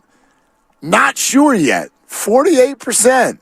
I'd like to applaud the open-mindedness of Warrior fans waiting and seeing to see how this thing plays out. Well, and I think a lot of that is what you talked about, which is just general retching over the notion of a player that you don't love becoming a Warriors. And I love it because I said to you 3 or 4 weeks ago, I would love to have Chris Paul in, veteran presence, somebody who can come in with the second unit and stabilize. So I do, and I haven't voted yet. I'm going to boost that number up. Because I love it. I do love it. And I'm going to vote not sure yet. Because I'm torn. Let's see how he plays. You're pulling a Steiny right now. Well, no, I don't have a strong opinion. I have 2 strong opinions at the same time. Good point. I have 2 strong opinions. One of them is the Warriors had to trade Jordan Poole. And another one is, to this point in my life, I have not enjoyed watching Chris Paul play basketball. Those are my strong opinions. And so I'm torn on this one. Yeah. I get that the Warriors were in a spot where Jordan Poole trade made a whole lot of sense. I understand that a skill set like what Chris Paul has had in the past sure makes a lot of sense. I think that there are plenty of fair questions to ask, though, about where he's at mentally and physically with the rest of his career. I guess where I am with Chris Paul is where every other NBA fan would be with Draymond Green in terms of can't stand him when he's not on your team, love him when he's on your team. When I watch Chris Paul play, there is a certain amount of disdain and distaste that I've always had because he's been on the other team. And I feel the same way about Kyrie Irving. I think Kyrie's different because of his off-the-court stuff, flat earth, and all the rest of it. But with Chris Paul, knowing now that he's going to do what he does as a Warriors, I'm much more willing to Chris, draw that foul. Draw that foul. Draw that foul. You know? Gosh, the first time he falls down when no one touched him, that's a good I'm just going to be like, I got to go. Can we please get excited about a Warrior going to the foul line, though? Because we don't shoot free throws here in Golden State. I don't care if you fall, but can someone touch you first? That's going to be my first question when he gets to town. Hi, Chris, could you switch your game so that when you fall over, someone could actually touch you first? No. I need you on the foul line. They actually, and I'm just quoting sources that, maybe I don't have, but they were going to erase the foul line from Chase Center because the Warriors weren't using it. That's just, Yeah. I mean. Well, Guru said that on the way over here. I'm listening to him go, gosh, how do you replace the Jordan Poole automatically get to the foul line whenever you want guy? I'm like, what season did you watch? Yeah. How many free throws did he even attempt in the playoffs? He's not that guy. He can get to the hoop and fall, sure, but not always foul.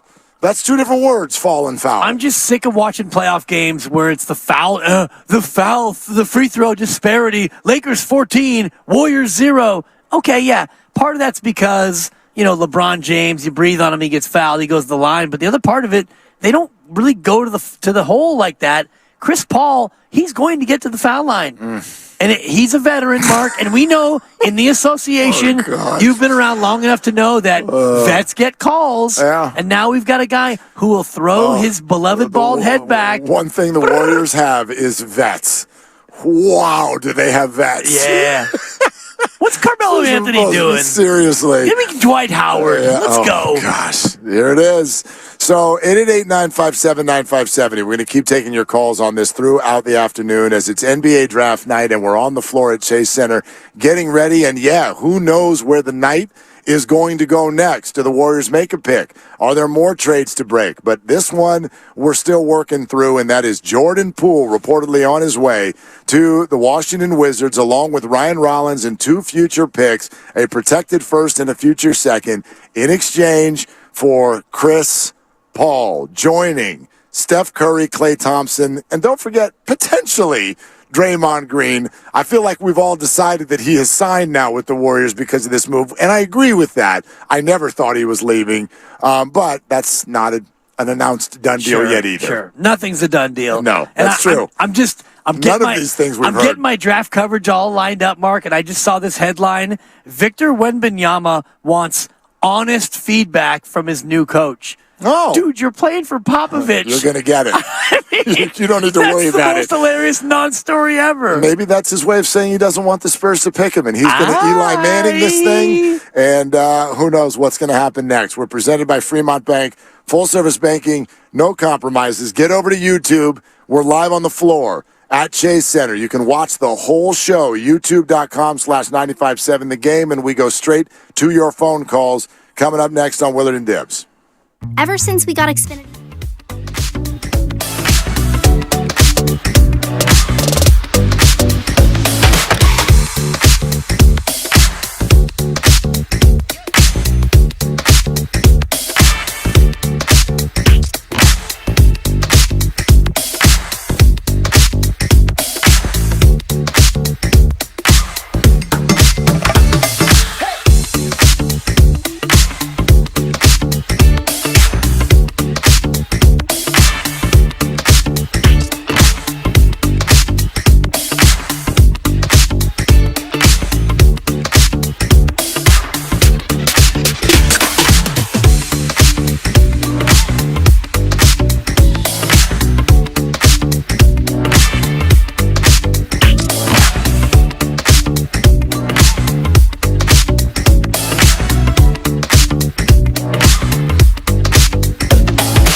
FM at HD1 San Francisco. Always live on the free Odyssey app.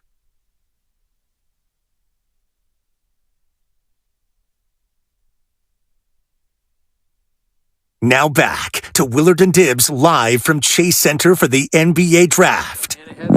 All right, it's a big day. And we knew it was going to be a big day. We didn't know it was going to be this big of a day. Dude, win the big days. We're going to try. The 2023 NBA Draft, we are on the floor at Chase Center sitting underneath what is the largest light draft display I've ever seen in my life. It's almost intimidating to have the scoreboard down at our level here while we're sitting on the floor. That is a large, what would you call this? I mean, it looks like a spaceship, basically, that's landed on the ground here inside Chase Center as we get ready for the draft, and we knew that would be big. We did not know we would get word that Jordan Poole was on his way out. And so the deal, if you're just joining us, and we'll get to your calls in a second, Jordan Poole to the Washington Wizards, along with Ryan Rollins and 2 future picks in exchange for Chris Paul. However, another way to put it, Jordan Poole's almost $30 million, plus Ryan Rollins and a couple of future draft picks. That $30 million plus, $30+ million was going to go for 4 more years in exchange for Chris Paul's $30 million, which goes for 1 more year. Flexibility was a part of this deal. It was a huge part of the deal, and it was also big to try to maximize Steph Curry in this upcoming year because Klay Thompson only has 1 more year. So we don't know if Klay will be here beyond this next year, and we don't know if Draymond Green will be back. We all assume that he'll be back. We think that he'll be back, but he's not officially back yet. So if Draymond signs for 3 more years and Klay comes back this year on a contract year, just for 1 more year, you don't know that Klay is going to be here beyond this year. So just think about it in terms of this year. Steph, Klay, Chris Paul, Draymond, assuming he signs, and we all assume that he will. You've got GP2. You still have Kuminga and Moody and Looney. So there's your 8 right there. Looney better not get kicked out of the starting lineup for this.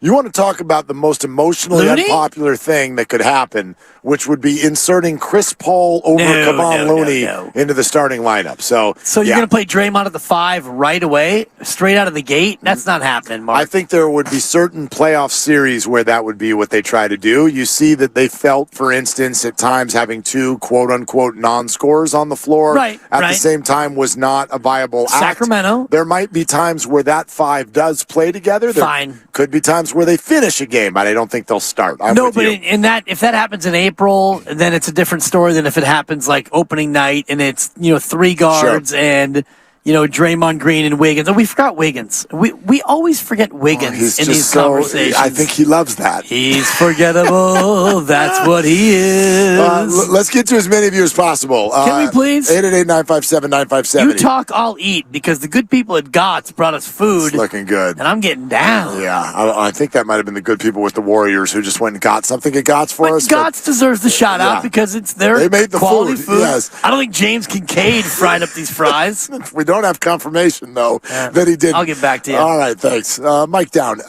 Dave in Pleasanton. Hey, Dave, you're on with Willard and Dibbs. What you doing, Dave? What's up, fellas? Hey, so I'm not mad at Chris Paul coming to the Warriors. I don't like what we gave up for him, the whole package. I think that's too much for an aging player who can't stay healthy the whole season. And I don't think, as of right now, losing Poole, even though there was chemistry things, I blame that all on Draymond, personally. But losing the chemistry, one of the chemistry issues, helps out a little bit. But talent on the floor, I don't like it. I don't think we got any better today. That's my opinion. I also think I have an issue with paying Draymond $30 million when no one else will even pay him $20. Well, Dave, before we get mad about that, let's have it actually be reality. We don't know what they're going to pay Draymond And Green. we don't know that other teams won't pay him 20. Right. 30 is the new 20, by the way. That's a great point because I think what happens in the NBA and free agency is we see these numbers and I wouldn't pay Draymond 30. Well, what if I said this? Would you pay Draymond half of what you pay Steph Curry? Does that make it sound better to you? $30 million in the NBA. That would be 26. As ludicrous, yeah. Steph's only making 52. Oh, is that all? But what's he going to make at the end of his deal? 59.6. So my point is that while it sounds ludicrous to say, Luda, in the NBA, $30 million is not what it sounds like. It's not. It's a very, very good player. It's not super elite. And doesn't that describe Draymond? A very, very good player, very important to your team, not super elite. He's not Giannis. He's Draymond. He's not Clay. Clay made 40.6 this year, and he was, I think, 10th in the NBA in terms of salary per year. Yeah, he's on a prior max deal, which I don't think, he's not going to get that next year. No, but to your point about 30 is not a top 10 salary. 30 is like a top 50 salary, and that's where Draymond is. He's a top 50 player. So if you want a top 50 player in the association, you got to pay top 50 money, and that's what Draymond Green is, especially on this team. The larger point that he was making, not comfortable with what he goes, I don't have a problem with Chris Paul, but I'm not comfortable with what they gave up. And that is my question today. And I would love to hear from it. What do you think you actually gave up today? Now, if you love Jordan Poole, and for some reason you love Ryan Rollins, and you love some first rounder in 2030 who right now is 7 years old.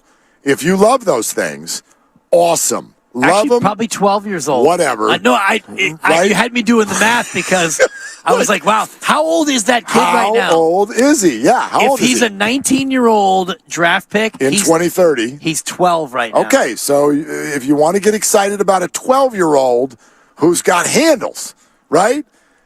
Go ahead. I'm going to pull up the 2030 mock right now. I'll listen to you. Seriously, whatever you like, you like. In my opinion, part of the Warriors getting better today is they have an opportunity to get their groove back. They got an opportunity to get their vibe back. Shout out Stella. They've got an opportunity to get their locker room back. And I don't think they gave up a player who can ever be the best player on the team. And I don't think they gave up a player who really understands playing smart playoff basketball. So that's why I'm not really affected by what went out the door. I'm not either. I've never been that affected by it. And I've always said, and I've said this to you for the past year and a half or 2 years we've done the show, that if Jordan Poole is your best player, you're not a championship team, and you probably aren't a playoff team.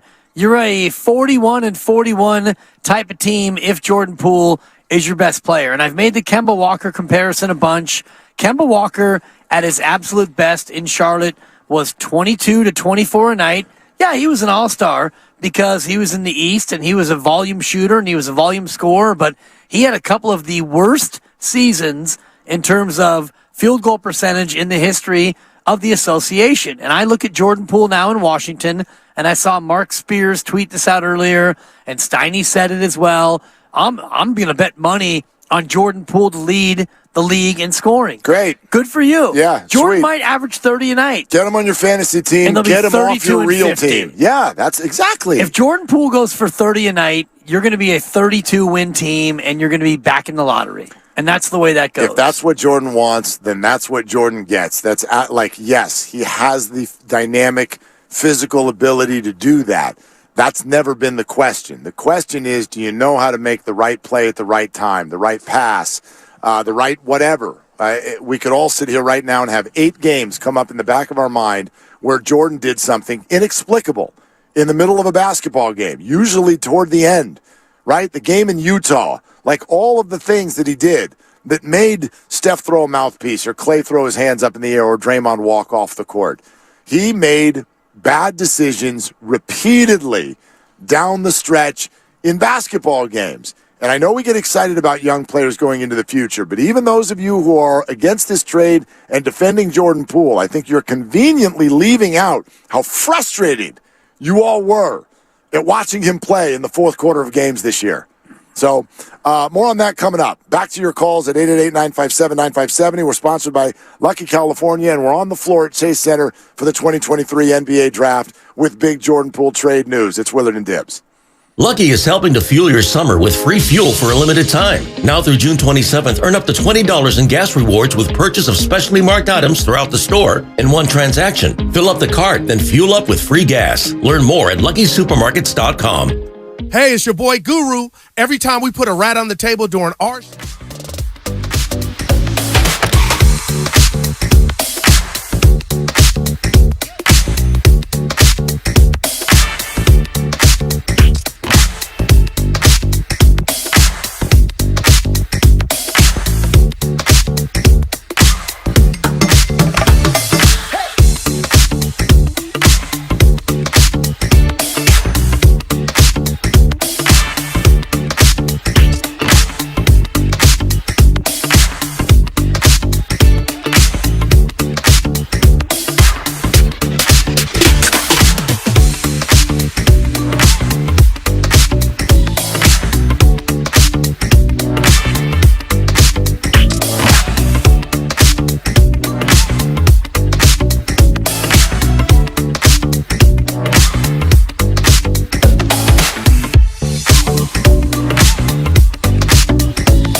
Now back to Willard and Dibbs live from Chase Center for the NBA Draft.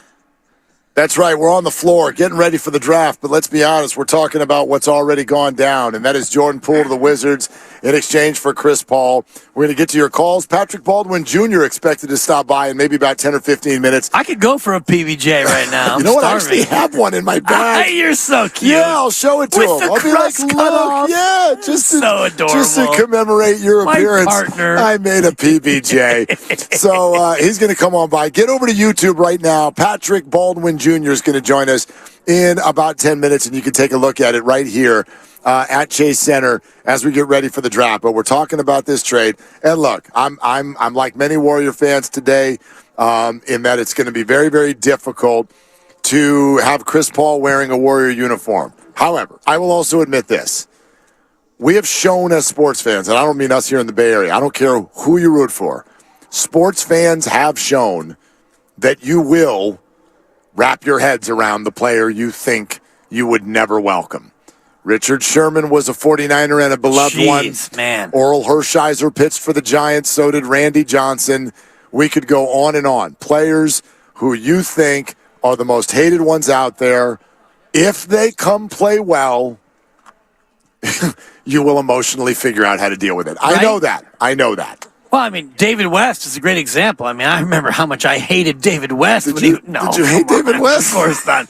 With New Orleans, man, I was out for that guy. Sean Livingston was a Clipper, for crying out loud. Yeah. We hated the Clippers. Good point. I'm trying to think about the Warrior equivalent, like before this. Even Baron Davis, who, Baron had bounced around a little bit. You never had that visceral dislike for Baron Davis. No, even though he was a Clipper. Steven Jackson comes after the malice. Yeah, whatever. There are a few players who we always talk about, and he was on my list. 5 NBA players who you never want on the Warriors. And I would say probably Paul, Harden, Blake Griffin, Russell Westbrook, and who's the one I'm forgetting? Not LeBron. No. I had LeBron on my list because we did this a couple weeks ago. Yeah, it wasn't LeBron. It might have been Patrick Beverly. Anyway, Chris Paul. It was Dylan Brooks. Dylan Brooks, thank you. Yeah, Thank of course. you. He was Dylan number Brooks. 1 and number 2 on your list. Dylan Brooks. With Marcus Smart coming off the bench of my team that I don't want on the Warriors. Marcus Smart's He's been traded. He's going to replace Dylan Brooks. And Dylan Brooks is available. Yeah. So No, Mike. No, Dunleavy. Are you saying he's not available? I'm saying no. You hear me? I don't want. If you're going to make me like one of these guys, I'm not liking 2 of them. A second unit of Paul, Beverly, Brooks, Dwight Howard, Westbrook. Let's go, dude. I can't wait. All right. We'll see if PBJ will eat a PBJ here in 10 minutes. But first. That's a tease. Chris in San Jose. Hey, Chris. Thanks for calling Willard and Dibbs. What are you doing today? Hey, thanks, guys. Yeah, Chris Paul and Harden, those were the 2 guys that I always loved to hate.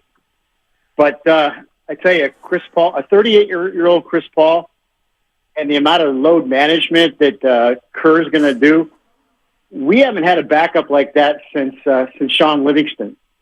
And I think we've needed that. I think that's been a missing piece, a Sean Livingston type.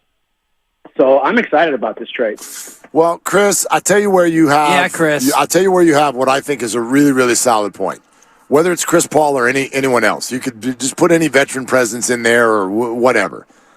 When Steph left the game last year, and the second unit or whatever the calculus was when Steph was out, the non-Steph minutes, it felt like things were often out of control and completely loose. Always. It just felt like a train off the tracks at times. Sometimes Jordan made that work because he can thrive in chaos sometimes because his game is chaotic. So there are times where it looked like he's going to fall over, and the next thing you know, he's laying it in for a beautiful reverse layup.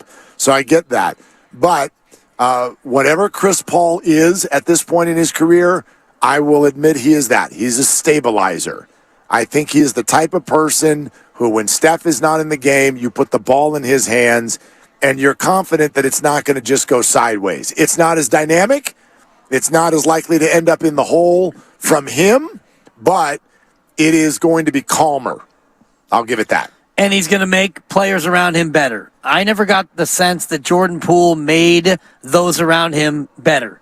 And that's a big part of being the backup point guard when you got a second unit of 20-year-olds. And Patrick Baldwin Jr. will join us here momentarily, another young player. But Jordan Poole is not the kind of player to come in and stabilize and make those around him play better. Jordan Poole was 15th to last in the association in field goal percentage last year. He shot 43% from the floor, and he shot the ball a lot. He shot 16 times a game, and he didn't shoot it very accurately. It felt like when Jordan Poole came on, he was coming in looking for his. Yep. He wasn't looking for his teammates. And that's where Chris Paul is going to come in. Chris Paul's not coming in thinking, I need 20 and 10. I need to cement my legacy. All he needs to do to make his legacy better is win a championship. So if he comes in off the bench, and I would anticipate that he does come in off the bench, I can't imagine a scenario where he starts for this team. They don't do this deal unless they called Chris and his agent, and he said, yeah. Agreed. I'm fine backing up Steph Curry. He's played 1,214 games in the league, and he started 1,214 games. And has absolutely no rings for that effort. Correct. But to that point, if Chris Paul comes in here knowing what, and I agree with exactly what you just said, where Mike Dunleavy Jr. says to Chris Paul's agent, this is a backup role, and his agent goes, Chris, are you okay backing up? Chris goes, hell yeah. I want what they have. I want one of those 28 diamond things on their fingers. Well, you wonder. Because Clay's got 4. He showed me in Phoenix. Exactly. Well, you wonder, as Phoenix is getting tossed out of the playoffs there by the Nuggets, you wonder if it crossed Chris's mind. I can't do this as the lead guy. Like I've tried. I've tried for 15 years. Or a little bit less, whatever. More. Maybe more. I've tried. It hasn't worked. It's not going to work. Phoenix is moving on from me. It's not like there are any options out there for me to go be the starting point guard on a championship team. How about 18 years? Wow. Maybe the Lakers. But I don't know that would have felt all that different to him. You know what I mean? Like, Chris Paul is not going to start, but he might finish. He might finish a lot of games. Right. Yes, that lineup. You remember when Iguodala would come in and they would call it the death lineup. Yeah, I think that lineup will happen at the end of games when everyone's healthy. It might happen twice all year when they're all healthy. But when Paul, Steph, Clay, Draymond, and Wiggins are all ready to go, could that be a closing lineup? Absolutely. And what a closing lineup that would be in terms of... Maybe. Well, yeah. I mean, yes. Put aside your Chris Paul disdain, but think about Chris Paul as a player on the ball where Draymond comes over and you run that screen and roll, and now Chris Paul gets the screen from Draymond. We'll see. Chris Paul would you work with me for a minute you're hating on it because you're thinking about Chris Paul, the player you hate. No, but some of you guys... Think about it from a basketball standpoint. But some of you guys who are very in favor of Chris Paul and even were last week do sound a little bit like you're talking out of both sides of your mouth because you've been at the front of the line of the declining mid-30-year-olds can't do it anymore. And then their next sentence, you're like, but here's what Chris Paul can do. Well, wait a minute. He's 38. I'm telling you what he can do. And if you just would work with me from a basketball standpoint, go ahead. When you've got Chris Paul running screen and roll with Draymond Green, where's Steph Curry? He's off the ball. Yeah. So whoever's guarding Steph Curry is going to have to stick to Steph, and the guy guarding Clay is going to have to stick to Clay. And you've got Wiggins who can then dive to the basket, and you've got all kinds of different options now in terms of Chris Paul on the ball, and then you've got Steph Curry running screen and roll. If he can do it. Mark, I watched every game from Phoenix last year. We've been over this, and Chris Paul was more than a useful player last year. He was not a broken down. We're not talking about Udonis Haslem. We're talking about a guy who played 30 minutes a night. I'm just trying to figure out, since you've all told me that Steph, Clay, and Dre, who all statistically were better this year than they were last, yet you've been pounding into my head that they're declining, and then the team acquires Chris Paul, and you're like, rubbing your hands together like, now, here's what Chris Paul can do. He's declining. They're all declining. He's declining. There's a difference between declining and over. There's also a difference between declining and declined. He's not declined. He has declined. Your credit card is declined. That's not true. That used to happen. That used to happen. Not, sorry, not Tim, anymore. I went for it. Not anymore. And that's a nice looking sweater shout you have out, on. Shout out Odyssey. Shout out 1994. Dude, my credit card was always declined. Lucky in San Francisco next up. Lucky, hey, you're on with Willard and Debs. What are you doing, Lucky? I'm sitting there in the parking lot waiting to hear them the word, man. How you guys doing today? We don't good, bud. Lucky? What do you think? I'm happy for Jordan Poole, but man, I do not like that we had 2-3-3, man. I hate dudes, man. We've been beating his A for 14 years. Why do we have him on our squad? Yeah. I know we need a veteran presence. I get that, but they better Mike Dunleavy better have a rabbit up his sleeve, man. I want to see something, man, because right now, man, it feels like somebody tried to give me a peanut butter sandwich, but it wasn't peanut butter; it was liverwurst. I don't. Okay, wait now. What That's if we? a whole different sandwich, Lucky. Yeah, it is. What if we threw this at you, Lucky? Because remember, Mike Dunleavy, as much as we wish he worked for us, he works for the Warriors. And here's one thing: the more I think about this, the more people we're talking to and texting with. Here's one thing that's abundantly clear. The organization is thrilled with this deal, and they're thrilled with this deal even if Chris Paul only plays 40 games next year and the Warriors bow out in the round that they bowed out in this year. And here's why they feel that way. Talk to him, Mark. They do not want to pay Jordan Poole $30+ million for 4 more years, especially since the new CBA has penalties that will go up even further after next year.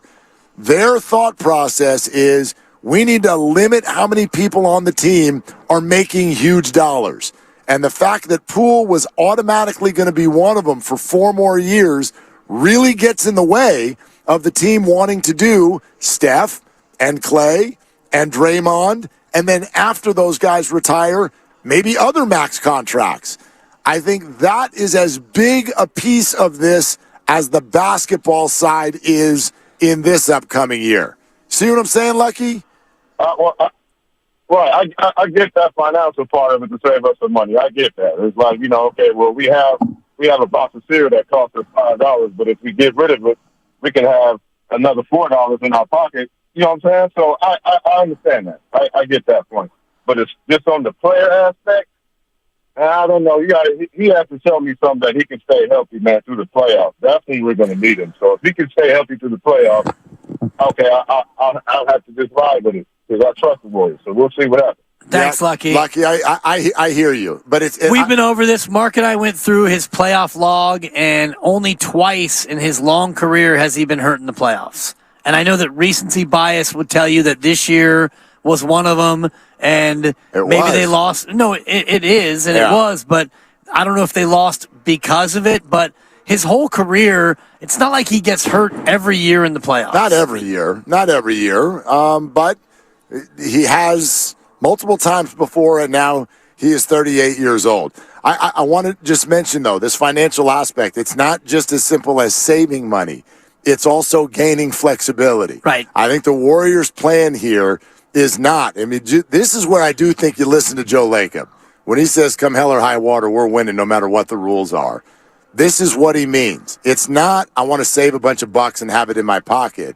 It's, I want to gain flexibility because when these 3 guys are done playing basketball, we plan to go get more amazing top of the NBA players and bring them to you here at Chase Center. That's going to be their goal all along. And if Jordan Poole is on the team making 30-some-odd million, and he is not an elite player, which I don't think he's going to be, he's very good. I don't ever think he's going to be a top 10 player in the NBA, then that gets in your way. It gets in your way. If you are a fan of the big 3 finishing their career together as Warriors, then you're a big fan of this deal. I think so, yeah. And if you're a big fan of Joe Lacob and what he's done in terms of this organization and going for big things, then you're a fan of this deal. Because you look at what you talked about, the flexibility of the future, and if Jordan Poole is off the books in 3 years, and he will be, if Jonathan Kuminga turns out to be the player you thought he was going to be when you drafted him number 7 overall. In 3 years, he's going to get a Jordan Poole-like contract because he's got a team option the next 2 years after this one to where you have a couple more years to look at Jonathan Kuminga and decide whether or not you want to keep him long-term or not. But if Jonathan Kuminga is a player that you want to keep, at that point, you're going to sign him to a long-term deal. Andrew Wiggins at that point will have a player option, and that's it. You won't have Steph. You won't have Clay. CP3 will be 42. He won't be a Warrior. You won't have Draymond. His contract, if he signs a 3-year deal, will be up, and you'll have that massive flexibility that Joe's talking about. Scott in Fremont is next up here on Willie and Dibby Live. Chase Center floor, 2023 draft night. Jordan Poole trade on the books for Chris Paul. Hey, Scott, thanks for calling. What are you doing? Hey, guys. Dibs, I love you, man, but I cannot believe what I'm hearing from you. The whole they traded for a Hall of Famer, that means nothing. That's who he was 5-6 years ago. And, Dunleavy's been on the job now for 4 days and traded for the only guy that Warrior fans hate more than him. They got older today. Don't laugh at that. That's a pretty good line. They got less athletic. They got more injury prone. And, Willard, I disagree with you about Kuminga. For Kuminga fans, I think it's a bad day. Why? I think it signals that he's going to get. I think it signals he's going to get traded because I think everyone assumes Draymond's coming back now that Poole's gone. Kerr has said multiple times they envision him as a 4-man. There's no path for him to get minutes. Kerr refuses to play the young guys. There's no way they can make a selection at 19 today. I'm not sure what's going on. I get the flexibility. I got to believe that there would have been a guy out there with attaching the picks to who would have been available to play more. It would have made them a little bit bigger and a little bit more athletic. CP3 in a Warriors uniform just makes me sick to my stomach. Yeah, Scott, I get that Scott, part. thank you. And I love you too, by the way, Scott. The love is mutual. And, I'm just going to say this. They did trade for a Hall of Famer, and he was one of 4 players last year to average 14 and 9. These are facts. Yeah, he's not a Hall of Fame level player anymore, which is also a fact. Yeah, he's a Hall of Famer. He's not. He will be. He becomes their 5th best player in this upcoming year. Yeah, maybe. Maybe 6th behind Kevon. I like the idea. I wonder what you think about this, though, because I do think it's a better day for Kuminga. I think he's more likely to stay. I'm not sure about that. He absolutely could be traded for the 7th pick later on tonight. That's possible. But I think that he is more likely to be on the team. I do think this is a better ball handler in his lineup than what he had previously. As far as the path for him to play minutes, listen, I will forever reject this idea that a lot of you are running with. Steve Kerr refuses to play young players. He played Jordan Poole? Didn't he play Jordan Poole? I thought he played Jordan Poole. Jordan Poole's a 4-year veteran. He's not a young player. He's been playing him for 3 years, though. So he played him the first year because he had no choice. Do you want to, Then he sent him down to Santa Cruz. Steve Kerr refuses to play the players who he doesn't think are going to do the job that is necessary for them to win. That's who Steve Kerr refuses to play. But that, in many ways, is young players because young players, for the most part, aren't ready to contribute. Yeah, by the way, to a winning team. That is not unique to Steve Kerr. That's true. Go to Popovich, go to Phil, go to all Detroit the great played coaches. young players. Yes, and they did. stunk. Yes, and they did an awesome job of 17 wins or whatever they got. OKC played a lot of young players, but they had no choice. Right. So when you get teams that are championship ready, it is normalcy that players who are not able to buy beer don't get a lot of minutes. That's normalcy. So I reject the idea that Steve won't play them. If Jonathan is ready to play better, and I thought Dunleavy did a good job of explaining this, we need to find a better way to get him minutes, and he needs to do a better job of getting the skill set to play those minutes. I thought that was a positive statement of we're going to share in the ability of building Jonathan a little bit of a better scenario on a runway this year. And that's the one maybe part of this deal or one of the parts of this deal that I like. I think this creates more of a runway for Jonathan. I think he moves up the totem pole. He's definitely in the top 8. And I think he can be more of a fixture in that second unit run by Chris Paul. I think that's true, but I don't believe that this trade makes it more likely or less likely that he's on the team over the course of the next hour or so. I do think that he still is a live possibility to be traded before the Warriors pick at 19. I don't think the Chris Paul, Jordan Poole trade has anything to do with whether or not they want to keep Jonathan Kuminga. They either are going to keep him or they're looking to trade him. I think that those things are independent of what's already happened today with the word that the Warriors will trade Jordan Poole, Ryan Rollins, and picks for Chris Paul. I think that Jonathan Kuminga could still be dealt, and maybe you trade Kuminga. I think this, though, Mark, if you're going to trade Kuminga and the number 19 overall pick in a draft that starts in an hour and 20 minutes, I think it's not to move up in the draft. It's to get another veteran player. I think they're all in on playing veterans. And yes, Steve Kerr's not alone in not wanting to play younger players. Look around the league and look at Miami, for example. All of their young guys who they leaned on, all those undrafted guys, they weren't that young. 24 and 25. They're all Jordan Poole's age or even a year older. They're not 20. They're not PBJ. They're not Rollins, Wiseman, Kuminga, or Moody. They're all 4 years older than that. So when we talk about not wanting to play young guys, yes, teams that look to win, none of them lean on 20-year-olds in their core. But I think we make it sound sometimes like when Steve Kerr, it's like he's got something actually against, like there's ageism going on, that he's got something against young players. He had no problem putting Moses Moody in the playoffs. His role went up. So to me, you are ignoring the fact that Kuminga clearly was doing things that made the team want to play him less in the playoffs. It wasn't his age. It was his production. Inexperience. Yes, it was his lack of production that put him on the bench. The playoffs are not a time to start developing people. Sister Agnes, Charlotte, North Carolina, next with us on Willard and Dibs. Hey, Sister Agnes, what you doing? Hey, Willard and Dibs, how are you? We're great. A good sister. Great.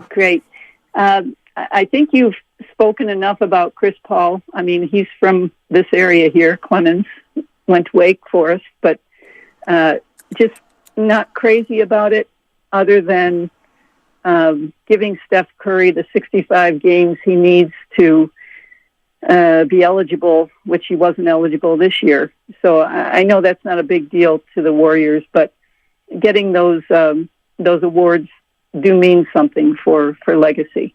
So I think he could absorb some of, get some evening out of the playing time for Curry. The other thing that you've mentioned, and I absolutely agree with, is we're going to have to wait and see about tonight, because the 7th pick, and there's different draft orders. CBS has one, ESPN has one, but Taylor Hendricks is 7 on one of them, and I like Taylor Hendricks. He shoots 40%, and then this Coulibaly, we need a big. He shoots 39%, and a good. And Derek Lively is a good passer and a good defensive player. So I think whatever's going to happen with Kuminga, it's going to happen with who is interested. I know that the Raptors are not going to be interested in 7. They have Pascal Siakam. I mean, there's some room if. Sister Agnes with the great breakdown. How's your jumper, Sister Agnes? No, how about this? You're in North Carolina, but how late do you stay up, Sister Agnes? When do you usually go to bed? Well, I'm supposed to be early to bed, but during the draft, I'm afraid I'm going to stay up late tonight. Okay, please. I want you to call JD and Charlie and help them, because you know more about these draft prospects than they do for sure. I love Coulibaly, but he won't be available at 19. I love Coulibaly. I'm serving it as a side dish tonight. Sister, I'd love for you to call JD and Charlie after 6 o'clock and explain to them what's going on in this draft tonight. Thank you very much for the call. We'll take more of your calls next. Jordan Poole for CP3. It's Willard and Dibs. It's your boy Guru here to tell you about my first week on SodaWeightLoss.com, which netted me 10 pounds. I lost 10 pounds on my first week, so you know I'm excited. So go to SodaWeight.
So dive in and shop this Target trend without the spend. It's sunny weather approved.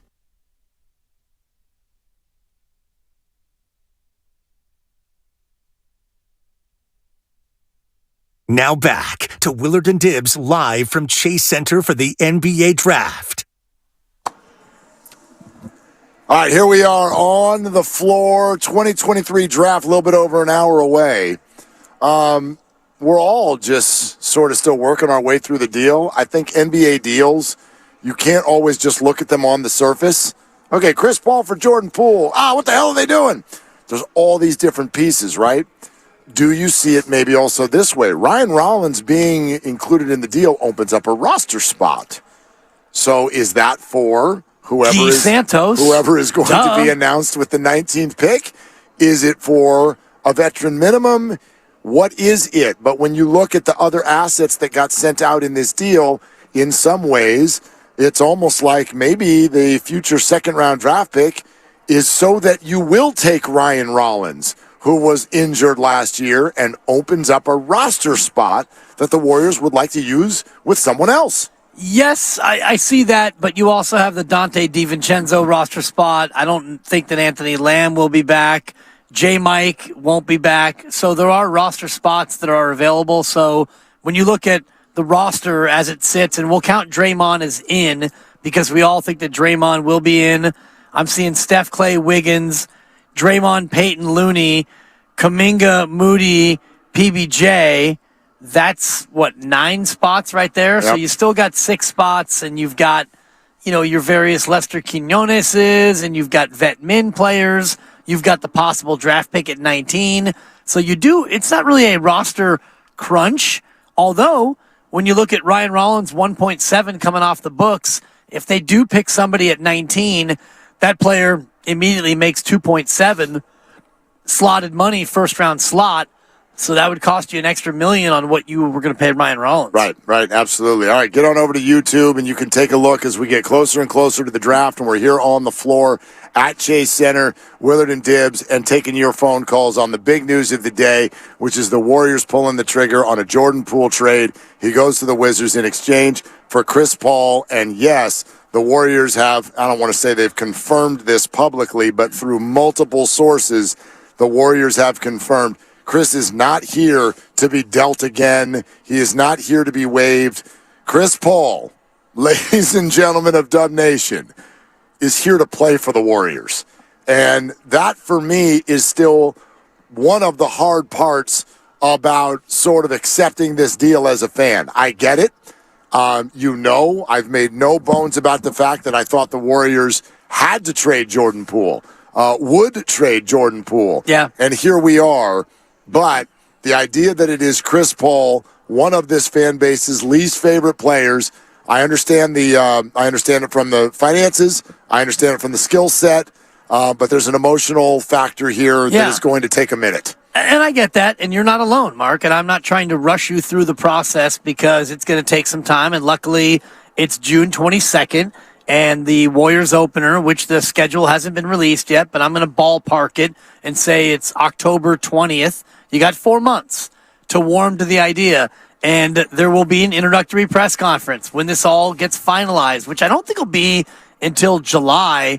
We get into the after the moratorium. You got the draft. You have a moratorium. Free agency begins. The legal tampering period, and then deals actually get signed. When deals can be signed and the new league year begins, it'll become official, and that's when Chris Paul will be introduced as a Golden State Warriors. And at that point, Mark, it's going to be like a second wave of emotion for all of us to really see. When Chris Paul is up there on the dais with Steve Kerr to his left, Mike Dunleavy to his right, and you go through the presser, and at the end of it, he stands up and they hold up the Golden State Warriors jersey and that big State Farm smile, and CP3 with his number 3 and all of the visceral reaction, all the Jordan Poole stands, that's Jordan's number, and all you Chris Paul haters talking about, oh, he can't be a Warriors, I can't stand him.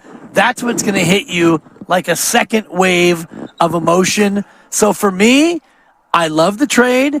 And I'm not just loving it because I'm basking in my own glow of being right, because I said to you 4 months ago, I can't see Draymond Green and Jordan Poole being both on this team next year. Yeah, I mean, we've yeah. Don't yuck my yum. I'm gloating right now because I had it. I had it. You agreed with me then. Yep. I had it first, and I'm taking credit for it. Okay. And a couple weeks ago, I said I like the idea of CP3, CP 2.5, as I called him, being a Golden State Warriors. Yep. And now that's coming to pass as well. So this day is less about Chris Paul, and it's more about me. Yeah, that's what I said on the way in. Duh. I'm like, wow, it's a Dan day. Thank you, finally. Yeah. 888-957-9570. I'll remind you that our conversation about Chris Paul was whether or not you wanted him on a minimum salary, not all $30 million. But here we are. As I said yesterday, I don't give a crap what Joe pays anybody. Yeah, no. Because it's Joe's money. I like it financially because it opens up for different stars in the future. Sure. And I think, as I said a number of minutes ago, I think if you're a fan of the Big Three finishing their career at Golden State, and I am, that today is a good day for that. I'm in favor of the Big Four finishing their careers as Warriors. Oh, Andrew Wiggins, that's nice of you. Chris Paul. Don't even start. I just started. Yeah, Chris in Concord. It's too late. I already started. Well, then now it's finished. Chris in Concord. Hey, Chris, you're on Willard and Dibs. What are you doing? Hey, guys. Thanks for taking my call. Dibs, 4 months to get ready for Chris Paul after literally him being your least favorite player for a decade. 4 months won't do it, my guy.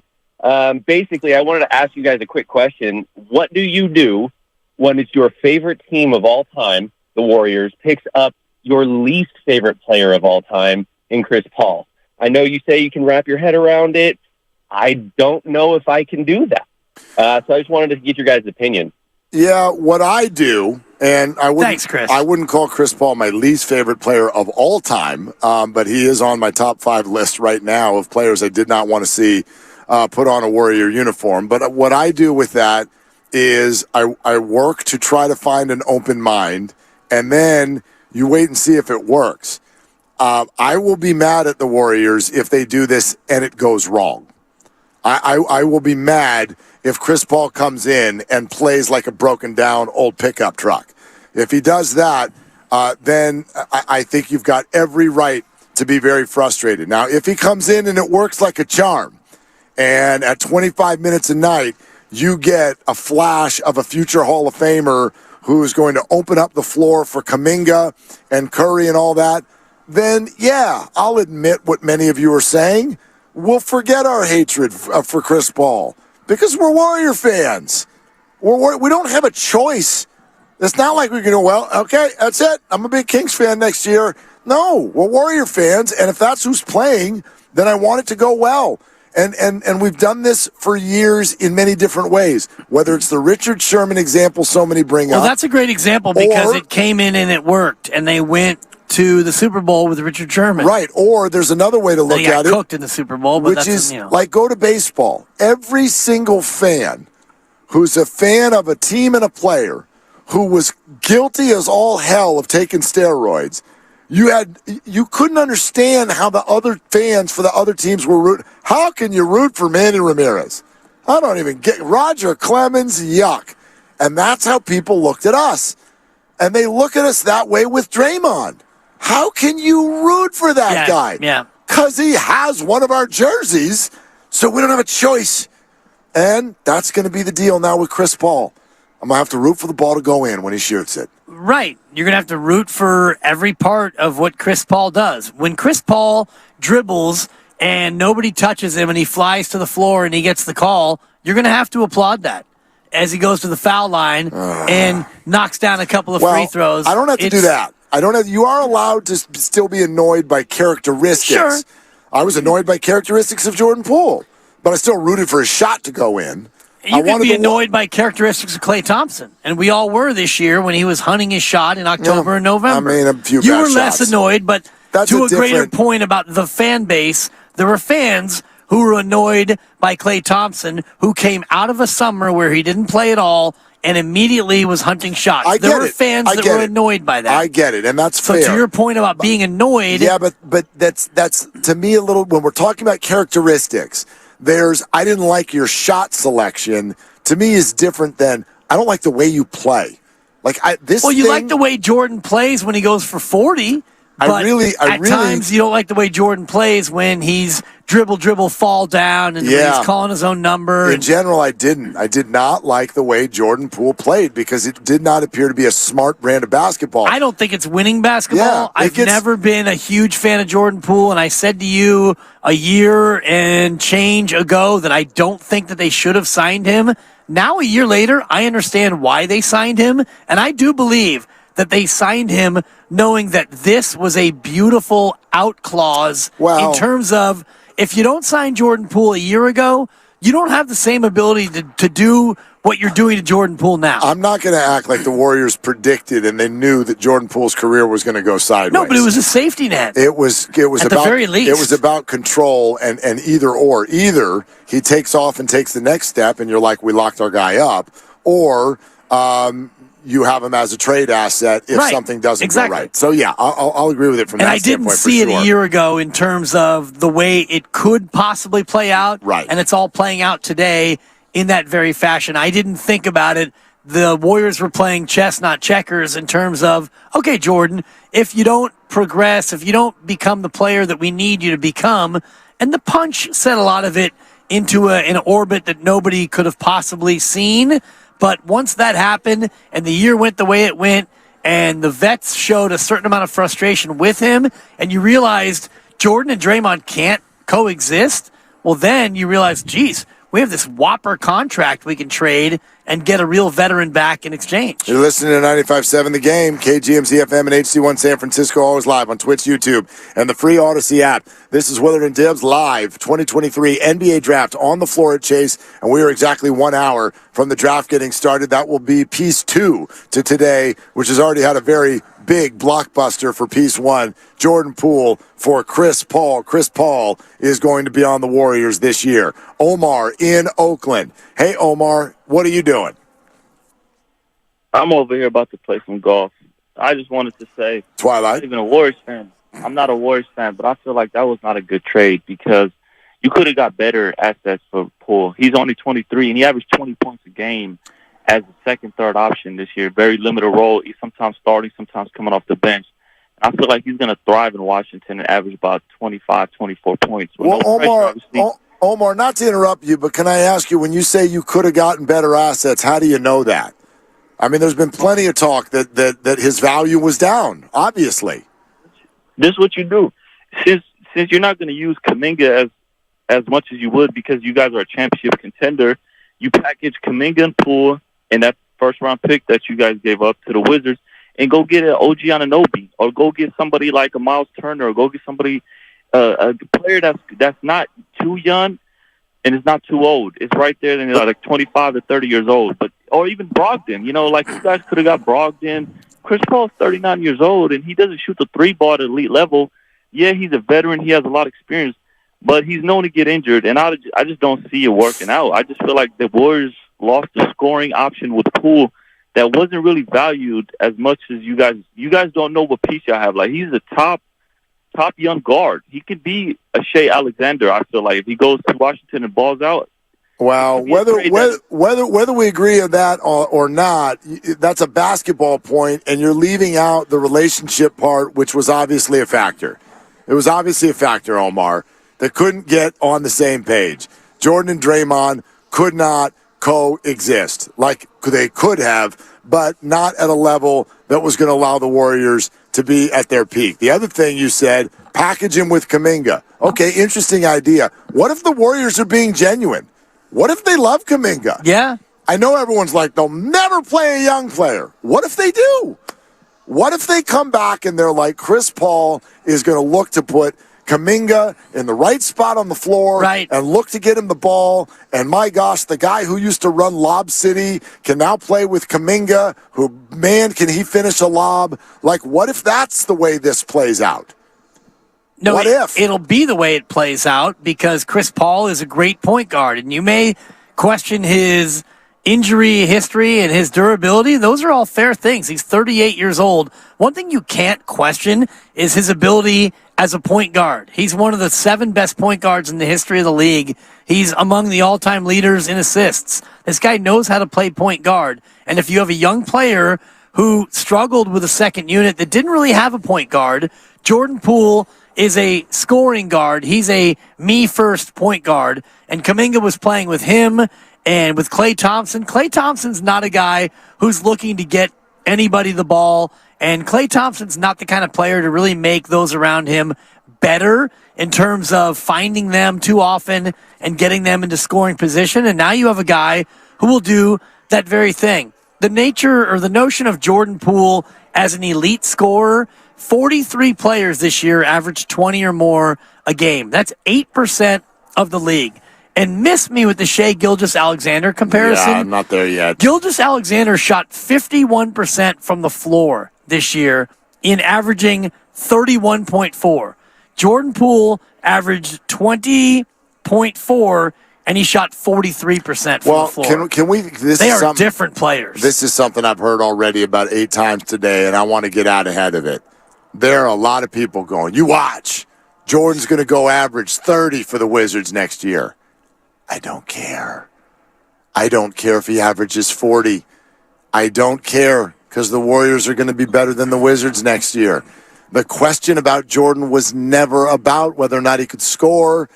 The question about Jordan Poole was about whether or not he could make good decisions in high leverage moments.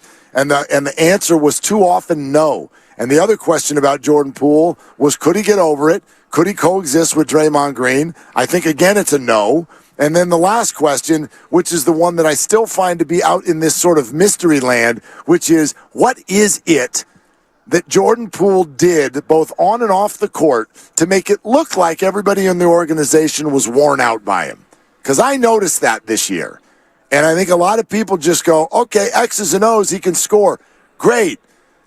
You could see it at every turn. The team looks frustrated simply by his existence.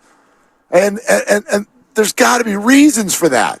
So when you go, they could have gotten more, I don't think they could have.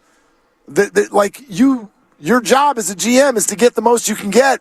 Right. Maybe this was it. Well, if they could have gotten more, wouldn't they have gotten more? Yes. Is there a deal out there that Mike Dunleavy Jr. and company just didn't discover because they didn't do their due diligence, or was this the best that they could have possibly gotten? And as much as no one wants to hear this, they want, if they're going to get a high-priced player in return, they want that person's contract to be over this year.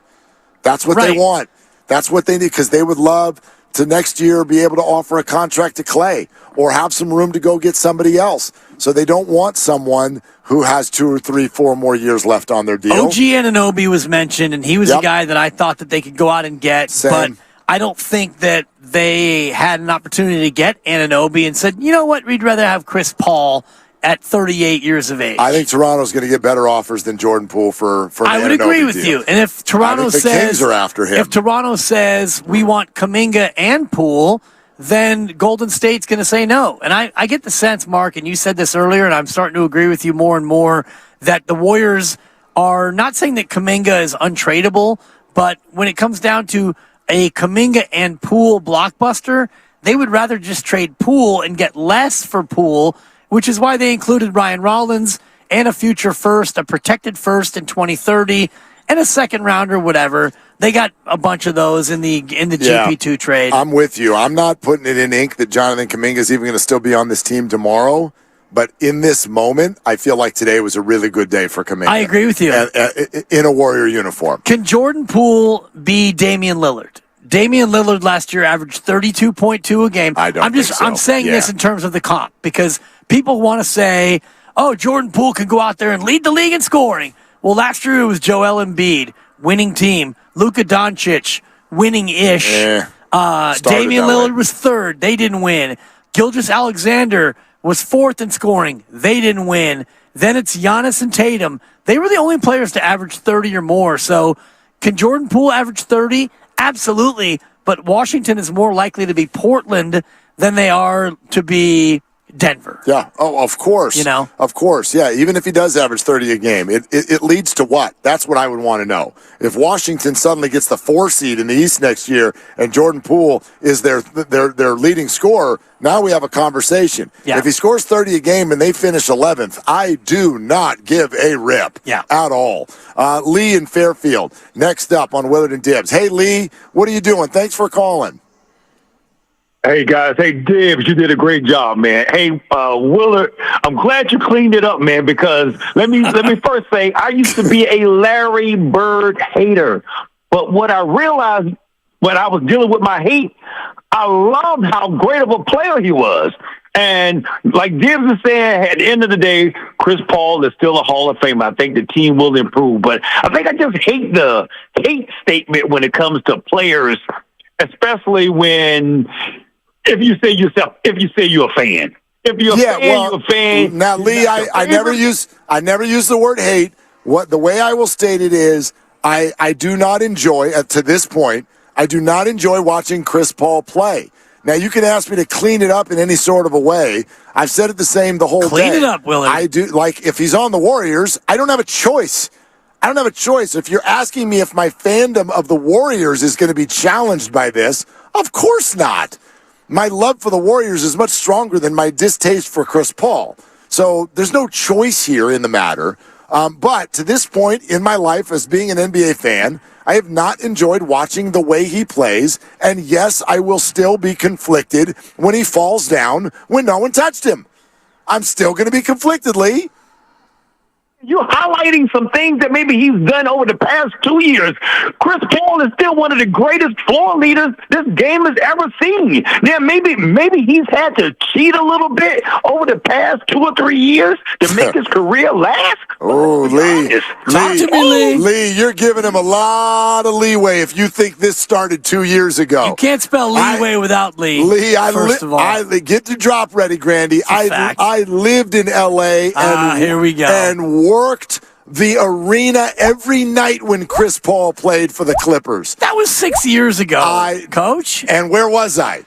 You were in L.A. Thank you. I watched this guy play, and I know his game, and it did not start 2 years ago. He's a 12-time All-Star. This dude has been ripping locker rooms apart and ripping whistles out of officials' mouths for the better part of a decade at least, Lee. And that's a fact because I've watched it with my own eyes. So if he's ripping apart locker rooms, and thank you for the call, Lee. We got so many more calls to get to. If that really is the case, then Steph, Clay, and Dre would never allow him to come into this locker room and, quote, rip them apart. Well, listen, first of all, that is a risk here. A leopard can change their stripes. Well, or more so, a leopard can come in There's spots, I know. I did that on purpose. Thank you. It's a malaprop. Whether it's a stripe or a spot, a leopard or a tiger can also come in and say, I'd like to take the role of a giraffe in this particular safari. In other words, that's the question. Is Chris going to come in and be the team leader? No. He doesn't have to be. No, he's not allowed to be, is how we're going to say it. He doesn't have to be. He's not allowed to be. He's going to lead the second unit. That's for damn sure. Maybe. When he's out there with the babies, they're just babies, man. We'll find out. When he's out there with the pups, he'll absolutely be the leader. You don't even know who's going to be on that second unit yet. So we'll see. But my point is that had to all. My question for Mike Dunleavy would be, to what level was this vetted so that Chris Paul is aware you're on the bench and you're not coming in here to scream and yell at people? We already got one of those guys. Okay? If that answer is all set, then it's easier for me to take. I would imagine that's all set. That's all been vetted. So. That's all done. There's no way they're going into this blind. Okay. So it's all sponsored by Lucky California. It's Willard and Dibbs on the floor at Chase Center, 2023 draft night, and we are inching closer than ever. But we'll keep going with your phone calls. Chris Paul is a freaking warrior. Unbelievable. 888-957-9570 on Willard and Dibbs. Lucky is helping to fuel your summer with free fuel for a limited time. Now through June 27th, earn up to $20 in gas rewards with purchase of specially marked items throughout the store in one transaction. Fill up the cart, then fuel up with free gas. Learn more.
let Express Employment Professionals help. Visit expresspros.com for good local jobs in a variety of industries.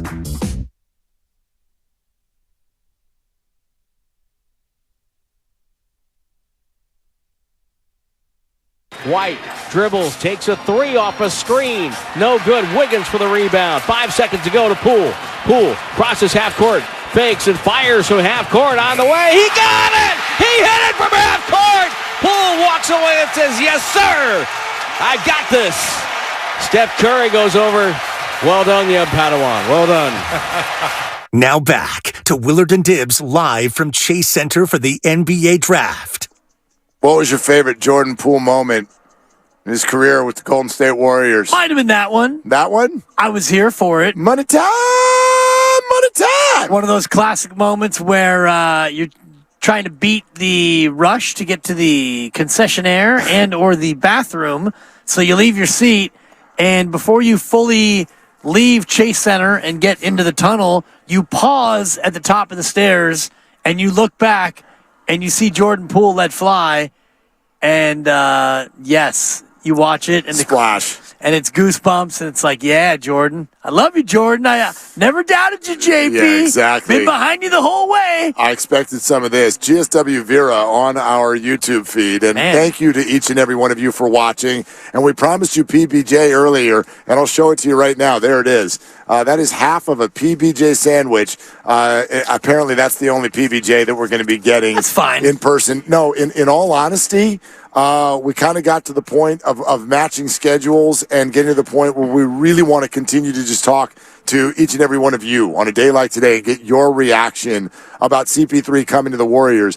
But GSW Vera, when we throw out there, what was your favorite Jordan Poole moment? And she says, when he left.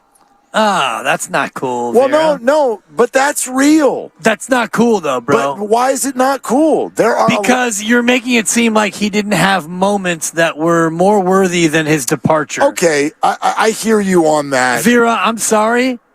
That's whack. You know what, though? And I'm a guy who likes mean-spirited. Yeah. Hang on, I got to call you out.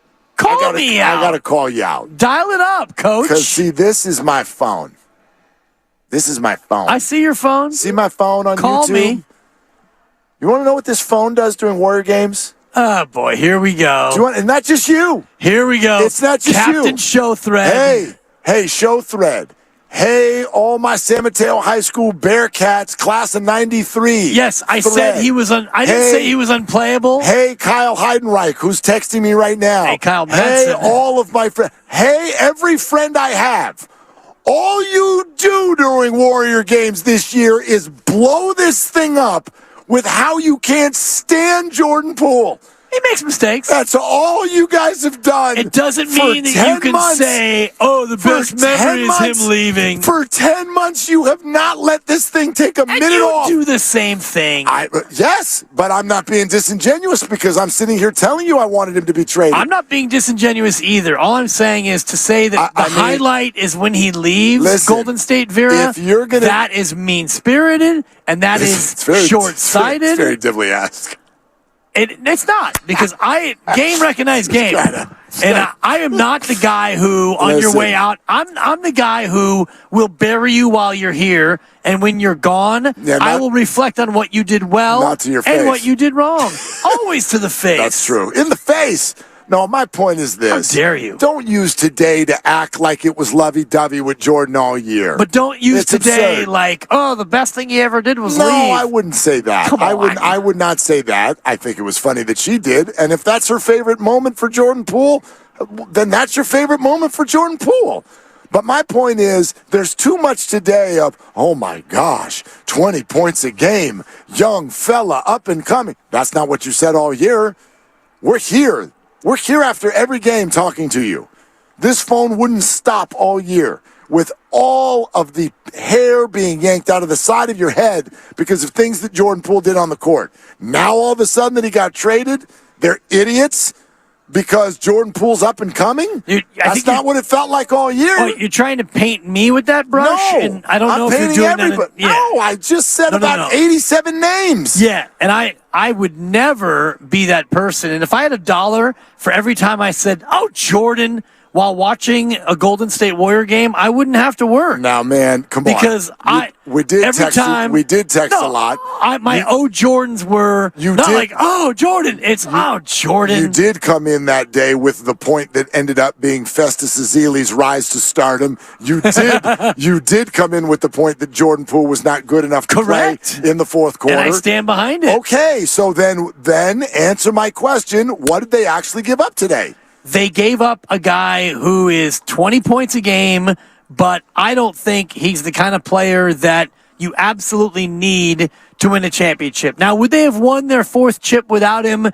You could probably argue better no than you could yes, but in that Boston series, there were times where he was unplayable. Yes. You and I were doing shows together, and I came in the next morning and said, and that's where the show thread came from, because I actually said to you, and Kyle Madsen at the time, and Spadone, when he was our technical director. Our only Italian left as soon as DiVincenzo opts out. But anyway, go ahead. I mean, that Giants guy doesn't deserve it. Sclafani. Good Lord. But I said he's unpoolable, meaning he's unplayable. So I'm the guy who's been saying that all along. So in terms of your question, I don't think they gave up that much. Okay. That's all I'm saying. Yeah. Yes. I'm not saying you're saying anything else. I don't even disagree with you. I hear what you're saying. Jordan Poole is a very good basketball player, but let's not act like he had a great year. Let's not act like you loved him all year, because you didn't. And I don't mean you, all of us. Okay? He gave away a game in Utah, and we ripped him. And he made Steph throw a mouthpiece. I'm not blaming him for any punch, but I am going to say that I think Jordan Poole did not conduct himself as a great team player this year at times. I think Jordan is very poor at times in terms of decision making. I think all of these things are true, and I still think they're true. And he had relationship problems with key players. You add all that up, you got to trade that guy. So I just think that they gave up a little bit less than some people are saying today. I agree with that. I do feel bad for all of the board ops, the technical producers at our station, because we lost a great one today. We lost the priest drop.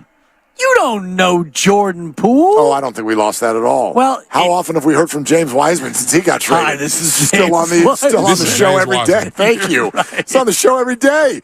I mean, you don't think there's going to be a Jordan Poole watch in Washington next year? I guess, but every time he scores 30, somebody's going to call, you should have got rid of Jordan Poole. I know Washington lost by 23, but Jordan scored 30. Okay, great.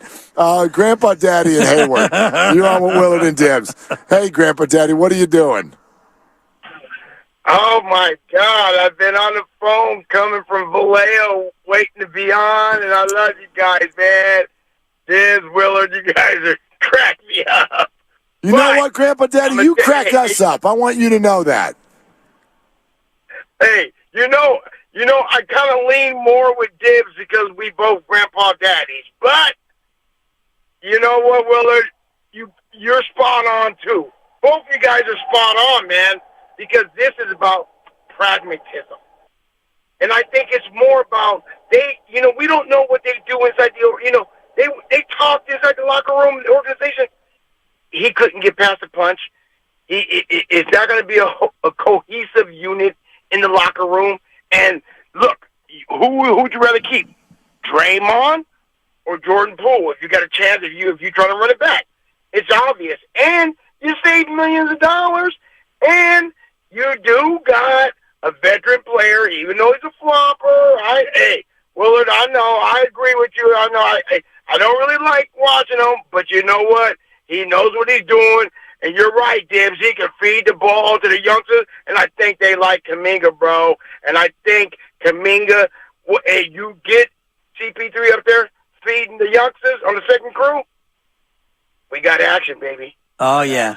Thank you, Grandpa Daddy. We got big-time action. We got action. Him feeding that second unit, just like I feed my 9-month-old. We might have action. Today's a Throwback Thursday today during mashed up banana and cereal time. We got action. We do. And if he's healthy, and I know it's a bigger if than what you would want with Jordan Poole, your second unit got better today. Okay. They got smarter. I think the team got better today. I think they got better, but there is some addition by subtraction in that opinion from me. And I would agree with that because I've never been a huge Jordan Poole fan. I see the player that he can be, but I look at him and take the punch out of this, which is very difficult to do. Yeah, I don't even think you have to. Like, that's part of it. If you take the punch out of it, I don't know if his style of basketball fits with the way you're trying to do things. That's fair, but it's also the relationships are what they are. There's nothing you can do to change it. Yeah. So Jordan Poole on the Warriors is a lesser version of himself than he will be somewhere else. You know, those of you who like feel bad for Jordan Poole today, this is a good day for Jordan too. This is a good day for Jordan. I think he needs a fresh start. I think this career needs to go somewhere else. And so maybe this is it. 888-957-9570. All right, before we continue with the phones, apparently Chris Paul, also known as CP3 by some of his banana boat friends, is in Winston-Salem promoting his new book, 61, and said this about a trade to the Warriors. What is your reaction to being traded to Golden State today? I'm excited. I got that question I don't know how many times already, so I'm really excited. You spoke with Steph, it sounds like, already, and how did that go? It was good, yeah. What do you think your role will be on that team? To help us win games. Okay. It's riveting stuff. Yeah. Well, here's what it does. While the rest of the world is going to be like, yep, can't speak on it, don't know if it's actually going to happen. We got weeks and weeks. Chris Paul is confirming that the trade is happening, but he's also confirming he's not going to give you any nuggets right now. And Steph, though, talked to him. That's a nugget in terms of whether or not this deal is actually going to go through. He talked to Steph Curry, and, what's your role going to be? My role is going to be to help this team win games. Yeah, how about that? I mean, but what is he supposed to say? Well, Steve Kerr and I have spoken, and I'm going to be 27 minutes a night, coming in at the 4-minute mark, and I mean, there's no correct answer in June, really. Well, yeah, there's not much he can say about it, and even if he could, I don't think he would. That probably all still needs to come together as well, and it'll evolve 13 times once the year starts too. Load management, injuries, as much as this, here's a visual for you. I don't know how often this will happen, but I guarantee you it'll happen at least a few times. Chase Center, crowd on their feet, opening introductions from Wake Forest in his 413th year. Just 19. Number 3, Chris Paul. And you Warrior fans have to cheer. How about it? It's not hard. It's going to be more than that. That's pretty disingenuous. I'm going to do a teen movie slow clap. Crowd's going to go crazy for Chris Paul. All right, Chris. And you know what? Let's go. A lot of the Warrior fans don't remember him on the Clippers because a lot of these fans that are now here in Chase Center, they're new fans. And so these new fans, a lot of these fans, none of your kids were alive when Chris Paul debuted in the National Basketball Association. It's true. That's so true. think about it in those terms because you've got a 17-year-old and he 16, wasn't. Don't age him. My fault. Yeah. Well, he drives and he's got a job. I always think of him as older, but that even speaks to my point even more. He was not alive when CP3 was a member of the New Orleans Jazz. Hornets, yeah. It's the New Orleans Hornets, right? How many jerseys has he worn, by the way? This will be his 6th team. Okay, Hornets, Thunder, Rockets. if you count the Hornets as 2, because he was a part of the New Orleans, I guess he was New Orleans OKC. OKC, yeah, I think it's just Hornets. New Orleans, OKC, Houston, Clippers, Phoenix, Suns, and now the Warriors. And now the Warriors. Unbelievable. I still am sitting here saying it out loud, and I can't believe it. I look at Tim at the end of every segment, and I'm like, Chris Paul's a freaking Warrior, and he laughs because I can't believe it. I can't believe it. I can't believe we're sitting inside Chase Center, and that's what's going on. Yeah, exactly. I can't believe it.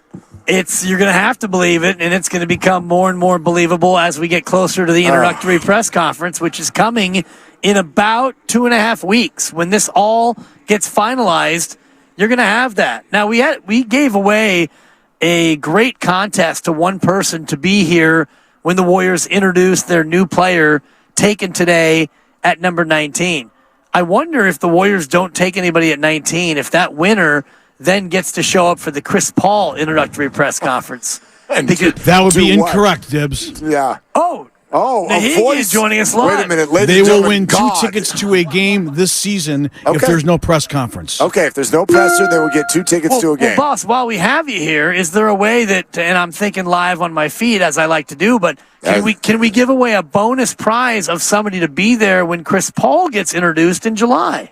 Let's stick to the script, Dibs. I know. Listen to this guy. I got no. Like there's no legal department at Odyssey that's listening to the show right now going, hey, buddy, how about a little bit less of the yappity yap right now? How about We're not allowed to just make gifts up on the fly here for people who've already won.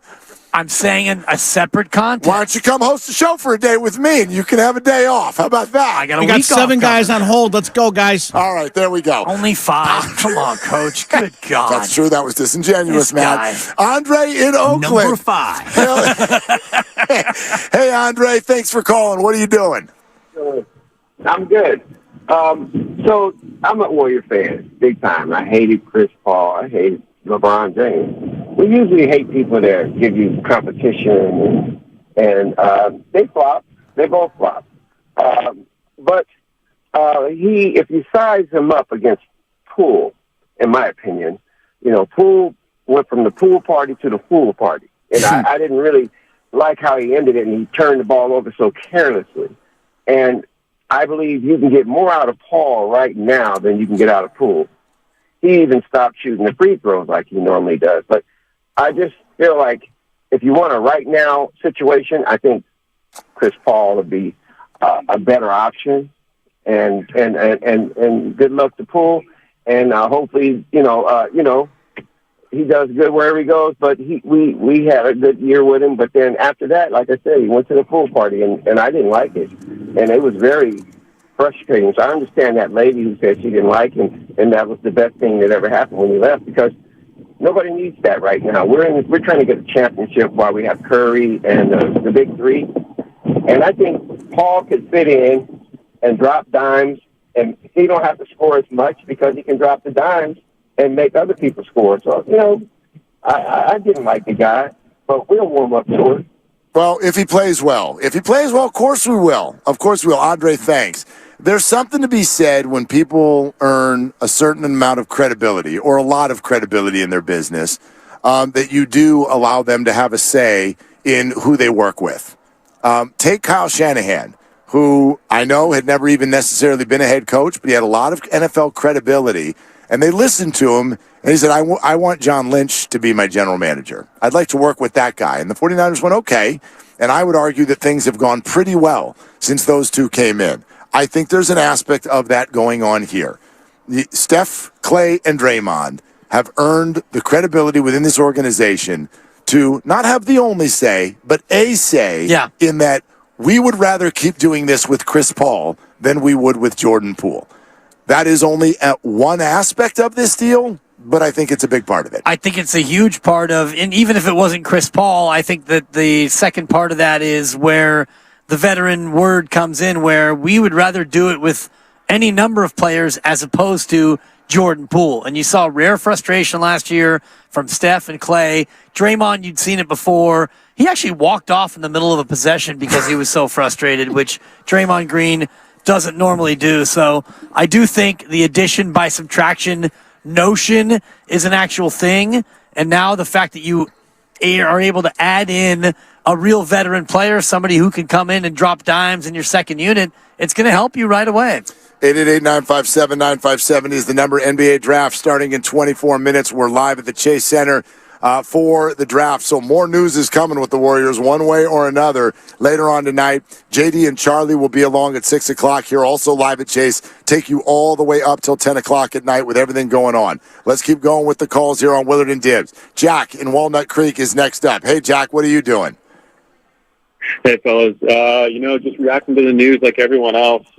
Initially, as a Warriors fan, I don't like it at all. Chris Paul, for a while there in some of the playoff series, was public enemy number one with those Rockets Western Conference Finals. But, trying to think of this from a more positive perspective since, it's happening and there's nothing we can do about it. So I want to hear what you guys think about this.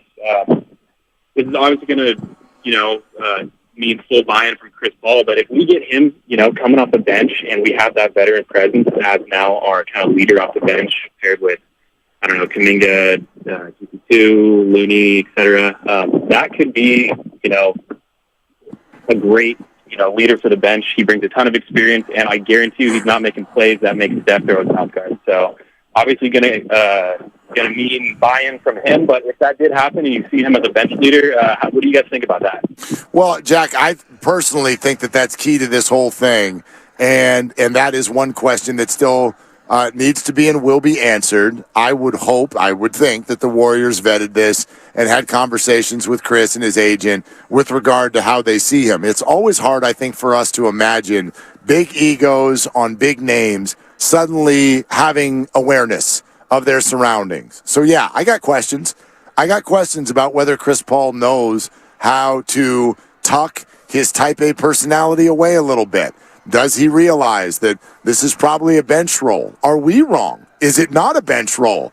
I don't know what everybody's thinking. I don't know how he starts for this team. I don't either, but I don't know how that makes sense in terms of I don't either. 3 guards and Wiggins and Draymond. We're not in charge. I agree with you, but I don't know what's been said. It's kind of like the conversation we've had about Sam Darnold.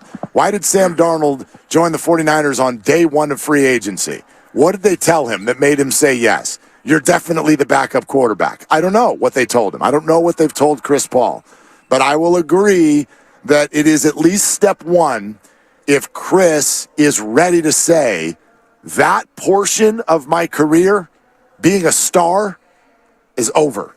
Now I need to go be something lesser for the greater good. Yeah, this is what I had thought all along when I had advocated for Chris Paul to become a Golden State Warrior. It's the very notion that he is at the end of his career and he's on the list of greatest players to never have won a championship. And that's not a list you want to be on. You're a great player, yes. You're at the end of your career and you want to win a championship. So you look at a spot where you can go and compete for a championship. And any of those spots where he would go, if he was a free agent, none of those spots would look at Chris Paul and say, you're going to be our one or you're going to be our star. So any place that he would have gone, I think he would have been looking at this kind of a role. He gets traded to Washington. He could have played out his career there, or he could have gone anywhere and just played out the string if he wanted to be a one. But my guess is that he wants to go somewhere where he can win. And when you do that, you've got to sublimate your ego. You may have to come off the bench for the first time in your career, and you're going to have to be a little bit of a different player than you had been before. I don't think he was ever going to play in Washington. Do you? I mean, Washington is in such a stripped-down mode that it didn't feel like it. It felt like that was going to be a spot where they were going to buy him out at the worst, and then he could be a free agent. That's what I mean. Yeah. I mean, Washington, like, they have given away everyone who matters on their team basically for nothing. I mean, they took pennies on the dollar. Maybe the best thing they got out of all of their moves, Porzingis, Beal, everything, maybe the best thing they got is Jordan Poole. I think right now in this moment, I'd argue that it is. But it's actually kind of stunning. The Beal trade in and of itself for Paul was stunning, but I never felt like Chris Paul was going to put on a Wizards uniform and play there. Right, but I'm sure Chris Paul had some say in where he was going to wind up in terms of, if Washington wanted to trade him to, Detroit, Chris Paul probably would have had an ability to say, I'm not going to Detroit. Yeah, it's going to be a contender, right? Like the guy at that point in his career, he's going to want a contender, and only a contender is going to want him at that salary, I would imagine. Yeah. All right, we're presented by Fremont Bank, full-service banking, no compromises. A big full hour of nothing but you weighing in your thoughts as a Warrior fan that Jordan Poole is on his way out, and of all people, Chris Paul is on his way in. We're live at Chase Center. 2023 draft is starting in 18 minutes, so more Warrior news is coming tonight for sure. 888-957-9570. This is Willard and Dibs. Hey, it's your boy.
Now back to Willard and Dibs live from Chase Center for the NBA Draft. Chris Murray. Keegan's brother. Yeah? That's who I say the Warriors will take at number 19. That's your guess? 3-and-D, 6'9", experienced, not a pup, not 14 years old. Yeah. Can contribute right away just like his brother did with them adorable Kangs this year. That feels like somebody that Steve Kerr would inject into the lineup right away. Okay. I'll go Chris Murray tonight. I like it. We've reached the prediction portion of the program.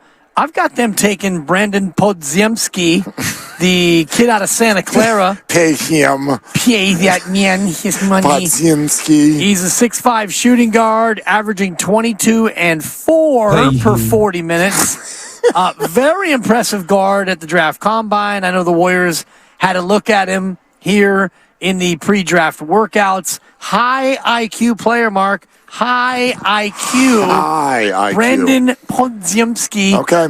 Give that man your draft pick. Well, it would be Thank you. Be a very good Farhan move if the Warriors just draft someone local so that they can love being here in the Bay Area. That would be great. All right, we're 11 minutes away from the draft. We're here at Chase Center, and things have been active and heavy all day with the news breaking just after lunchtime that Jordan Poole is on his way to the Wizards. Chris Paul is a Golden State Warrior. We're taking your calls on it here on Willard and Dibs, 888-957-9570. Vince in the city. Hey, Vince, thanks for calling. What are you doing? Hey, what's up, guys? I was just calling because, I knew that Jordan Poole was going to be traded this offseason. Everybody can see that the chemistry just wasn't there and it was all messed up. I just wasn't expecting to get another guard in exchange. I don't think that really addresses the issue that the Warriors had last season. I think the bigger issue is if teams are going to take us into a half-court set, we're going to get pounded inside. We had nobody really to stop anyone who could drive. And although Kevon Looney was ridiculous and out of his mind with his rebounding, when he wasn't on the floor, we weren't really getting boards, and there were so many second opportunities for the other teams. I just don't think that the right problem was addressed by trading Jordan Poole away. Well, I sort of get that. I know people are talking about, we need size. Warriors need size. Well, look, if you're going to trade Jordan Poole, you do suddenly have a new need.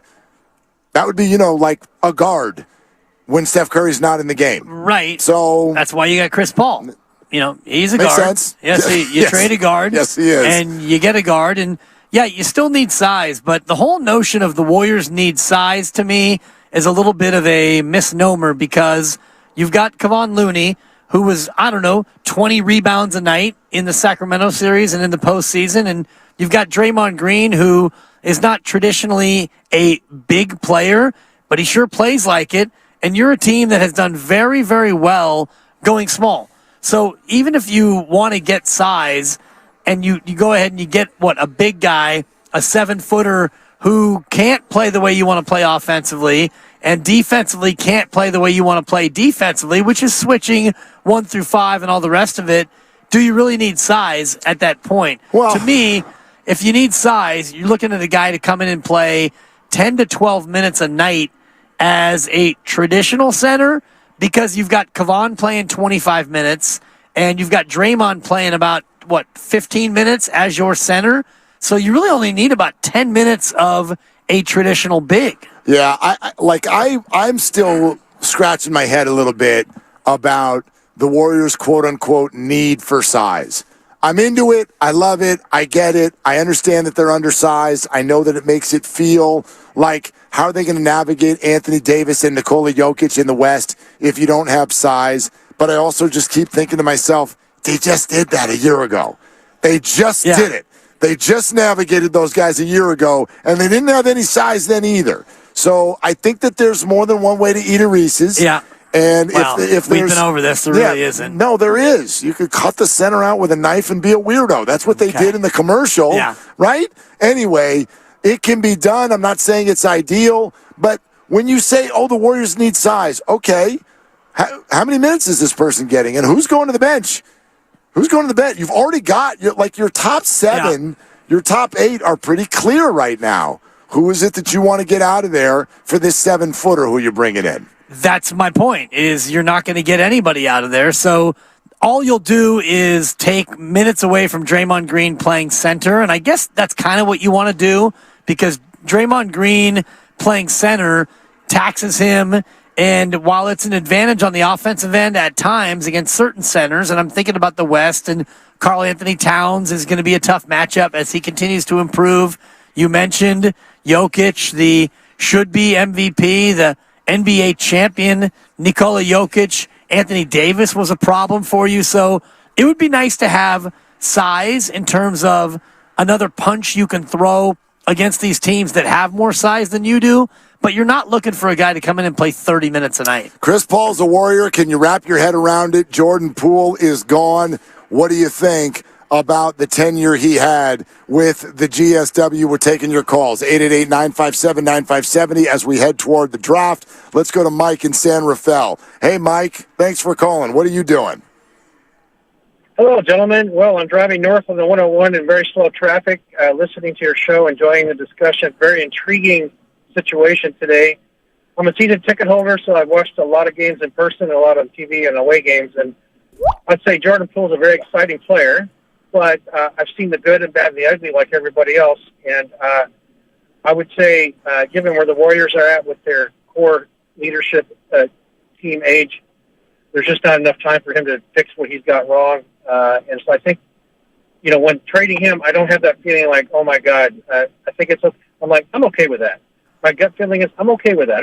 Without even knowing Chris Paul's like, we have to fix a lot of things, and it's a team game, but the worst road record that they've had in years, not the worst in the league, but they played like one of the worst teams in the league on the road, and he's part of that. He's not all of that, but he's part of that. So they have to do something different to fix that, and I think this is part of that solution. Now, when you come to Chris Paul, I'm like, I've never been a fan of Chris Paul because he's never been on the Warriors, so... And I didn't like his flopping, but a couple of things come to mind when I think about Chris Paul. I'm trying to find the positives about him that I can get adjusted to him being on the Warriors, because it is a weird feeling. But there's a lot of players on teams that's kind of weird now, with Kyrie Irving on the Mavericks and Durant on the Phoenix. And it's all kind of weird, really. But one of the things that I think he did really well at Phoenix, and when you watch TV, you saw a lot, and the commentators would note about it, is he was very good at mentoring not just the second unit, but all the young players, wherever they were.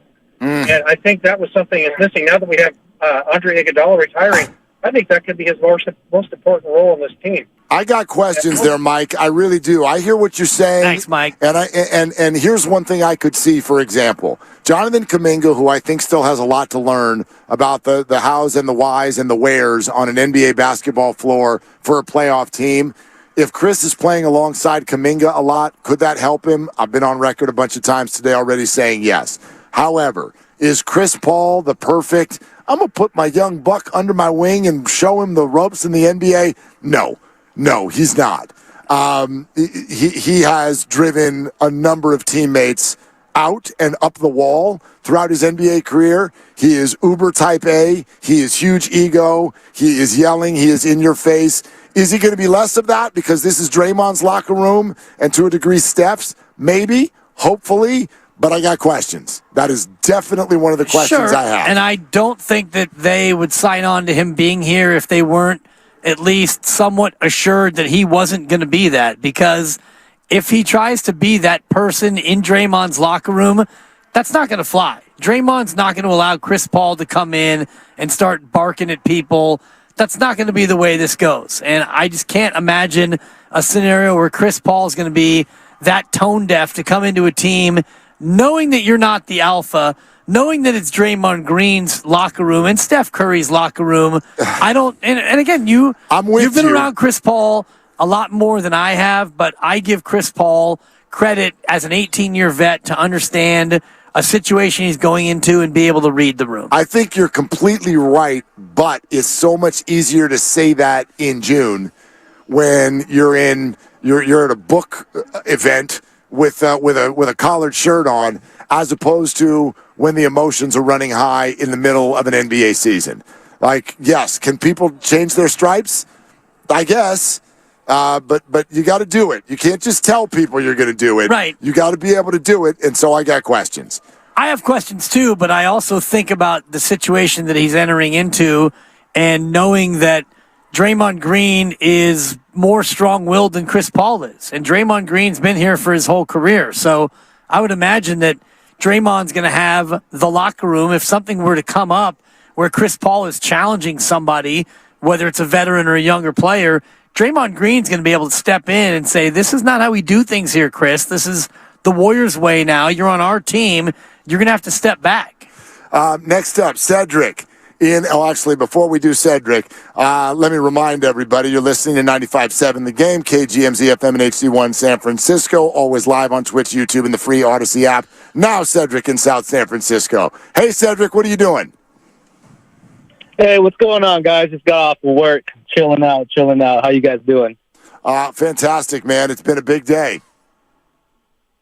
Yeah, it has been a big day. I'm listening in. I got a lot of, I feel the same as a lot of viewers today, but, I'm very optimistic about this trade. I think with Andre Iguodala, on his way out, we need that veteran presence on the bench.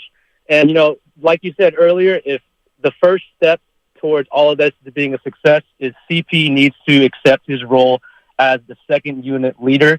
That's what Andre did, and we're 4 rings later with Andre accepting his role as as the sixth man of the team, so to say. And to everyone's point about, too many point guards, too many guards on the team, there's something about Chris Paul that's different than all these guards that we've ever had, and that is that Chris Paul, people have forgotten, he's the point guard. This is the most pure point guard in the league in decades, and we have Lester Quinones coming up. We got Patrick Baldwin Jr. We got, Anthony Lamb, and now Ty Jerome can even step in as the pure third point guard on the team if we keep that, you know what I mean? But Jonathan Kuminga, everyone's talking about, but Chris Paul is going to give our young players touches that they were not allowed to get because Jordan Poole was a scorer first and a point guard second, and Steph Curry can drop 50 any night. Cedric, I will say that I do think that the organization actually does think there's an interesting future with Lester Quinones, but we'll see. Time will tell on that. You bring up what is probably a very key subject matter today, and that is accepting your role.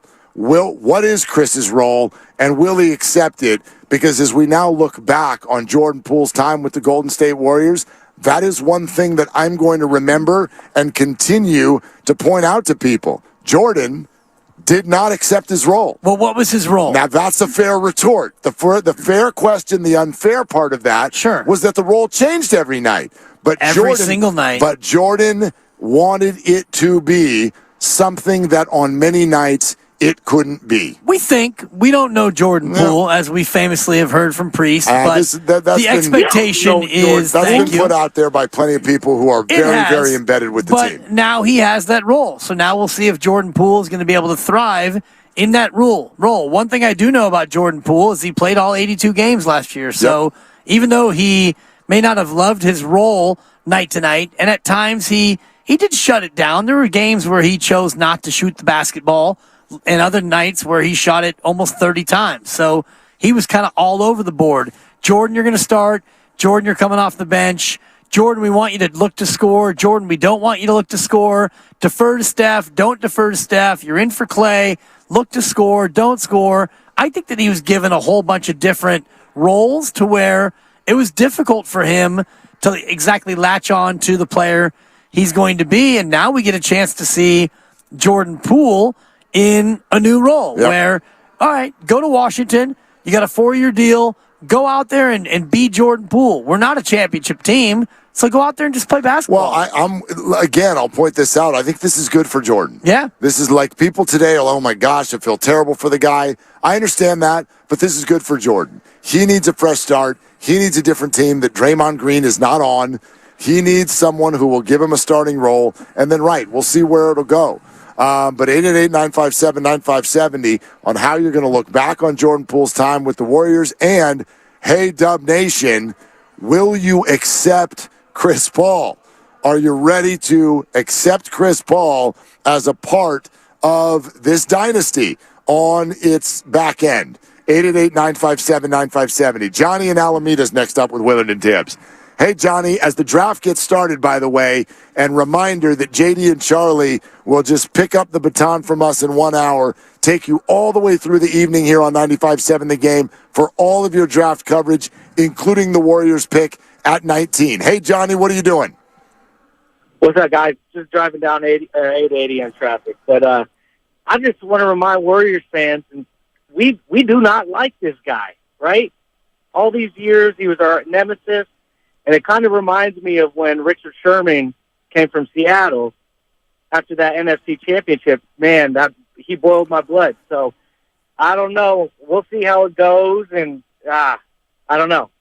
I don't know, man. Yeah, Johnny, we would answer it this way, and I think you would too, Dibbs. Like, you don't have to right now. I'm struggling with this too. You are struggling. But I also acknowledge we're all going to get there if the move works, because that's sports. That's how it works. In the end, Seinfeld did a great comedy sketch on this one time. We are rooting for laundry. We are rooting for laundry. We act like we're rooting for people. And there are rare circumstances where we do. Steph and Clay and Dre would actually be an example of that, where we get to a point where we feel like we are just brethren with certain athletes who are lifers, Buster Posey. But we are largely rooting for laundry. Whoever comes in and is issued a jersey, we would like you to shoot the ball in. You play in our arena, we will root for you. And even if you are one of our least favorite players, when you come in and hit a big shot in the fourth quarter, we're going to cheer. But different circumstances make it either easier or more difficult to, quote, root for laundry. And this is one of the biggest tests Bay Area fans have had to face in terms of rooting for laundry, because now you've got a guy that many people don't like from a basketball and athletic standpoint. He's been a rival with the Clippers. He's been a rival of Steph Curry's. He was a rival when he went to Houston. He's the kind of player that Steph Curry's always been compared to. And when Steph was able to beat him and beat him again and again and again, all of us looked at Chris Paul and made fun of him and laughed at him when Steph crossed him over and put him to the ground and all the rest of it. And now he's going to be a Golden State Warrior. So you're conflicted because you do want to root for laundry. We all do root for laundry inherently because we're Warrior fans. And when Steph, Clay, and Dre are gone, we don't know who the next Warriors are going to be, but we're going to love them because they're going to be wearing our uniform. I mean, of all the NBA players, difficult to envision in a Warrior jersey. Is he not one of the top five? Top five, yeah. I would put him right in that top five. I mean, LeBron, Chris Paul. Dylan Brooks, we mentioned. Westbrook, Dylan Brooks. Patrick Beverley's a name. Yeah, but he's kind of done. Kind of. You know, yeah. Harden. James Harden. I think so. Like those are the names that is hardest. So when you actually created that visual earlier of Chris Paul sitting in between Steve Kerr and Mike Dunleavy Jr. Yeah. And then standing up at the end of the thing and click, click, click, click, click, click, click, holding click, it up, click, holding click, up click, the jersey, holding up the number 3 Warriors jersey, and it will not say Poole on the back of it. It will say Paul. Right? Paul and a Poole. Poole, yeah. Just erase the E Paul. and then just put a little tag on the on one of the O's and then erase the top of the other O, and it'll say Paul, and we've got a Warrior jersey, and that's wild to think about. 888-957-9570. The San Antonio Spurs, by the way, are on the clock. The pick is in, Mark. They are on Didn't the clock. take long, but the pick is in. Good for them. I always think it's stupid when it's like LeBron, like LeBron is available, and they're like, "We're going to take our 10 minutes. We're going to sit here and talk." Go make your pick, and let's move on to number 2. Victor Wembanyama headed to the San Antonio Spurs. That's not confirmed yet, Mark. You're not authorized to make that call yet. Well, there he is. He's still sitting in the green room with a green suit on. Makes sense. And so, but he's going to be getting up. I love it when it's like the San Antonio Spurs are on the clock and it's like team needs. And it said Victor Wembanyama. That's what the team needs. And so I love this too because they're showing like they did something cool where they showed all the players in the green room and they had them all pose with their family. So it's like, and they went alphabetically through all the guys who were in the green room, and they showed Derek Lively, the 7-1 center out of Duke, that I thought the Warriors were going to take. He's going to be gone long before 19. I think he's going to the Mavericks at 10, but anyway, go ahead. Okay, we're all in the pool here inside in the pool, Chase get it? Center. You get it? I do get it. All right. Derek Lively's mom has got to be 6'9". Well, sometimes you look So you look at these families and it's like, oh my God, sometimes dude. it's the opposite, though, where you look at these kids and it's like, there's mom and she's 5'3", there's dad, he's 5'10", and then you're like, what'd you feed this kid? Why is he 6'8"? What the hell's going on here? Yeah. So, but some of them make sense. Let's go to Joe in San Jose. Hey, Joe, you're on with Willard and Dibs. What are you doing? Hey, thank you, guys. Listen to you guys. Thanks for taking my call. I just want to ask you guys a question. Can you hear me? Yeah. We got you loud and clear, brother. So the Warriors is not a championship team. Even you guys agree, even with Chris Paul? I mean, they still how they're going to match up against Denver. So I don't understand. Well, we got an incomplete picture though right now, Joe. You know what I mean? Like the roster needs to be rebuilt. Like if you ask me, are they a championship roster right now? I would say no. But I also think there are more moves to be made, and I also think that the removal of whatever was going on with the relationships surrounding Jordan Poole is a big step forward. I do think that. That's true. I agree with you on that. Thanks, Joe. Appreciate the call, man. Let's go to Alan in Niles Canyon. Hey, Alan, you on with Willard and Dibs. What are you doing? Hey, I'm waiting to see if Pop wed my mama yet. I was I was waiting for the draft, but I wanted to throw out some love to Jordan Poole for giving us a couple of years of good ball, and all we did was make him completely rich. So I think it was a fair trade-off. So when you look back on the Jordan Poole time with the Warriors, you think what? I think he scored a lot of points, and we took advantage of that by winning the championship. And in return for that, we gave him $100 million that gets to be paid by somebody else. Yeah, although it's going to be a lot more than that, actually. Alan, Yeah. Thanks. Here's one thing I would like to point out today, because I do know that today and tomorrow and so far this season and probably the next one too, at times, and I'm right at the front of the line, sound like a big old Jordan Poole bash party. When I look back on the Jordan Poole time with the Golden State Warriors, the first thing I want to point out was that guy turned himself from a G Leaguer into $130 million 128, exactly. NBA player, and that deserves some respect. Without a doubt. That is the number one thing to acknowledge. Do I think there are a bunch of other stuff that he needs to work on and could have handled differently? Absolutely. But that's number one for me. $128 million over the next 4 years, and that's all born out of talent, but also hard work. And he put in the hard work to go from a horrific rookie season in the association to the G League and back to an NBA champion, and now beyond into his next destination where he's going to make 128 over 4. And good for Jordan Poole. And I'm glad you pointed that out, Mark, because I don't want our show to take the bait and turn this into a Jordan Poole bashing, because he will forever be an NBA champion with the Warriors. That's true. Yeah, I'm a fan of him being dealt. There are things about whatever his time was just over this last year with the Warriors that frustrated me for sure. But they can't take that away, and that's all fair. It is official. Thank God I got away with that one. 1 for 1, Mark. Spurs went with Victor Wembanyama. I don't know about you. I'm 1 for 1 in my draft pool. I got that one right. Me too. Victor Wembanyama is a San Antonio Spur. That's official. And let the NBA draft begin officially, Exactly. because there's Scooter Brandon next. Brandon or Scoot, and it depends on how you feel about Brandon Miller. Great player out of Alabama, but he is being beset by a big-time controversy after what happened in Alabama and his role in it's a murder, flat out. And, whether or not he should have been charged or how complicit he is in what happened, I wonder if that colors an organization in terms of whether or not they want to take him. And Scoot Henderson is a guy who could be the next Anthony Edwards in terms of his explosiveness. So let the NBA draft officially begin now at number 2. I'll go Scoot next. I went with Brandon. Yeah, we'll see. I'll go Scoot next, but we'll be with you every step of the way. And then, of course, JD and Charlie right after us, all the way up through the Warriors pick and more. But we're going to keep going with your phone calls on such a big day. Chris Paul is a Warrior. I still can't believe that those words are coming out of my mouth. Jordan Poole is a member of the Washington Wizards. Mike in Fairfield. Hey, Mike, you're on Willard and Dibbs. What are you doing? Oh, stuck in traffic, of course. Yep.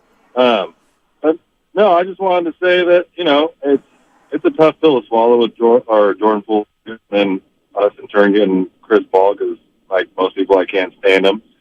But Bay Area fans are funny, and they're like, or sports fans in general, where it's like, you know what? If we win, then you know what? Sweet. He's on our team. Keep winning. I don't give it.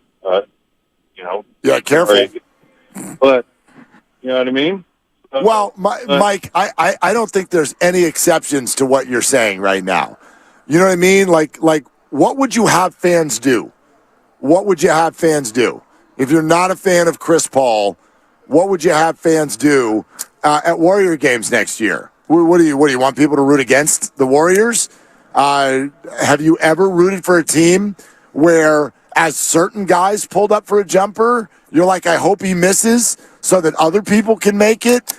I do feel like the only way I can comp that, I do think there were moments where I felt like there were people rooting against Jimmy Garoppolo. Yeah. Like, are you rooting for Jimmy to throw a pick at a big moment so that you can be right? But largely, whoever's wearing your uniform, man, you're going to root for him. You can't do that either with a quarterback because the quarterback is so central to everything your team's trying to do. And, I mean, yeah, let's have Jimmy throw 3 picks and still win. Sounds like your kid last night at the Giants game. Tatis 4 for 4 and the Padres lose. Or 2 nights ago. Rooting for Tatis to do well, but the Giants to still win. That's kind of where that lands. And if you're a fan of a basketball team, it's almost impossible to do that because, Chris Paul, I hope he turns it over, but I hope we get it back and then we score. Yeah. You just can't do that. No, you got to end up with your foot in your mouth. That's it. We have to wear that. We have to eat crow. Those of us who are not fans of Chris Paul, those of us who thought that would be a terrible move, those of us who thought the Warriors would never do that, they did it. We were wrong. We got to eat it, and we got to watch it, and we got to root for it. Yeah. I still am going to feel sheepish at best when that guy falls over when no one touched him. Sheepish at best. Now, you won't feel sheepish. Yes, I will. When he gets a call, I will feel guilty. When they're down 1 and he drives in and it's a phantom no call and he throws his head back and he gets the call and he hits 2 free throws to go up 1, you're going to love it. You know what? Last night's Giants game is the perfect comp. The Giants won the game 4-2. The Padres got hosed. That rule is ridiculous. The execution of it was even worse. For those of you who didn't see it, the Blake Sable play at the plate, it's a bad rule. It was bad execution. That's not the spirit of anything. It all needs to be changed. Are you happy that your team won? Absolutely. But did you feel a little guilt?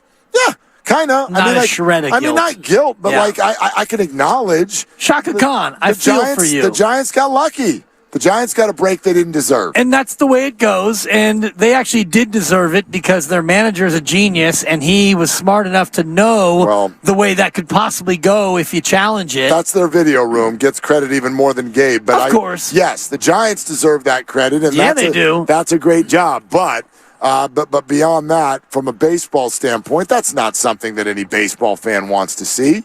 You don't want to see that. But if you're a Giants fan, you take it and you go right on. It went our way this time. So that's what I'll do next year. And that's with Chris a good comp with Chris Paul. When Chris Paul falls down and no one touched him, and the replay shows that he did the snap back head and he's laying on the ground and he's on the free throw line at the other end, I'm going to sit there and go, hit him both, Chris. Yeah, hit him. We win.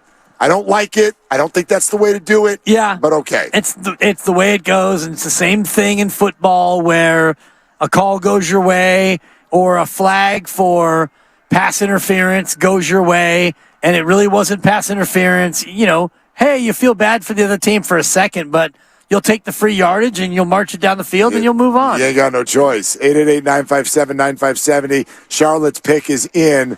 It has not been announced yet by Adam Silver, so we'll have it for you shortly. And Wembanyama can't stop crying. Oh, my gosh. I mean, it's almost pull like yourself together, dude. Did he get surprised by this? I can't. It's like, I can't believe I'm the first pick in the draft. That's wild. I cannot believe that I was pick numero 1 in the NBA draft.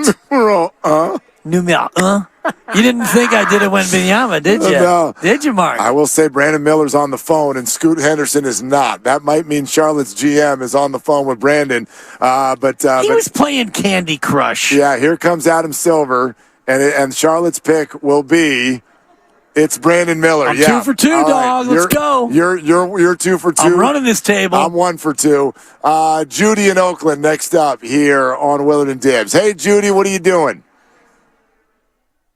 Let's go to Judy. Hey, Judy. Over here stressed out about Chris Paul. Oh. And I'm sorry. I hear what you guys are saying. I've been watching this dude for years. His antics on the court are beyond annoying. I can't get with it. The head snap irritates me. I can't even watch games that he's in. When he goes to the bench, okay. But I don't understand how this is going to play in with the Warriors and these crazy it's just over the top for me. In addition, Jordan Poole was what he was, and he was young, and he had issues. But I'm not holding him responsible. But this move with Chris Paul, I don't get it. Like, what is the point of this? Where are we going with that? I mean, what, Judy, let's break that down for a second. Judy, what is it you don't get? Like, you understand they had to get Jordan Poole out of there, right? But for Chris Paul, I mean, there wasn't nothing else that we could do. Chris Paul is old, he's broken, and he can't make it through a whole season on the court. When you come to the playoffs and the finals, he can't get through a whole series of anything. So what is he bringing to the team? What's he bringing to the table? Okay, so Judy, I think I can explain that. I appreciate the call. I think respondent. Well, I think there's a lot of people that are in Judy's corner here, and they're asking those questions. But here's how I'd answer them, and it's twofold. One, if you're going to give up on Jordan Poole, you do need somebody who is smarter handling the ball with the second unit. Obviously, the Warriors' belief is Chris Paul can still do that to a certain level, but the convoluted, if you will, yet important part of this trade is also that Chris Paul has one more guaranteed year left on his deal. And it has literally been explained to us a number of times already today that the new CBA rules that take effect after this coming year make it very, very difficult for any owner to say, I want 4 guys on our team that make north of $30 million. Yeah, impossible. They don't want to do that. So if you don't want to do that, and if you like Steph, Clay, and Dre, and you want them all on your team, then you can't have Jordan Poole, and what you need in return is someone who's only got 1 year left on the deal. And that will allow you flexibility, line up the big 3, run this thing until it's done, and when it's done, you will have the flexibility to go not just 1 max contract, maybe 2. Sure, or maybe another 4 guys who are all making $25 million or more. And the notion that Chris Paul can't get through a season and is broken down, I think is not only erroneous, but it's unfair to Chris Paul. And I know this year, at the end of the year, he missed the final 4 games against Denver, and they lost to Denver. They probably would have lost to Denver anyway. Last year, he played the entire postseason without injury. He played almost as many minutes this year as Steph Curry. Curry played about 50 more total minutes than Chris Paul. And we don't look at Steph Curry and talk about him breaking down. Now, I know he didn't get hurt in the playoffs. No, Chris Paul got hurt in the playoffs. But he still looked like himself. But Chris Paul looked like himself in the previous series against the Clippers. Yeah, that's where we disagree. He played 38, 41, 40 minutes, 38 minutes, 38 minutes. I just don't That's a lot of minutes. I don't He's think playing. Great, be out there, but he was out there and his team was winning games. Yeah, but not enough. And he was productive. I mean, the Phoenix Suns have been the Western Conference favorite 2 years in a row. Both years, they have come woefully short. Yeah. He was their leader. It has become a characteristic of him throughout his career. And when I watch him play over the last 12 months, he doesn't look to be anywhere near the player he was. Now, I think he's near the player that he was. He's not the same player that he That's was. fine. Yeah. I know the numbers you have. Yeah. I don't see it that I think way. the eye test to me tells you the same story. I don't see it that way. However, the Warriors are not going to ask him to do what the Suns asked him to do. So that's where, to me, there has to be at least an openness to it looking better in a different scenario. You got no choice but to at least be open to that. Well, and he was, Phoenix's number 3 this year. You had Booker and Durant and then Chris Paul. He was their general last year for sure. Right, He's not their lead scorer. But Phoenix was asking him to do a lot more than what the Warriors will ask him to do in this upcoming year. You're not going to ask Chris Paul to play 38 minutes. He played 40 minutes and 41 seconds in Game 3 in the win over the Clippers in the opening round. 41 minutes. You're not going to ask him to play 41 minutes in any game ever. If you're looking for Chris Paul to play 41 minutes in a playoff game, you're in trouble. Because I agree with you to that extent. Chris Paul in May of next year will be 39 years of age. 39-year-olds in the NBA don't usually play 40 minutes in a game. Let's go to Henry in the city next up on Willard and Dibbs. Hey, Henry, thank you for calling. What's going on? What are you doing? Hello, can y'all hear me? We got you. We. All right, anyways, I preluded when the screening came. Essentially, I know there's a complexity to this whole trade with Chris Paul and Jordan Poole, but in simplistic terms, who would you rather have, Jordan Poole or Chris Paul? That's all I wanted to propose. But one funny and trivial thing I wanted to say is, you remember that thing when Chris Paul had that on national television, a little jabbing with Steve Kerr, and he did that face? Like, how will that be addressed? Well, I don't even think it needs to be. How many times do you think Steve Kerr and Draymond Green have done that to one another? I mean, Steve Kerr was literally caught on a camera years ago saying, I am so bleeping sick of Draymond Green. So, these are things that happen in competitive environments. I don't think that's a big deal. But, Henry, I'd love for you to answer your own question. If you want to make it simple, who would you rather have, Jordan Poole or Chris Paul? For the circumstance that we have now, Chris Paul. I tend to agree, which is a wild thing to say. Henry, thanks. I tend to agree because of what Jordan Poole brings in this particular locker room. The relationships, they ended up not working. And I think about it in terms of the veterans, and I think the veterans want to be surrounded by more veterans, and that's where Chris Paul, to me, is a better fit. And I'm interested to see what else they do with the roster. And I know the number 3 pick from Portland is now in. Scoot Henderson goes to Portland. I'm now 3 for 3. Spoiler alert, I might win this little mother jumper here up in Chase Center. Although I'm probably the only one who's not. I tried to go for the upset with Scoot over Brandon. But what does this mean for Damian Lillard, I was just going to say that, Mark, because Scoot Henderson is kind of a younger version of Damian Lillard. He's 19. He's 6'2". He's an explosive scorer in the backcourt. It feels to me a little bit like a duplicate of Damian Lillard. And I know that Dame has already kind of hinted. Yeah, there are stories that came out this morning that maybe behind the scenes he has requested a trade. Well, you don't draft, although I guess you could draft Scoot Henderson and pair him alongside Damian Lillard, but it didn't work last time when they had McCollum and Damian Lillard, a couple of scorers in the backcourt. Yeah, this one's interesting to me, and Dame Lillard is a name to watch, and it's a bummer that the Warriors, quite frankly, don't have a way to get him with his Oakland roots. It would have been great if at some point Dame Lillard could have been a Warrior. But he's a little young for this team. That's a good point. That's a good point. We're looking for a little bit of an older veteran. How many playoff games has Dame won? Seriously. A few. All right, let's go to Nemo. Nemo and Vallejo. Hey, Nemo, what are you doing? Hey, how's it going, guys, man?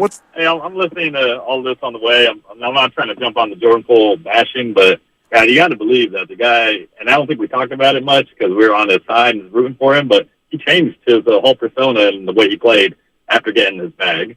I mean, he got his bag, I feel, a lot like because he took Iguodala's advice. He got to the line a bunch, and then all of a sudden he got paid, and the guy didn't get to the line at all. And that's what we needed in the playoffs. And I'm not saying Draymond and Steph got to the line a lot, but Jordan Poole had the ability to get to the line and get some easy buckets. but he wouldn't go inside. Instead, he just kept going step back, farther and farther outside that arc. Well, Nemo, you know what? It's a hard thing to assess because some people will say he changed after he got the contract, and others will say he changed after he got the punch. And I don't know which one to focus on because both of them are major life events, as it turns out, within the Warrior locker room, and they happened within a few days of one another. Yeah, or you could maybe even say that he never changed at all. And that was maybe Jordan Poole's personality coming out just over time. And you saw Klay Thompson and what he had said when the team went overseas to Japan, and you could see that Klay was already kind of bristling at the Jordan Poole hype train. That was pre-punch, and that was pre-bag. Yep. And you could already see that Klay Thompson was, at the very least, a little bit irked by the Jordan Poole hype train. So I wonder, yes, the punch was a thing, and the bag was certainly a thing, but I wonder if Jordan Poole wasn't already feeling himself going in before he even got the big bag. This is what I've been focused on the whole time, which is that we you see the punch and the numbers, and I can't tell you what the events were. All I can tell you is that everything I observed this year felt like everybody was worn out by Jordan. I don't know why. They won't speak on it. They're never going to tell us. But again, the hard part of this conversation is it always ends up making it sound like you're blaming Jordan for getting punched. Draymond was obviously beyond out of line. But I don't believe that Draymond, even when he said, I was in a really bad mental place that day, I do not believe that something like that happens if there has not been some sort of negative buildup prior to that moment. Right. I don't know what it was, but it was clear watching the Warriors this year, Steve Kerr's comments after the year, Steph in the mouthpiece, Klay in his comments, Klay in his arms up, Draymond walking off the court, Draymond punching him, on and on. And then the fans just watching the game. Like the guy clearly wouldn't play the way the Warriors wanted him to play. And this is what led to all of this. Culminating in this today, him being sent to the Wizards for what appears to be talent pennies on the dollar. Just a one-year rental of Chris Paul. And yes, it's a talent pennies on the dollar in terms of Chris Paul. You got a veteran. You get a guy who can probably play a better role off the bench than Jordan Poole could. Chris Paul comes in with much more of a clear-cut role defined for him in terms of, Chris Paul is not going to come in here and shoot the ball 20 times in the game. You know that.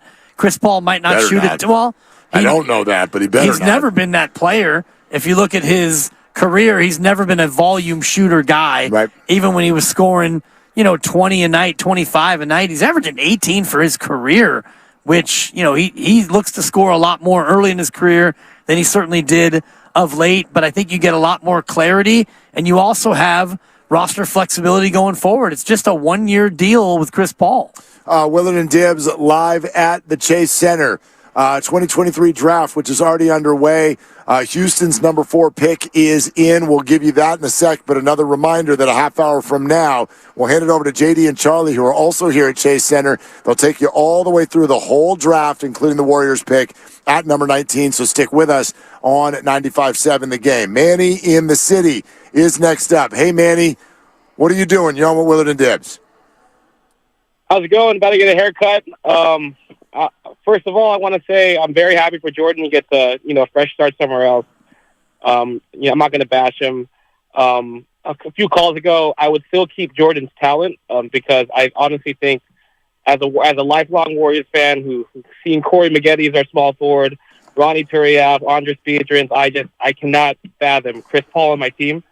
And I think there's going to be a lot of fans that are questioning whether they're going to be Warriors fans next year. I'm thinking about lighting the beam next year. I don't know. I don't think I cannot root for Chris Paul as a lifelong fan of the Warriors and also hating on Chris Paul over the years. I can't put myself to backing the Warriors next season if he's on the roster. You're not lighting the beam next year, Manny. Come on, Manny.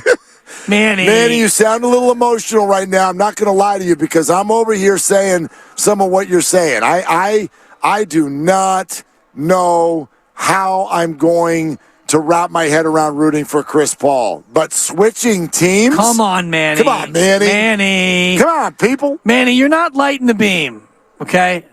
And thanks for the phone call. Well, no, hey, hold on, wait, Manny, what's your response He to that? can't light the beam and stick and stay.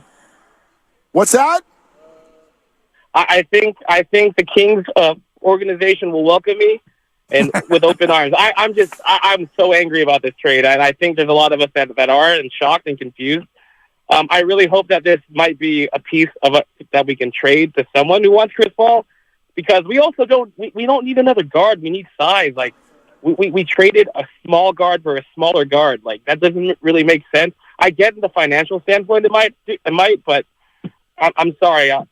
I think I might have to draw the line in the sand on this one. Well, Manny, I it's tell been you good what, knowing you, man. Yeah, you're and they will accept you with open arms, the Beamers, and that's of course they will. Just remember this, Manny. The Kings are adorable. They are adorable. They are. Gosh, that first round, wasn't that fun? Anyway, the Houston Rockets have selected Amen Thompson with the number 4 pick, putting your boy Dibberclaws, a.k.a. Nostradiblis, at 4 for 4. I don't even. Here's the other problem. I didn't take a picture of my picks. I don't even know what the hell I said anymore. I got Thompson's brother going next. Yeah, and then I my had them going draft back gets to a back little also. dicey. I had the Thompson twins going back to back as well. Hold me now. Look Thompson at that. twins. Yeah, it's also weird getting used to drafts where instead of it's like out of Wake Forest or out of North Carolina, everything is out of something elite. Like it's all of these, right? The circuit 3 now. of the first 4 are non-NCAA picks. Yeah, well, Scoot Henderson, same team that produced Jonathan Kuminga a number of years ago, and so Ignite. it's the Ignite. It's a little bit different now. But anyway, team switching. Look, you can root for whoever the hell you want to root for. Sure. Yeah. But no, I do not think that Warrior fans are going to be at that level. I think it's going to take some time. I think it's great that this trade happened very early in the process here in June to give everybody as much time as possible to wrap their head around it. But if you're thinking like Manny just was, I hope this is the precursor to another deal. Every single report we've got is that it's not. No. Chris Paul's playing for the Warriors next year. Say that again. Chris Paul is playing minutes for the Warriors next year. I wanted you to say it again because you are slowly starting to come to terms with the reality. And I'm normally the emotional guy when it comes to these things, but I'm really okay with it. And I've had similar feelings about Chris Paul. I need to check my Twitter feed when we're off the air and scrub it of all Chris Paul hate tweets that I may have had over the years. Not me. Not me. The first thing I tweeted out when this happened was a barfy emoji. Yeah. And I'm leaving it there. Well, you sent it actually in the show thread, and I had to squint and look. I'm like, oh my God, that's barfy emoji. Yeah, barfy that's emoji. the green face with vomit coming out. Yeah, for some reason it was on my favorites when I went to tweet it. I'm like, I apparently abused this recently. Dante in Oakland next up on Willard and Dibs. Hi, Dante. What are you doing? Hey, how you doing? What's up? I just want to say that I think the writing on the wall is when Bob Myers decided to depart, and I feel like the Warriors say, okay, let's get rid of his draft pick. I don't know. The opportunity for Chris Paul became available, and I feel like they couldn't resist. You know, I don't know, Dante, any sort of insight behind the scenes, but my sense is this had nothing to do with Bob Myers. I really don't think that it did. To call Jordan Poole, quote unquote, his draft pick, I mean, that's true about all of the draft picks of the last number of years. So is Jonathan Kuminga. Everything that I know about the Warriors organization was that Mike Dunleavy Jr. was instrumental in pushing for Jordan Poole to get his extension. So that was a big piece of the puzzle, too.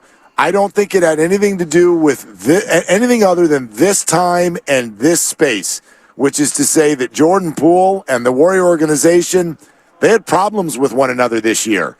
And it got to the point where they needed to move on. And they needed to get to a spot where they could get some financial flexibility going forward. So you make this move, and Jordan Poole's $128 million contract comes off the book. So if you're Joe Lacob, you can look at this year, Mark, and you say, all right, we're paying Chris Paul $30, so my luxury tax hit's going to be bigger than it would have been if we would have kept Jordan Poole.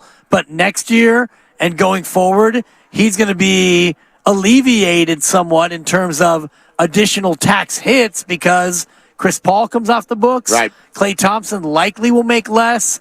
Draymond, if he signs a 3-year deal, will be here for only 2 more. This is going to help Joe Lacob in the near future. What if I asked it this way to Warrior fans? If I would have asked you when you woke up this morning, what would you take 3 years from now? Steph is no longer on the team. Do you want your highest paid star player to be Jordan Poole or unknown door number 2? Oh, unknown door number 2. Well, then I've thought that all along. Then you have to love today, because that's what this represents, even more than whatever Chris does for the Warriors this year. But that's 3 years from now, and the immediacy I get it. is what you've been saying the whole show, barf emoji. Yeah. Because people who don't like, and Dibber 5 for 5 as the other Thompson, twin goes. I got that too. Back-to-back twins. Twins. I knew you were going to go there. Absolutely. But what a day for that family. Can you imagine when your 2 sons go 4 and 5 in the NBA draft? And mom and dad, who were just on the couch with the one brother, get to stick and stay. They go back-to-back interviews, which has got to be pretty convenient. Unbelievable. And now you can let the party begin.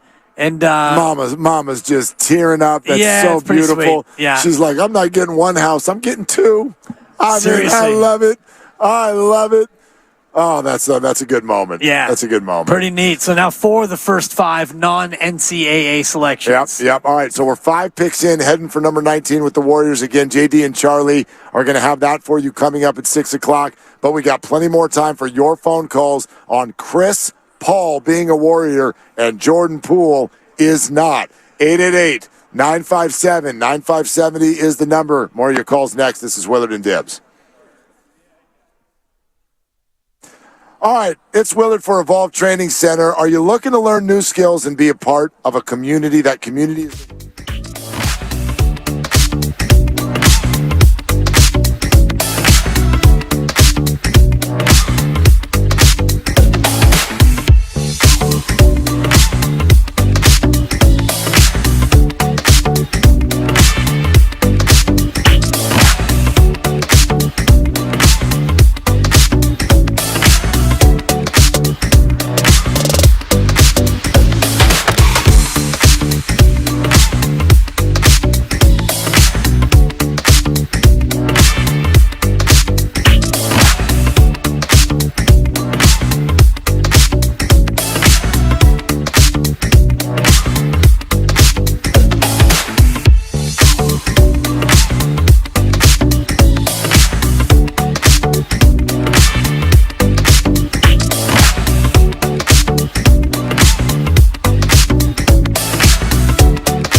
Now back to Willard and Dibs live from Chase Center for the NBA Draft. We're 6 picks in. According to the broadcast we're watching on ESPN, Chris Murray is the 9th best player available right now. Okay. But I'm hoping he's still available at 19. That's my pick for the Warriors tonight, if they make it at number 19. I like it. Chris Murray, although I can also mention one other thing that's going fast here. The Indiana Pacers, the pick is in. And the rumors I had heard, if the Warriors were going to move up to the top 10 for Jonathan Kuminga, this was the pick where it might happen. And it did not look like that's going to be the case because the pick has been made, and Adam Silver is going to announce it shortly here for the Pacers. Now, Well, the pick could be in, and there could be a trade. later, yes, absolutely. Or it also could be a trade right now. It doesn't always necessarily post the way that it happens immediately. No, and actually, Shams right now is reporting that this pick is going to be made, and it is going to be traded immediately from the Pacers to the Washington Wizards. Oh. So that he can be teammates with Jordan Poole. And it's Coulibaly, who is going to be selected and traded I was one away to the Washington I had him Wizards. going 6, but oh, wow, there you go. That's from Shams, and stay off of Twitter tonight if you don't want to know the picks before they come out on the broadcast, because they're always there. But anyway, that's what's going on. So it confirms the Pacers were looking to move this pick, and they did, but not to the Golden State Warriors. Maybe it's for Jordan Poole. Oh, boy.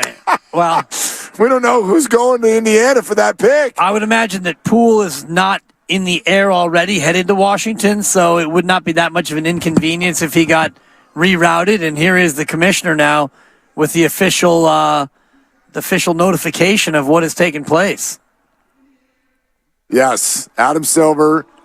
He makes the announcement. Coulibaly, also from France, is now headed to the stage, but Shams reporting that he will be traded to the Washington Wizards. We don't know for who. It's not Chris Paul. I do know that. So we'll find out. We'll keep an eye on that one It might be for one of the many picks that Washington has accumulated here over the last couple of days. They got a handful of firsts, and they got a boatload of seconds. Did they get a handful of firsts? I mean, they did for in the Bradley Beal. No, they got no firsts for Bradley Beal in the Kristaps deal. Oh, that's the one. They did, and they got one from the Warriors, but it's a 2030 protected. Yeah. So this is the number 7 pick in the draft. If that's going to be traded, it's going to be for something that's a little bit more substantial. So we'll see. We'll wait for news on that and see if that comes out and keep you posted. But in the meantime, keep getting your reaction on Chris Paul to the Golden State flipping Warriors. Tom in Sonoma, you're next up here on Willard and Dibs. Hey, Tom, what are you doing? Hey, Willard. Hey, Dibs. How you guys doing, man? What's cooking, good, man? Good. Hey, I'm going to be real with you, man. This trade disgusts me. Disgusts me to no end. Why? I mean, you give why? Okay, Poole's 23. Paul's what? 40. 38. And 24 respectively. You might as well say 40. You're giving up $28 million, and you're giving him 30. So now we got 4 players that are over 30. Okay, it doesn't make any sense to me. We're always going after guards. Well, Tom, let me throw it again on the money thing. Try not to get too looped up over the fact that they just got Chris Paul for 30, because if you want to focus on the money, the important factor is that his contract is over after next year, prior to the CBA making it a bigger penalty to be so far over the cap. So from a financial standpoint, the Warriors, if you care about them over the next handful of years and the rest of Steph's career, they just gained a ton of money and a ton of flexibility. So from the financial aspect, I don't think you need to worry about it. And then as far as there's a lot of people going, God, why would you acquire another guard? Well, because they just got rid of one of their important guards. So I know you didn't think they needed a guard, but without Jordan Poole, they kind of do, no? We always go after guards. We don't go after wings, and we don't go after big men. We just got our butts kicked by the LA because we didn't have a big man. and we still don't have a big man. I mean, my point is now I want to change the name to Geriatric Warriors. I mean, I'm not a fan of Chris Paul. I've never liked the guy, and he can never make it, man. He can't make it to the playoffs even. He's got one leg, and the other leg's falling off. Look, Tom, when they picked up Andrew Wiggins, that was a wing. And when they drafted Jonathan Kuminga, that's a wing. And Klay so to Thompson's say on the team, too, they never but- go after anything Well- but guards is false. I'm no fan as we've discussed now for a few weeks. I'm no fan of Chris Paul, but I understand this deal because it includes Jordan Poole. I understand this. Did they get better today? I think they did. Did they get smarter today? I think they did. Is it a perfect move? Not even close. Not even close. But if you expected a perfect move, then you weren't watching what developed with Jordan Poole this year. They weren't going to get a perfect move for him. The value was down. Right, and you're not going to get a perfect move for a guy in terms of what you're trying to accomplish. And John Hollinger wrote an interesting piece in The Athletic today about the nature of these trades now. It's more about trading contracts than it is about trading players. Sure. So the Warriors, forget the player for player and whether or not you think that the Warriors got better or didn't get better today. From a financially flexibility standpoint, they did get better today. 888-957-9570. I'm chuckling because Guru just tweeted, I miss Jordan Poole already. Okay. Wow. Really? Already? Yep. I mean, he hasn't not played a game, gosh. you know. Yeah. If they hadn't traded Jordan Poole, Guru knows he wasn't going to see him today either, right? Lay off. Most likely. I'm just saying. It's a possibility. Yeah. Vanessa in Fremont. Hey, Vanessa, what are you doing? Hey guys, it's so good to hear you. You make my commute so much sweeter. Thanks, Vanessa. And a little bit on the Jordan Poole trade. No one's really talked about, like, is this the same flex move that Bob Myers did in 2013 when he acquired Andre Iguodala? Like, is he trying to put a stamp on it? Like, you know, I understand the money piece about it. I understand the 1 year. But, like, do we think it's a little bit of that, like, let's start making some moves here that are going to be signature to my new reign, if you will, as GM?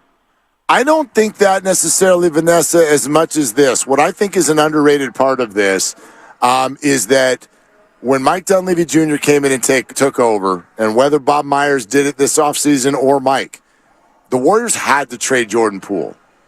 They had to. This was likely a organizational directive. I know all the things they've said the last few weeks. I don't believe them. I don't believe any of them when they said, yeah, we can have Jordan Poole back. Yes, these guys can play together. Now, I'm not saying that Draymond said it's a me or him thing, but I do think that the Warriors went into this offseason with a clear thought, it is time for us to move a different direction from Jordan Poole. And when that's a directive, the trades are just different. So I don't call this a signature move because I sort of think Mike had to make it as opposed to wanted to make it. I think Joe had to make it because Joe's looking at his financial future with this team and an aging core, and he's thinking, how do I try to make this all fit when I'm looking at $450 million this year? And, you know, if he looks at it and he says, we were close this year to being where we want to be, how can we get financial flexibility in the future and also be as competitive next year as we were this year? And this is how you do it. You bring in an expiring deal, like you had mentioned before. You bring in a guy for a 1-year deal who you think can be as productive as Jordan Poole on this team, and you give it a shot. And if next year goes the way this year went and it doesn't work out, well, Chris Paul comes off the books, whereas Jordan Poole's contract is only going up. Walker from Houston is the next pick on the board. He goes to the Washington Wizards. He now is also Jordan Poole's teammate. Apparently, they're just piling up teammates for Jordan Poole as quickly as possible. I get it. They're probably going to trade those two. Walker is going to go to Indiana, and the pick from Indiana is going to go to Washington, and there'll probably be some other assets involved in that, obviously, but that's the next pick on the board. That was number 8. The Warriors are at 19. JD and Charlie are standing by. Let's squeeze in one more real quick. Mike in Brentwood. Hey, Mike, Thanks for calling Willard and Dibs. What are you doing? Yes, sir. Just kind of hanging out in Brentwood. Look, all these flavor of the month fans. I mean, what did they do the night we traded Monte Ellis and decided to go with Steph Curry? I mean, were they about to jump off the Golden Gate Bridge then? I mean, give me a break. Look, the Warriors are fine. Draymond's not going anywhere either. He's going to ride this out, and then he'll come back the night we hang his jersey in the rafters. And that's pretty much all I got. Yeah, Mike. Thanks, I mean, but part of being a fan is when these things go down, you freak out a little bit, and then you might be wrong, or you might be right. You know what I mean? Well, the Monte thing led to the owner being booed. Right. Fans were outraged at that trade. And it turned into a